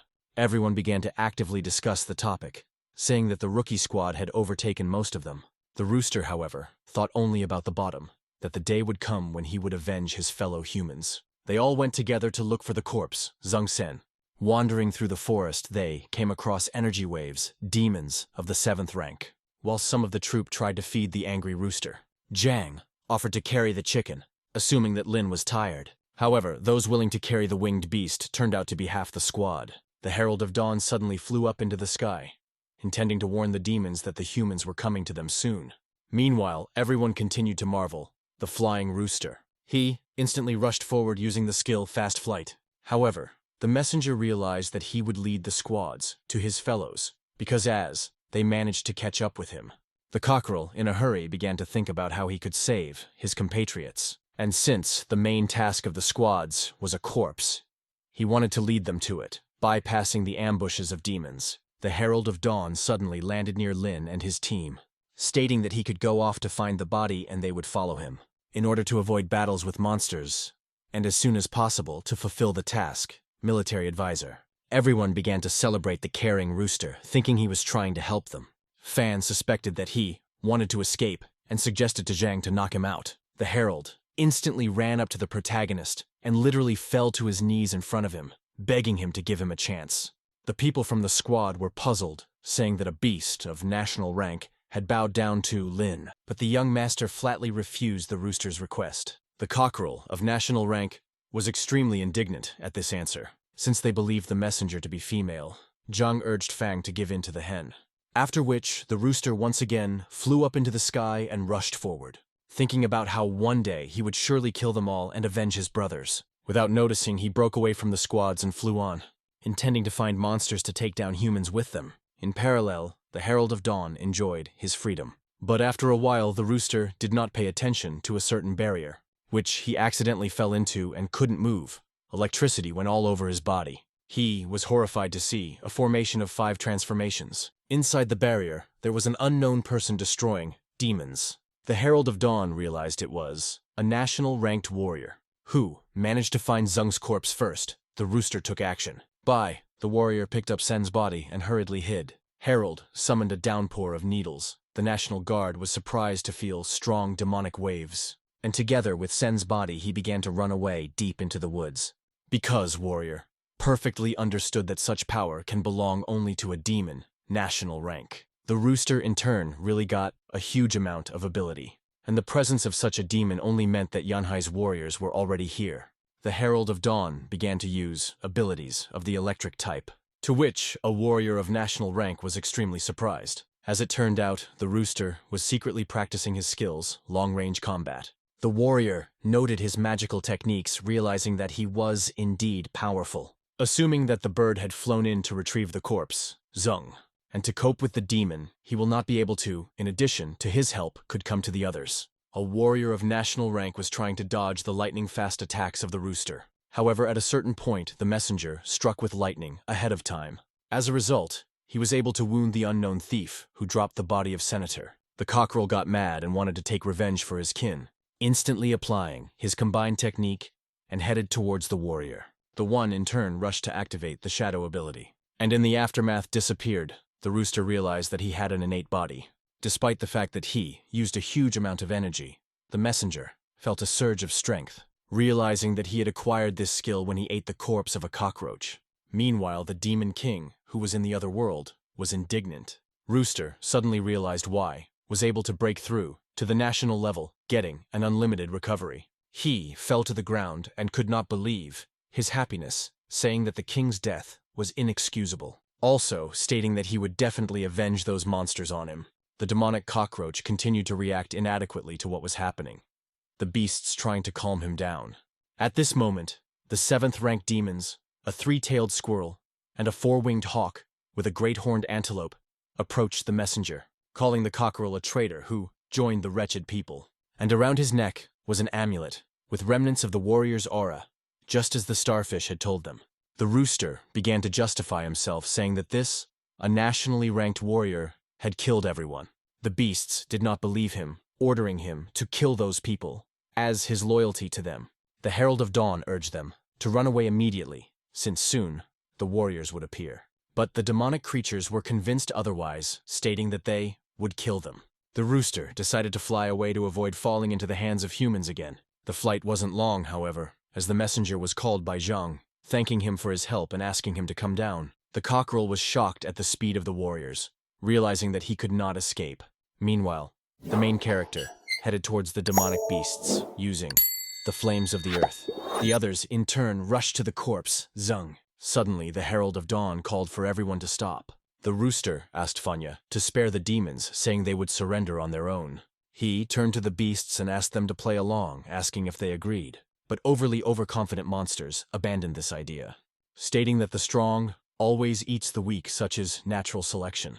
And after a while, the warriors roasted the beasts over a fire. The men in the squad said they weren't allowed to eat demon meat. Meanwhile, the Herald of the Dawn repented of his deeds, for he had not meant for it to happen this way. At that moment, the rooster grabbed Lin's hand, preventing him from killing the beasts, stating that he'd do it himself because they wouldn't give up. The monsters in turn were perplexed, calling him a traitor. Rooster abruptly applied his ability, Evil Eye. All the monsters were suddenly in some sort of illusion and didn't realize what was happening, after which the messenger killed them with the skill, 6 shadow scythes. After all, if Fang was able to destroy the demon leader with black fire, without the ability to be reborn, it's better he himself will kill the monsters, so that they can reincarnate into someone else. Zhang noticed the distressed hen approaching her. He asked what was wrong, and offered to eat the meat. The messenger replied that he could not eat his fellow men, adding that he and Lin had killed many demons, and soon it would be his turn. Zhang replied that she had already become a friend to them, as she was constantly helping them, and friends are not eaten or killed. Rooster, declaring that their human world was too complicated for him, wondered if they were sure they wouldn't kill him.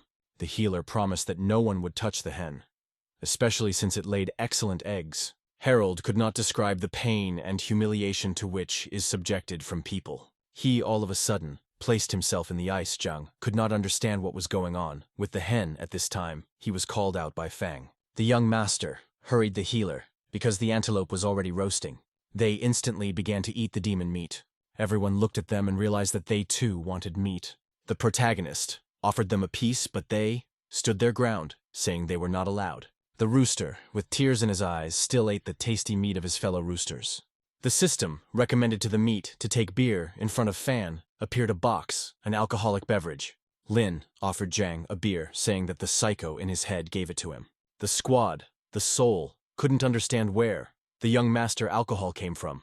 They immediately started tasting it, saying that beer was fine for them. After getting pretty drunk, everyone started talking about how, thanks to the rooster, Sen's body had been found faster than expected, urging him to drink with them alcohol. The messenger, in turn, agreed. And now, all together, they were having a drunken round dance around the fire. At this time, in the hospital, the one-eyed man woke up. Jin jumped up.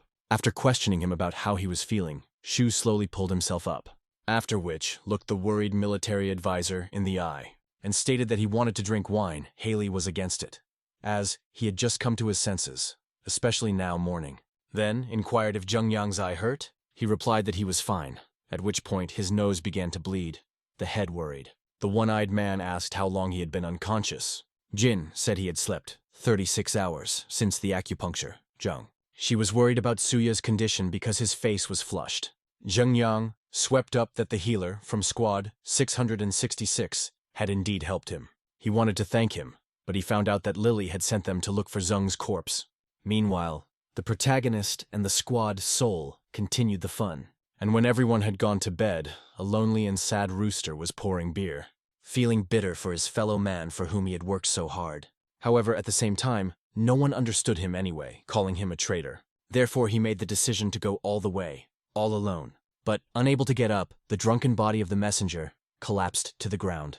After a few seconds, he fell into a deep sleep. For the morning, they all bundled up together, heading to the base, talking about how much fun they'd had. Jin, for her part, didn't expect them so soon to return with Sen's body and thanked them. In a hurry, called the research team to take a look at the body. However, at this moment, she heard the anxious voices of Zuya and Shang Yu, who said they got an urgent message from headquarters. One-eyed, sadly said that the city of Changxi had been destroyed. The general staff has just notified all national-level masters.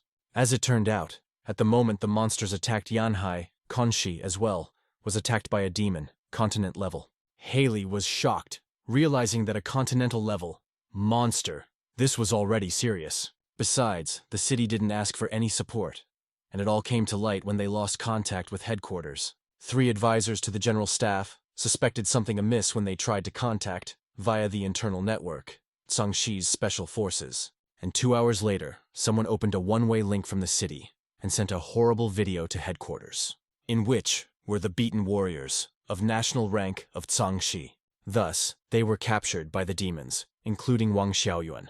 Activating satellite surveillance, it was known that the monster, continental level, was still in Quanxi. In addition, there were also waves of high-ranking demons, and all the exits out of the city blocked off, and no one knows what's going on out there. Lily understood that this monster was too smart to have mastered human technology, and was able to cut the connection with the center. This was not super intelligence, but an entire strategy. Suddenly, Haley was covered in sweat. Her consciousness blurred, her eyes blurred, and Lily felt a sudden weakness. As suddenly the military advisor collapsed to the ground, Zhengye and Shang Yu rushed to her aid. At this time, a continent-level warrior suggested that the task had failed because the aura was unstable. Suddenly, literally out of the ground, the culprit that had failed to live up to the expectations of his master appeared. He said that he was unable to retrieve Zung's body because Shu had sent a demon of national rank, adding that the Herald of Dawn had abilities, water and electric type.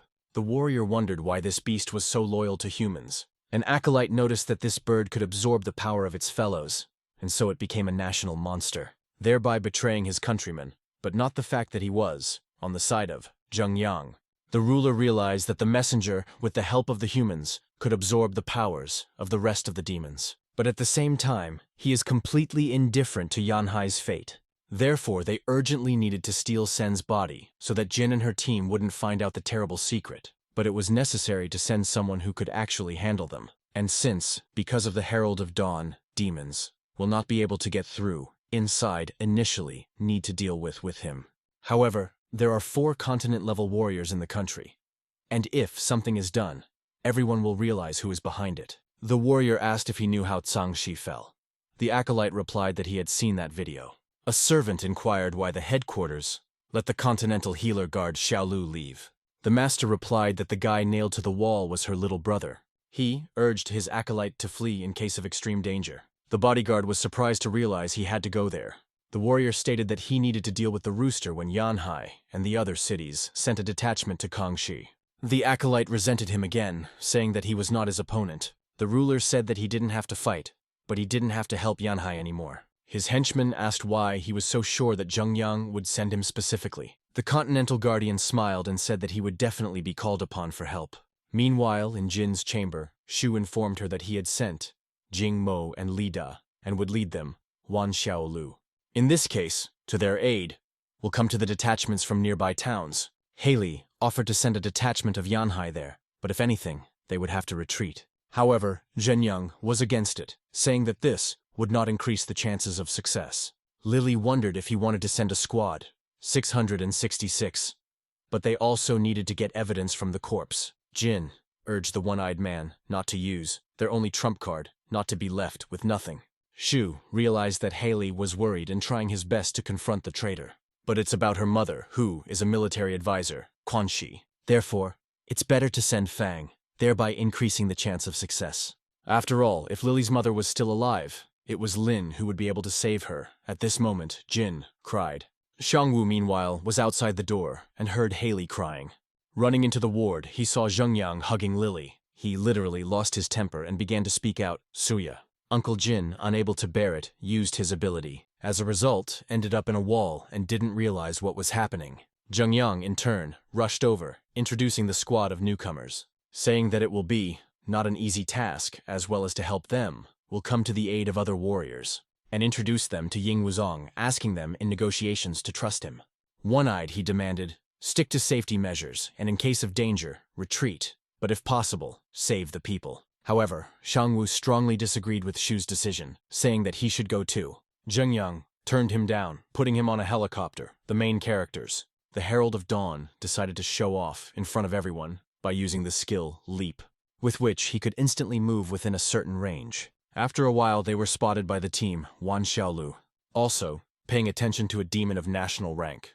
The boy took out his magic bow and took aim at the rooster, then immediately fired at him an electric arrow. Suddenly, the messenger was placed in a black sphere where he could not move. Xiaolu said that this rooster was not their enemy at all. He had arrived with Yanhai's reinforcements. Da Cheng was shocked by the presence of a demon of national rank. Wan stated that it was the pet of the rookie squad, the Imperial Dawn Messenger. Li was extremely dissatisfied with Yanhai's leadership and their decision. At this moment, the rooster fell right into Fan Yu's hands. Zhang began to inquire about his health. Xiaolu welcomed the newcomers to the rescue squad, but they were engrossed in the state of the chicken. Wan wondered if it was because of the family. Jin sent the cockerel, Lin and the healer continued to ignore her. Meanwhile, Ying Wuzong ran up to Xiaolu and identified himself, the communicator of their squad. She suggested that the newcomers had become arrogant by taming a pet of national rank. Smiling, Da Cheng swept the Yanhai warriors, relying on their demon. Therefore, not realizing what he was so proud of, he hastened to change his mind, stating that this was an order from their head and not what they thought it was. Then Li called Zuya a lowlife, saying that rookies shouldn't be so brazen. Zhang asked Lin what they were talking about. The protagonist assured him that nothing much was going on. Da Cheng began to rant, saying that he had never met such arrogant warriors. The other, Jing Mo, stood silently to the side and looked at the Herald of Dawn. Suddenly, the rooster recognized him as the warrior who had tried to steal Sen's corpse. Mo also realized that the messenger recognized him, but he really wasn't loyal. Yanhai, after all, would have already informed his own. The rooster, barely restraining himself from jumping in and killing him. Jing, in turn, thought he could win him over to his side. Li said that they should wait, the squads, Hengxi and Xinfeng. However, after waiting for them until evening, no one ever arrived. They, thought everyone, had mixed up the day of the gathering. A few minutes later, Da Cheng received a message. Li showed the notice to Xiaolu, saying that this came from Hengxi. The message said that they would not send their warriors to help, as it would be certain death. Wan and the others shouted joyfully that the Xinfeng warriors had arrived. The young men got out of the helicopter and introduced themselves, Wu Feng and Wu Yu. They were brother and sister. They were famous for using, in their skills, rain and wind. However, these skills were more suitable for retreat than for offensive actions. Da Cheng was out of his mind with anger and didn't know how to react. They were walking through the forest, and Li could not calm down, expressing his discontent. Brother and sister Wu were not very pleased to hear the profanity directed at their superiors, but they could hide, unlike Da Cheng. Wan urged Li to calm down, saying that in essence the headquarters did the sensible thing. Xiaolu thanked them for agreeing to help them, and only Mo was here for a completely different reason and not to save people. As they got closer to the suburbs, Wan declared that through a secret tunnel they would make their way straight to their base. These tunnels served as retreats and were known only to the top leadership. Xiaolu wanted to use a sphere of coverage to hide their presence. By applying this ability, they really truly could not be seen. Vanya called for everyone to be on guard and announced the start of the operation. After they crawled through the field, came again into the dense woods, Jing kept wondering how he could be alone with the messenger of dawn. And since Zhang and Fan had not left his side, it was necessary to deal with them first. Mo pulled out his knife and discreetly cut his hand. Then, taking advantage of the moment when everyone had moved away, left a trail of blood on the tree. After a certain amount of time, the demonic crows smelled the odor of the warriors. Realizing that they had been revealed, Xiaolu alerted the others. Everyone abruptly turned back, realizing that now they were going to be in a tight spot. Zhang couldn't understand how they were able to be declassified. Vanya reported the demons were coming at them from all sides with different ranks, adding that the monster, rank 8, was approaching them at an incredible speed. Behind the protagonist and healer was a huge, big-winged falcon. Dacheng didn't understand how he was able to move so fast since he was only rank 8. Jingmo naively thought that they were all about to be killed. At that moment, the cockerel, all of a sudden, grabbed the falcon. Imperial Dawn Herald didn't understand why they attacked. He didn't want to kill his fellow man, but for the moment, the rooster couldn't give himself away. The main character asked Zhang to look at this bird. The Imperial Messenger of Dawn realized that another, his compatriot, was finished. Therefore, he decided to personally kill the demonic falcon, literally chopping his body to pieces, which he didn't want to do. But this way, the bird could be reborn and move on. Lin and Zhang were extremely surprised that the rooster himself had killed the falcon, while Wu's brother and sister marveled at the human form of the cockerel. Li and Xiaolu realized that the national demon was able to help them after all. Mo, in turn, was shocked and didn't understand why he, until now, hadn't turned him in. Then, upon reflection, came to the conclusion that he had deliberately done it to get into the confidence of the people. Jing wanted to fake the accidental death of Lin and his healer. Noting quite a cunning plan, a monster of national rank, all the demonic beasts began to run away. The warriors bravely defended themselves, eliminating them, but they couldn't figure out how they'd been discovered. When he saw that the young masters of Troop 666 had built a fire and were roasting falcon meat, Wang came to a rage. Cheerful Zhang offered her a piece of meat. Xiaolu urged them to put out the fire immediately because they were on a mission. Dacheng and Jingmo were also puzzled by the rookie's extremely non-serious attitude. Unlike most, Yu and Feng said that the scent was indeed alluring. Meanwhile, the midnight she-wolf, rank 9, was informed by the birds that their brethren were roasted on the fire, adding that since energy waves, the hare, falcon, and hyena were missing, it was most likely that they were the ones who were roasted. Suddenly, the person in the tree said that throughout the entire forest, there is this aroma. The demonic she-wolf greeted the 4th prince consort, who it was noticed that the warriors had come to hunt their countrymen. It was a demon of national rank, an ant king. He was the one who sent that horrible video to Heng, and assumed that this visit was the answer. At this time, Dacheng and the enraged Wan put out the fire, yelling at the newcomers. Afterwards, she said it was best for them to retreat, so they wouldn't run into stronger demons. In fact, Xiaolu really wanted to help her brother and save him. However, suggested that she was extremely unlucky with her allies. Van urged everyone immediately run away, as suddenly in front of them appeared a she-wolf, which began to declare that they had nowhere to run to. Moreover, they themselves provoked, roasting at the stake, their brethren. Xiaolu thought that by eliminating the demon wolf, they would be able to leave this place. But at that moment, a stronger opponent showed up, the Ant King. He, holding in his hands the head of the Imperial Herald of Dawn. Everyone was shocked to realize how strong he was, especially Zhang and Lin. They had no idea that the hen was waiting for such an account. The healer of the rookie squad couldn't contain his emotions.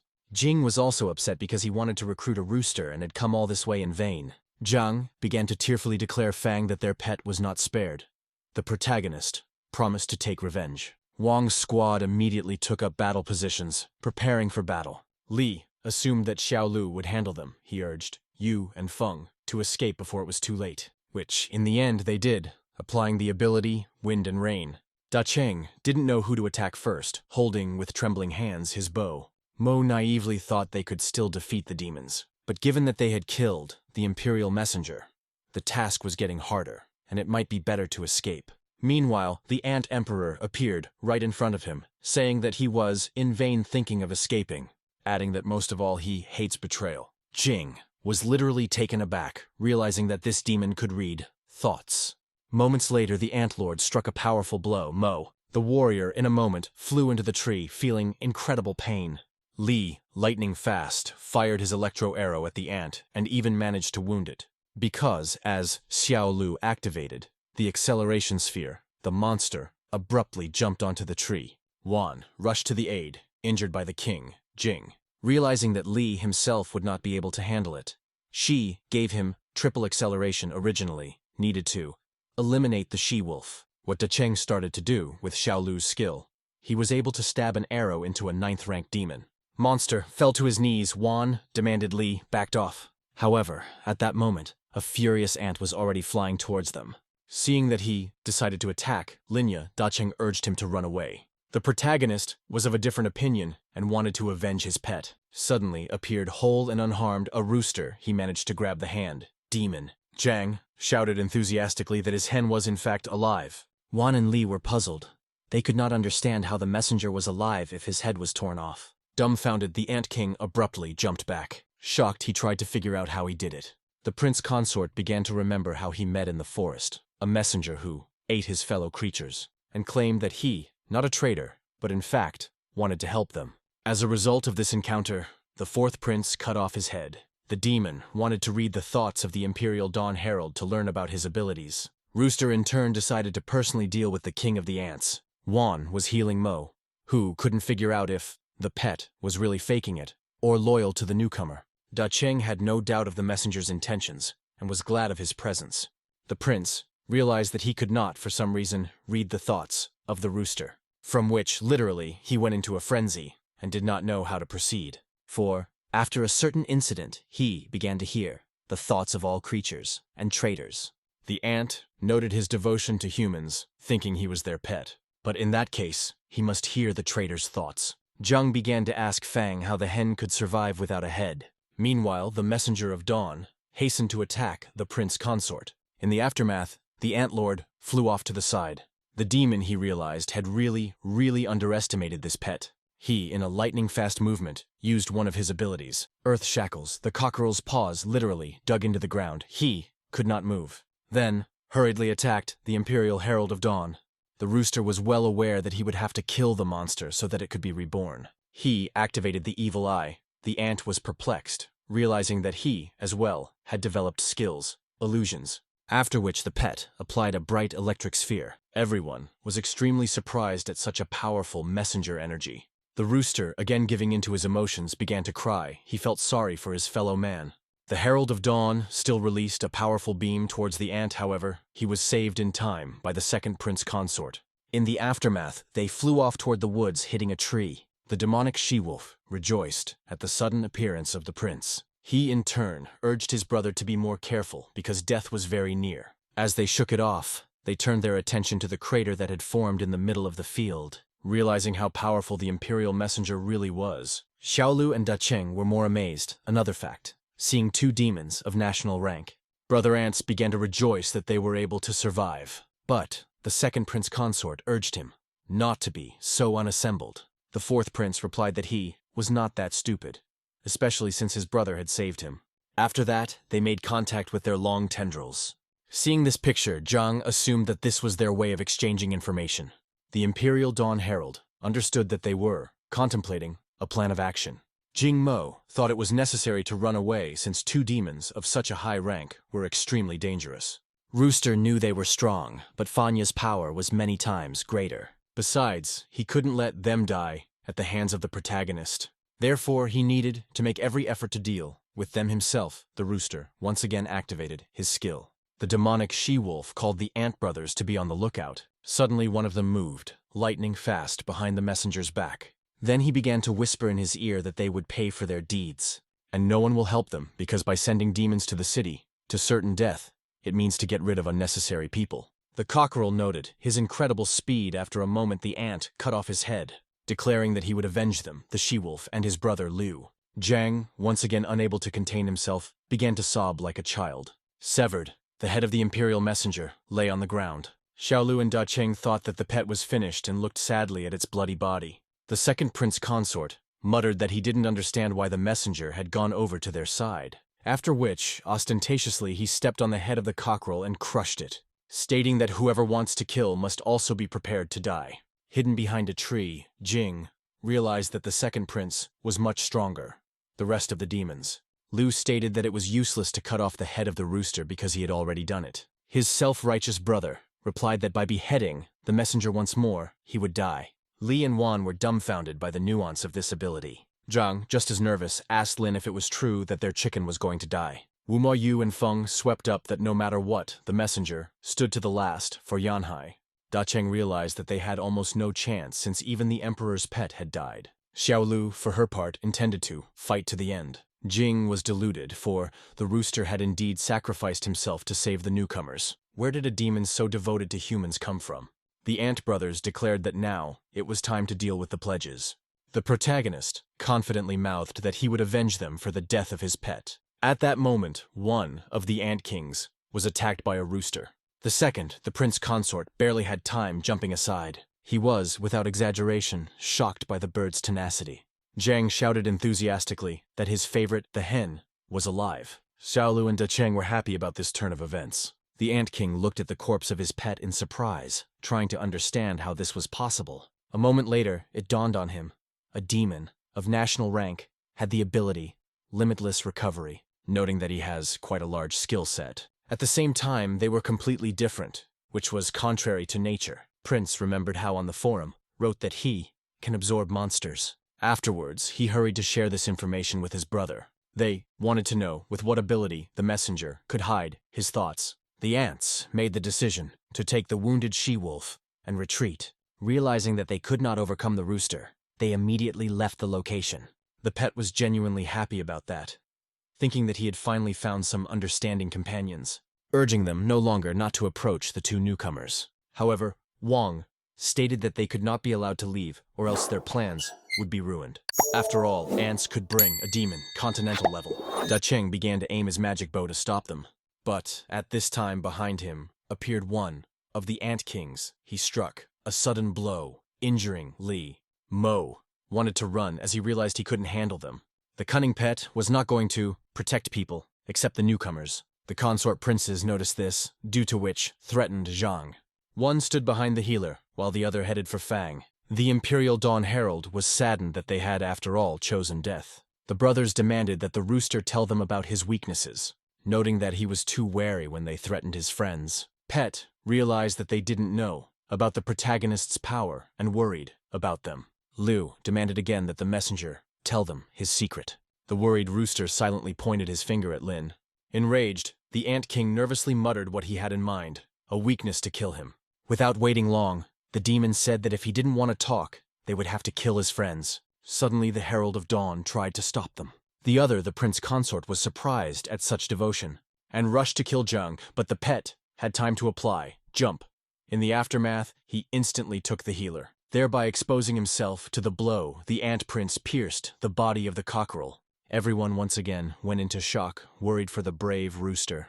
The Maruvians kept trying to figure out why the messenger cared so much about these people. The weeping healer held the bloody body of a hen in his arms. Lin tried to calm Zhang down, saying that he was going to crush those ants. The fourth, the prince consort, didn't pay attention when Fang was able to manage to escape him. The young master began to beat up the ant emperor with a series of crushing attacks. As he flew back to his brother, he noted that this man was extremely strong. Instantly, moving towards them, Lin rushed to attack them once again, as a result of which brought them down to the ground. The brothers did not expect such force. They lay dented in the ground, unable to resist Fan Yu.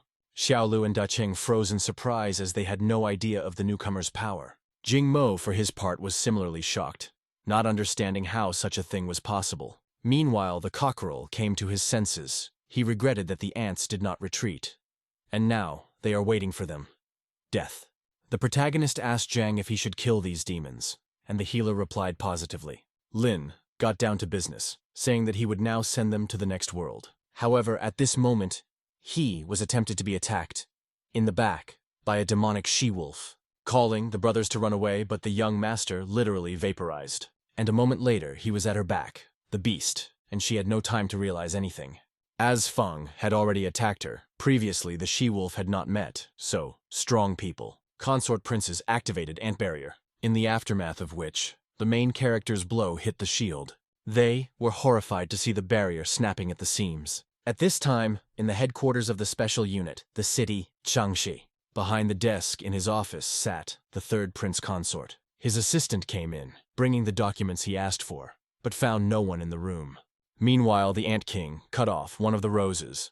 The girl, hearing the clanking of scissors, turned back. In turn, Lin continued to try to break through the protective barrier, while Jing blamed Zheng Yang, who sent them on a deadly mission. Wan and Li, with their mouths open, watched Fan, suppressing such strong opponents. Notable was the fact that he had a weak aura, but there was enough power. At that moment, the system alerted the host that a murderous attack was approaching him. The young master managed to dodge an incredibly powerful blow. The system has detected energy waves from 4 targets. On recommending to the host to retreat immediately so as not to die, the national rank demon Yu Yu headed towards Lin. The squad was dumbfounded, thinking that the protagonist would not be able to handle them.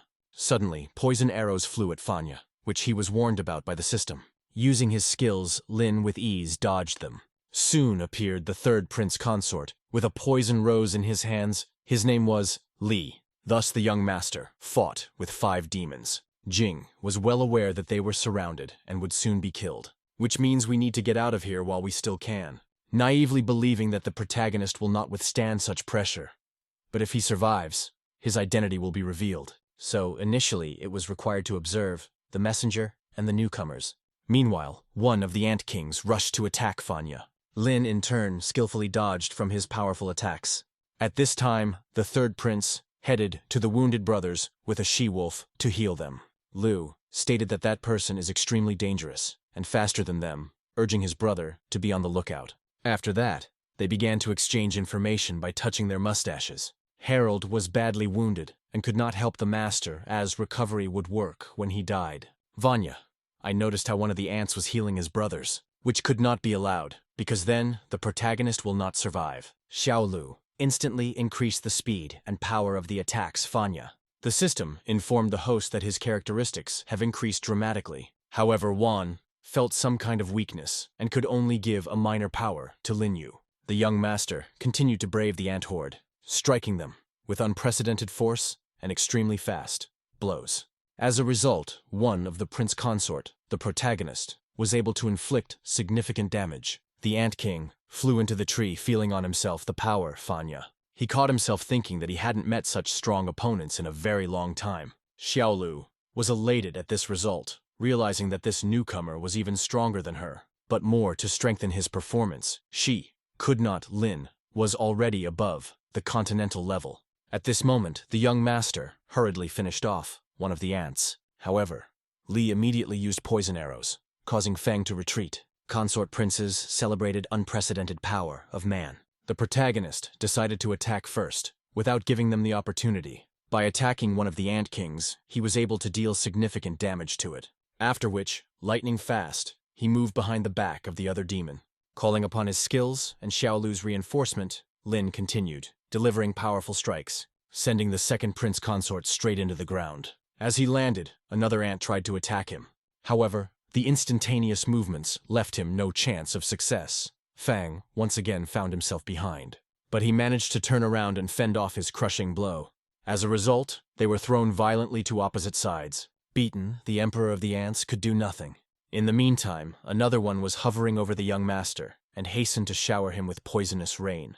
Naturally, Fang jumped aside, the drops of poison corroding even the ground. Suddenly, the ants lost sight of the agile Lin and began to look around. In turn, the newcomer again was behind the back, one of them, and brought down on him the strongest blow. In the aftermath, the majestic ant was dented into the ground.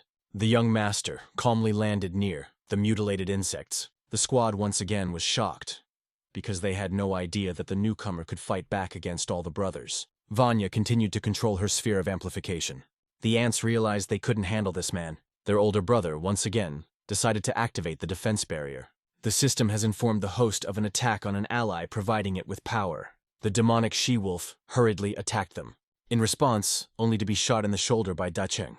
The beast began to realize that she, so easily, will not destroy the warrior, which strengthens the newcomer. Meanwhile, the system alerted the protagonist that the power of the Ant Kings had begun to grow dramatically. They, in turn, clogged under the magical barrier and replenished their energy. The young master immediately launched a preemptive strike in an attempt to destroy the shield. Suddenly, from the barrier, a beam shot into the sky. The protagonist with difficulty managed to dodge. The attack unexpectedly was directed at Decheng and Xiaolu.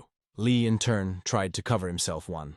However, they got both of them. In the aftermath, they were thrown aside. The warrior inquired how she was feeling, the leader of the squad. The demonic she-wolf swept up that their support guardian was out of commission. Meanwhile, the brother ants already have regained their strength. Jing shouted out that a continental rank monster was approaching them. The magical barrier instantly shattered into small shards. Yu and Feng realized that the brothers, and were, that continental demon. They literally reunited, reincarnated as one, Ant King. The dumbfounded system urged the host to run away because Fang would not be able to handle him. Zhang was worried about his friend, unlike the pet, who hoped that the ant would kill Lin. The Imperial Messenger of the Dawn asked the healer to cure him with his needles. Zhang confidently declared that the hen could trust him. At this time, the newly minted Insect Lord was approaching the young master.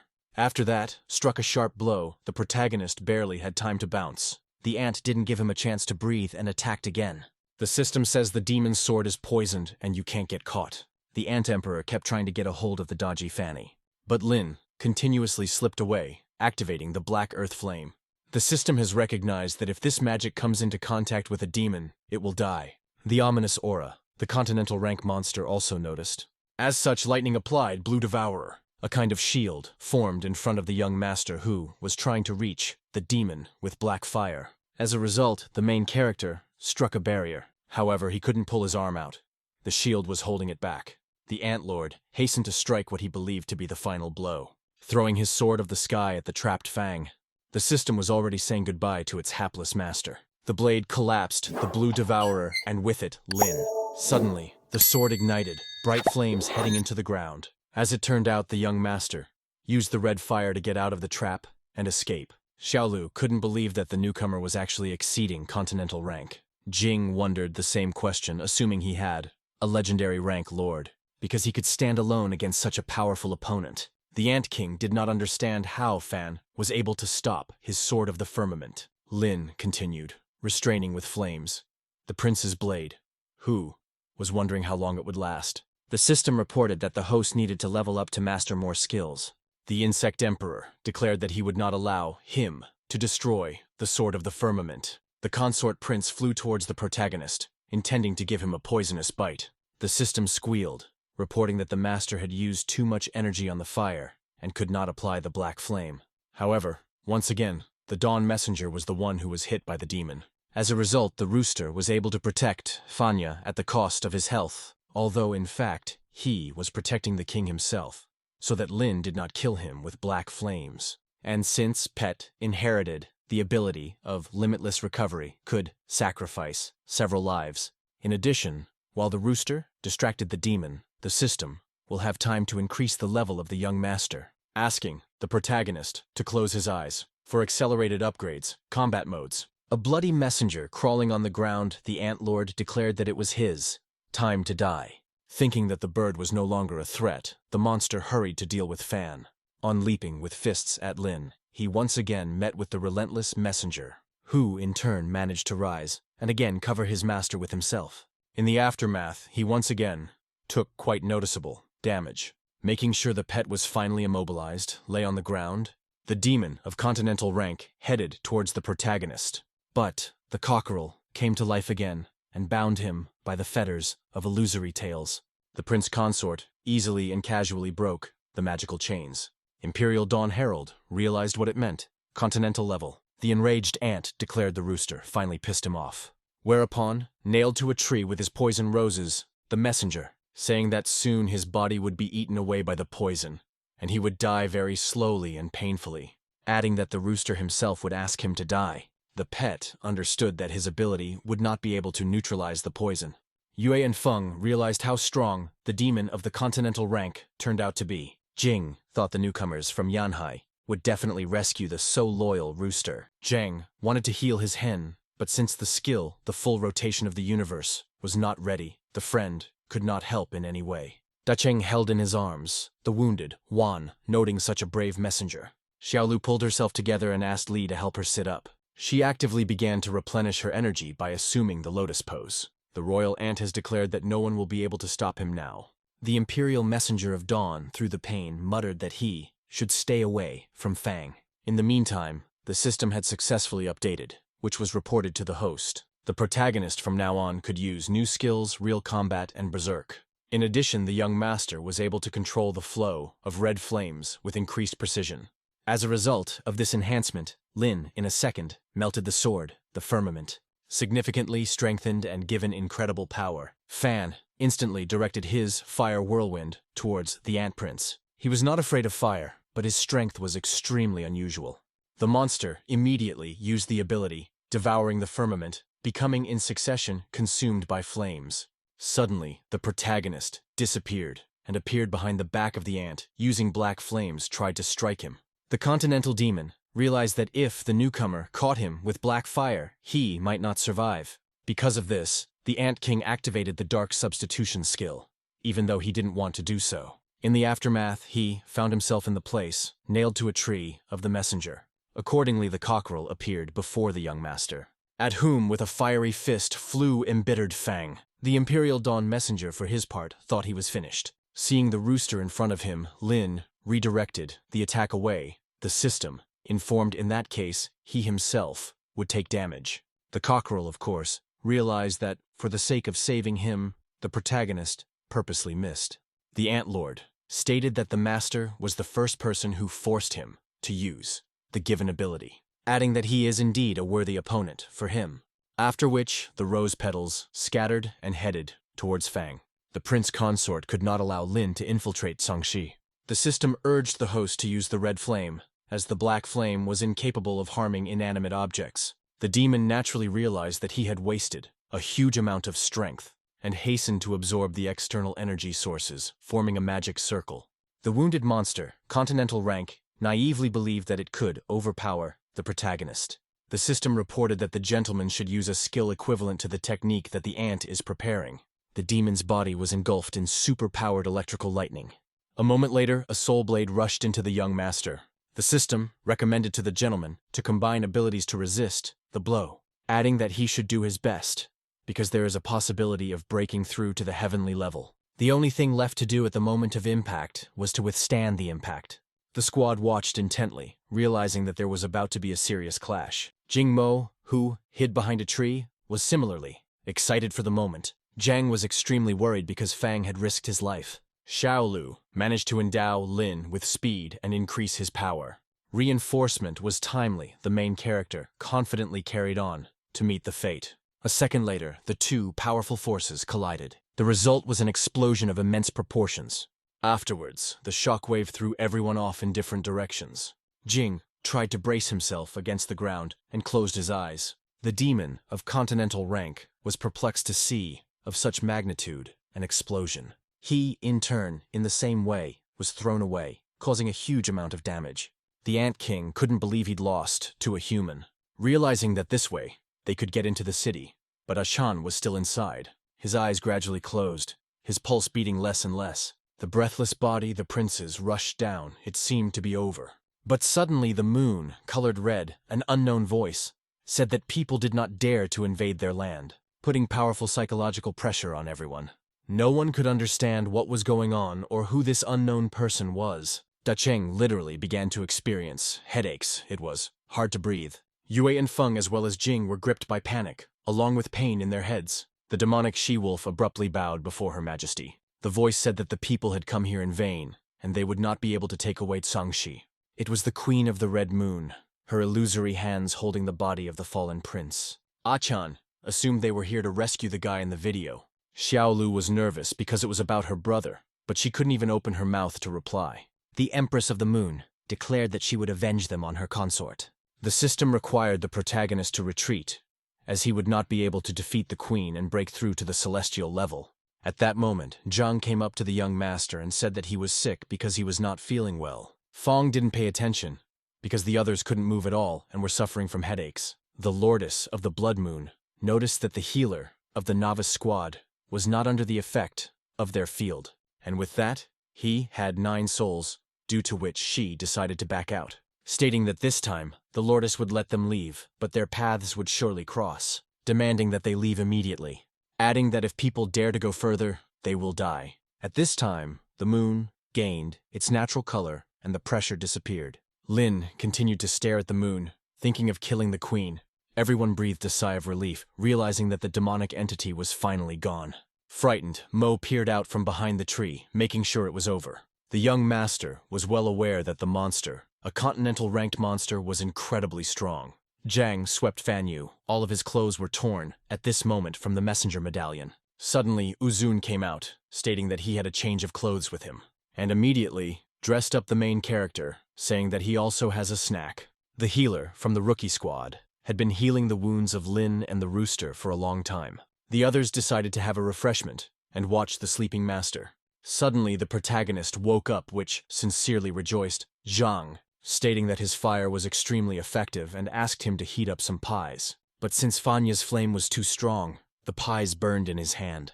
Meanwhile, the system reported that the level of red fire proficiency had increased to 80%. The pies, one by one, were burning. Lin couldn't understand what was wrong. Unable to stand it, the messenger decided to help by adding water. He declared that way, the pie would not burn. Cockerel realized that in fact they are not such bad people. After all, the main character saved him.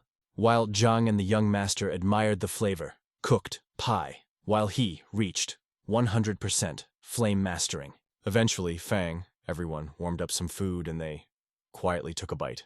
The kindly healer suggested to the hen to try a pie. Suddenly, Lin stood up and said that he was not full and asked the rooster to lay a couple of eggs. The Imperial Dawn Herald was furious, once again changing his mind about people, and a few minutes later they were warming up the eggs. Everyone else was puzzled, assuming the messenger to be female, even though at first glance you wouldn't think so. However, the fact remained the rooster, or hen, laid an egg. Ying Wuzong ran up to the warriors and said that there was something they needed to discuss. He asked everyone present not to tell anyone about the masters from the rookie squad.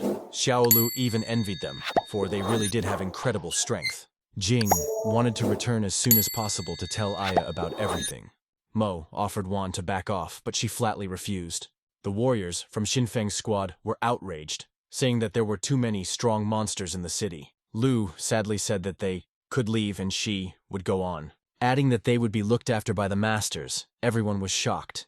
Jing had noticed that even Lin, with Zhang, couldn't stand up to the Moon Queen. Wan said that her brother Yuan was still in captivity, and if she didn't go after him, she would never see him again. Afterwards, the squad leader thanked everyone for their help. Da Cheng, however, supported her, saying that he would go with her. Fan, with the healer, made a decision to help her, to save Xiaoyuan. Yue and Feng rushed to their aid, saying that if the masters were coming, they, even more so. Li characteristically looked at Jing, who was not burning with desire to die, and soon they all together set off, for Quanxi Xiaolu meanwhile had found a map. Noting that the location of the secret passage into the city is near, they, approaching a high wall, assumed that behind it there was a passage. Vanya realized it wasn't just a wall and bit her finger, then left a bloody mark on the golden talisman, which was written in blood. The magical talisman suddenly vibrated and opened a kind of portal. Thus, the traitor, Mo, learned how to use the talisman to open the passage. Xiaolu asked the masters from Xinfeng to stay here and wait for their return. If they don't return within 3 days, Yue and Feng will have to report to the general staff. The cunning Jing began to beg to stay with them, arguing that they would fail in the task. Da Cheng immediately grabbed Mo and dragged him behind him, saying that Quanxi was waiting for them. The disgruntled traitor, a moment later, was in the portal. Wan said that it was time for Fang and Zhang to leave. Yu and his brother sincerely hoped that they would be able to make it back alive. As a result of the movement, the warriors found themselves in an underground tunnel. Li assured that ahead, all clear. Xiaolu in turn applied a concealment sphere so that they would not be noticed. The squads hurriedly went forward down the long tunnel. Mo, surprised to realize that the secret passage turned out to be a regular sewer under the city. Da Cheng noticed that there were a lot of aura formations here, having concluded that they are under the building Special Forces Tsanxi. Thus, the guards will soon find themselves right into the demon's lair. Suddenly Wan shouted, urging everyone to stop immediately as she smelled the aura of a weak demon. Li tensed up and drew the bowstring, assuming that it might be an extremely nimble monster. But in fact, in front of them appeared a girl, who was a 5-colored pheasant of the 5th rank. The warriors were puzzled, realizing that she was probably not a threat. But Van urged them, do not relax, because as it could be, a disguise. The self-confident bird in turn began, in an extremely insolent way, to dialogue, asking why they had come. With that, definitely provoked the masters. Da Cheng pointed a bow at her. Pheasant continued in a ham-fisted manner, saying she would destroy them, after which abruptly flew in their direction, which was rather presumptuous. However, in the next second, her paws whipped around and she fell to the ground. The squads could not contain the laughter, which angered the bird. Pheasant began to say that she had no relatives left, and so she would show them the true power. At this moment, the Imperial Dawn Herald turned his head, realizing that it was about him. The girl saw the rooster as a fellow rooster, which she confidently declared. A bird approached the messenger and inquired as to why he ministered to the people. Then she compared their coloring, saying that he had a beautiful crest, adding that its eyes and plumage are dyed 5 colors. Rooster, noticing that her eyes are in fact red. The pheasant declared it was Her Majesty, poured their blood, and native coloring consisted of 5 colors. But her eyes, once gouged out the warriors, were dumbfounded. The girl said that all the relatives were always jealous of her beautiful eyes, and if the rooster does not believe, she is ready to take him to her compatriots, and they will confirm. The messenger answered that he believes. The girl mentioned the queen, who said that the people would no longer be able to resist them. Wan realized that if she was talking about the warriors, Changxi, then there were survivors in the city, assuming that they could have become puppets of the demons, having fallen under the control of the Empress of the Moon. After all, this bird is talking to them in exactly that way. Da Cheng intended to kill her, while Jing suggested that he shake as much information out of her as possible. Suddenly, the pheasant talked about Xiaoyuan, asking the rooster to help her to find him. Speaking of Her Majesty induces them to go to the ant wall of punishment. The Imperial Dawn Herald agreed to help the girl, realizing that this was the person they were looking for. After that, they went in search of her brother, Xiao Lu, the rooster, asked the pheasant why she was looking for Vanya. The bird replied, the queen claims that with his help, they will become stronger, and asked what the rooster's name was. The pet replied that he had no name. Then the pheasant introduced herself as the 5th, and made up a name for the messenger, calling him the 6th. Asked if he liked his name, the pet commented that it was clearly better than chicken. After reaching the end of the sewer, the bird began to climb the stairs, saying that this was the only way. The masters tensed, realizing that upstairs a trap could be organized. The Herald of Dawn was the first to rise. Not finding his kin, he heaved a sigh of relief. In a moment they were, all of them, on the surface, and following the bizarre bird, whereupon the pheasant led them to a panel of buttons, prompting the queen to call it an elevator. The cockerel pressed the button, to which the little girl could not reach, and asked where she had lived before, since she did not know about the elevator. The girl replied that Her Highness had always forbidden her to get out from under the ground to the people. But one day she disobeyed her and climbed to the top, where she met Xiao Yuan. Taking the elevator, they walked down the hallway. The 5th said they were pretty much there. The bird was extremely frightened and clung to the hand of the messenger. Approaching to the metal door, the pheasant asked the masters, calling them subdued people, to open the doors. Van didn't like that she, them as such, but realized that she should play along. Da Cheng hurriedly opened the door. From what he saw inside, Xiao Lu was horrified. Nailed to the walls, dead bodies, their brethren, were being eaten by insects, among whom Van discovered a bloody brother and anxiously shouted his name. Xiao Yuan slowly raised his head and saw his sister. At this moment, the bird seemed to have succumbed to spatial hypnosis on the part of the Moon Queen, starting to say that fear can only be overcome in one way. The 5th one suddenly rushed towards Wan Yuan, intending to kill him. The warrior couldn't understand what was going on and why she all of a sudden attacked him. Da Cheng Li, in turn, instantly released an arrow at her which pierced her wing. The Imperial Dawn Herald was shocked at what was happening, as well as Squadmaster 666. The arrow, literally, nailed the pheasant's wing to the wall. The girl realized they were not subjugated by Her Majesty humans. After a couple minutes, Xiao Yuan embarked, healed. He claimed to be feeling much better already, and his energy is gradually recovering, and soon Van will be back to normal. Nailed to the wall, a bird asked the messenger if they did not force him to obey. Cockerel genuinely wanted to help her, but realized that he could be killed. Pity for the child, however, was stronger, and the pet released her. He took a chance, though, pulling an arrow out of the wounded wing. Yuan suddenly shouted out that he could feel energy waves, a strong demon. Lu hurriedly reassured him, saying that this messenger was their friend, for he was protecting her, adding that she was overjoyed because he was alive. After which, unable to contain herself, she cried. Vanya apologized to her for making her worry. Xiao Lu wanted to introduce her brother to the newcomers and their pet. He, however, abruptly interrupted her, stating that it would have to wait.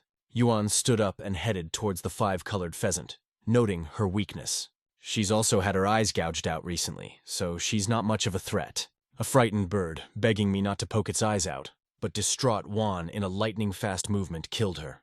The Imperial messenger came to a rage. No one expected such a thing from Xiao Yuan. The bloody body, a little girl, collapsed to the ground. The fifth managed only to urge the sixth to flee, saying that people are bad. Rooster held her in his arms, realizing that she was indeed weak. Jiang likewise felt sorry for the bird. Meanwhile, the messenger was losing his head. Yuan didn't understand why the rooster was reacting like that to the demon's demise, assuming that he is in fact a spy.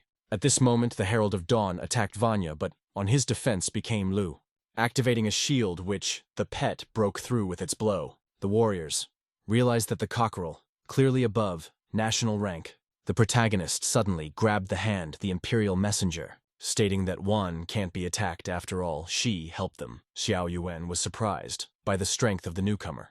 The herald knew perfectly well that he would not be allowed to kill a man. He couldn't understand why, just this once, it was so hard for him to accept the death of a kin.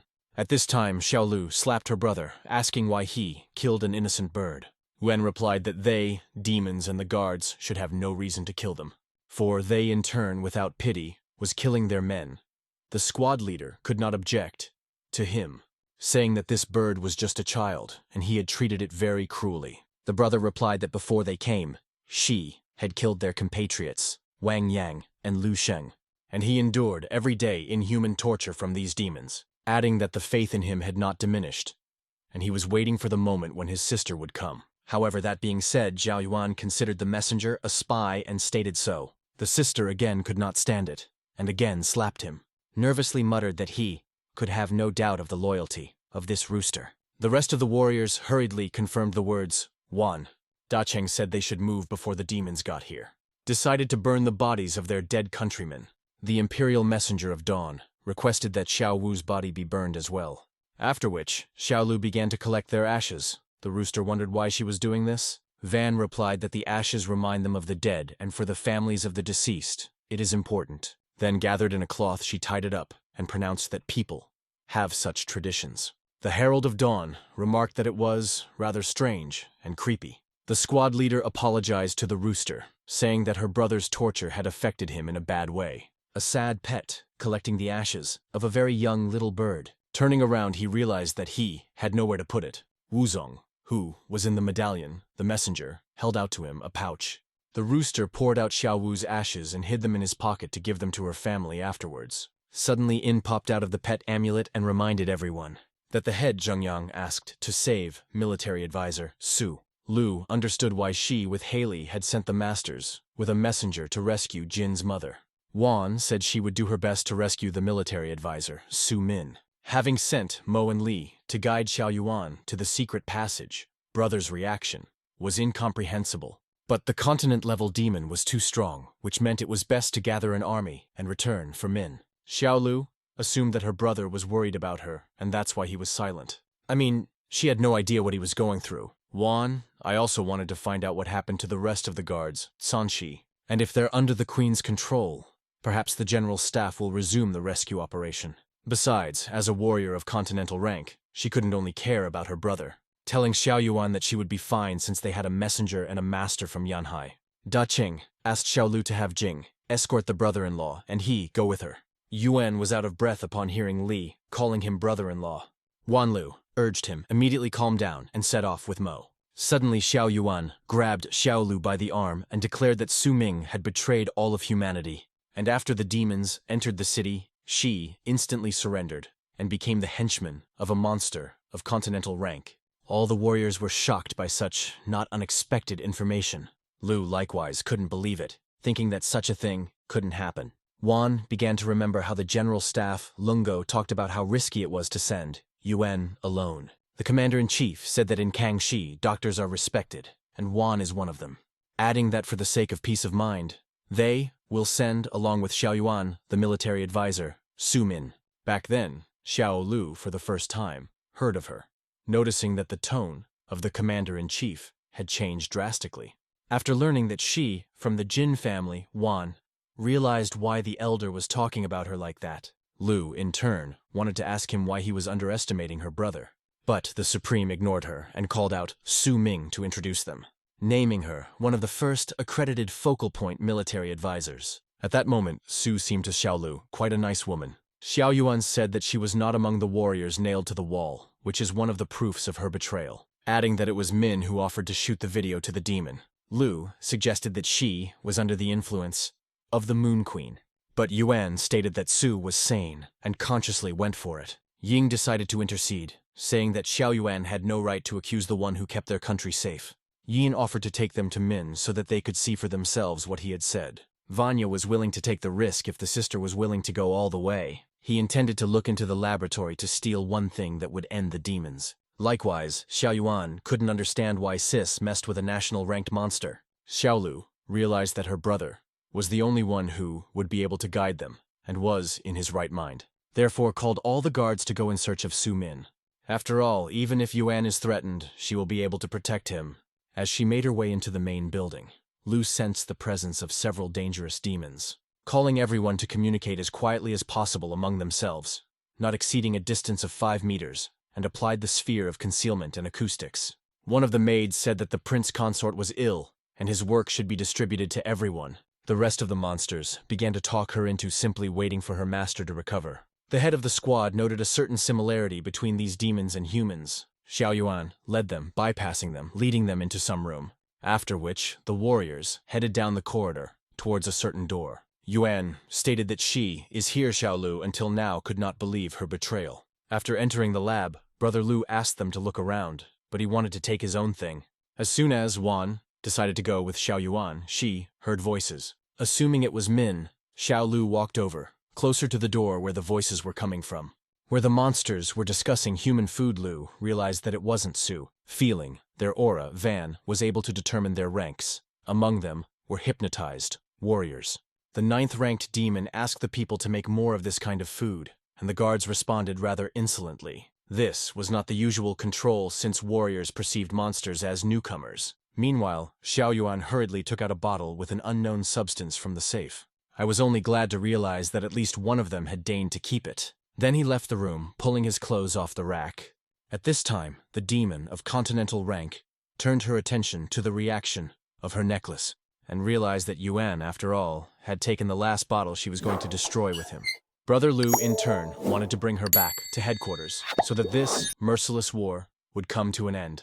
Xiao Lu was walking down the corridor and pondered how strong a demon of continental rank was. Suddenly, someone grabbed her by the arm and dragged her behind her. Vanya was scared.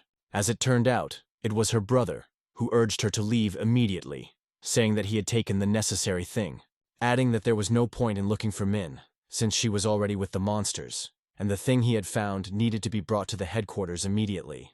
Lu inquired what this thing was. Xiao Yuan stated, "It is capable of saving all of humanity." After which they headed out. Yuan said that the most important thing was to be able to take her outside Quanxi. At that moment, out of the door flew a bird-shaped demon and fell to the ground. Following him, another one came out, recognizing Xiao Yuan. He, surprised. Van realized that they could not be allowed to report to the queen. Xiao Lu asked him not to touch them, but Yuan rushed after them, his mighty vines. However, at this time, on their defense became an imperial messenger and grabbed his magical herbs. Xiao Yuan was outraged, calling the rooster a scent spy. Pet couldn't understand why. He is, always and to everyone, a traitor.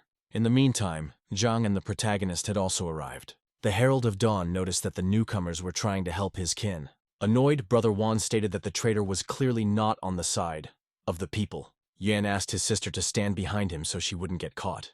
After that, he began to actively use underground vines, which rushed to the cockerel. He could not understand what kind of magic. A moment later, One of the spiky vines pierced the leg, the pet. The royal messenger bounced backwards from the poisonous plants. Lu Wan was perplexed, seeing the true strength of her brother. She, once again, recalled the conversation with the commander-in-chief who had stated that Xiao Yuan was reaching the continental level. Before this, Yuan had most likely intentionally suppressed this power within himself, adding that it is impossible to consciously suppress this power in oneself. Xiao Lu was shocked by the fact that her brother was doing this intentionally. Fortunately, the messenger had neutralizing the poison an ability. However, at that moment, another spiky vine flew at him, and since the poison slowed the rooster's reaction time, he couldn't dodge the attack. Suddenly, the young master grabbed a spiky outgrowth and threateningly declared that no one had the right to harm his pet. Xiao Yuan nervously wondered why Fan was protecting the monster, stating that people like this rooster are enemies of humanity, because the messenger is always helping the demons, and if the masters are on his side, they are against the humans. Zhang decided to intervene by saying that the rooster, their friend. Lin confirmed the words, the healer, and urged, do not touch the pet. Otherwise, he will be forced to respond to Yuan in kind. Xiao Yuan was furious and didn't know how he should act. At that moment, the crushing voice of the Moon Queen turned to the warriors. For them to leave the city, everything around took on a blood-red color. All the guards were literally crushed to the ground, and only Zhang did not succumb to the psychological influence. Unlike Dacheng and Zni, who tried to attack the warriors, Xiao Yuan realized that they had fallen under the control of the Moon Empress. Plus, she, intentionally, gave him the opportunity to steal the last copy. Li instantly released an electromagnetic arrow at Xiao Lu, and since they couldn't move, it was impossible to dodge the attack. However, the brave Yuan was still able to help his sister. As a result, knocked her to the ground, and the arrow flew past. Xiao Yuan asked if Wan Lu was hurt, and she said she was fine. After that, he discreetly put a bottle with an unknown substance into her pocket. The mesmerized Mo, in turn, threw himself sideways at the pet. The Imperial Dawn Herald, with great difficulty, moved around, realizing that he would most likely be killed and reborn. Cockerel managed to throw a kind of blanket over the distraught Jing, then, hurriedly, bound him tightly, thus neutralizing him. The royal messenger handed Zhang the rope to hold Mo. Himself headed to help the protagonist. They waited for Li to approach, which wasn't a good idea because Dacheng the shooter. The rooster threw the first thing that came to hand at him, which brought Li to a state of inaction, but he still fired his bow. The arrow flew straight into the bound Jing, which was quite unexpected. The queen's voice again turned to the guards in the corridor, hovering red threads. Everyone began to wonder what it was. Meanwhile, threads pierced their bodies. Xiao Yuan said that these are streams of spiritual energy, and with their touch, they cause heartache. Yuan instantly summoned spiky vines and directed them towards his sister, claiming they'd get her out of here without hurting her. One of the huge offshoots suddenly picked up Xiao Lu and dragged it away. However, the demon queen did not give them a chance to escape. Literally, out of nowhere, the hand of the bloody empress appeared. She grabbed Wan Lu by the neck, saying that Yuan had someone to protect. Xiao Yuan became nervous and demanded that the demon let his sister go. The overlady in turn slammed Xiao Lu to the ground, saying that he would soon feel the true pain of losing a loved one. After which, pierced them with her fetters, Lu and Yuan fell to their knees. Then, the maddened queen started to kill Zhang by grabbing him by the throat, saying that she will kill with her own hands, while the rest will die in the captivity of her illusions. Thus, none of the warriors were able to resist the power of the Moon Empress. At this time, the system began to actively awaken Lin from hypnosis, going to the extreme, closing the spiritual world, Fanya. In doing so, the system itself will take control, the body of the host. 10 seconds later, the system awakened in the body of the young master. However, not for long because, as in the main character, there was another consciousness, which was able to override the system and take over Lin's body. The young master in turn swarmed to attack a demon, continental ranked. Zhang inquired whether his friend Fan was sure because even in appearance, his friend had changed. As the healer looked into his eyes, he realized it wasn't him. Master thought that Lin was under the influence of the queen, but the main character did not hurt him, harmed him, but on the contrary, wanted to protect him. At that moment, the demon tried to attack them with its ant. Fan instantly reacted and took Zhang with him. Running to the side, he brought the healer down to the ground, intending to fight the monster. The healer worriedly inquired who he was, if not Lin. The young master turned to him and, smiling, said that he should ask himself who he was, adding that it's actually quite simple and he is Zhang, calling it his new ability, His friend was confused. The queen also noticed that the newcomer from Yanhai had stopped yielding to her control. Fang, in turn, abruptly shortened the distance and got close to the ant. He gave it a crushing blow, causing the monster to shatter into pieces. The Empress of the Moon was shocked by the speed and power of the master. The main character kept her, not giving her a break, constantly attacking her. The demon of continental rank went from attack to defense. But, and this, she did not succeed. Lin, with ease, broke through all illusory shields. Finally, Fan, with a lightning-fast strike, brought the Moon Lord to the ground. Akini began to realize that she couldn't handle such a strong opponent. The young master applied demonic flames to destroy her illusory body created from energy. After which, immediately rushed to attack using green fire. Striking with demonic flames the illusory body, the queen melted. From which she became furious, not understanding how such a thing could be. After all, the Moon Lord could not recreate a new body. Which, smilingly, the protagonist declared, pleased with himself. Akine realized that his fire was extremely dangerous. She asked who he was. Lin, twirling the flame in his hand, replied that he himself did not know who he was. But he, however, understands exactly who she is, and that she has psychological type, attacks and such. You don't see that very often. The queen, however, is seriously wounded and poisoned, with the result that she, to him, is no rival. And even with his spiritual world forcibly closed, she could not overpower him. Even the system did not realize what he had become. Saying that in the future, the system should figure out who he really was, she started to get squeamish. Then, Fang threatened her, literally grabbing her panel. The system was terrified, not understanding how the master could touch it. Zhang was puzzled and inquired who he was talking to. Lin replied that he had an extremely cavalier system.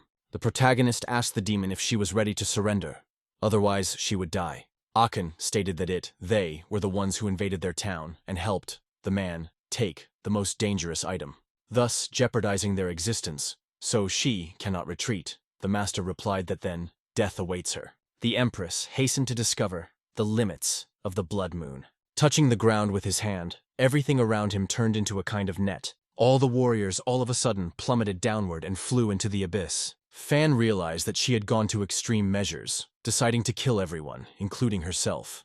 Reaching for Zhang, Lin urged him on, grabbing his arm. Thus the protagonist found himself at the bottom, pulling behind him the healer. The spiritual energy cultivation of the Overlord was not that high, but right now the master had no way to absorb it. As such, he informed Zhang that he would have to retreat, adding that Fan would definitely take care of the rest. After which, Lin fell into a deep sleep, returning back to the consciousness of the protagonist. After a few seconds of flight, they hit the ground.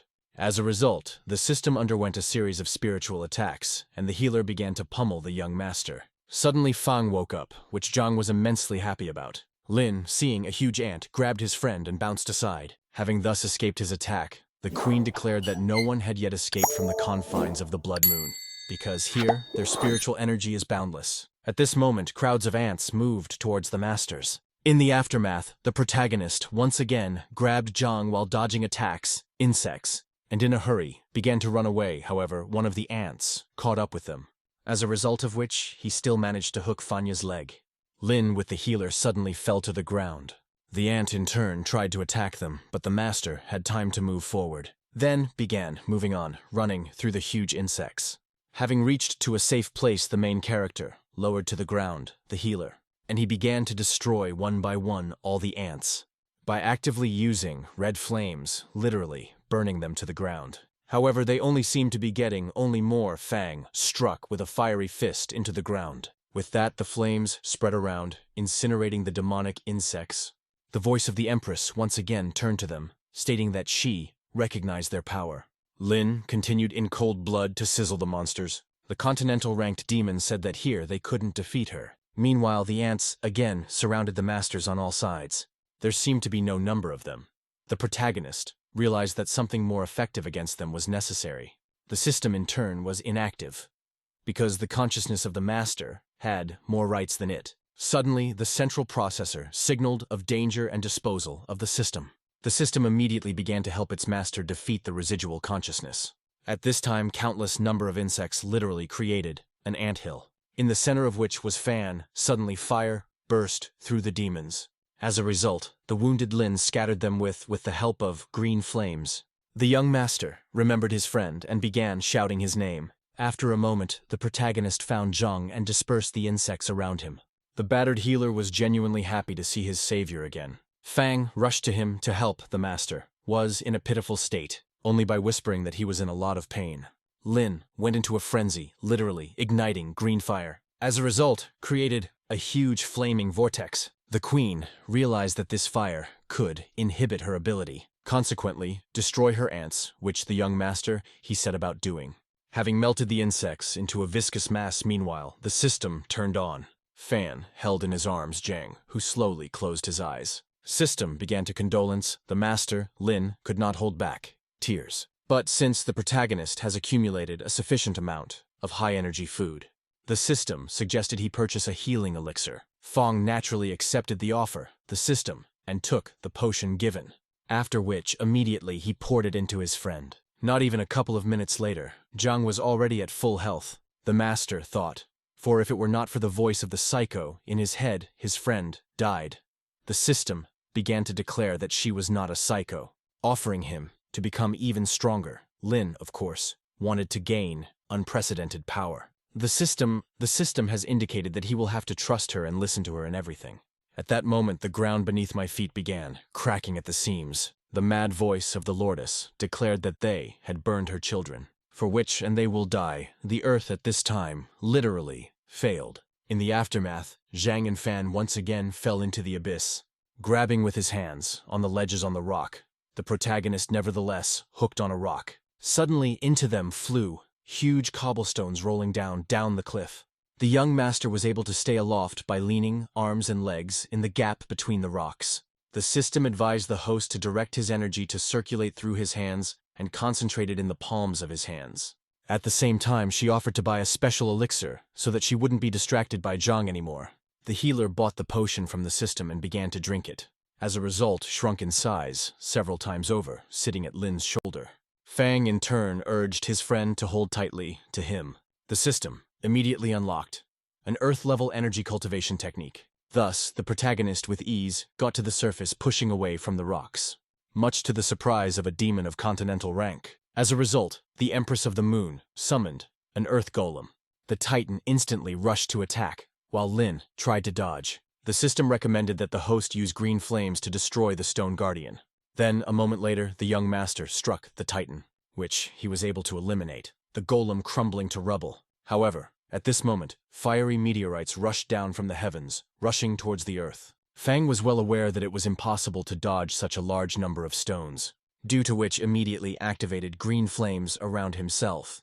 Akane was puzzled, asking the protagonist where he got such power. For in this world her power is boundless, but to overcome him she cannot. Assuming that, in fact, Lin had reached the level of Lord, the system has spoken, assigning this rank to the host. The Empress, the Blood Moon, declared that Lungo had no overlord. Zhang, in turn, noted the sudden rain. Fang replied that it was because of the meteorite. Once upon a time, 200 years ago, a demonic lord appeared in the world, a lord of locusts, which destroyed entire cities, and subsequently fell the entire country. But when he came to the country of Lungo, he was resisted by a certain warrior. The divine sword, Lungo, level lord, Bayun, sacrificed himself to seal the insect lord. In total, there were 5 lord-level guards from the 5 countries, Xiaoguo, Lungo, Diaoguo, Hoigo, and Shago. The queen stated that even if he and the lord and him are not killed, then she'll lock him in here forever, because the power in this dimension belongs to her. The system strongly advised to destroy the source of power, the Blood Moon, to destroy the limit. The Empress naively believed that the protagonist could not harm her. The young master, hastening to change her mind, flew straight to the moon. However, he failed to reach the Blood Moon. The demon began to gloat, asking if he knew what distance to the moon. No one has ever been able to get it in this world, much less humans, calling it the abyss of desire in which he would remain forever. Since the stronger his desire to reach for the moon, the farther away it is. Fang tried several times to fly to her, but all attempts were in vain. The queen only laughed at him. Zhang noticed that the principal was saying that it was impossible to jump higher than the sky. The healer noticed that Lin again talked with his psycho, which supposedly could make him stronger. The system stated that it believes in its master and everything will work out. In what believed in himself, the protagonist having gathered his thoughts, tried once again. Besides, he needed to break through to a new level of development. Flying high into the sky, the young master struck the blood moon. Suddenly a small crack appeared on it, which, in seconds, turned into a rift in the entire planet, which, subsequently, it shattered into small pieces. The demon of continental rank was shocked, realizing that she had lost. After all, in thousands of years, none of the demons, much less humans, could reach the moon. And Fan somehow was able to overcome the abyss of his own desires. Aken kneeled down in front of Lin, admitting her defeat. Zhang was delighted, noting the incredible strength of the protagonist. In the same hour, the young master found himself in the corridor where they had previously met the demon, surrounded by his friends and a squad of Wan who began gradually to fall into themselves. Xiaolu rushed over to her brother, inquiring about his condition. Xiao Yuan, for his part, did not understand what had happened. After that, he began to restore his life energy, realizing that, in fact, everything was an illusion and his sister was alive. Suddenly, he began to remember the time when he and his family had been attacked by demons. His mother hugged him tightly, softly mouthed that she loved him. It was an illusion that had no effect on Yuan.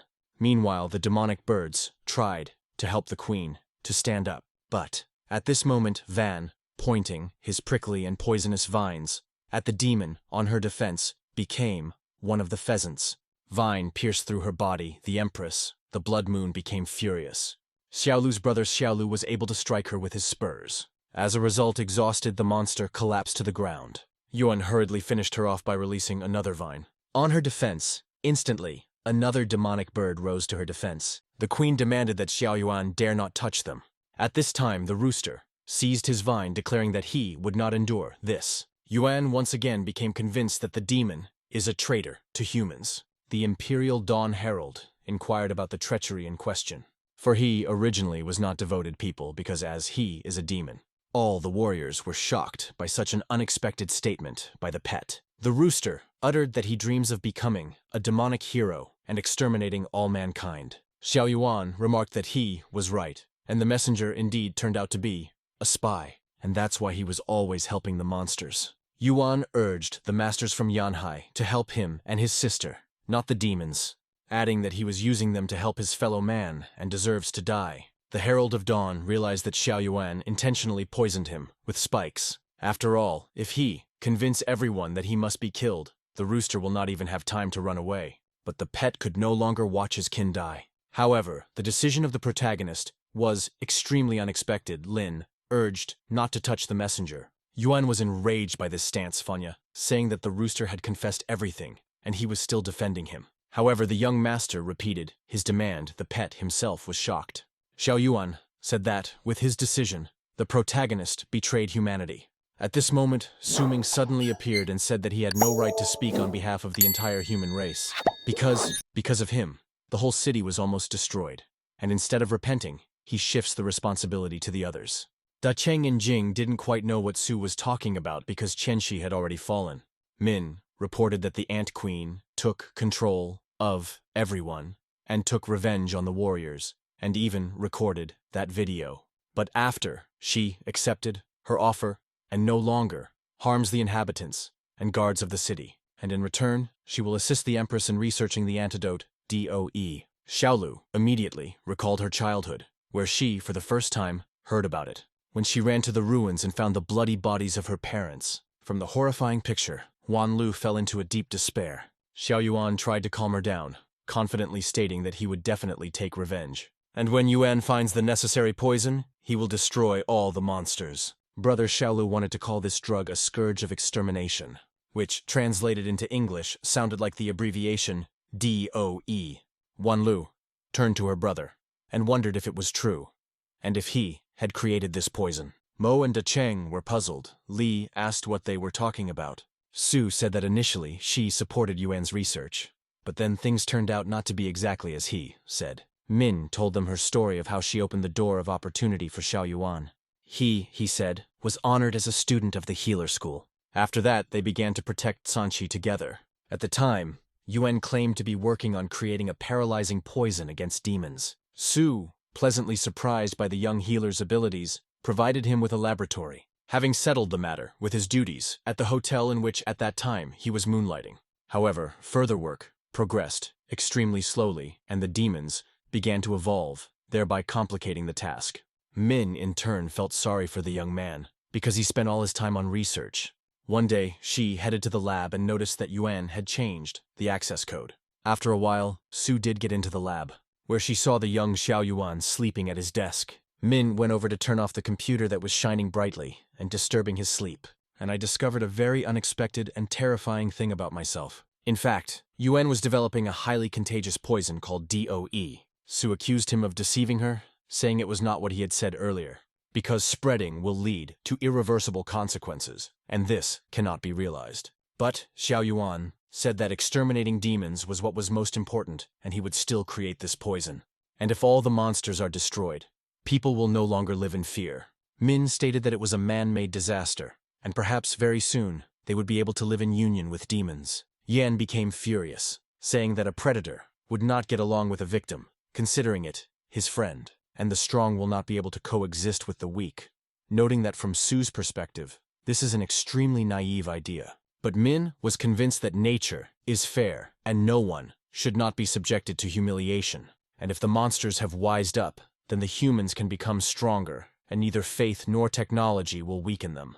Xiao Yuan said that she was only making things more complicated because she could just end it all. And while the demons evolve, a great many people will die. And by creating his poison, they could save millions of lives. Su replied that if he got involved in the process of evolution, it could lead to the collapse of the human race and their extinction. Yuan confidently stated that it was all empty words because, in the universe, there are still many different planets.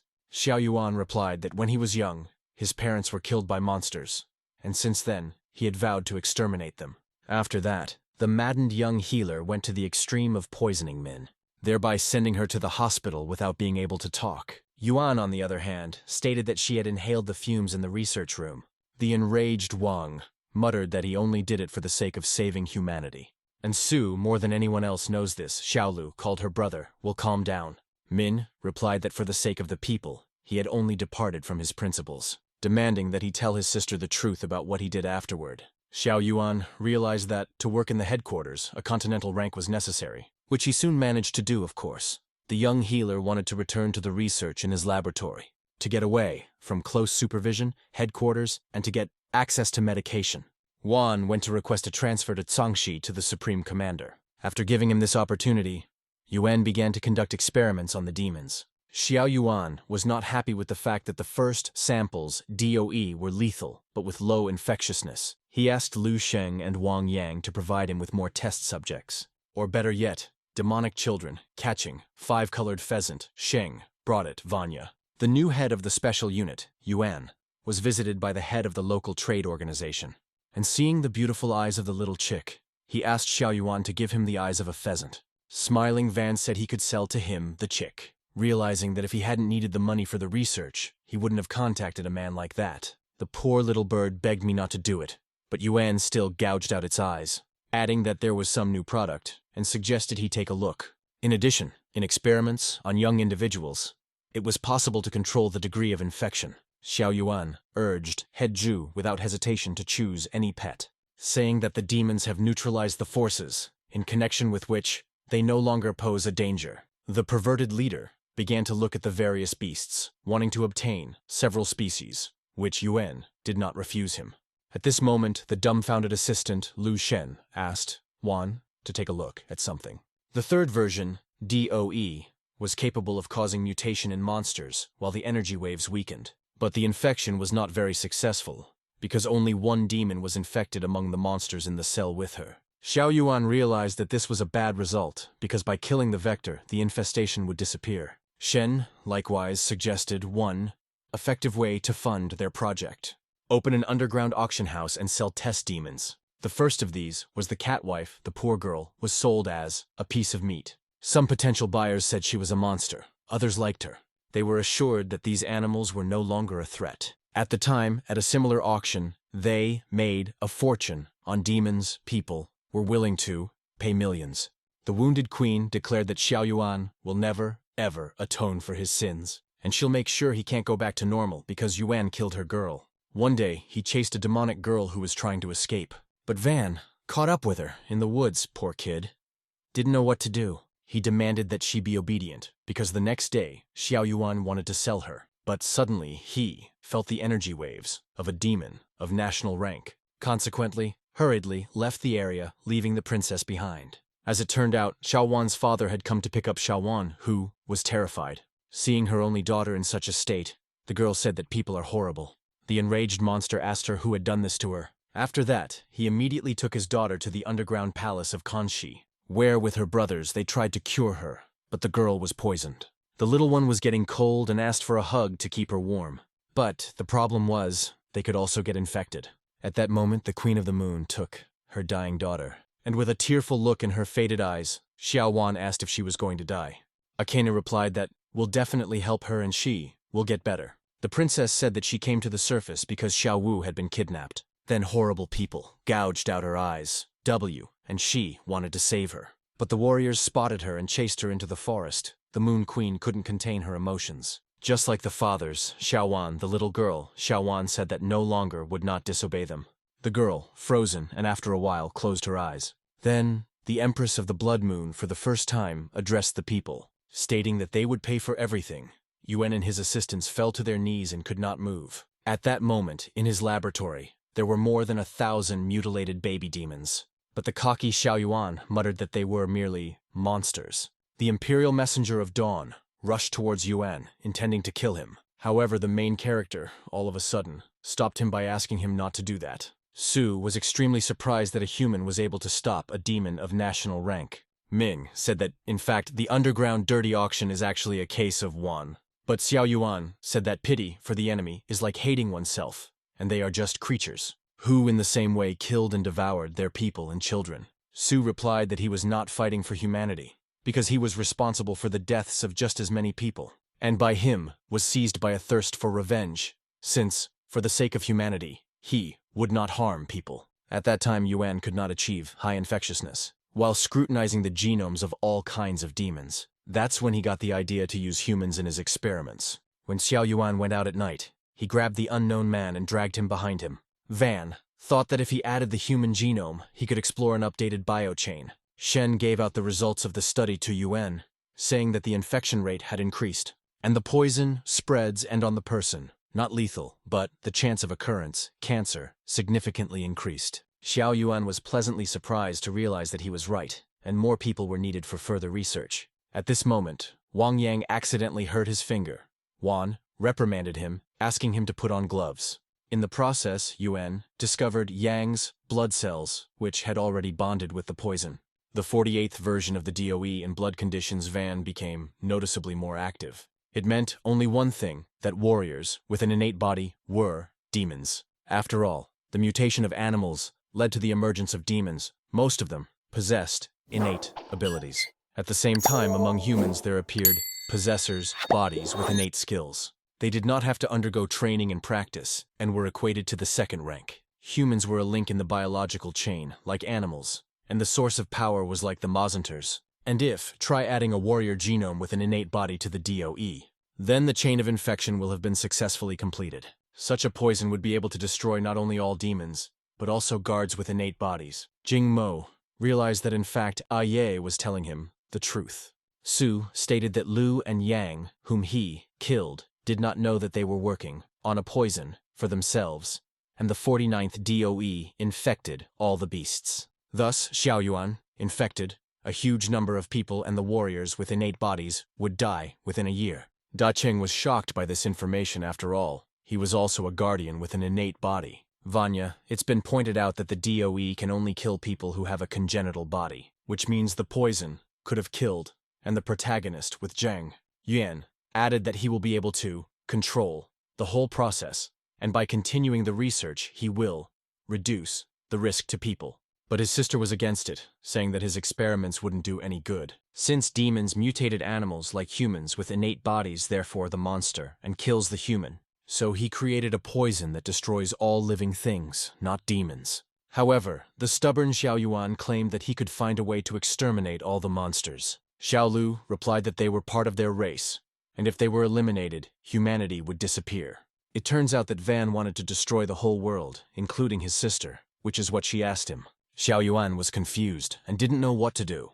After all, to accept a world where people are just cattle for demons, he could not. Since the very dear people his mother and father died protecting him.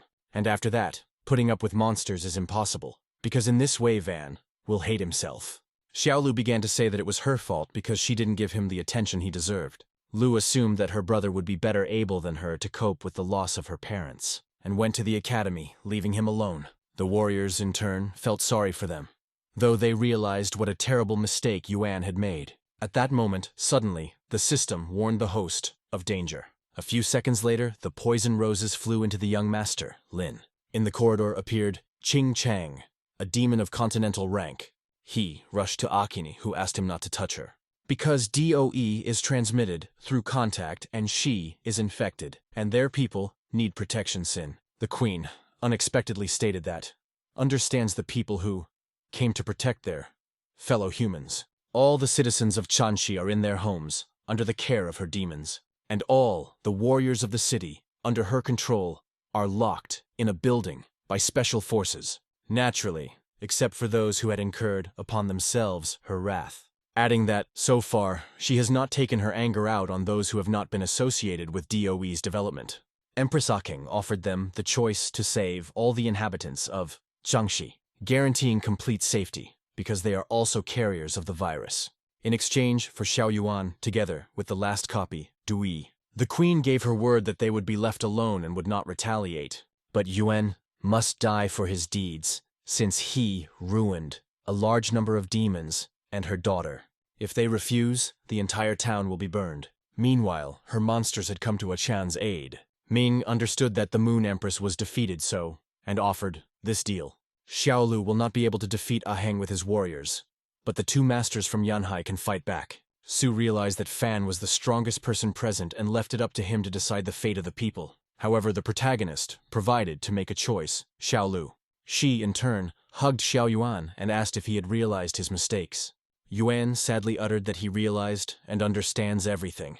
Wan Lu asked him not to make such mistakes again. After that, neutralized, her brother, his body, collapsed to the ground. With tears in her eyes, Xiaolu mouthed that she was giving back Yuan, along with a copy of the poison. Deciding to leave the Changxi townspeople in the city, as they might infect the others, Lu suggested to the queen together to continue exploring, without harming either demons or humans, stating that only with a peace treaty would he give her Dou and Xiao Yuan. Then Xiaolu signed with her blood a peace contract between monsters and humans, asking Aken to do the same as a sign of confirmation. At the same time, the party who violated the treaty will be subjected to extermination. Her Majesty agreed with Wan Lu, leaving her bloody mark in the contract. After that, Xiao Lu handed over the queen, Dou, hoping for a peaceful coexistence between demons and humans. Wan Lu said goodbye to her brother and suddenly fainted. After a while, she woke up on the back of Decheng carrying her. The warriors said they were near the helipad.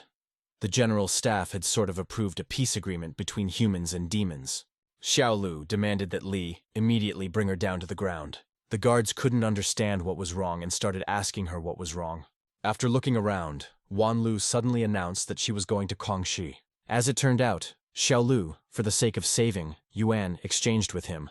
Bodies this, a secret technique that could be used once. Xiao Yuan, in her sister's body, ran to the city where she was about to be executed. All the demons demanded that he be crucified immediately.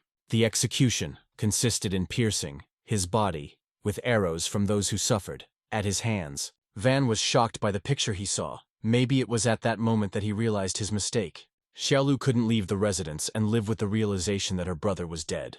Thus, she did not sacrifice people, and her brother in exchange for her life. However, a moment later, Yuan, in his sister's body, once again woke up with the warriors in the forest. Realizing that he was imagining things, Lin, in the meantime, wanted to secure the entrance to Kongxi for ordinary people. Yuan Feng reasoned that in a couple of years, the healers under Su's leadership would still be able to find an antidote. At this moment, in front of them suddenly appeared Ahen with the Ant Kings. The Blood Moon Lord asked them to hand over Xiao Wu's ashes. It dawned on the herald that Wu had the bloodline of an ancient phoenix, and they could revive her from the ashes. The guards handed her Xiao's ashes, and Aking began trying to revive her child.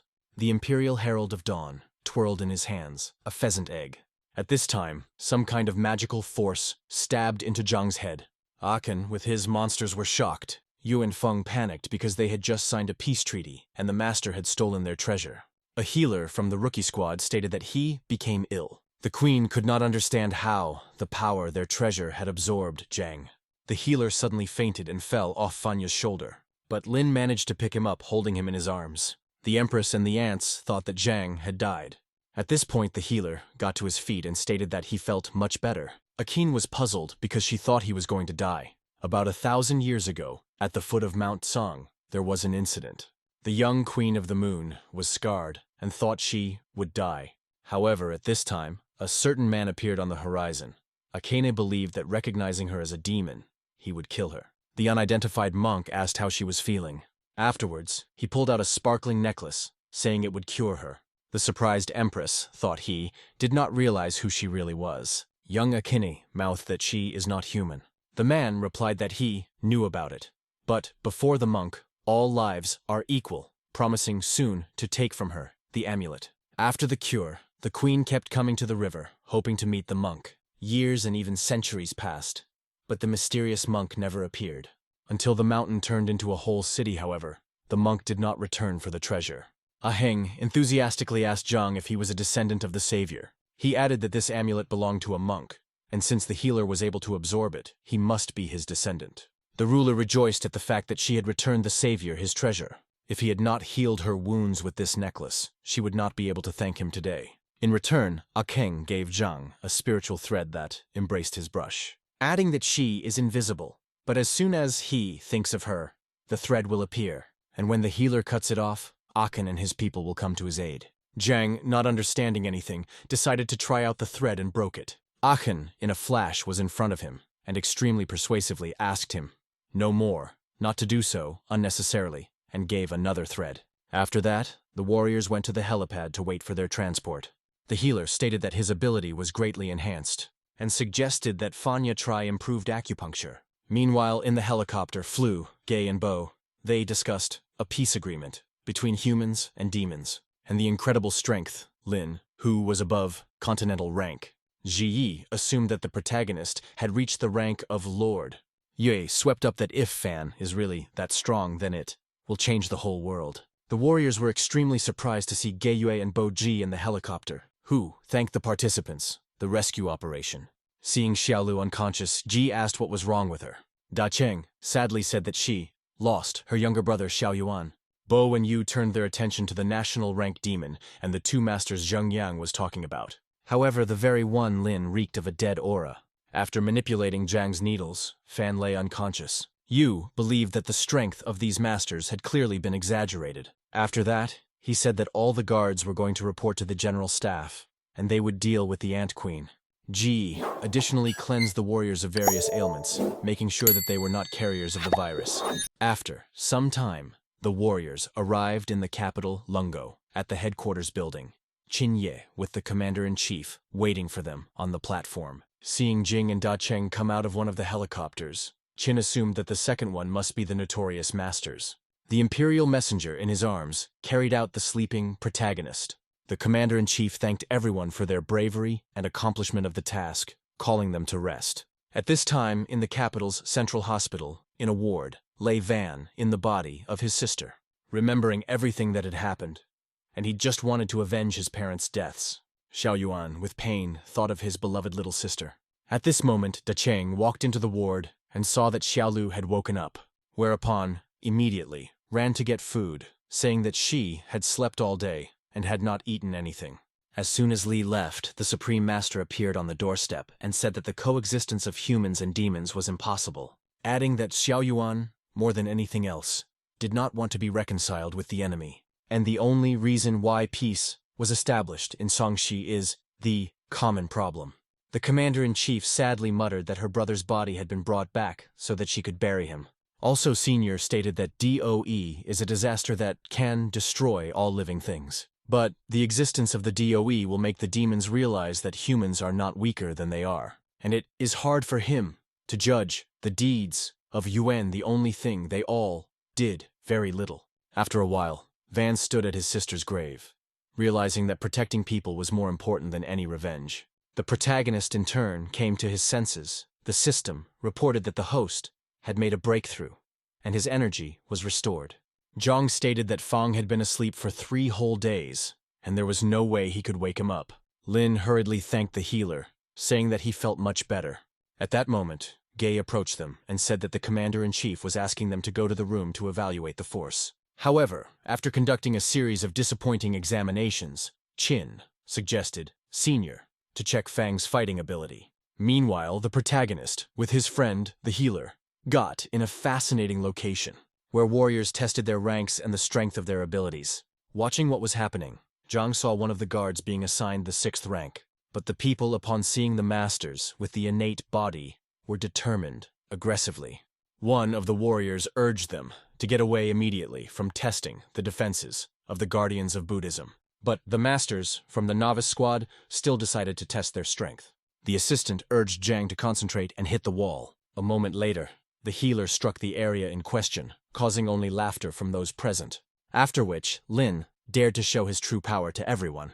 With a crushing blow of his own, Fang broke through the wall. Everyone was shocked. The assistant stammered and said that he had the rank of a lord. The Supreme, along with his warriors, were also pleasantly surprised to realize that a lord had reappeared in Lungo. Ji, in turn, asked all present not to divulge the fact of the lord's appearance. The elder invited Fang and Zhang to the conference room, where he asked Lin to become the new guardian of the capital. For, as in their city, for more than 200 years, there was no warrior of such rank. The protagonist hesitated, then wondered what would happen to his friend. The commander-in-chief replied that the healer go to Yanhai. Then, the young master refused, the supreme ruler. The elder immediately corrected himself, saying that Zhang too would stay in the capital. However, Lin was not satisfied, and this option he said that they are going home to the principal. The old man realized that the masters were loyal to Zhengyang and attached to Yanhai, which is why I originally wanted to talk to the one-eyed man. After a couple of days, the Supreme Master sent Ji in Suya's place himself, invited Zhengyang to his place. After stating that the general staff estimated that Fan possesses the rank of overlord, the one-eyed man was extremely surprised. The older man added that he intended to second them temporarily to the capital, and offered Shu a huge amount of money for such a strong master. Zhengyang was shocked, and said that he would gladly sell Lin and Zhang for the safety of the capital, not for money. However, remembering what they were talking about with Jin, Shu changed his mind, saying that he would not give his men, thus he refused the commander-in-chief. The old man was puzzled, assuming that Zhengyang wanted more money. Heli said that if Fang and Zhang were left in the capital, then everyone would know about their illness, and they wouldn't be manipulated. So the general staff will hurry up and get rid of them, just like she did in her time. The one-eyed man apologized to the older man, saying he couldn't leave them in the capital, because, as a matter of fact, they are, in fact, his illegitimate children. The commander-in-chief was amazed. The older one understood why they were talking about wanting to go home. The commander-in-chief inquired why, in that case, they had different surnames. The one-eyed man sighed heavily, after which replied that the surnames of the mothers. Zhengyang continued to play the role of a caring and loving father, saying that they would be lost without him. The Supreme Master agreed to return the masters to Yanhai, but on the condition that, if necessary, they would defend the capital. But, since the international community has no way to assess Lin's power, they will not talk about the appearance of the Lord. At that moment, Shang Wen came in. Shu asked the older man not to tell anyone about his illegitimate children. Jin Shang introduced himself, and stated that he could not have thought Lord illegitimate son of Zhengyang.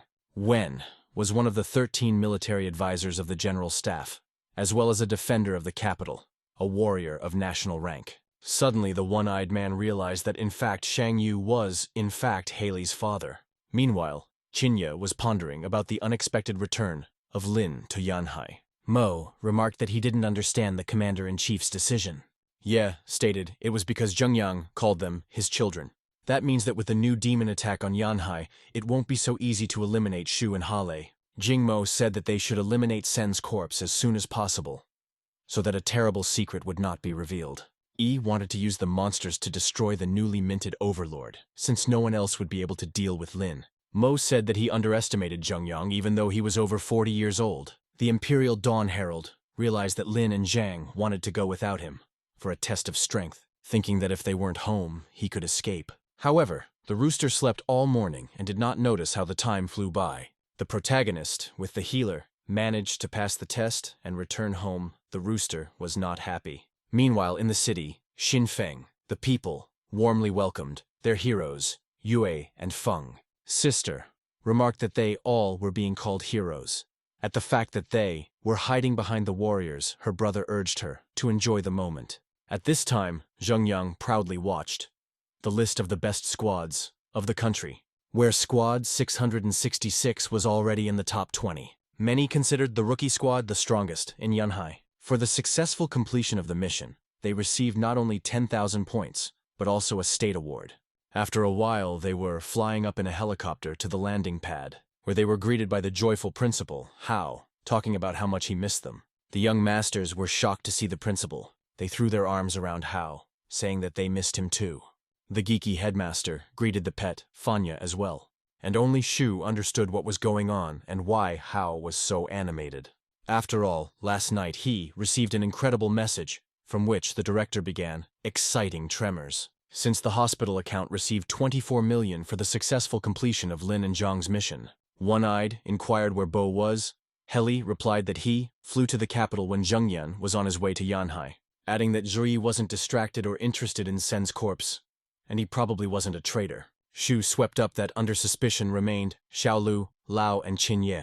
Shanggu didn't like Lily's close interaction with the one-eyed man, so he decided to intervene. Zhengyang, for his part, tried to keep his cool, though, and didn't understand why her uncle was picking on him. The one-eyed man asked him to investigate Zheng's corpse further and report back to him, and Fang and Zhang should be given time to rest, because they had just returned from their mission. The director, with pleasure, went with them to the psychiatric hospital, where they were greeted as heroes. The staff at the hospital were overly kind to them because they were also given a bonus. However, after 3 days, tired, the staff of the mental hospital were desperate. The sick ran away in terror from the returning heroes. Everything was back to normal. Zhang was chasing patients with his needles, and Lin was chopping down trees with a single blow. The first day they made a debauch, and everyone chased after them to return the knife. Hao paid no attention. The second day, Fan and the healer stole a chainsaw for a magic trick.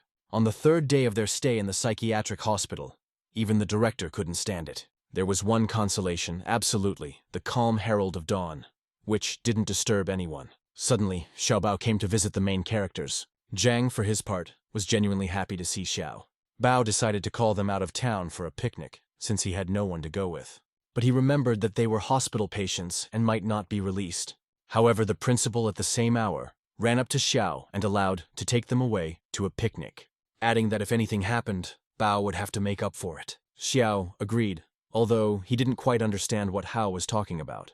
After a while, Zhang, carefree, was running around the clearing and catching butterflies, while a chef from a 5-star restaurant was barbecuing meat. At this moment, the healer noticed the cave and reported it to Linyu. Zhang suggested the young master to check the cave. Fan agreed. At that time, a certain demon who dwelt in this lair smelled the odor of a human. An awakened monster headed out to meet ignorant humans, believing himself to be the strongest monster who was trapped in this cave 300 years ago. One day, he and his brother Cockroach came to this world to fight with humans. The demon thought that his brother had already become the ruler of Yanhai.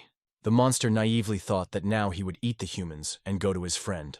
Meanwhile, the protagonist with Zhang approached the giant. He proclaimed himself the Bull King, declaring that he would kill them, the system reported, on high-energy food. And after 5 minutes they returned from the cave and called out to the rooster. To show his prey, the messenger, at this time, was examining the egg of a pheasant. When the bull saw his kin, he asked the rooster to help him. A moment later, the demonic beast met his brother, the cockroach, in heaven. At this time, Lin and company were roasting an ox over a fire. The imperial messenger, with tears in his eyes, ate the meat of his fellow man, not understanding why their meat is so delicious and flavorful.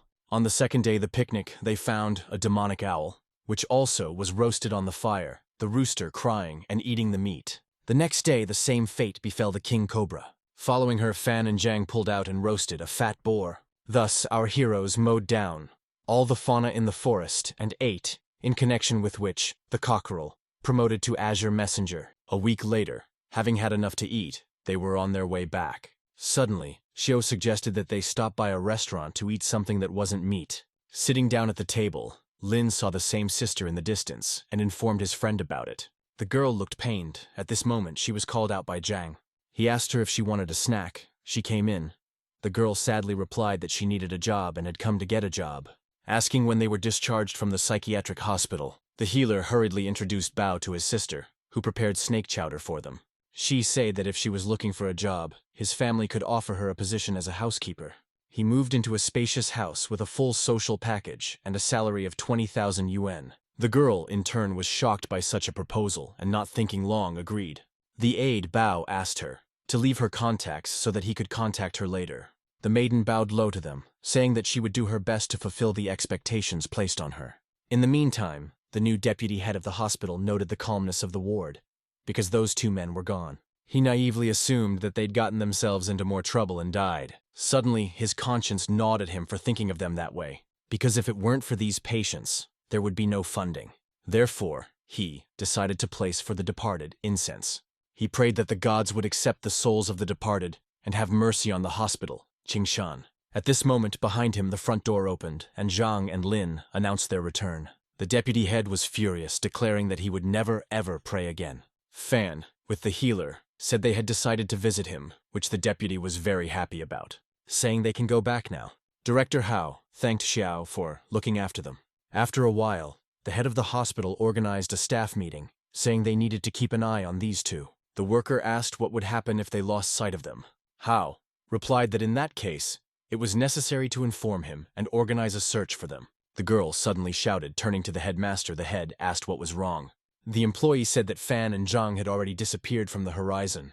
Hao immediately turned around and noticed that, behind his back, there was no one. The enraged principal called for everyone to find them immediately. Meanwhile, the protagonists climbed to the roof of the building. Lin stated that Kun had predicted a thunderstorm today. Zhang replied that Bu called Shin mentally ill. Fan noted the professor, the same thing, said about him.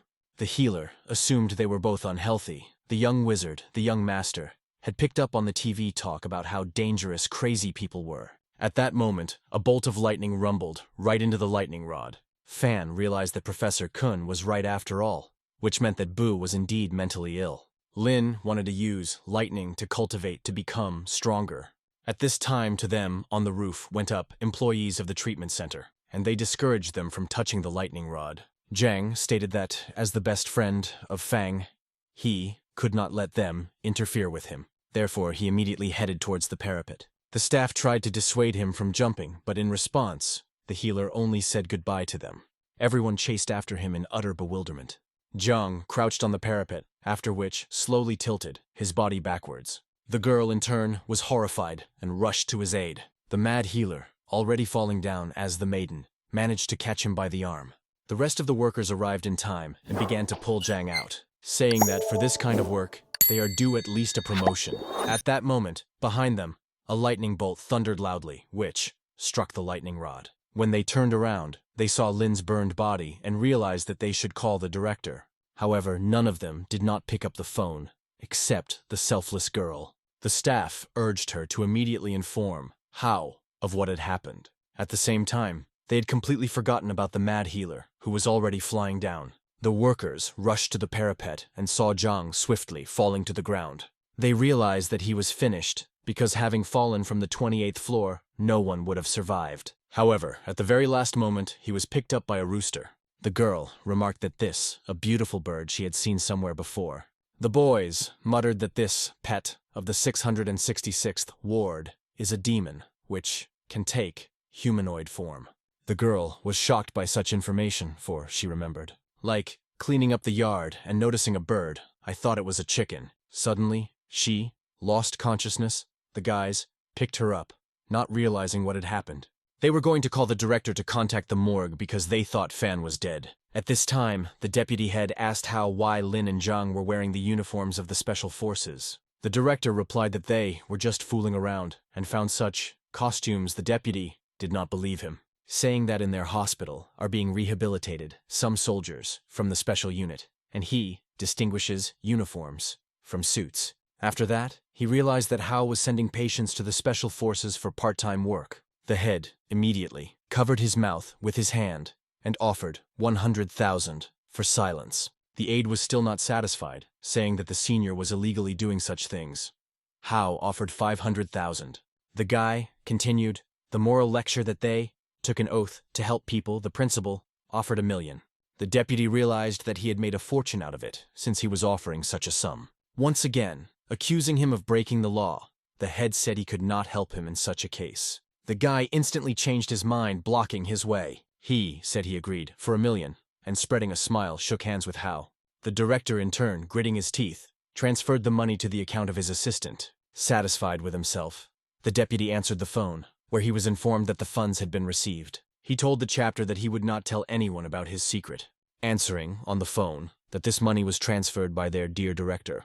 Hearing that the assistant turned on the speakerphone, Hao became furious. After a time, a rewound Feng woke up in the hospital. The system reported that he had received an electro body and offered to transfer to a different location, but the protagonist refused. Noticing that Zhang was not in the next bunk, the system began to persuade, saying that time in the current location would stop until he returned. But Lin still refused. At this time, past his room passed by a female nurse. Looking into the chamber, the young master, she was shocked, because the main character opened a window and was about to go out it, saying that today he's going to go on a long journey. The girl in turn called for help, urging Fanya to stop. Altogether, the staff pounced on him, trying to hold him down, saying that he shouldn't get so upset, even if his girlfriend left him or some other grief happened. One of them, grasping his leg, inquired where he was going. At that moment, Lin saw outside the window Zhang riding a messenger. The next day, a video of a man jumping out of a window was circulated online, with workers claiming he fell down. Reporters immediately rushed to the hospital to find out the details of the incident, but the body was never found. In fact, the young master jumped down, which is what the nursing staff saw. But just before he hit the ground, he was picked up by an azure messenger. And a moment later, the protagonist enjoyed flying on a rooster. Fang muttered that the wind unusually pleasant weathered him, adding that it's much better than flying on an airplane. Lin enjoyed the freedom and urged Zhang too to experience this feeling. However, his friend stated that he was too afraid of heights. The young master said he would pick it up in case of emergency. Asked if he trusted him, the quirky healer agreed. The protagonist gave him a hand, and they together soared through the skies. Zhang noticed that he had experienced this sensation before, which he reported to Fan Yu, saying that earlier it was as if he was flying. Rooster realized that the healer could not fly, and only dreamed of it. Zhang began actively running at the Herald of Dawn, stating that he was flying, waving his arms, thus showing Lin that he was supposedly floating in the sky. The rooster didn't like it very much and started to express his displeasure. The demonic rats suddenly smelled the aura of humans and a national ranked beast, assuming that he is their new king, because the national rank in Yanhai is the highest, and if he with humans, then he chose the path of peaceful existence, due to which the rats vowed not to eat humans anymore. A certain demonic monster, seeing his comrades in the sky, became envious of the rooster, who had achieved national rank. Despite the peace agreement between humans and demons, there were beasts that continued to feed on human meat. At that moment, one of the workers came up to him and forced him to start working, saying that they, all of them, are having a hard time, especially feeding him. Azure Dawn Herald, with Lin and Zhang, floated carefree in the clouds. A walking dog, with a girl, saw in the sky a bird of national rank, with people, and thought that they would soon get along with them. The girl asked what was wrong. Chumazik urged her to come home, and since there was no one nearby, the dog increased in size and acquired wings. Having declared that she would carry her mistress straight home, the maiden hastened to get on the dog, on which was an improved collar, allowing to track the location and status of the demon. A joyful little girl, riding a fluffy and huge dog, after which he immediately ran home. Meanwhile, Hao was looking out the window and calculating his losses due to the problem patients. But if you stop helping the protagonist, you'll run out of funding. At the same time, Zhang and Fan every day were doing something, and the expenses were enormous. At that moment, in the window, appeared the perpetrators, the excessive losses, the directors. Head Hao urged them to go to bed immediately, as it was quite late. As a result, Lin and the young healer laid down, along with the rooster, in the hospital courtyard. When the director saw this picture the next morning, he was outraged. However, he still went to get a blanket and covered, exhausted, the chief bullies, not understanding why the one-eyed man, until now, hadn't come for them. After all, the special unit has a very good social security, and his money was running out. Xiao Lu, a hospital employee standing next to him, started talking about it. At this time, the system began to wake up the host, saying that he needed to go to a different location, where there are many resources, and if he doesn't enter the new location, it's gone forever. In addition, the system promised to try to move his friend to that place as well. The young master instantly woke up and looked at Zhang, after which actively began to wake him. The healer reluctantly opened his eyes. Feng, stating that the psycho in his head suggested that they go to another location. Therefore, asked if Zhang would like to travel with him. The joyful healer naturally agreed. The protagonist asked a friend to close his eyes. The rooster did not approve of their thoughts. After a few seconds, they closed their eyes, set off on a new journey. In the other world, the master needed to help the heir of the god of war, Lin Feng, restore the might of the Lin family in the city, Mengchen. At a certain point, the system made a connection to another world. As a result, was able to transfer even Pet a national ranking. Meanwhile, at the headquarters Martial Arts Association in Mengchen, someone brutally beat a young boy in the house of the Lin family. The young man urged the old man to gather everyone and leave immediately. The invading gang demanded a certain scroll, threatening to exterminate the entire Lin family, stating that, after Lin Shu's death, there were no heirs left in the family, and they were no longer able to guard the treasure. Since it was extremely foolish to give the scroll to the only heir, the feeble-minded Fang.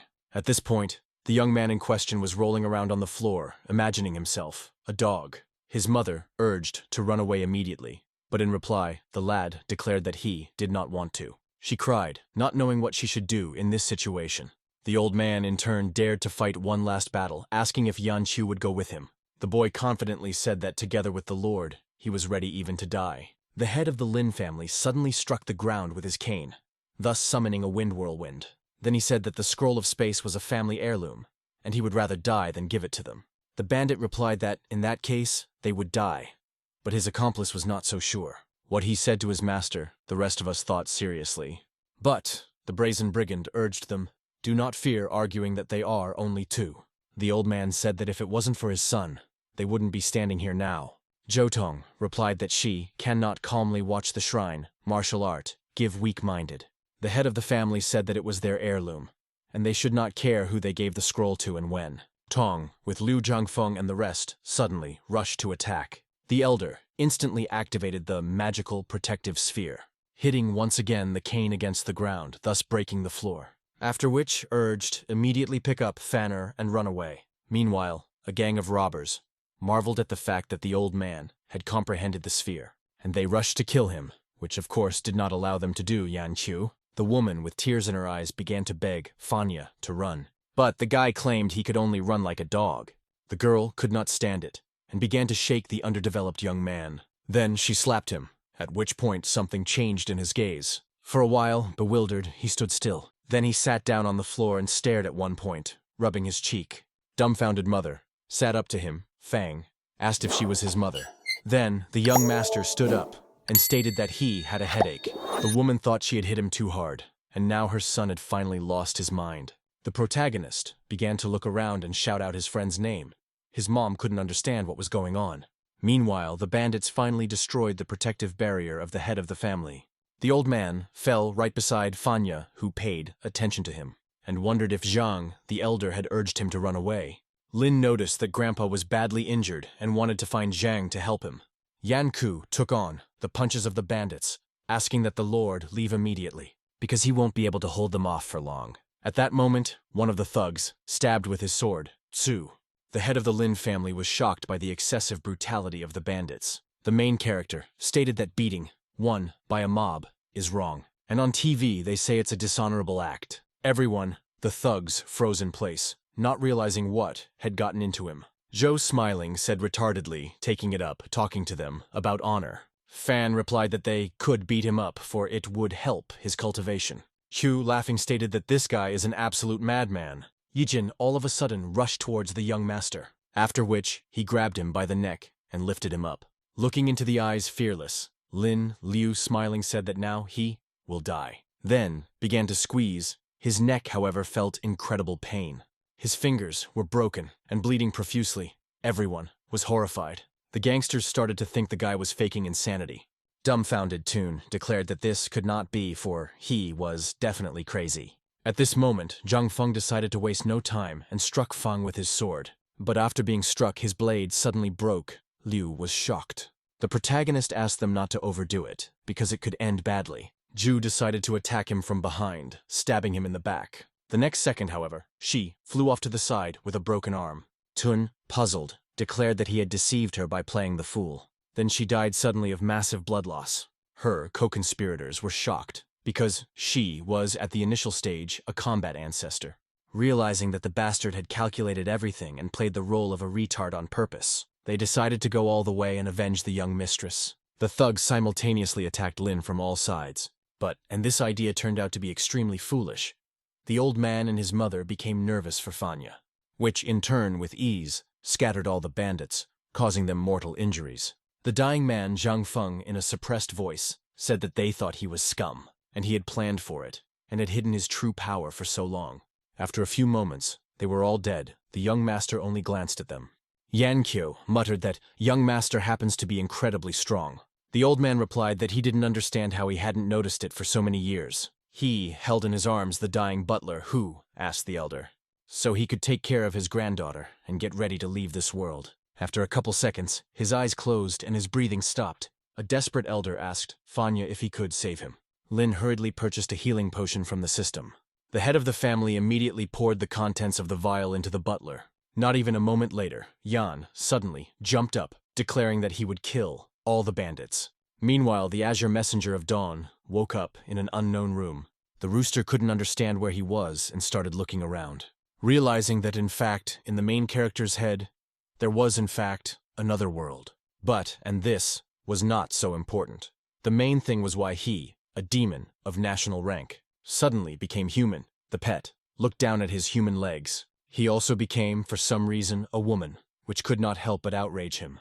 At that moment, unknown people burst into the house, one of them claiming to be her. The Herald of Dawn couldn't understand what was going on here. Suddenly, another stranger grabbed the rooster by the neck. The guy with the scar over his eye looked at the pet in female form with hatred. The Herald in turn began actively applying the electric arc. However, for some reason the skill didn't work in this dimension. The unknown man, harder and harder, squeezed his fingers on the neck of the beast. Then the rooster tried to activate the poison spit. And it did not work. The demon realized that he was in a dire situation. In the end, the messenger tried his entire arsenal of abilities, but none of them worked. The thug assumed she was scared and started talking nonsense. He decided to wait for the old man, Yan Chu, to show up. Throwing the battered girl out into the street, the bandit looked for the butler.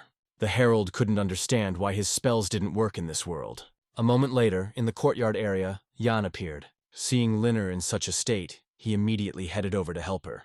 However, it was only a trap for him, as running closer, Chu was thrown by the blast wave aside. The head of the family, Lin, was able to restrain the butler, stating that whoever did this is obviously looking for death. At this time, hovering in the air, the head of Zhou said that they killed his daughter, Tun, and revenge in turn never makes you wait long. Head Lin raised his head and saw Xuanzhou, who was at the stage a battle king.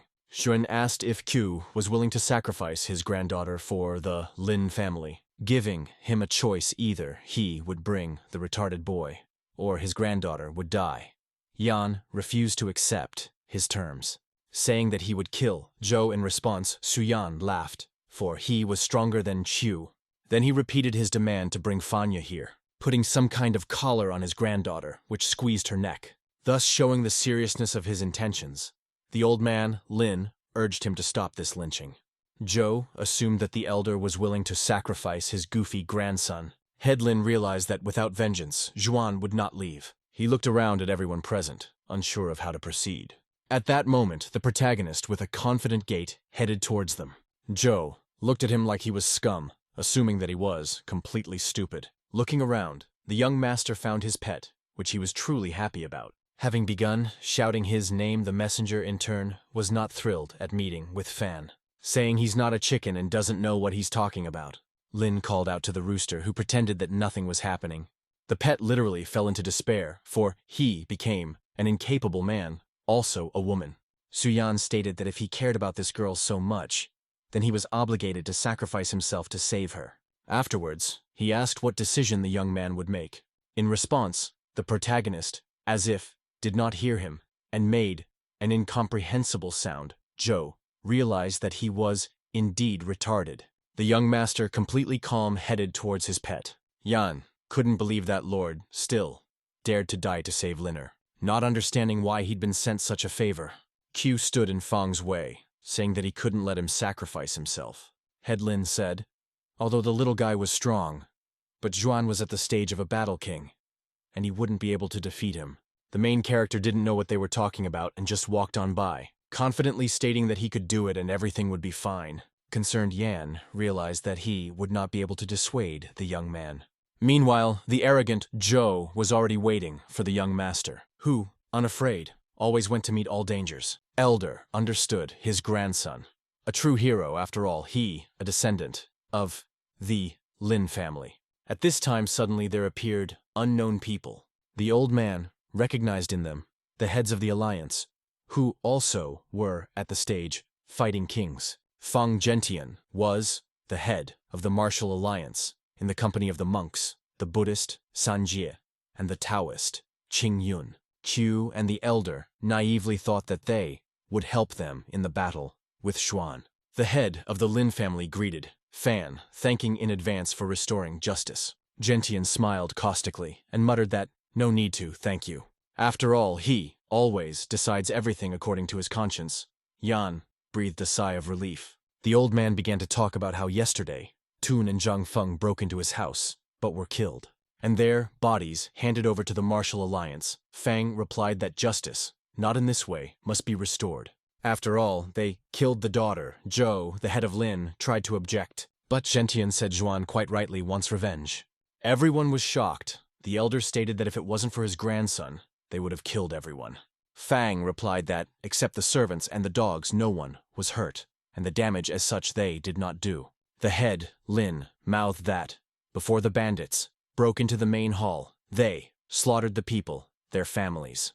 Gentian said that the servants, his family, are only pathetic trash, and their lives are not worth discussing. While they killed the talented daughter, Xuan, who was at the stage of a martial ancestor. Afterwards, inquired whether they had thus made an equal exchange. The old man, Lin, and Yan couldn't believe that Fan was saying such things. The head of the union added that it is necessary to compensate for the loss of Tun, and for this only one life of his grandson will not suffice. After all, he, a weakling, and Zhou Tong was the talent in her family. Therefore, the granddaughter, Chu, will also have to be killed to restore justice. Either the Lin family would give them the scroll, and then they would be even, and no one would be harmed. The elder went into a frenzy, declaring that Fan was as much a thief and a criminal as they were. The monks, in turn, swept up that the head Gentian had given a fair verdict. Furious, the old man said that they dishonor their Taoist and Buddhist schools. Realizing that they did not want to give up the scroll, the head of the martial alliance took action. Fang threw at the Azure Messenger of Dawn his dagger. The demon, national rank, nervously tried to remove the magic collar. At the very last moment, the protagonist caught the knife that was already centimeters away from the pet. Lin, completely calmly, said that he shouldn't throw away his things like that. The monks, as well as the others, were shocked, because as the young man, with his bare hands, stopped the dagger of the head. After seeing the guy's incredible speed, the bandits realized that he was not to be underestimated. Xuan said that one life would be enough to forget about their family's differences. Gentian realized that if Zhou had made concessions, then not everything was so simple. Calling the old man would agree to the given conditions. Fang demanded the life of the granddaughter Yan to finally settle the conflict. The poor messenger couldn't understand how they came to kill him when they were trying to work things out among themselves. At that moment, the young master walked over to his pet and ripped the magical collar off his neck. Everyone was shocked by the boy's incredible strength. Meanwhile, Fang was twirling the cockerel in his hands, saying that it had lost a lot of weight. Maddened, Zhuan declared that Lin, even the miserable life of a servant, could not be sacrificed to compensate for the murder of his granddaughter, shouting threateningly that he wouldn't stand for that kind of attitude. Zhou instantly proceeded to put his abilities to use. The messenger, realizing that he was in a weak human body, grasped at Fanya, after which he repelled Zhuan's attack quite easily and casually, then was able to amaze everyone, for he held back the power of the master at the peak of the Battle King. Zhou, for his part, resorted in turn to his own deadly spell. The family Lin were worried as the thunderous golden raven could sizzle all living things. Xuan muttered that for a young man it was an honor to be killed by such a skill, and instantly directed his lightning towards the protagonist, resulting in significant damage to the pet. The rooster literally flew off the back of the young master. Zhou, at this time, was anticipating his victory. Fan paid attention to his hands, which were electrified. He was completely bewildered by Xuan, because no one had ever survived this technique before. Moreover, Lin had somehow absorbed this skill. The protagonist, remembering the rooster, immediately ran up to him. The azure messenger of dawn noted, rather weakly, a human body, and after a moment fainted.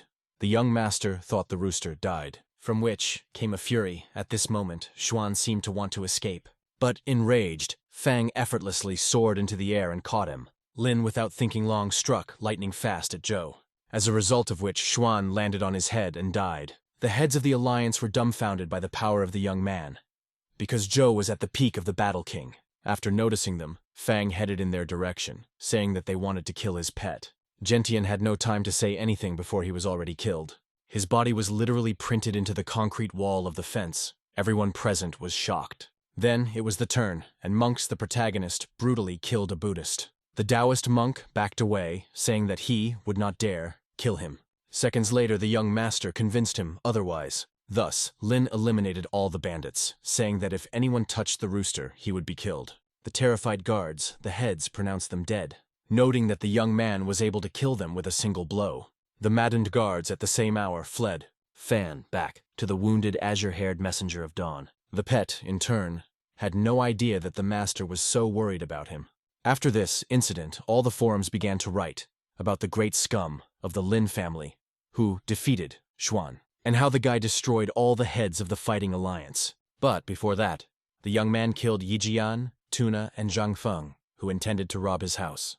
In the meantime, the apprentice came running to his mentor and claimed that their fellow apprentice had been killed. Falling to his knees, the servant asked the teacher to avenge Lin's death on their compatriot. The great preceptor in turn asked him not to cry, stating that he'll take care of everything. The disciples literally wept, relying on the power of their teacher. At this time, Zhang, staying in his mentor's body, was trying to figure out where he could find Feng. The acolytes began to whisper among themselves, saying that their teacher had changed after the breakthrough. They agreed that they liked the current mentor better. The protagonist began to apologize to the rooster for not being able to keep him safe. Headlin, after examining Lin Air, stated that she had serious damage to her internal organs, sadly summarizing that, most likely, the girl would not survive. Yan began to weep, begging his granddaughter's forgiveness because he couldn't save her. At that time, Fanya's mother came to the threshold of the house and said that there was a heavenly lotus that could heal her. After that, the woman brought out a chest containing a spatial scroll, saying that it's better to go after the lotus, specifically, the protagonist. Headlin naturally couldn't refuse to save Linner. The elder urged the young man to go to the Holy Land where he could exchange the scroll for a heavenly lotus. The young master realized that to save the cockerel, it was necessary, and took the chest. However, at that moment behind them, someone, with the help of a chain, snagged the chest and took away from them the scroll, claiming that now theirs, a family heirloom, is in his hands. Turning around, the old man could not believe his eyes. Xiaoxing appeared in front of them.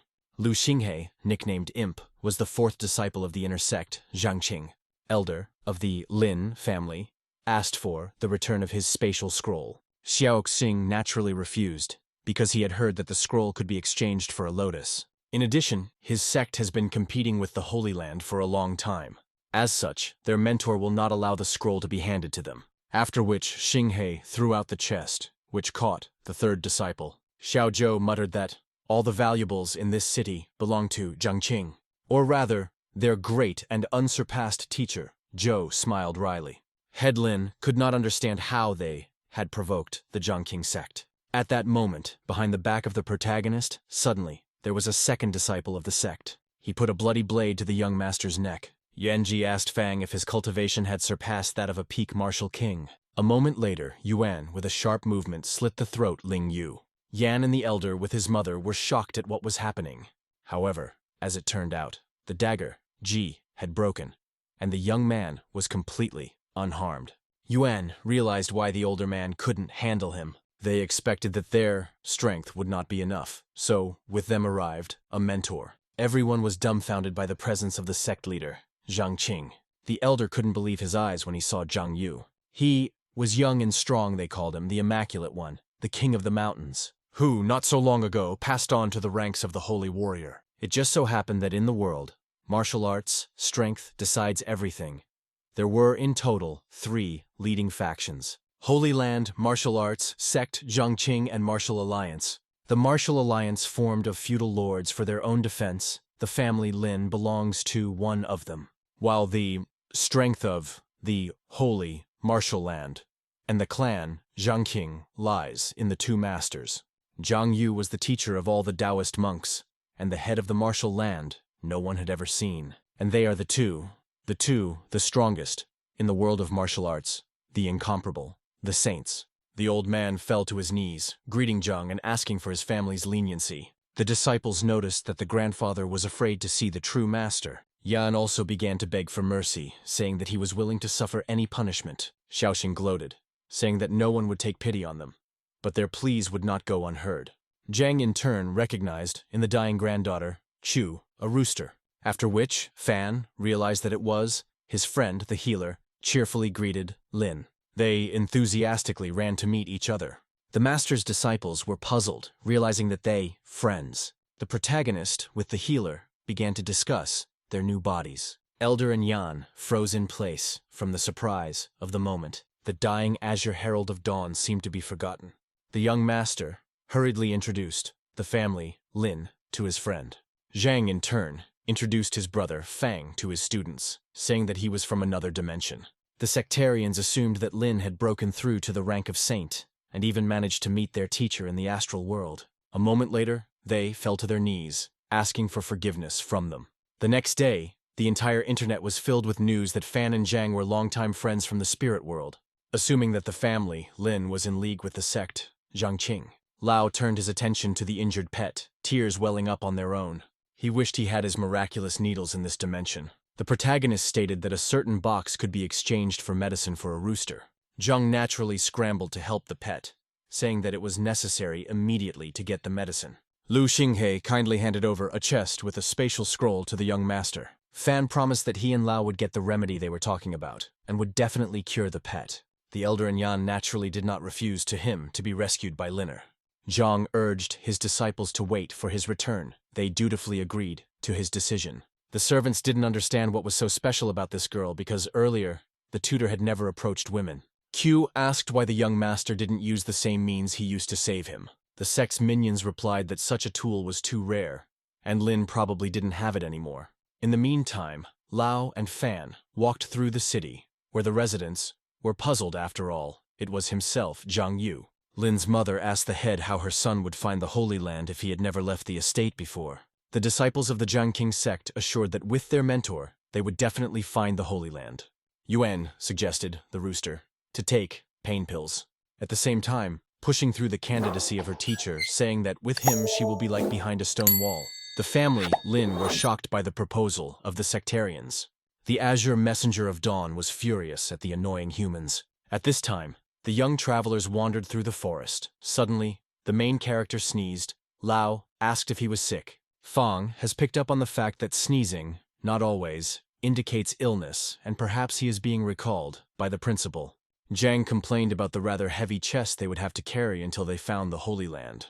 Meanwhile, Zhangqing's disciples kept alive the rooster by applying their skills. At the same time, actively discussing the wedding of Mr. with his granddaughter, Qiu, saying that their mentor does not really know how to woo girls.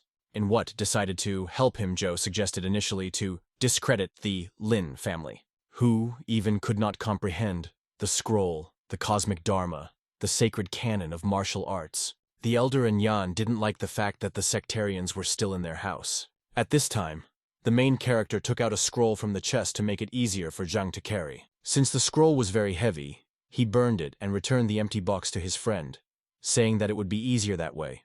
The fanciful healer replied that this indeed was easier. They took a halt and made a fire. Zhang remarked that in this dimension, they did not need to eat and sleep, and that was quite strange. Adding that in that case, they don't need a bonfire, Lin thought for a moment. After a couple seconds of silence, Lao suggested continuing on his way.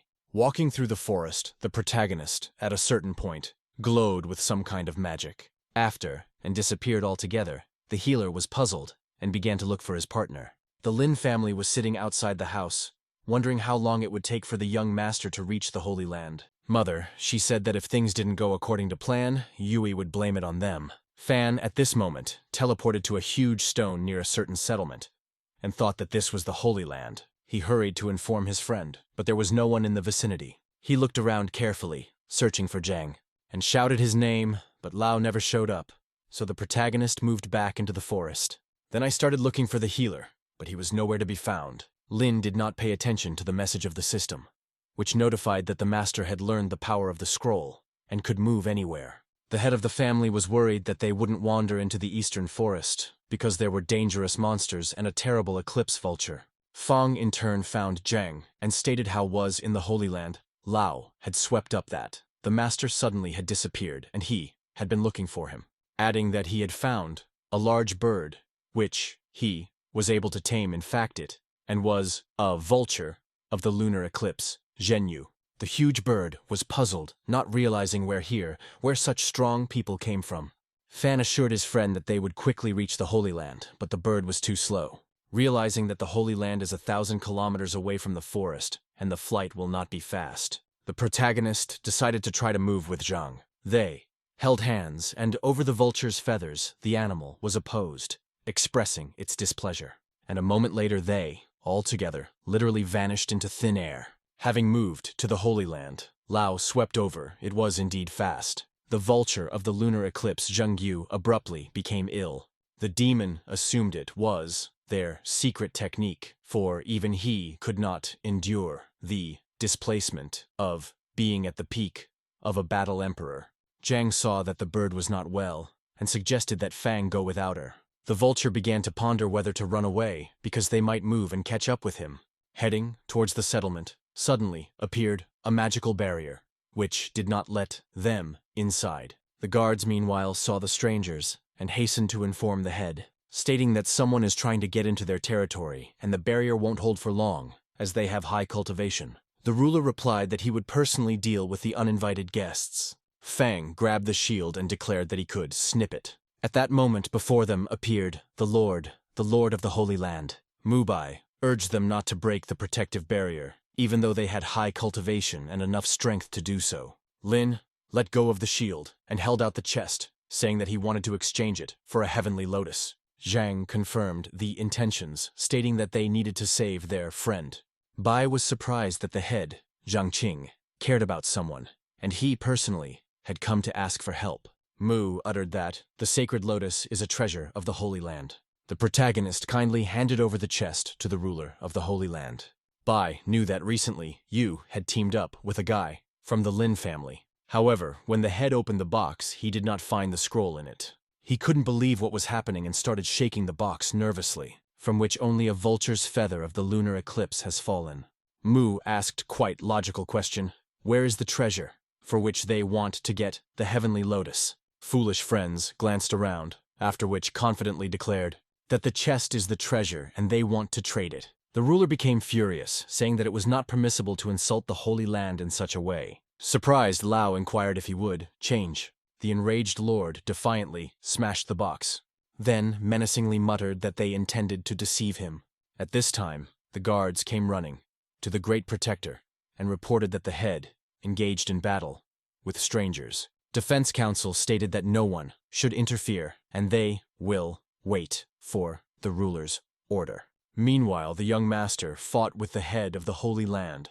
Bai noticed that Yu was standing aside and not helping Lin Yu, which meant Mu could handle the boy who he thought was at the stage of a saint. Moments later they came together in a mighty blow. As a result, the head of the Holy Land was perplexed, not understanding where the guy got such power from. After all, he was able to do a lot of damage to him, and most likely, Fang was higher ranked.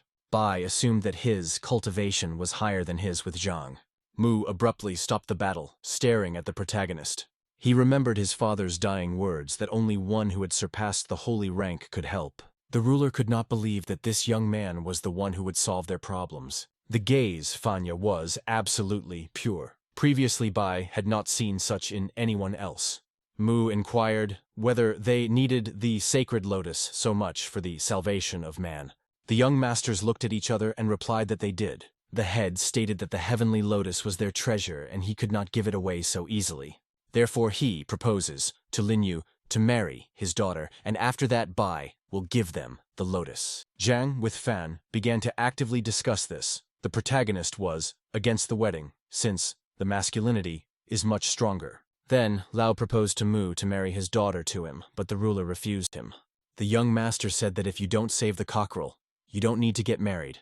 Zhang was shocked by his friend's unexpected statement. Lin, seeing the reaction, Lao still agreed to get married. The ruler of the Holy Land asked them to follow him, saying that they would receive the lotus as a wedding gift. The servant was puzzled, asking the protector if it was true that the head would give away his daughter to the lousy Fanya.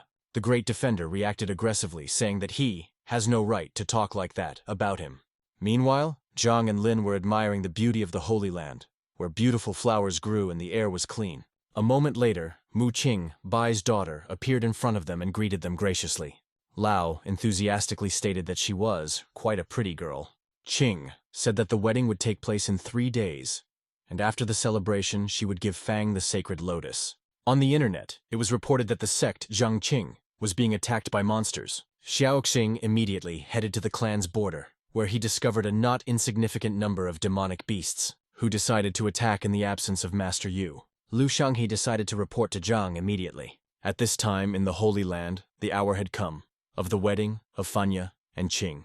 They were dressed in beautiful red robes, and the ceremony was mottled with purple hues. With bright red carpets and curtains, the people, unhurriedly, filled the room. Bai thought of the incredibly powerful aura of the protector, for Mu himself was only pretending to be at the stage of a saint. The servant said that all the guests had arrived and they could begin the festivities. But the protagonist stopped him, wondering where Zhang was. The servant replied that his disciples had come for him, and he had gone to the sect to settle the matter with the attacking monsters. Fang stated that Lao is his best friend, and therefore he should help him, promising to the bride Qing that soon they will certainly return. After which disappeared. All present were shocked. Such an act, the groom. The defender in turn was only happy about this development. Mu Qing was furious because she wanted to get married so that she wouldn't have to depend on her brother anymore. Meanwhile, Zhang, finding himself in front of the mass of monsters, activated a magical barrier, on which the monsters were killed, flying off in different directions. Xiaoxing marveled at his mentor's incredible power, because he didn't have to do anything to destroy them. At this moment, the vulture, the lunar eclipse vulture, Zhenyu, came out to the beasts, and shouted loudly for them to leave immediately or they would die here. He himself literally wept because he had become a servant to people. Moved, Fang asked if Zhang was injured. Lao replied that he was fine, and asked why he was not at the wedding. The main character stated that he could not leave him alone with the demons. The healer said that once they had dealt with the monster invasion, they could go back. The young master Lin, with sadness in his eyes, agreed. Afterward they held hands and moved to the celebration in the Holy Land. Zhang managed to say before he left that he was leaving the bird for Xingye. The imp, for his part, was shocked by such a decision, by his mentor. After all, the bird was at the level of a martial emperor, but he was a ranked king, and there was no telling if he could handle the vulture. Immediately afterward, Lin Fan and Zhang teleported back to the wedding venue. Lin Fan said as he returned. The girl with a grim face asked if it was true because it was the extreme degree of neglect once he ran away from the wedding. When the time finally came for the celebration to begin, some were overjoyed, while others gritted their teeth in anger. The company of the protagonist and the Holy Virgin moved closer to the center of the hall. The wedding speech began to be read out. The unexpected girl turned around and Lin Fan paid attention to this strange movement. The wedding speech was still going on and continued the wedding ceremony. While this was being read out, Zhang only clapped his hands as he congratulated his friend. Nia that Zhang remembered that the TV said that she's wedding gift giving, especially since Lin Fan is his best friend. Suddenly he noticed that he had nothing with him that he could give. However, he decided not to despair, and decided that he had to do it. The wedding speech finally touched on the key part where Lin Fan should make the first bow was not, and the ground. However, while everyone was waiting for the main character to act, he suddenly noticed that Zhang was gone. He asked one of those watching where his friend had gone, because he was worried about him. Not hearing an answer immediately, he walked over to the very man and persistently started asking where Zhang was. While Lin Fan was finding out all the details of the past, Mu Qing was shaking with anger, because she couldn't believe that Lin Fan would humiliate her so badly 3 times by disrupting the wedding. Quite soon, Lin Fan said with an inexpressible expression on his face that he would be back soon. After teleporting to the Holy Land, Lin Fan once again let go of the red wedding ribbon, making the girl even more angry. Mubai couldn't believe that Lin Fan had once again disrupted the wedding and didn't know whether to be angry or not, while Mu Qing was literally shaking with anger. At the same time in the Holy Land, a huge white tiger shrilled a shrill cry expressing the extent of its superiority. Next to him was another tiger of the same kind, who watched with a calm expression while many animals kneeled in front of them. As it turns out, in front of them were several corpses of their kin that were more literally hollowed out. The white tiger was about to re-establish his dictatorship when his partner heard some incomprehensible scream. Immediately after that, the two white tigers were scared like little kittens and decided that it was the right time for them to run away, but they didn't realize that it was already too late. Zhang Yu looked around the forest and wondered what to give the main character. He realized that he had nothing at all and was quite weak, so obviously Lin Fan would be upset if his best friend didn't give him anything for his wedding. Suddenly, he noticed two tigers who were hugging each other and trembling with fear. Zhang Yu abruptly walked towards them since he thought that they were quite cute. He took them both in his arms and thought that since they were so cute, the main character would like them, so he would give them to them. The white tiger breathed a sigh of relief because he realized that he was just a gift to someone, not to be killed, and as he had heard, people were good with gifts, while the cute tiger had no idea at all. What danger awaited him? Zhang Yu wondered whether the protagonist would blot them out or roast them. Not long after, Lin Fan teleported to him and asked if he was injured. The man said that he was not injured at all and asked did Lin Fan run away again, or did he just not want to get married. Lin Fan said that he had warned them and didn't tell them that it was dangerous here, and the guy himself was worried about him. Hearing this explanation from the protagonist, the man said that they should go back then, to which Lin Fan agreed. The two tigers realized that there were no beasts here capable of overpowering a master at the Saint's Step, and they were simply dangerous to this place. It wasn't long before both tiger cubs were wrapped in red ribbons as a wedding gift. The organizer reported that Zhang Yu had presented a pair of white tigers to the martial emperor's steps, while those same tigers only begged not to be killed. Very soon, the wedding ceremony continued. The stage where Lin Fan had to pay his respects to his parents had begun. Watching what was happening, Zhang Yu only clapped his hands joyfully. Mubai was glad that the protagonist had returned and realized that it would be over when Mu Qing bowed to him, and he was lucky that he was sitting, otherwise he would have fallen. The grim faces were still watching the passage of the wedding. The second bowing stage had begun, which is reserved for the parents. Unexpectedly, Lin Fan once again noticed that his friend was missing. With a grim expression, he approached the man again and asked where his friend was as well. Lin Fan looked at the girl again and said that his friend had received an emergency message, and apparently it was very serious this time. Lin Fan was about to talk about going to him, and she should wait as he was grabbed by the scruff of his neck. The girl with rage in her eyes asked if he was completely retarded and hit him as hard as she could. Lin Fan literally broke through the roof while the girl shouted at him to scram for her beloved Zhang Yu. After flying for a long time, Lin Fan finally fell to the ground head first. The others watching this action were very much frightened, but did not know how they could help him. However, it wasn't long before Lin Fan was able to use his own hands to pull his head out of the stone. After that, she began to turn her head sharply in search of her friend. The people around her whispered and noticed the clothes on the protagonist. Meanwhile, Zhang Yu found himself in his sect. The elder paid his respects to his master and said that he did not mean to alarm him, but troubling news had reached him.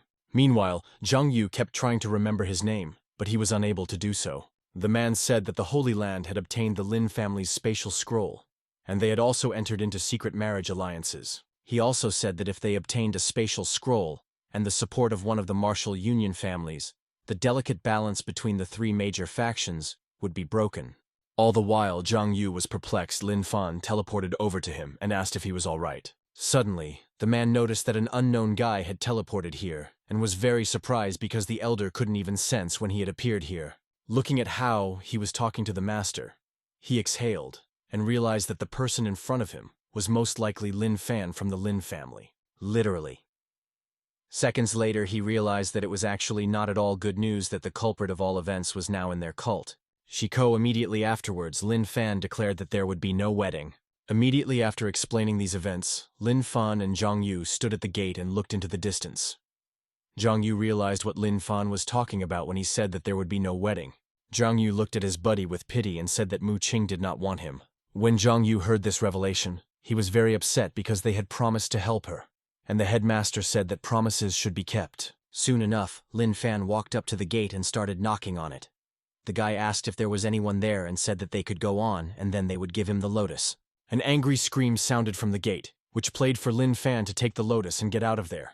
At the same second, that very same lotus flew out of the door. Lin Fan was greatly surprised by such a shout. However, he realized that they should take this and get out of here.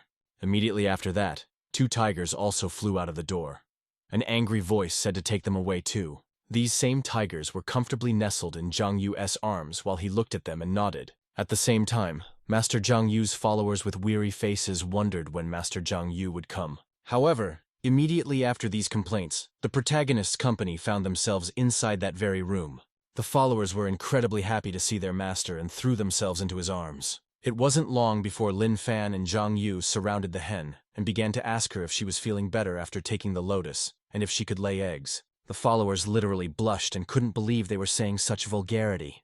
Lin Fan still didn't understand where this claim was going and only turned his head in bewilderment. Immediately afterwards, they started praising their master and saying that their master would never say such things in his life because he was polite. Hearing that expression, the rest of his colleagues were taken aback. At the same time, the main character's family watched the whole thing and were only happy that Liner was okay and thankful for the rescue.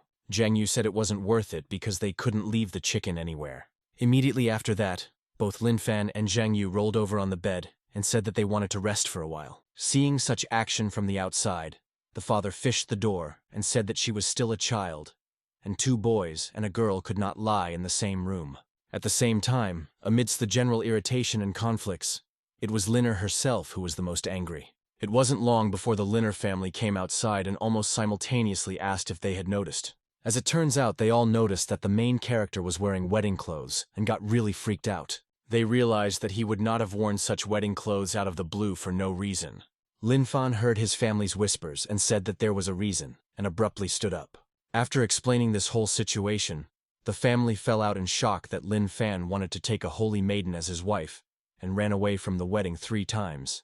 After that, they got frustrated and realized it would have been a great opportunity. They looked into the distance, and the elder said that he only hoped that the Lin family would not summon the Holy Land's wrath. Even though she wasn't near her, her head began to bleed from such hypocritical words. At the same time, the followers were extremely dissatisfied with the fact that the master was not going to give in, and most likely the mother mentor had already planted the seeds of love in his heart. They all blushed and realized that the millennial virgin was finally saying goodbye to his reclusive life, especially with their help. After a while, Liner woke up and looked into the distance. She looked to her right and saw the main character. At the same time, Zhang Yu was waiting on her left. Both guys were looking at her with mesmerized eyes. With an annoyed look on her face, she said to stop looking at her because there would be no eggs. Lin Fan understood that if Lin could no longer lay eggs, they should finish what they had started. Hearing such a threat from the protagonist in the hens flashback popped up abruptly. However, Zhang Yu forbade his friend to do so because Liner was their friend. And besides, they had become completely different people here in the other world. The guy said that most likely Liner has become human so she can't lay eggs, so they should wait until they return to the world so she can continue. A stingy tear fell down the cheeks of the hen while she was in doubt and did not realize whether to hate or love them. However, she could not deny the fact that she felt universal sadness. It wasn't long before Zhang Yu picked up 2 tiger cubs that complained that Zhang Yu couldn't take them lightly. As Zhang Yu headed towards the protagonist, the tigers were only glad that they were still alive. Liner, who understood the language, said that they were just about to kill them. The 2 beasts were incredibly surprised to hear this. They turned back and asked if Liner understood the demonic language. Liner tilted her head and said that he was a demon himself, so why wouldn't he understand that? Tiger looked at his partner and said that it probably wasn't what they thought it was, and this man had just said it. One of the beasts realized that the 2 were going to kill them. At the same time, Lin Fan was still sharpening his knife while the 2 beasts kept their arms around each other and wondered what to do. Suddenly on the beast, they realized that their only thread of hope was that very same Liner, and with all their gazes, they begged to be saved. It wasn't long before Lin Fan finished sharpening his meat knife. Seeing Lin Fan bring it up to the bodies of the 2 beasts, they screamed and began to panic with fear. They began to beg the hen for help and called her a fellow hen. Lin Fan raised his hand and said that the tiger meat was quite tasty, and the hide was soft so they would be able to make their own mittens. Zhang Yu smiled and agreed with this with a naive expression. The tigers realized that they really wanted to kill them and make mittens out of them. However, Linner suddenly stepped into the conversation and blocked the knife's path. Linner realized that she was weaker than ever, and they could kill her with one swing. But she couldn't escape the feeling that they called her their friend. The girl realized that there was a possibility that as soon as she opened her mouth, they would get angry and kill her. The girl began to repeat the syllable mo, unable to articulate her speech adequately. Gaining courage, Linner asked if they could not kill them and give them to her. But by now, he said that the hen seems to like the tigers, so she wants to take them. However, Lin Fan was not going to stop and said that there could eat with them. Those who were literally petrified of such, while Linner thought, why take such a pause? Linner began to hurriedly talk about how she wanted to take care of them and asked if it was normal. Lin Fan Zhang Yu clearly did not expect such a thing. Zhang Yu told his friend that they said on TV that girls like to take care of little animals. Zhang Yu took the two tigers by the scruff of the neck and held them out to Chicken. The two beasts literally sobbed with happiness and begged only to be allowed to live. At the same time, Linner was actually surprised that they had given them to her so easily, and finally felt the power of friendship. The girl sank into her thoughts and wondered if this was the reason they had gone for the cure. And in the end, they had even given the tigers away. The girl suddenly smiled as she sank into her thoughts. It wasn't long before Linner was eating some kind of apple. The subordinate masters approached the girl and said that they had come to deliver something from Zhang Yu. The girl turned and looked at them. She asked why they were so far away. At the same time, the subordinates only thought didn't she herself realize that there were two white tigers at the martial emperor stage beside her. The girl stroked their heads and told them they didn't bite, and realized that otherwise those two wouldn't have just let them go. Immediately afterward, the subordinates walked right up to the girl and began praising their master. The subordinates started giving all sorts of gifts to the girl. The guy said it was the frozen aroma of knowledge, and one drop would keep her young for 1,000 years, enveloping her entire body in a subtle fragrance. Linner said that since she only works for humans, it would be of no use to her. However, the girl still touched the drop and marveled at the effect it had on her. A mysterious flower grew from the girl's finger while the subordinate masters rejoiced at having helped them find their master's mate. When Linner plucked the flower, she was angry because she thought she was a demon, a man, but not a girl. After that, the guy offered a mountaintop ring and said it was heavenly dharma. Linner's eyes lit up as she realized that it was the protection she needed the most right now. She instantly slipped this bracelet over her arm and realized that in her position, this was just what she needed and she could feel safe. The subordinate said that if the owner was in danger, the master would sense it immediately. He also covered his mouth with his hand and said that this treasure is created by family heads for their wives from generation to generation. Hearing such a revelation, the girl immediately tried to remove this bracelet, but the subordinate said that according to rumors, this ring, except for amputation, cannot be removed in any way. Hearing the subordinates, the girl fell out in a stupor, while the guys themselves looked at her with admiration. She sat up and pouted. Linner realized that the amputation was a no-go, and since they had given her the ring, it was no longer her concern. The subordinate then held out the next gift, and the girl asked what it was with annoyance. The guy said that the bottle contained a drop of loyalty, which was a condensed drop of a master's breath at the peak of martial saint. The subordinate begged the girl to drink it as soon as possible, particularly one bottle from the box. He said it would stake her and cleanse her bones and flesh. Another subordinate said that once someone drank it, a cultivator below the martial ancestor stage would instantly become 100 times stronger. The girl was surprised that from that day on, no one would dare to offend her anymore. Hearing this explanation, the girl took the bottle in her hands and drank it. Another subordinate belatedly said that by drinking it, she could also feel the call of the heart. The subordinates turned around and began to whisper, as they realized that before there were only 2 battle saints in the world, but with the main character, there were already 3. With him expressing his face, Lin Er said that the master was angry. At the same time, Lin Fan and Zhang Yu chased after the griffin and played who will catch up with the big bird the fastest. Seeing this picture, the subordinates wondered how the master could be angry at this moment. Right after that, Linner said that he had calmed down. At this time, Zhang Yu flew above the main character's head and he clapped his hands. The subordinates had even more questions. It wasn't long before Linner said that the master was tired. At that time, he called out the other sect members and said that he could put down a dozen while the others begged him to stop. The subordinates realized that most likely the call of the heart was wrong and was complete nonsense. The boys decided to think of another way to convey the master's feelings to Mother. Zhang Yu, with his eyes closed, he turned to his friend and said that he felt something. Lin Fan said that he was also feeling something.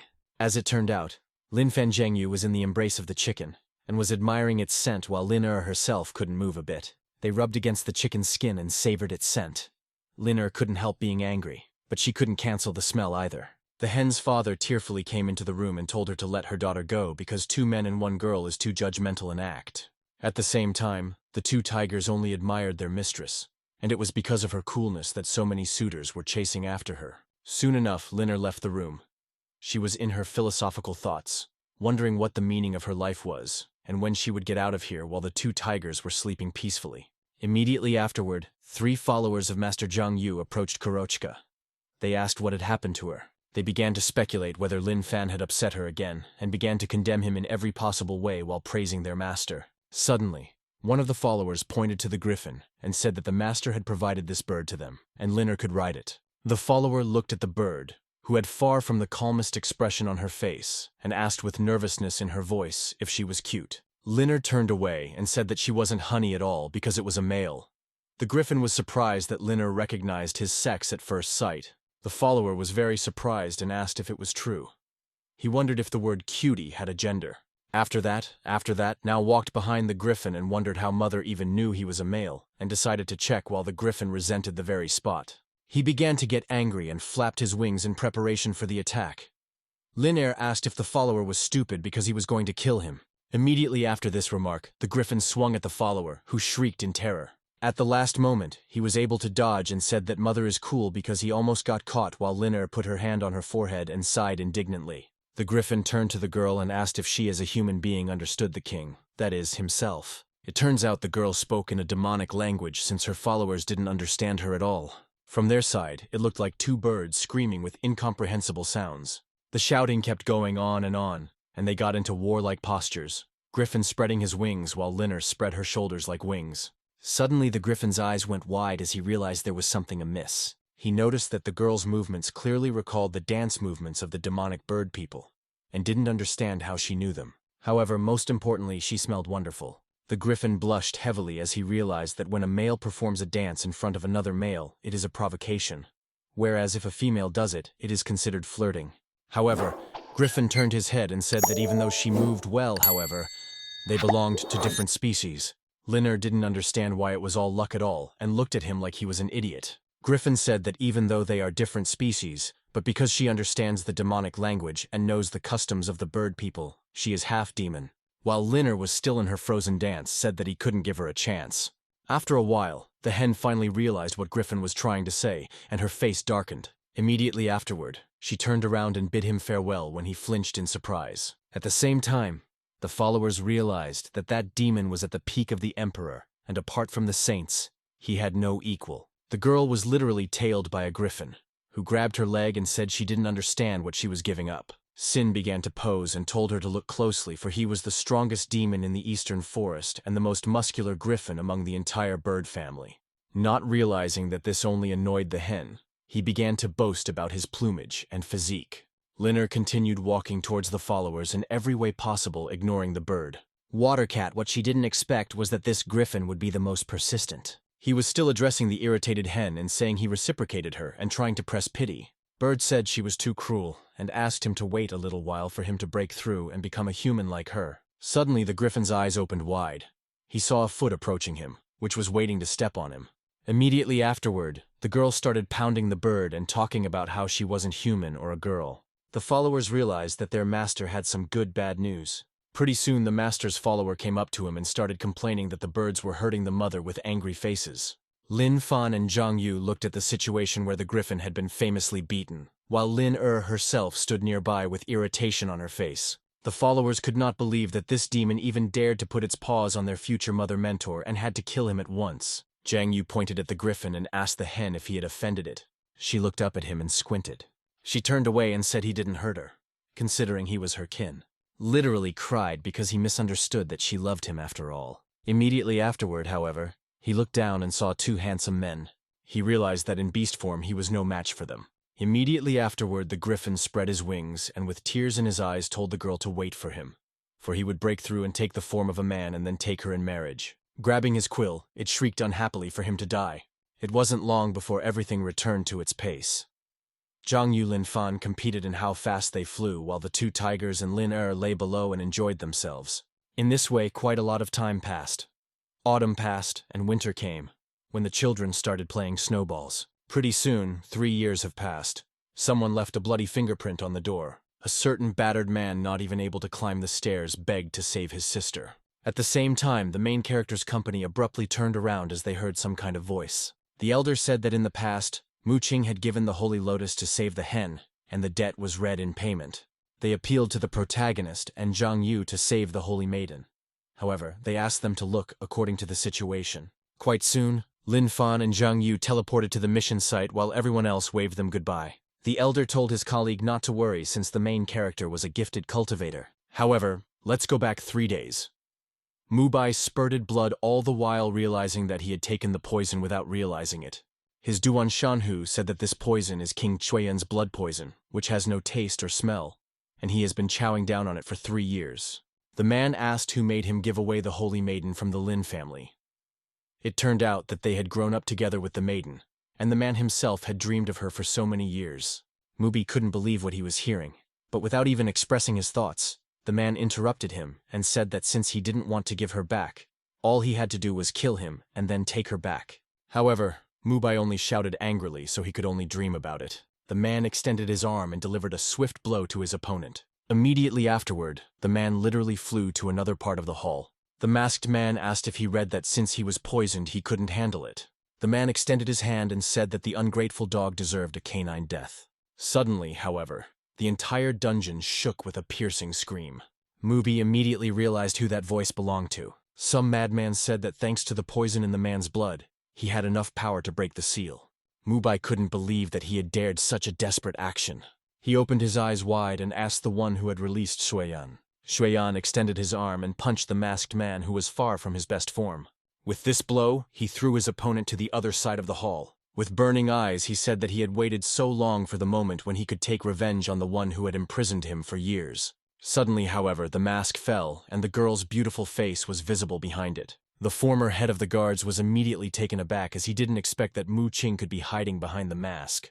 However, this meant nothing at all to the opponent, who was already swinging to make his next strike. The head guard couldn't let that happen, and uttered a technique trying to restore his former accomplice. He shouted that Mu Qing had nothing to do with this, barely managed to stop the man. However, the opponent didn't care who was behind the mask, Mu Qing or the head, because the person who locked him in was someone wearing a mask. He decided to himself that he would kill whoever was carrying her, while the girl held out her hand. Suddenly, the enemy's eyes went wide. The girl reached out her hand to confront the powerful technique on equal terms.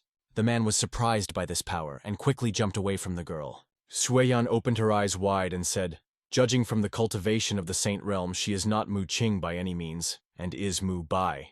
The girl began to rise from her knees and said that her father had given his life to seal a monster like him, and she had cultivated her entire life to replace him.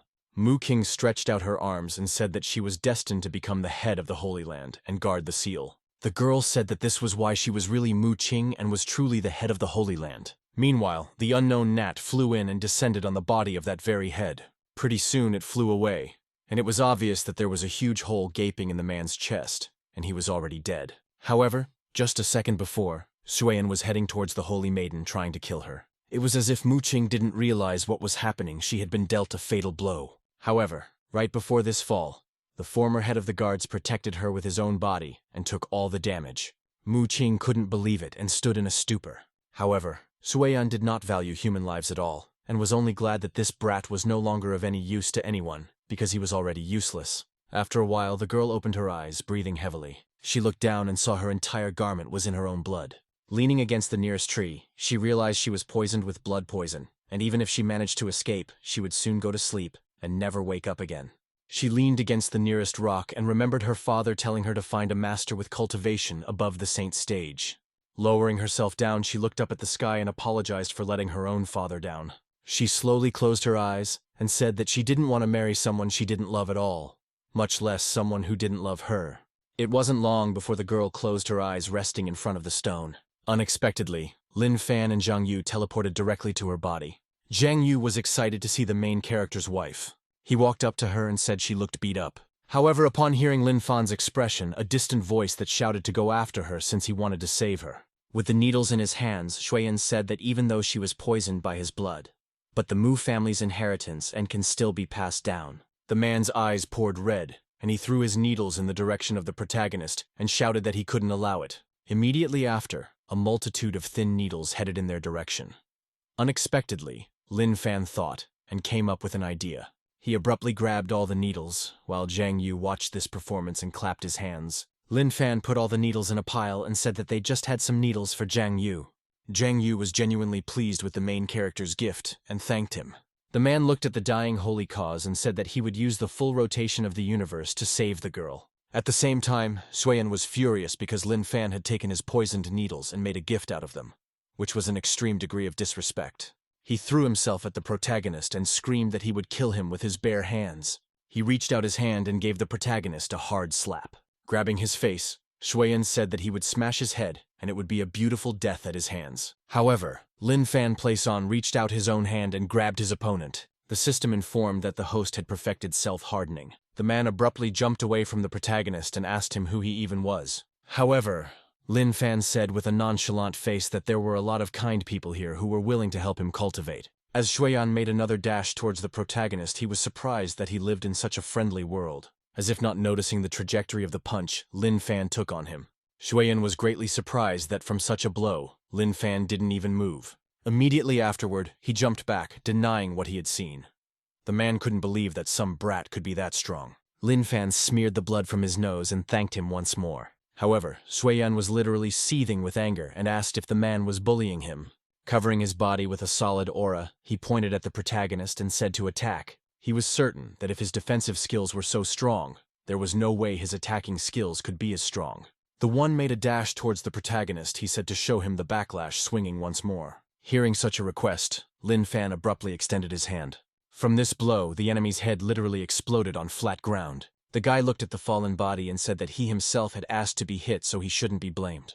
At the same time, the man's spirit said he was asking to hit him, not kill him.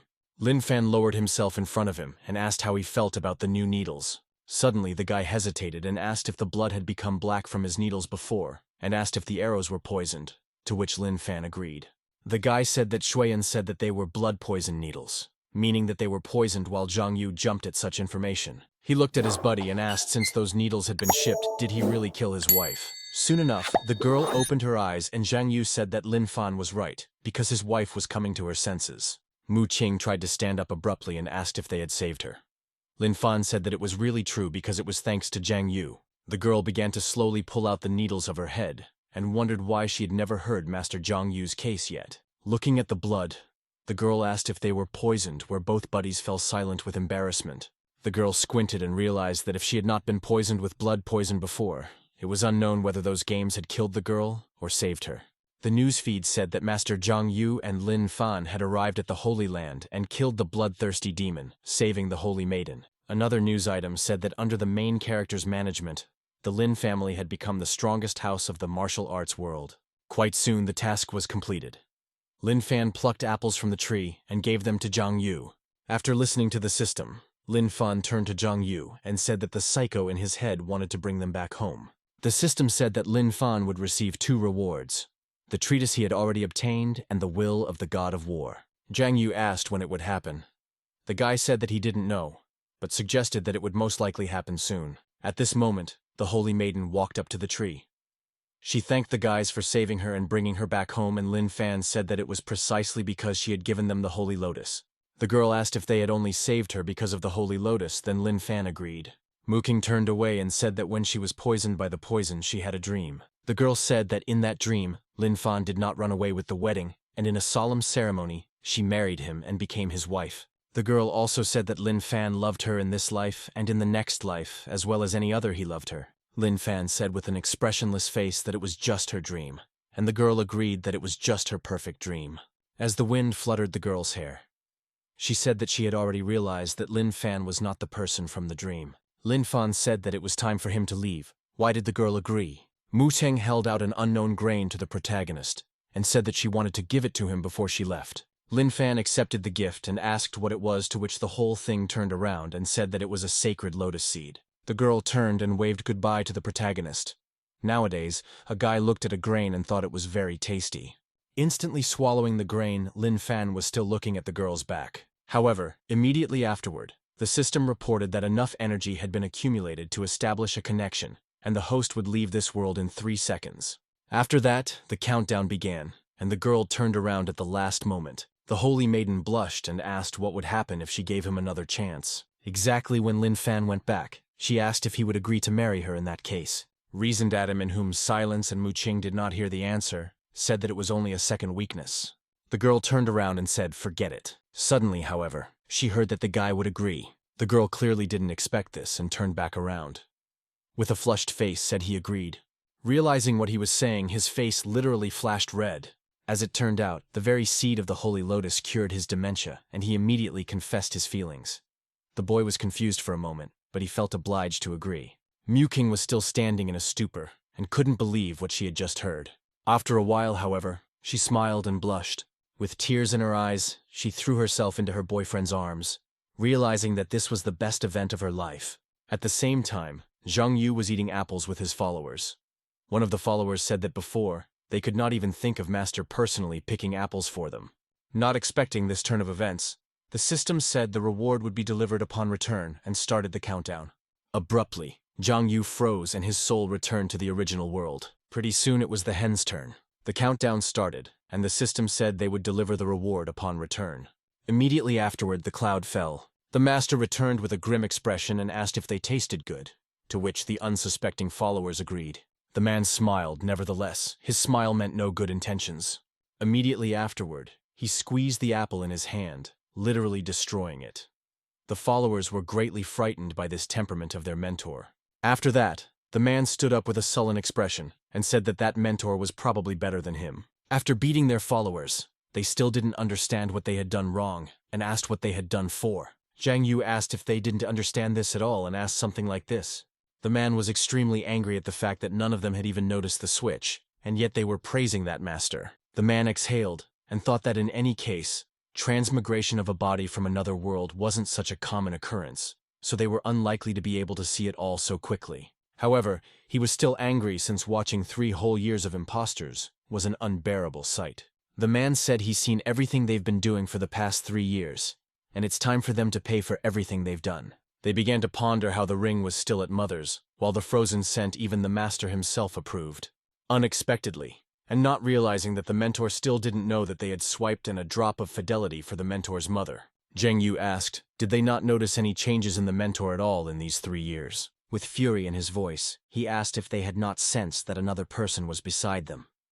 The followers said they had noticed it. Hearing this answer, the mentor exhaled as he felt that his students were not completely lost yet. They started to talk amongst themselves because they thought that today's mentor was the one who was too angry and looked like a different person.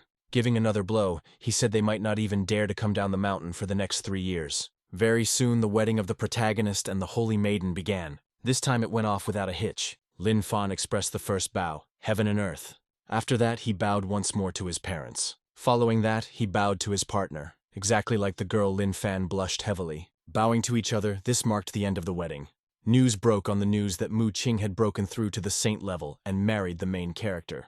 At the same time, Liner was looking out the window and the 2 white tigers were communicating with each other. Realized what they said, they wondered if she, before, was not like a human, but what was very similar. The tiger then asked her partner if it was normal for them to say such a thing right in front of her.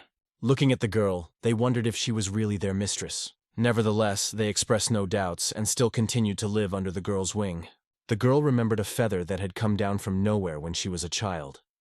Liner thought it was somehow connected to her and she felt it with all her heart. The girl realized that she was very beautiful. And as time went on, she began to like the feather more and more. At some point, she started dressing up in the image of that very feather. Suddenly, she realized that it had been so long ago, yet she still recalled these events. She stroked the tiger's fur and realized that because someone had been controlling her body for 3 years, she was being carried away in thought. Looking outside, the girl realized that from her senses, he was unlikely to be back here anymore. Suddenly, someone shouted the girl's name. An unknown monster with human form said that the king kept his word and returned to marry her in the tree. Liner looked at the unknown man in her window and asked who he was. The monster stroked his hair haughtily and asked if she didn't recognize him. After that, he muttered something in the demonic language and expected an appropriate reaction. However, since this was not at all the Liner he had expected, the girl froze in a stupor. The monster still didn't understand what was going on and asked if she hadn't heard and repeated the same sound again. He shouted it so hard that the whole yard heard it. With an incomprehensible expression on her face, the girl asked who he was and if he was really saying that to her. The monster smelled something wrong and asked if she didn't know who he was and didn't understand the demonic language. Realizing that she didn't understand him after all, the monster was disappointed in that. However, he was still haunted by hope, and he tried to do a dance in front of her. He asked if she knew the dance. Linner turned her head and said that she didn't understand it at all and had never danced. She thought it was probably another saint. It finally happened a long time ago that this girl wasn't who he was looking for, and he put his hands down. Linner said she should make it clear that she really wasn't the person he was looking for. The man's face darkened and he looked away. Without saying goodbye, the man jumped down from the tree and said she was not the princess this king had come for. The girl said that this was indeed true and that man was already gone. It wasn't long before the girl was out for a walk. She decided to walk her 2 tigers when someone approached her. The girl turned around since she didn't expect to see anyone here. Jiang Yu turned to the girl and said that the mountaintop ring should stay inside his delivery, and he had come to apologize and take it away. At the same time, the man didn't understand how this demonic white tiger took the form of a cub. Upon closer inspection, he realized that this very tail was incredibly cute to the point of looking plush. Linner noticed that the master couldn't hold back and looked at him in bewilderment. The girl held out the tiger and said that if he wanted to pet it, he was allowed to. Jiang Yu couldn't believe that the girl immediately realized it. Jiang Yu said that she misunderstood him and he did not experience anything like demons. However, he was actively stroking the white tiger, clearly proving otherwise. Crust realized that even though he said he wasn't experiencing anything, yet in his heart, he was directly crying out to be petted. An hour later, the man finally did play with the beast and said he was returning it. The girl took the beast back and asked why he had come here after all. The man was taken aback by such a question. Upon looking, the man said he had come for nothing. After bowing to Jiang Yu, the girl bid him farewell. The man turned back around and said that as soon as there was time, he would meet Linner again. From then on, Master Jiang Yu would stay at the manor every month, half a month, or every 10 days to visit Ling Er. 5 years later, the master took Lin Er away for paired cultivation. After a while, the master finally did learn to make the investigators laugh, to drag a drop of loyalty from him. Hearing such expressions, the master became even more angry and asked what he had said, clearly intending to beat up his disciples. However, after that, Linner pulled at his clothes and asked him if he was angry. As soon as Jiang Yu saw her face, he immediately relaxed and said that there was nothing wrong with it. Still wary of the man, the girl looked off into the distance. Stroking her head, Jiang Yu told her to forget about them and not to take them to heart. After that, he shouted that he would forgive his students this time, and the students only thanked their mother mentor. 500 years later, Lin Fan, under the guidance of a saint maiden in paired cultivation, broke through to the realm of the gods and became the head of the entire martial arts world. At the same time, Linner rested peacefully in her venerable years and was buried in the Zhang family cemetery. Jiang Yu stroked the gravestone, realized that he would never forget her. Master Jiang Yu locked himself in a cave that same year and never returned to their world again.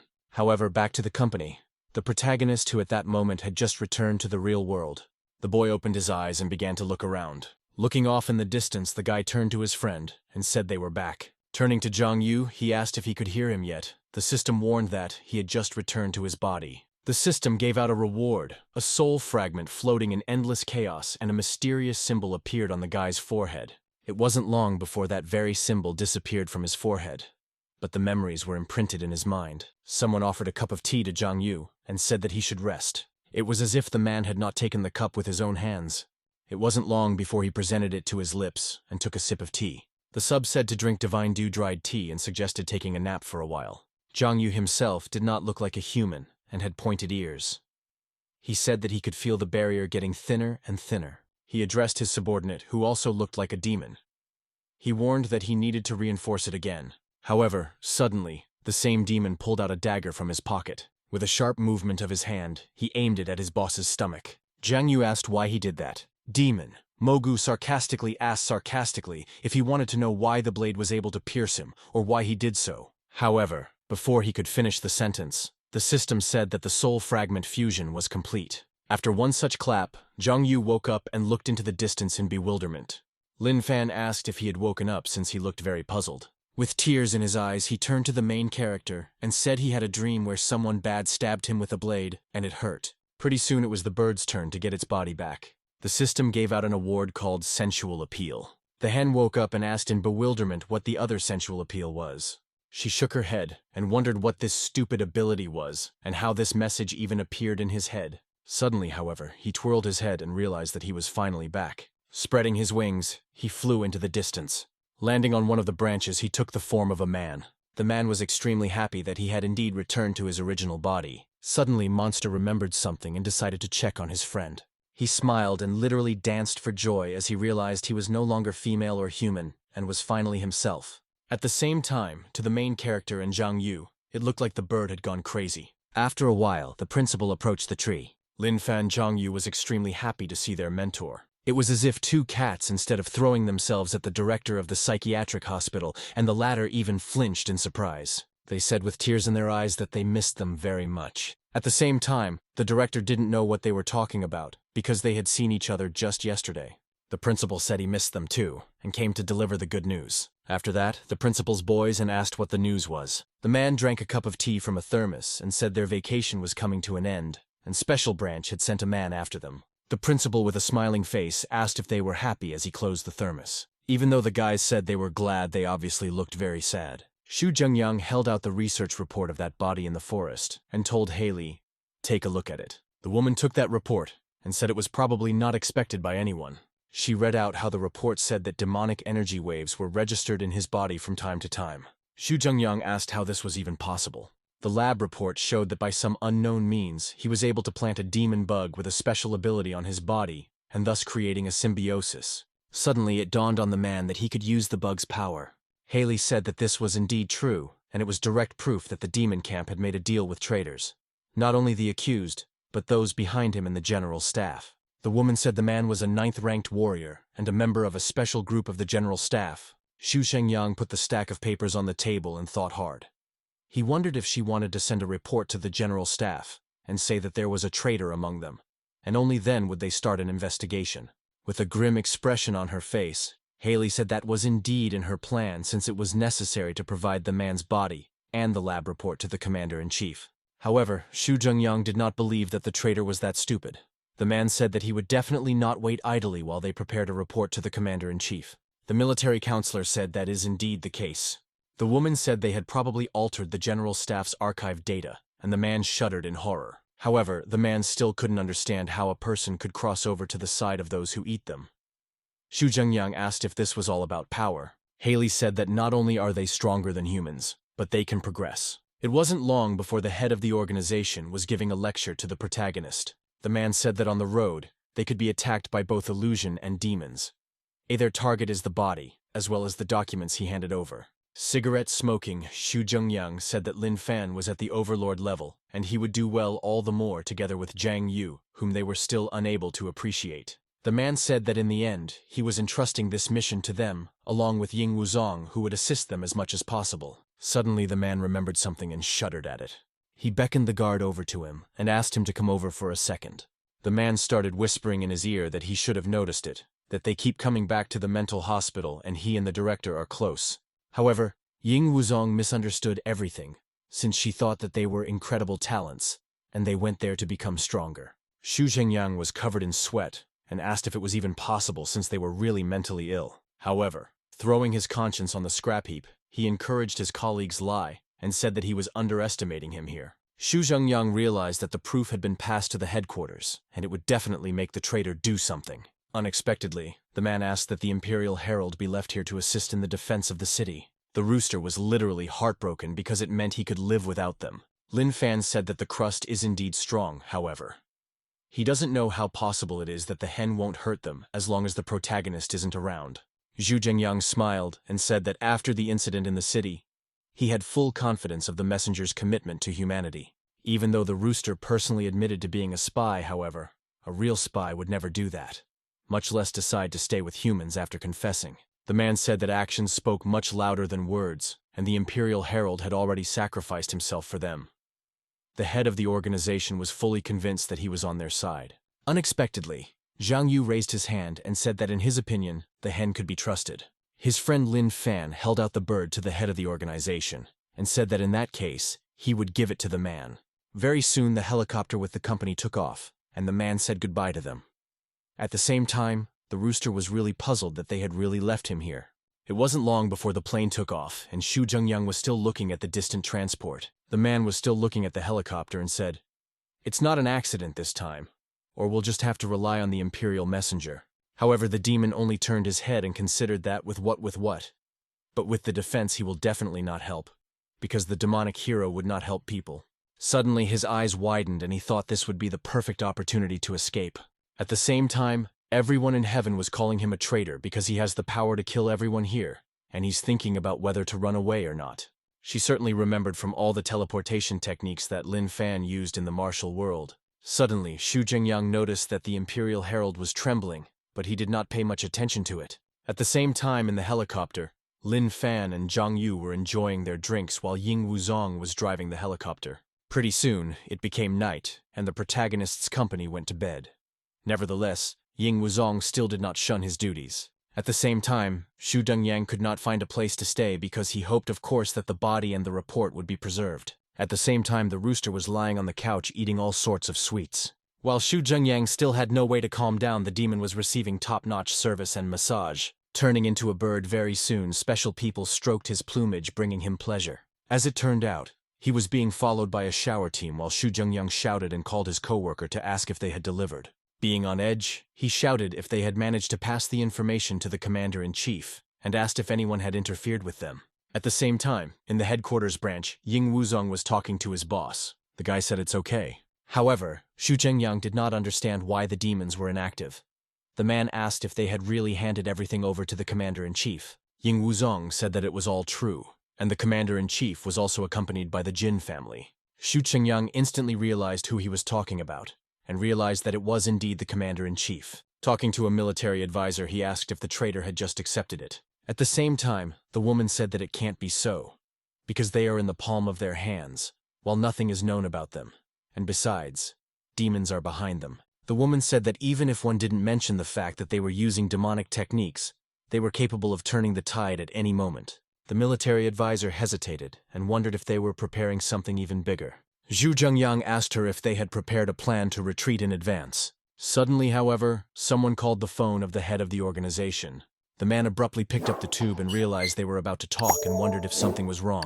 However, it turns out that it wasn't Ying Wuzong who called him and said that it was Feng Lin who was the head of the special unit of another city. Hearing the familiar voice, the face of the head of the organization was instantly covered with irritation. He put his hand on his forehead and asked what was the matter. Feng Lin looked at it and said that there was nothing wrong with it. Not hearing any important information, Xu Zhengyang instantly hung up the phone without even letting the man finish speaking. Feng Lin's jaw instantly dropped out because he couldn't believe that his colleague had immediately dropped the call. Very soon, the phone of the head of the organization received another call. He picked it up and realized that it was most likely Ying Wuzong, and apparently they had something going on after all. However, the phone was picked up by Feng Lin, who said that even if he mentioned nothing like that, it was no reason to hang up. Hearing this suggestion from the head of the organization instantly ended the conversation. The man looked at his phone and literally seconds later, a text message arrived on it. It said that if he hung up again, he would be in trouble. He picked up the phone and literally squeezed the phone and asked what was wrong. Feng Lin clocked the back of her head and said that it was regarding the report on the special operation to save the city. Feng Lin said, it wasn't that he didn't have time, just ordered his counselor to look into everything. Swearing at his co-worker, he said he would give it a try after all. However, it wasn't long before it turned out that the documents had expired, and Xu Zhengyang asked why he had procrastinated for so long. The man scratched his hair in indignation and said that he was only able to read the report on the past special operation years later. Hearing such a response, the organization was angry, because where is it seen that he could read the report only after several years? After hanging up the phone, Xu Zhengyang was incredibly angry, as he was angry that Feng Lin was calling for such trivial matters. Suddenly, another call came in again on the supervisor's phone. The man picked up the phone with irritation and cursed and asked what he wanted. However, this time, it was really Ying Wuzong who called the phone and said that it was him. The man opened his eyes wide and was surprised. His face turned sharply pale. He asked, did something happen or did something happen to the body? However, Ying Wuzong said that there was nothing wrong with that, and the commander-in-chief had already taken out the traitor. Ying Wuzong said that the one who sent Zheng Sen to the city was Qin Ye, who is a continental-ranked warrior. He turned out to be related to demons. Ying Wuzong said that also, he along with the minions who colluded with the demons had been arrested and would be publicly tried soon. Xu Zhengyang said that the traitor turned out to be Qin Ye, and he as well as others who conspired were arrested, about 100. However, the man had a feeling that it had all gone too smoothly. The man scratched the back of his head and said it had gone so well he wasn't even comfortable with it. The commander-in-chief thanked the protagonist for making those stick around and for a few more days. The main character's team said to address on this whole. They themselves said he was bad, and they couldn't help but help. The commander-in-chief said there would be a public trial in 3 days. They were charged with treason for their crime against all mankind. That same night, Lin Fan along with Zhang Yu lay quietly and slept in front of the bars. Behind the bars was the very same Qinye. Unexpectedly, Qinye called out to his partner. Mysteriously, unknown fragments emerged from his shadow. It wasn't long before a whole man emerged from his shadow. Jingmo said with annoyance that Lin Fan turned out to be a lord-of-rank warrior boss. Just calling him out like that. Jingmo said that even though the latter was not afraid of him, however, she was different. Traders said with a smile that there was no need to worry because they were asleep.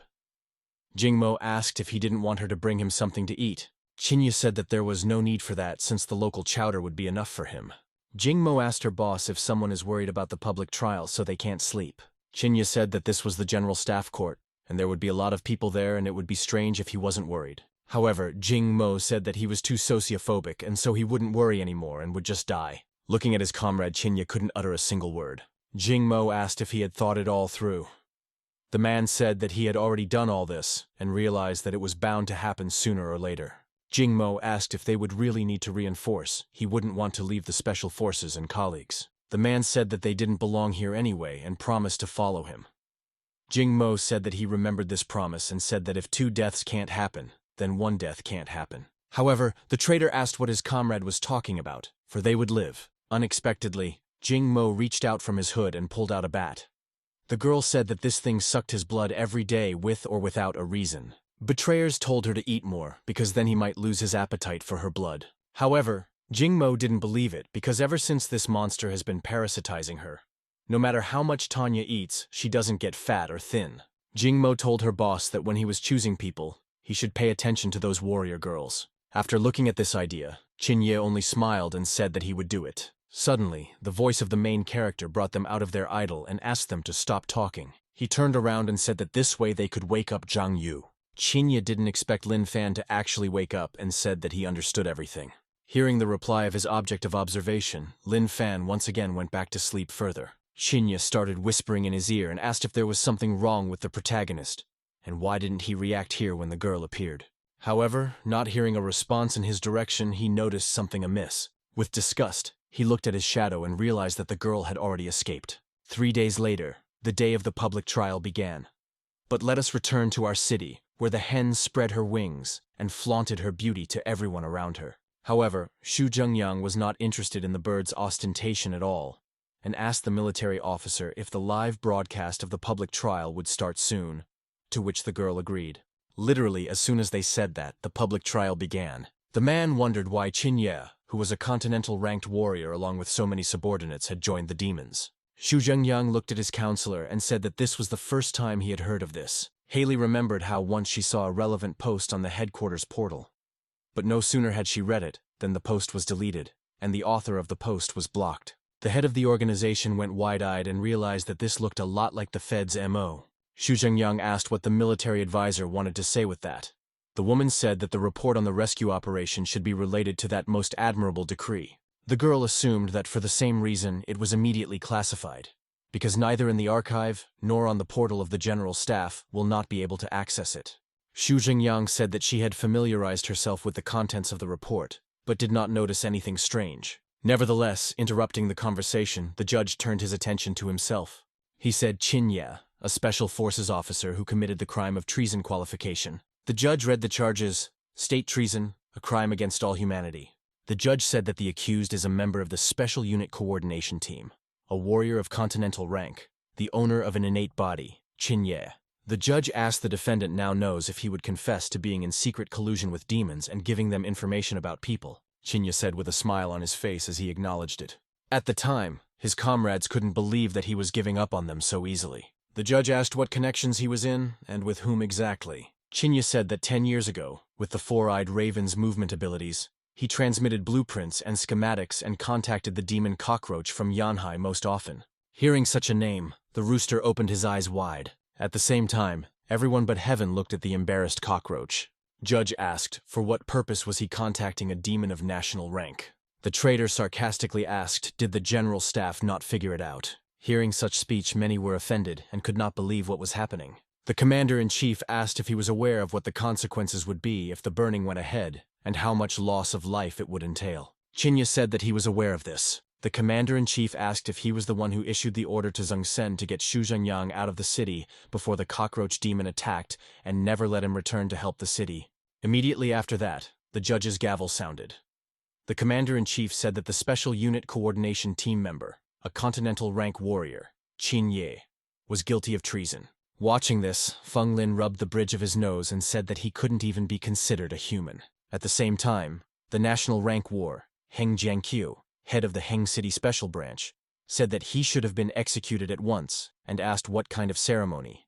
Lin Fan, along with his buddy, were still observing this situation. While Zhang Yu was calm, yet bored, Lin Fan was already fatigued from all of this. One of the judges coughed and asked to be allowed to ask one last question. The man asked what made him take that step and contact demons, betraying humanity. The man did not understand what they could offer a warrior of continental rank. Chinya smiled because this was the question he had been waiting for the entire court session. His face darkened, and he said that they had finally asked the question. The guy then asked if everyone present knew about the prohibition ordinance against labs. The commander-in-chief instantly rose from his seat and said to interrupt the broadcast. However, Chinya smiled because he understood that everything was in his control. The staff said they couldn't do it because someone had managed to take control. After that, the commander-in-chief said to get the traitor out of here immediately. However, as if not noticing the general chaos, the traitor continued to say that earlier, with his innate strength, he would have easily freed his hands. Nevertheless, the man closed his eyes and said it wasn't really like that. He snapped his finger and it was as if time had stopped. The man squinted his eyes and said a snap of his fingers was enough for him. Zhang Yu looked at her buddy and said that his body was dissolving into thin air. At the same time, the fellow himself was in the same state. Immediately after that, literally everyone in the audience literally vaporized. Xu Zhengyang abruptly stood up from his seat and was surprised that Qin Ye could use his handcuffed strength. Everyone realized that they had to be rescued as urgently as possible. However, the military advisor grabbed Xu Zhengyang by her coat and said that it was not worth it because the traitor's ability was the prisoners of the looking glass. The face of the head of the organization darkened, and he asked what they should do in this case. Nevertheless, the traitor continued his speech. The man said that now that no one would interrupt him anymore, he would answer the very last question asked of him. The man leaned against the wall and once again repeated the question. What made him take this step? His face darkened, and he wondered what made him betray humanity. The man smiled and said it was because of a prohibition decree to the labs, hidden from all Special Forces warriors. He smiled maniacally and said that people were never, ever supposed to know that demons didn't feed on people with innate bodies. This information shocked everyone watching the broadcast. People could not believe that they were not eating them, because demons are cannibals, and warriors with innate humans are also people. One of the members of the special organization said that it was a lie because she personally saw her commander, a warrior with an innate rank, being killed. However, no sooner had she finished her sentence than she remembered something. Memories of that day came back to her. She remembered how the giant monster had punctured her commander's chest with its hand, and how she had shaken with fear. The demonic orangutan opened its mouth and shouted loudly. Immediately afterward, he flipped off the commander's body and headed towards the girl. But it seemed so only at first glance, because the orangutan did not even pay attention to her and galloped away. The girl trembled with fear, yet she could not believe what was happening. She clutched her hands to her head and said it was really true, and they wouldn't eat the commander. The people abruptly realized that if Qin Ye told the truth about the prohibition decree, then it meant that if that day they didn't attack the demons themselves, only the commander and the guys stayed alive. However, this was not the end of the ether. Qin Ye said that not only demons could evolve and become stronger, ordinary human warriors, however, they were also warriors with innate bodies. Hearing information so offensive, everyone fell out. When it came to them that warriors with innate bodies could eat people and everyone shook with despair, the very same girl fell down sharply as she could not keep herself on her feet. She realized that if this was all true, it meant they were no different from demons at all. After that fall, the rest of the organization turned their attention to her, while she trembled uncontrollably, because she understood that they were demons like them. Chinya said that warriors with born bodies shouldn't hunt demons, and that was the conclusion that the investigators of the Special Unit Laboratory came to. The man said that they might not have fought demons at all, but the ordinary humans who made up the vast majority took control of society. However, The man said to think about what would happen when such a weapon with terrifying potential became unnecessary. For example, when they got rid of all the demons. Chinya squinted his eyes and said that this is why demons can't lose. That's why they betrayed humanity. The man said that considering the source of their power is the same as demons, they don't need to feed on each other. Meanwhile, at the unit's coordination center headquarters, they were also watching the airwaves. The man said they looked more like demon kin. Chinya said that they, being warriors with innate bodies like demons, belong to a new stage of evolution. The man said that the demonic society is their new home. At the same time, a sign with the organization's logo appeared in the background of the broadcast. Chinya said that all those who were eager to return home would be expected on Haiyun Island. To his partner's hand, Chinya said that together with the demons, they had developed a way for them to allow ordinary people to become like them. The man pulled out his partner and showed her on the air. Chinya said that cooperating with the demon would allow them to become a new person and part of their demon community. The man said they could eat and not get fat and stay in good shape forever. Hearing such a speech, Haley couldn't believe in which she had just heard. At the same time, the rest of the people who had just managed to run in entered the hall. The national rank took the bow in his hands and covered it with his own energy. Immediately after that, he shot Chinya without a second thought. However, the man had anticipated such an attack and turned to repel the attack. Jingmo abruptly stepped forward and threw back an arrow. The man took out another arrow and began to curse his former comrade, for he could not imagine that he would betray them in the end. At the same time, Jin Shangwu turned to his subordinates and asked how Jingmo was able to escape from the prison and said to check the rest of the prisoners. However, Chinya stretched out his hands and said that it wasn't worth it because there was one among them who had contracted the four-eyed crow, whose ability was to move. Jin Shangwu asked why the black metal didn't block their abilities, since even with their boots, they could use them. The man placed his hands on his forehead and grinned. However, right after that, Chinya squinted his eyes and told them to guess. Jin Shangwu gloomed and said that he could only use his ability for 10 minutes and must have another 5 minutes left until then. Jin Shangwu realized that the ability Gap prisoners could not be used. But think they're the same person twice in one day and only need to wait for Lin Fan to be released. Immediately after that, arrow flew towards Chin Ye. However, no sooner did she fly away than the man snapped his fingers and Jin Shangwu disappeared. Li Daocheng took out another arrow and reprimanded. 3 arrows were in Shooter's hands at once, which he drew on the bowstring and filled with his energy. Xinya asked why he, as a warrior with an innate body, was willing to fight so hard that he wasn't even afraid to die for ordinary people. Xinya asked, isn't he afraid that after the demons, it would be himself who would be next in line? However, Li Dacheng did not listen to his former buddy, and said that there was no way he would join where she was, because he would not become a traitor. Xinya said that many like him say that they will not become traitors. However, time passes and yesterday's friends today become enemies. The ether was still going and Chinya asked if he didn't realize the obvious. Li Daocheng said that he didn't even want to realize it while everyone watched the scene. The man released his arrows and demanded that Sister Xiaolu be released as soon as possible. The man activated into his mirror movement and all 3 arrows found themselves dragged into unknown space. Meanwhile, those same arrows were behind Shooter, who didn't even realize it. Literally at the last moment he turned his head to narrowly dodge the arrows. Chinya said that 10 minutes hadn't expired yet, and he couldn't release her earlier. The man said he could send him to her. Realizing what he was about to do, Li Daocheng let out a curse. Chinya smiled and said not to thank him. At the same time, Jin Shangwu activated the complex technique of the 10,000 spiritual chains, thanks to all the other members. The man said there was no way they could let him leave. However, Chinya made a gesture and said that he was never a beast and always only a hunter. Immediately afterward, at the snap of a finger, the rest of the support members found themselves in the looking glass. Moments later, the hall was once again filled with silence. The man put his hand on his companion's shoulder and said it was about time for them to go. Activating the shadow, the man was about to say goodbye. He took one last look at the camera and said they were waiting for them on Haiyun Island. The man said the demon society was waiting for them. However, no sooner should the sentence be said than he received a strong blow to his side. No one even had time to see this movement and was greatly surprised. From such a powerful strike, Chinya found himself sealed into the opposite wall in an instant oka. Once at the scene of the fall, the man vomited blood violently. Neither Chinya nor his partner had expected this development.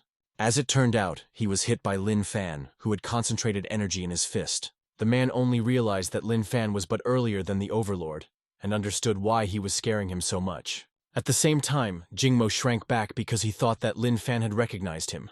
At the same time, everyone watching the broadcast was extremely surprised that there was a new rank of Overlord. The men took a closer look and realized that he also had a congenital body. The men wondered if he came from the demonic community. However, everyone realized that even though he knew the whole truth, he still chose to side with the people and believed in them.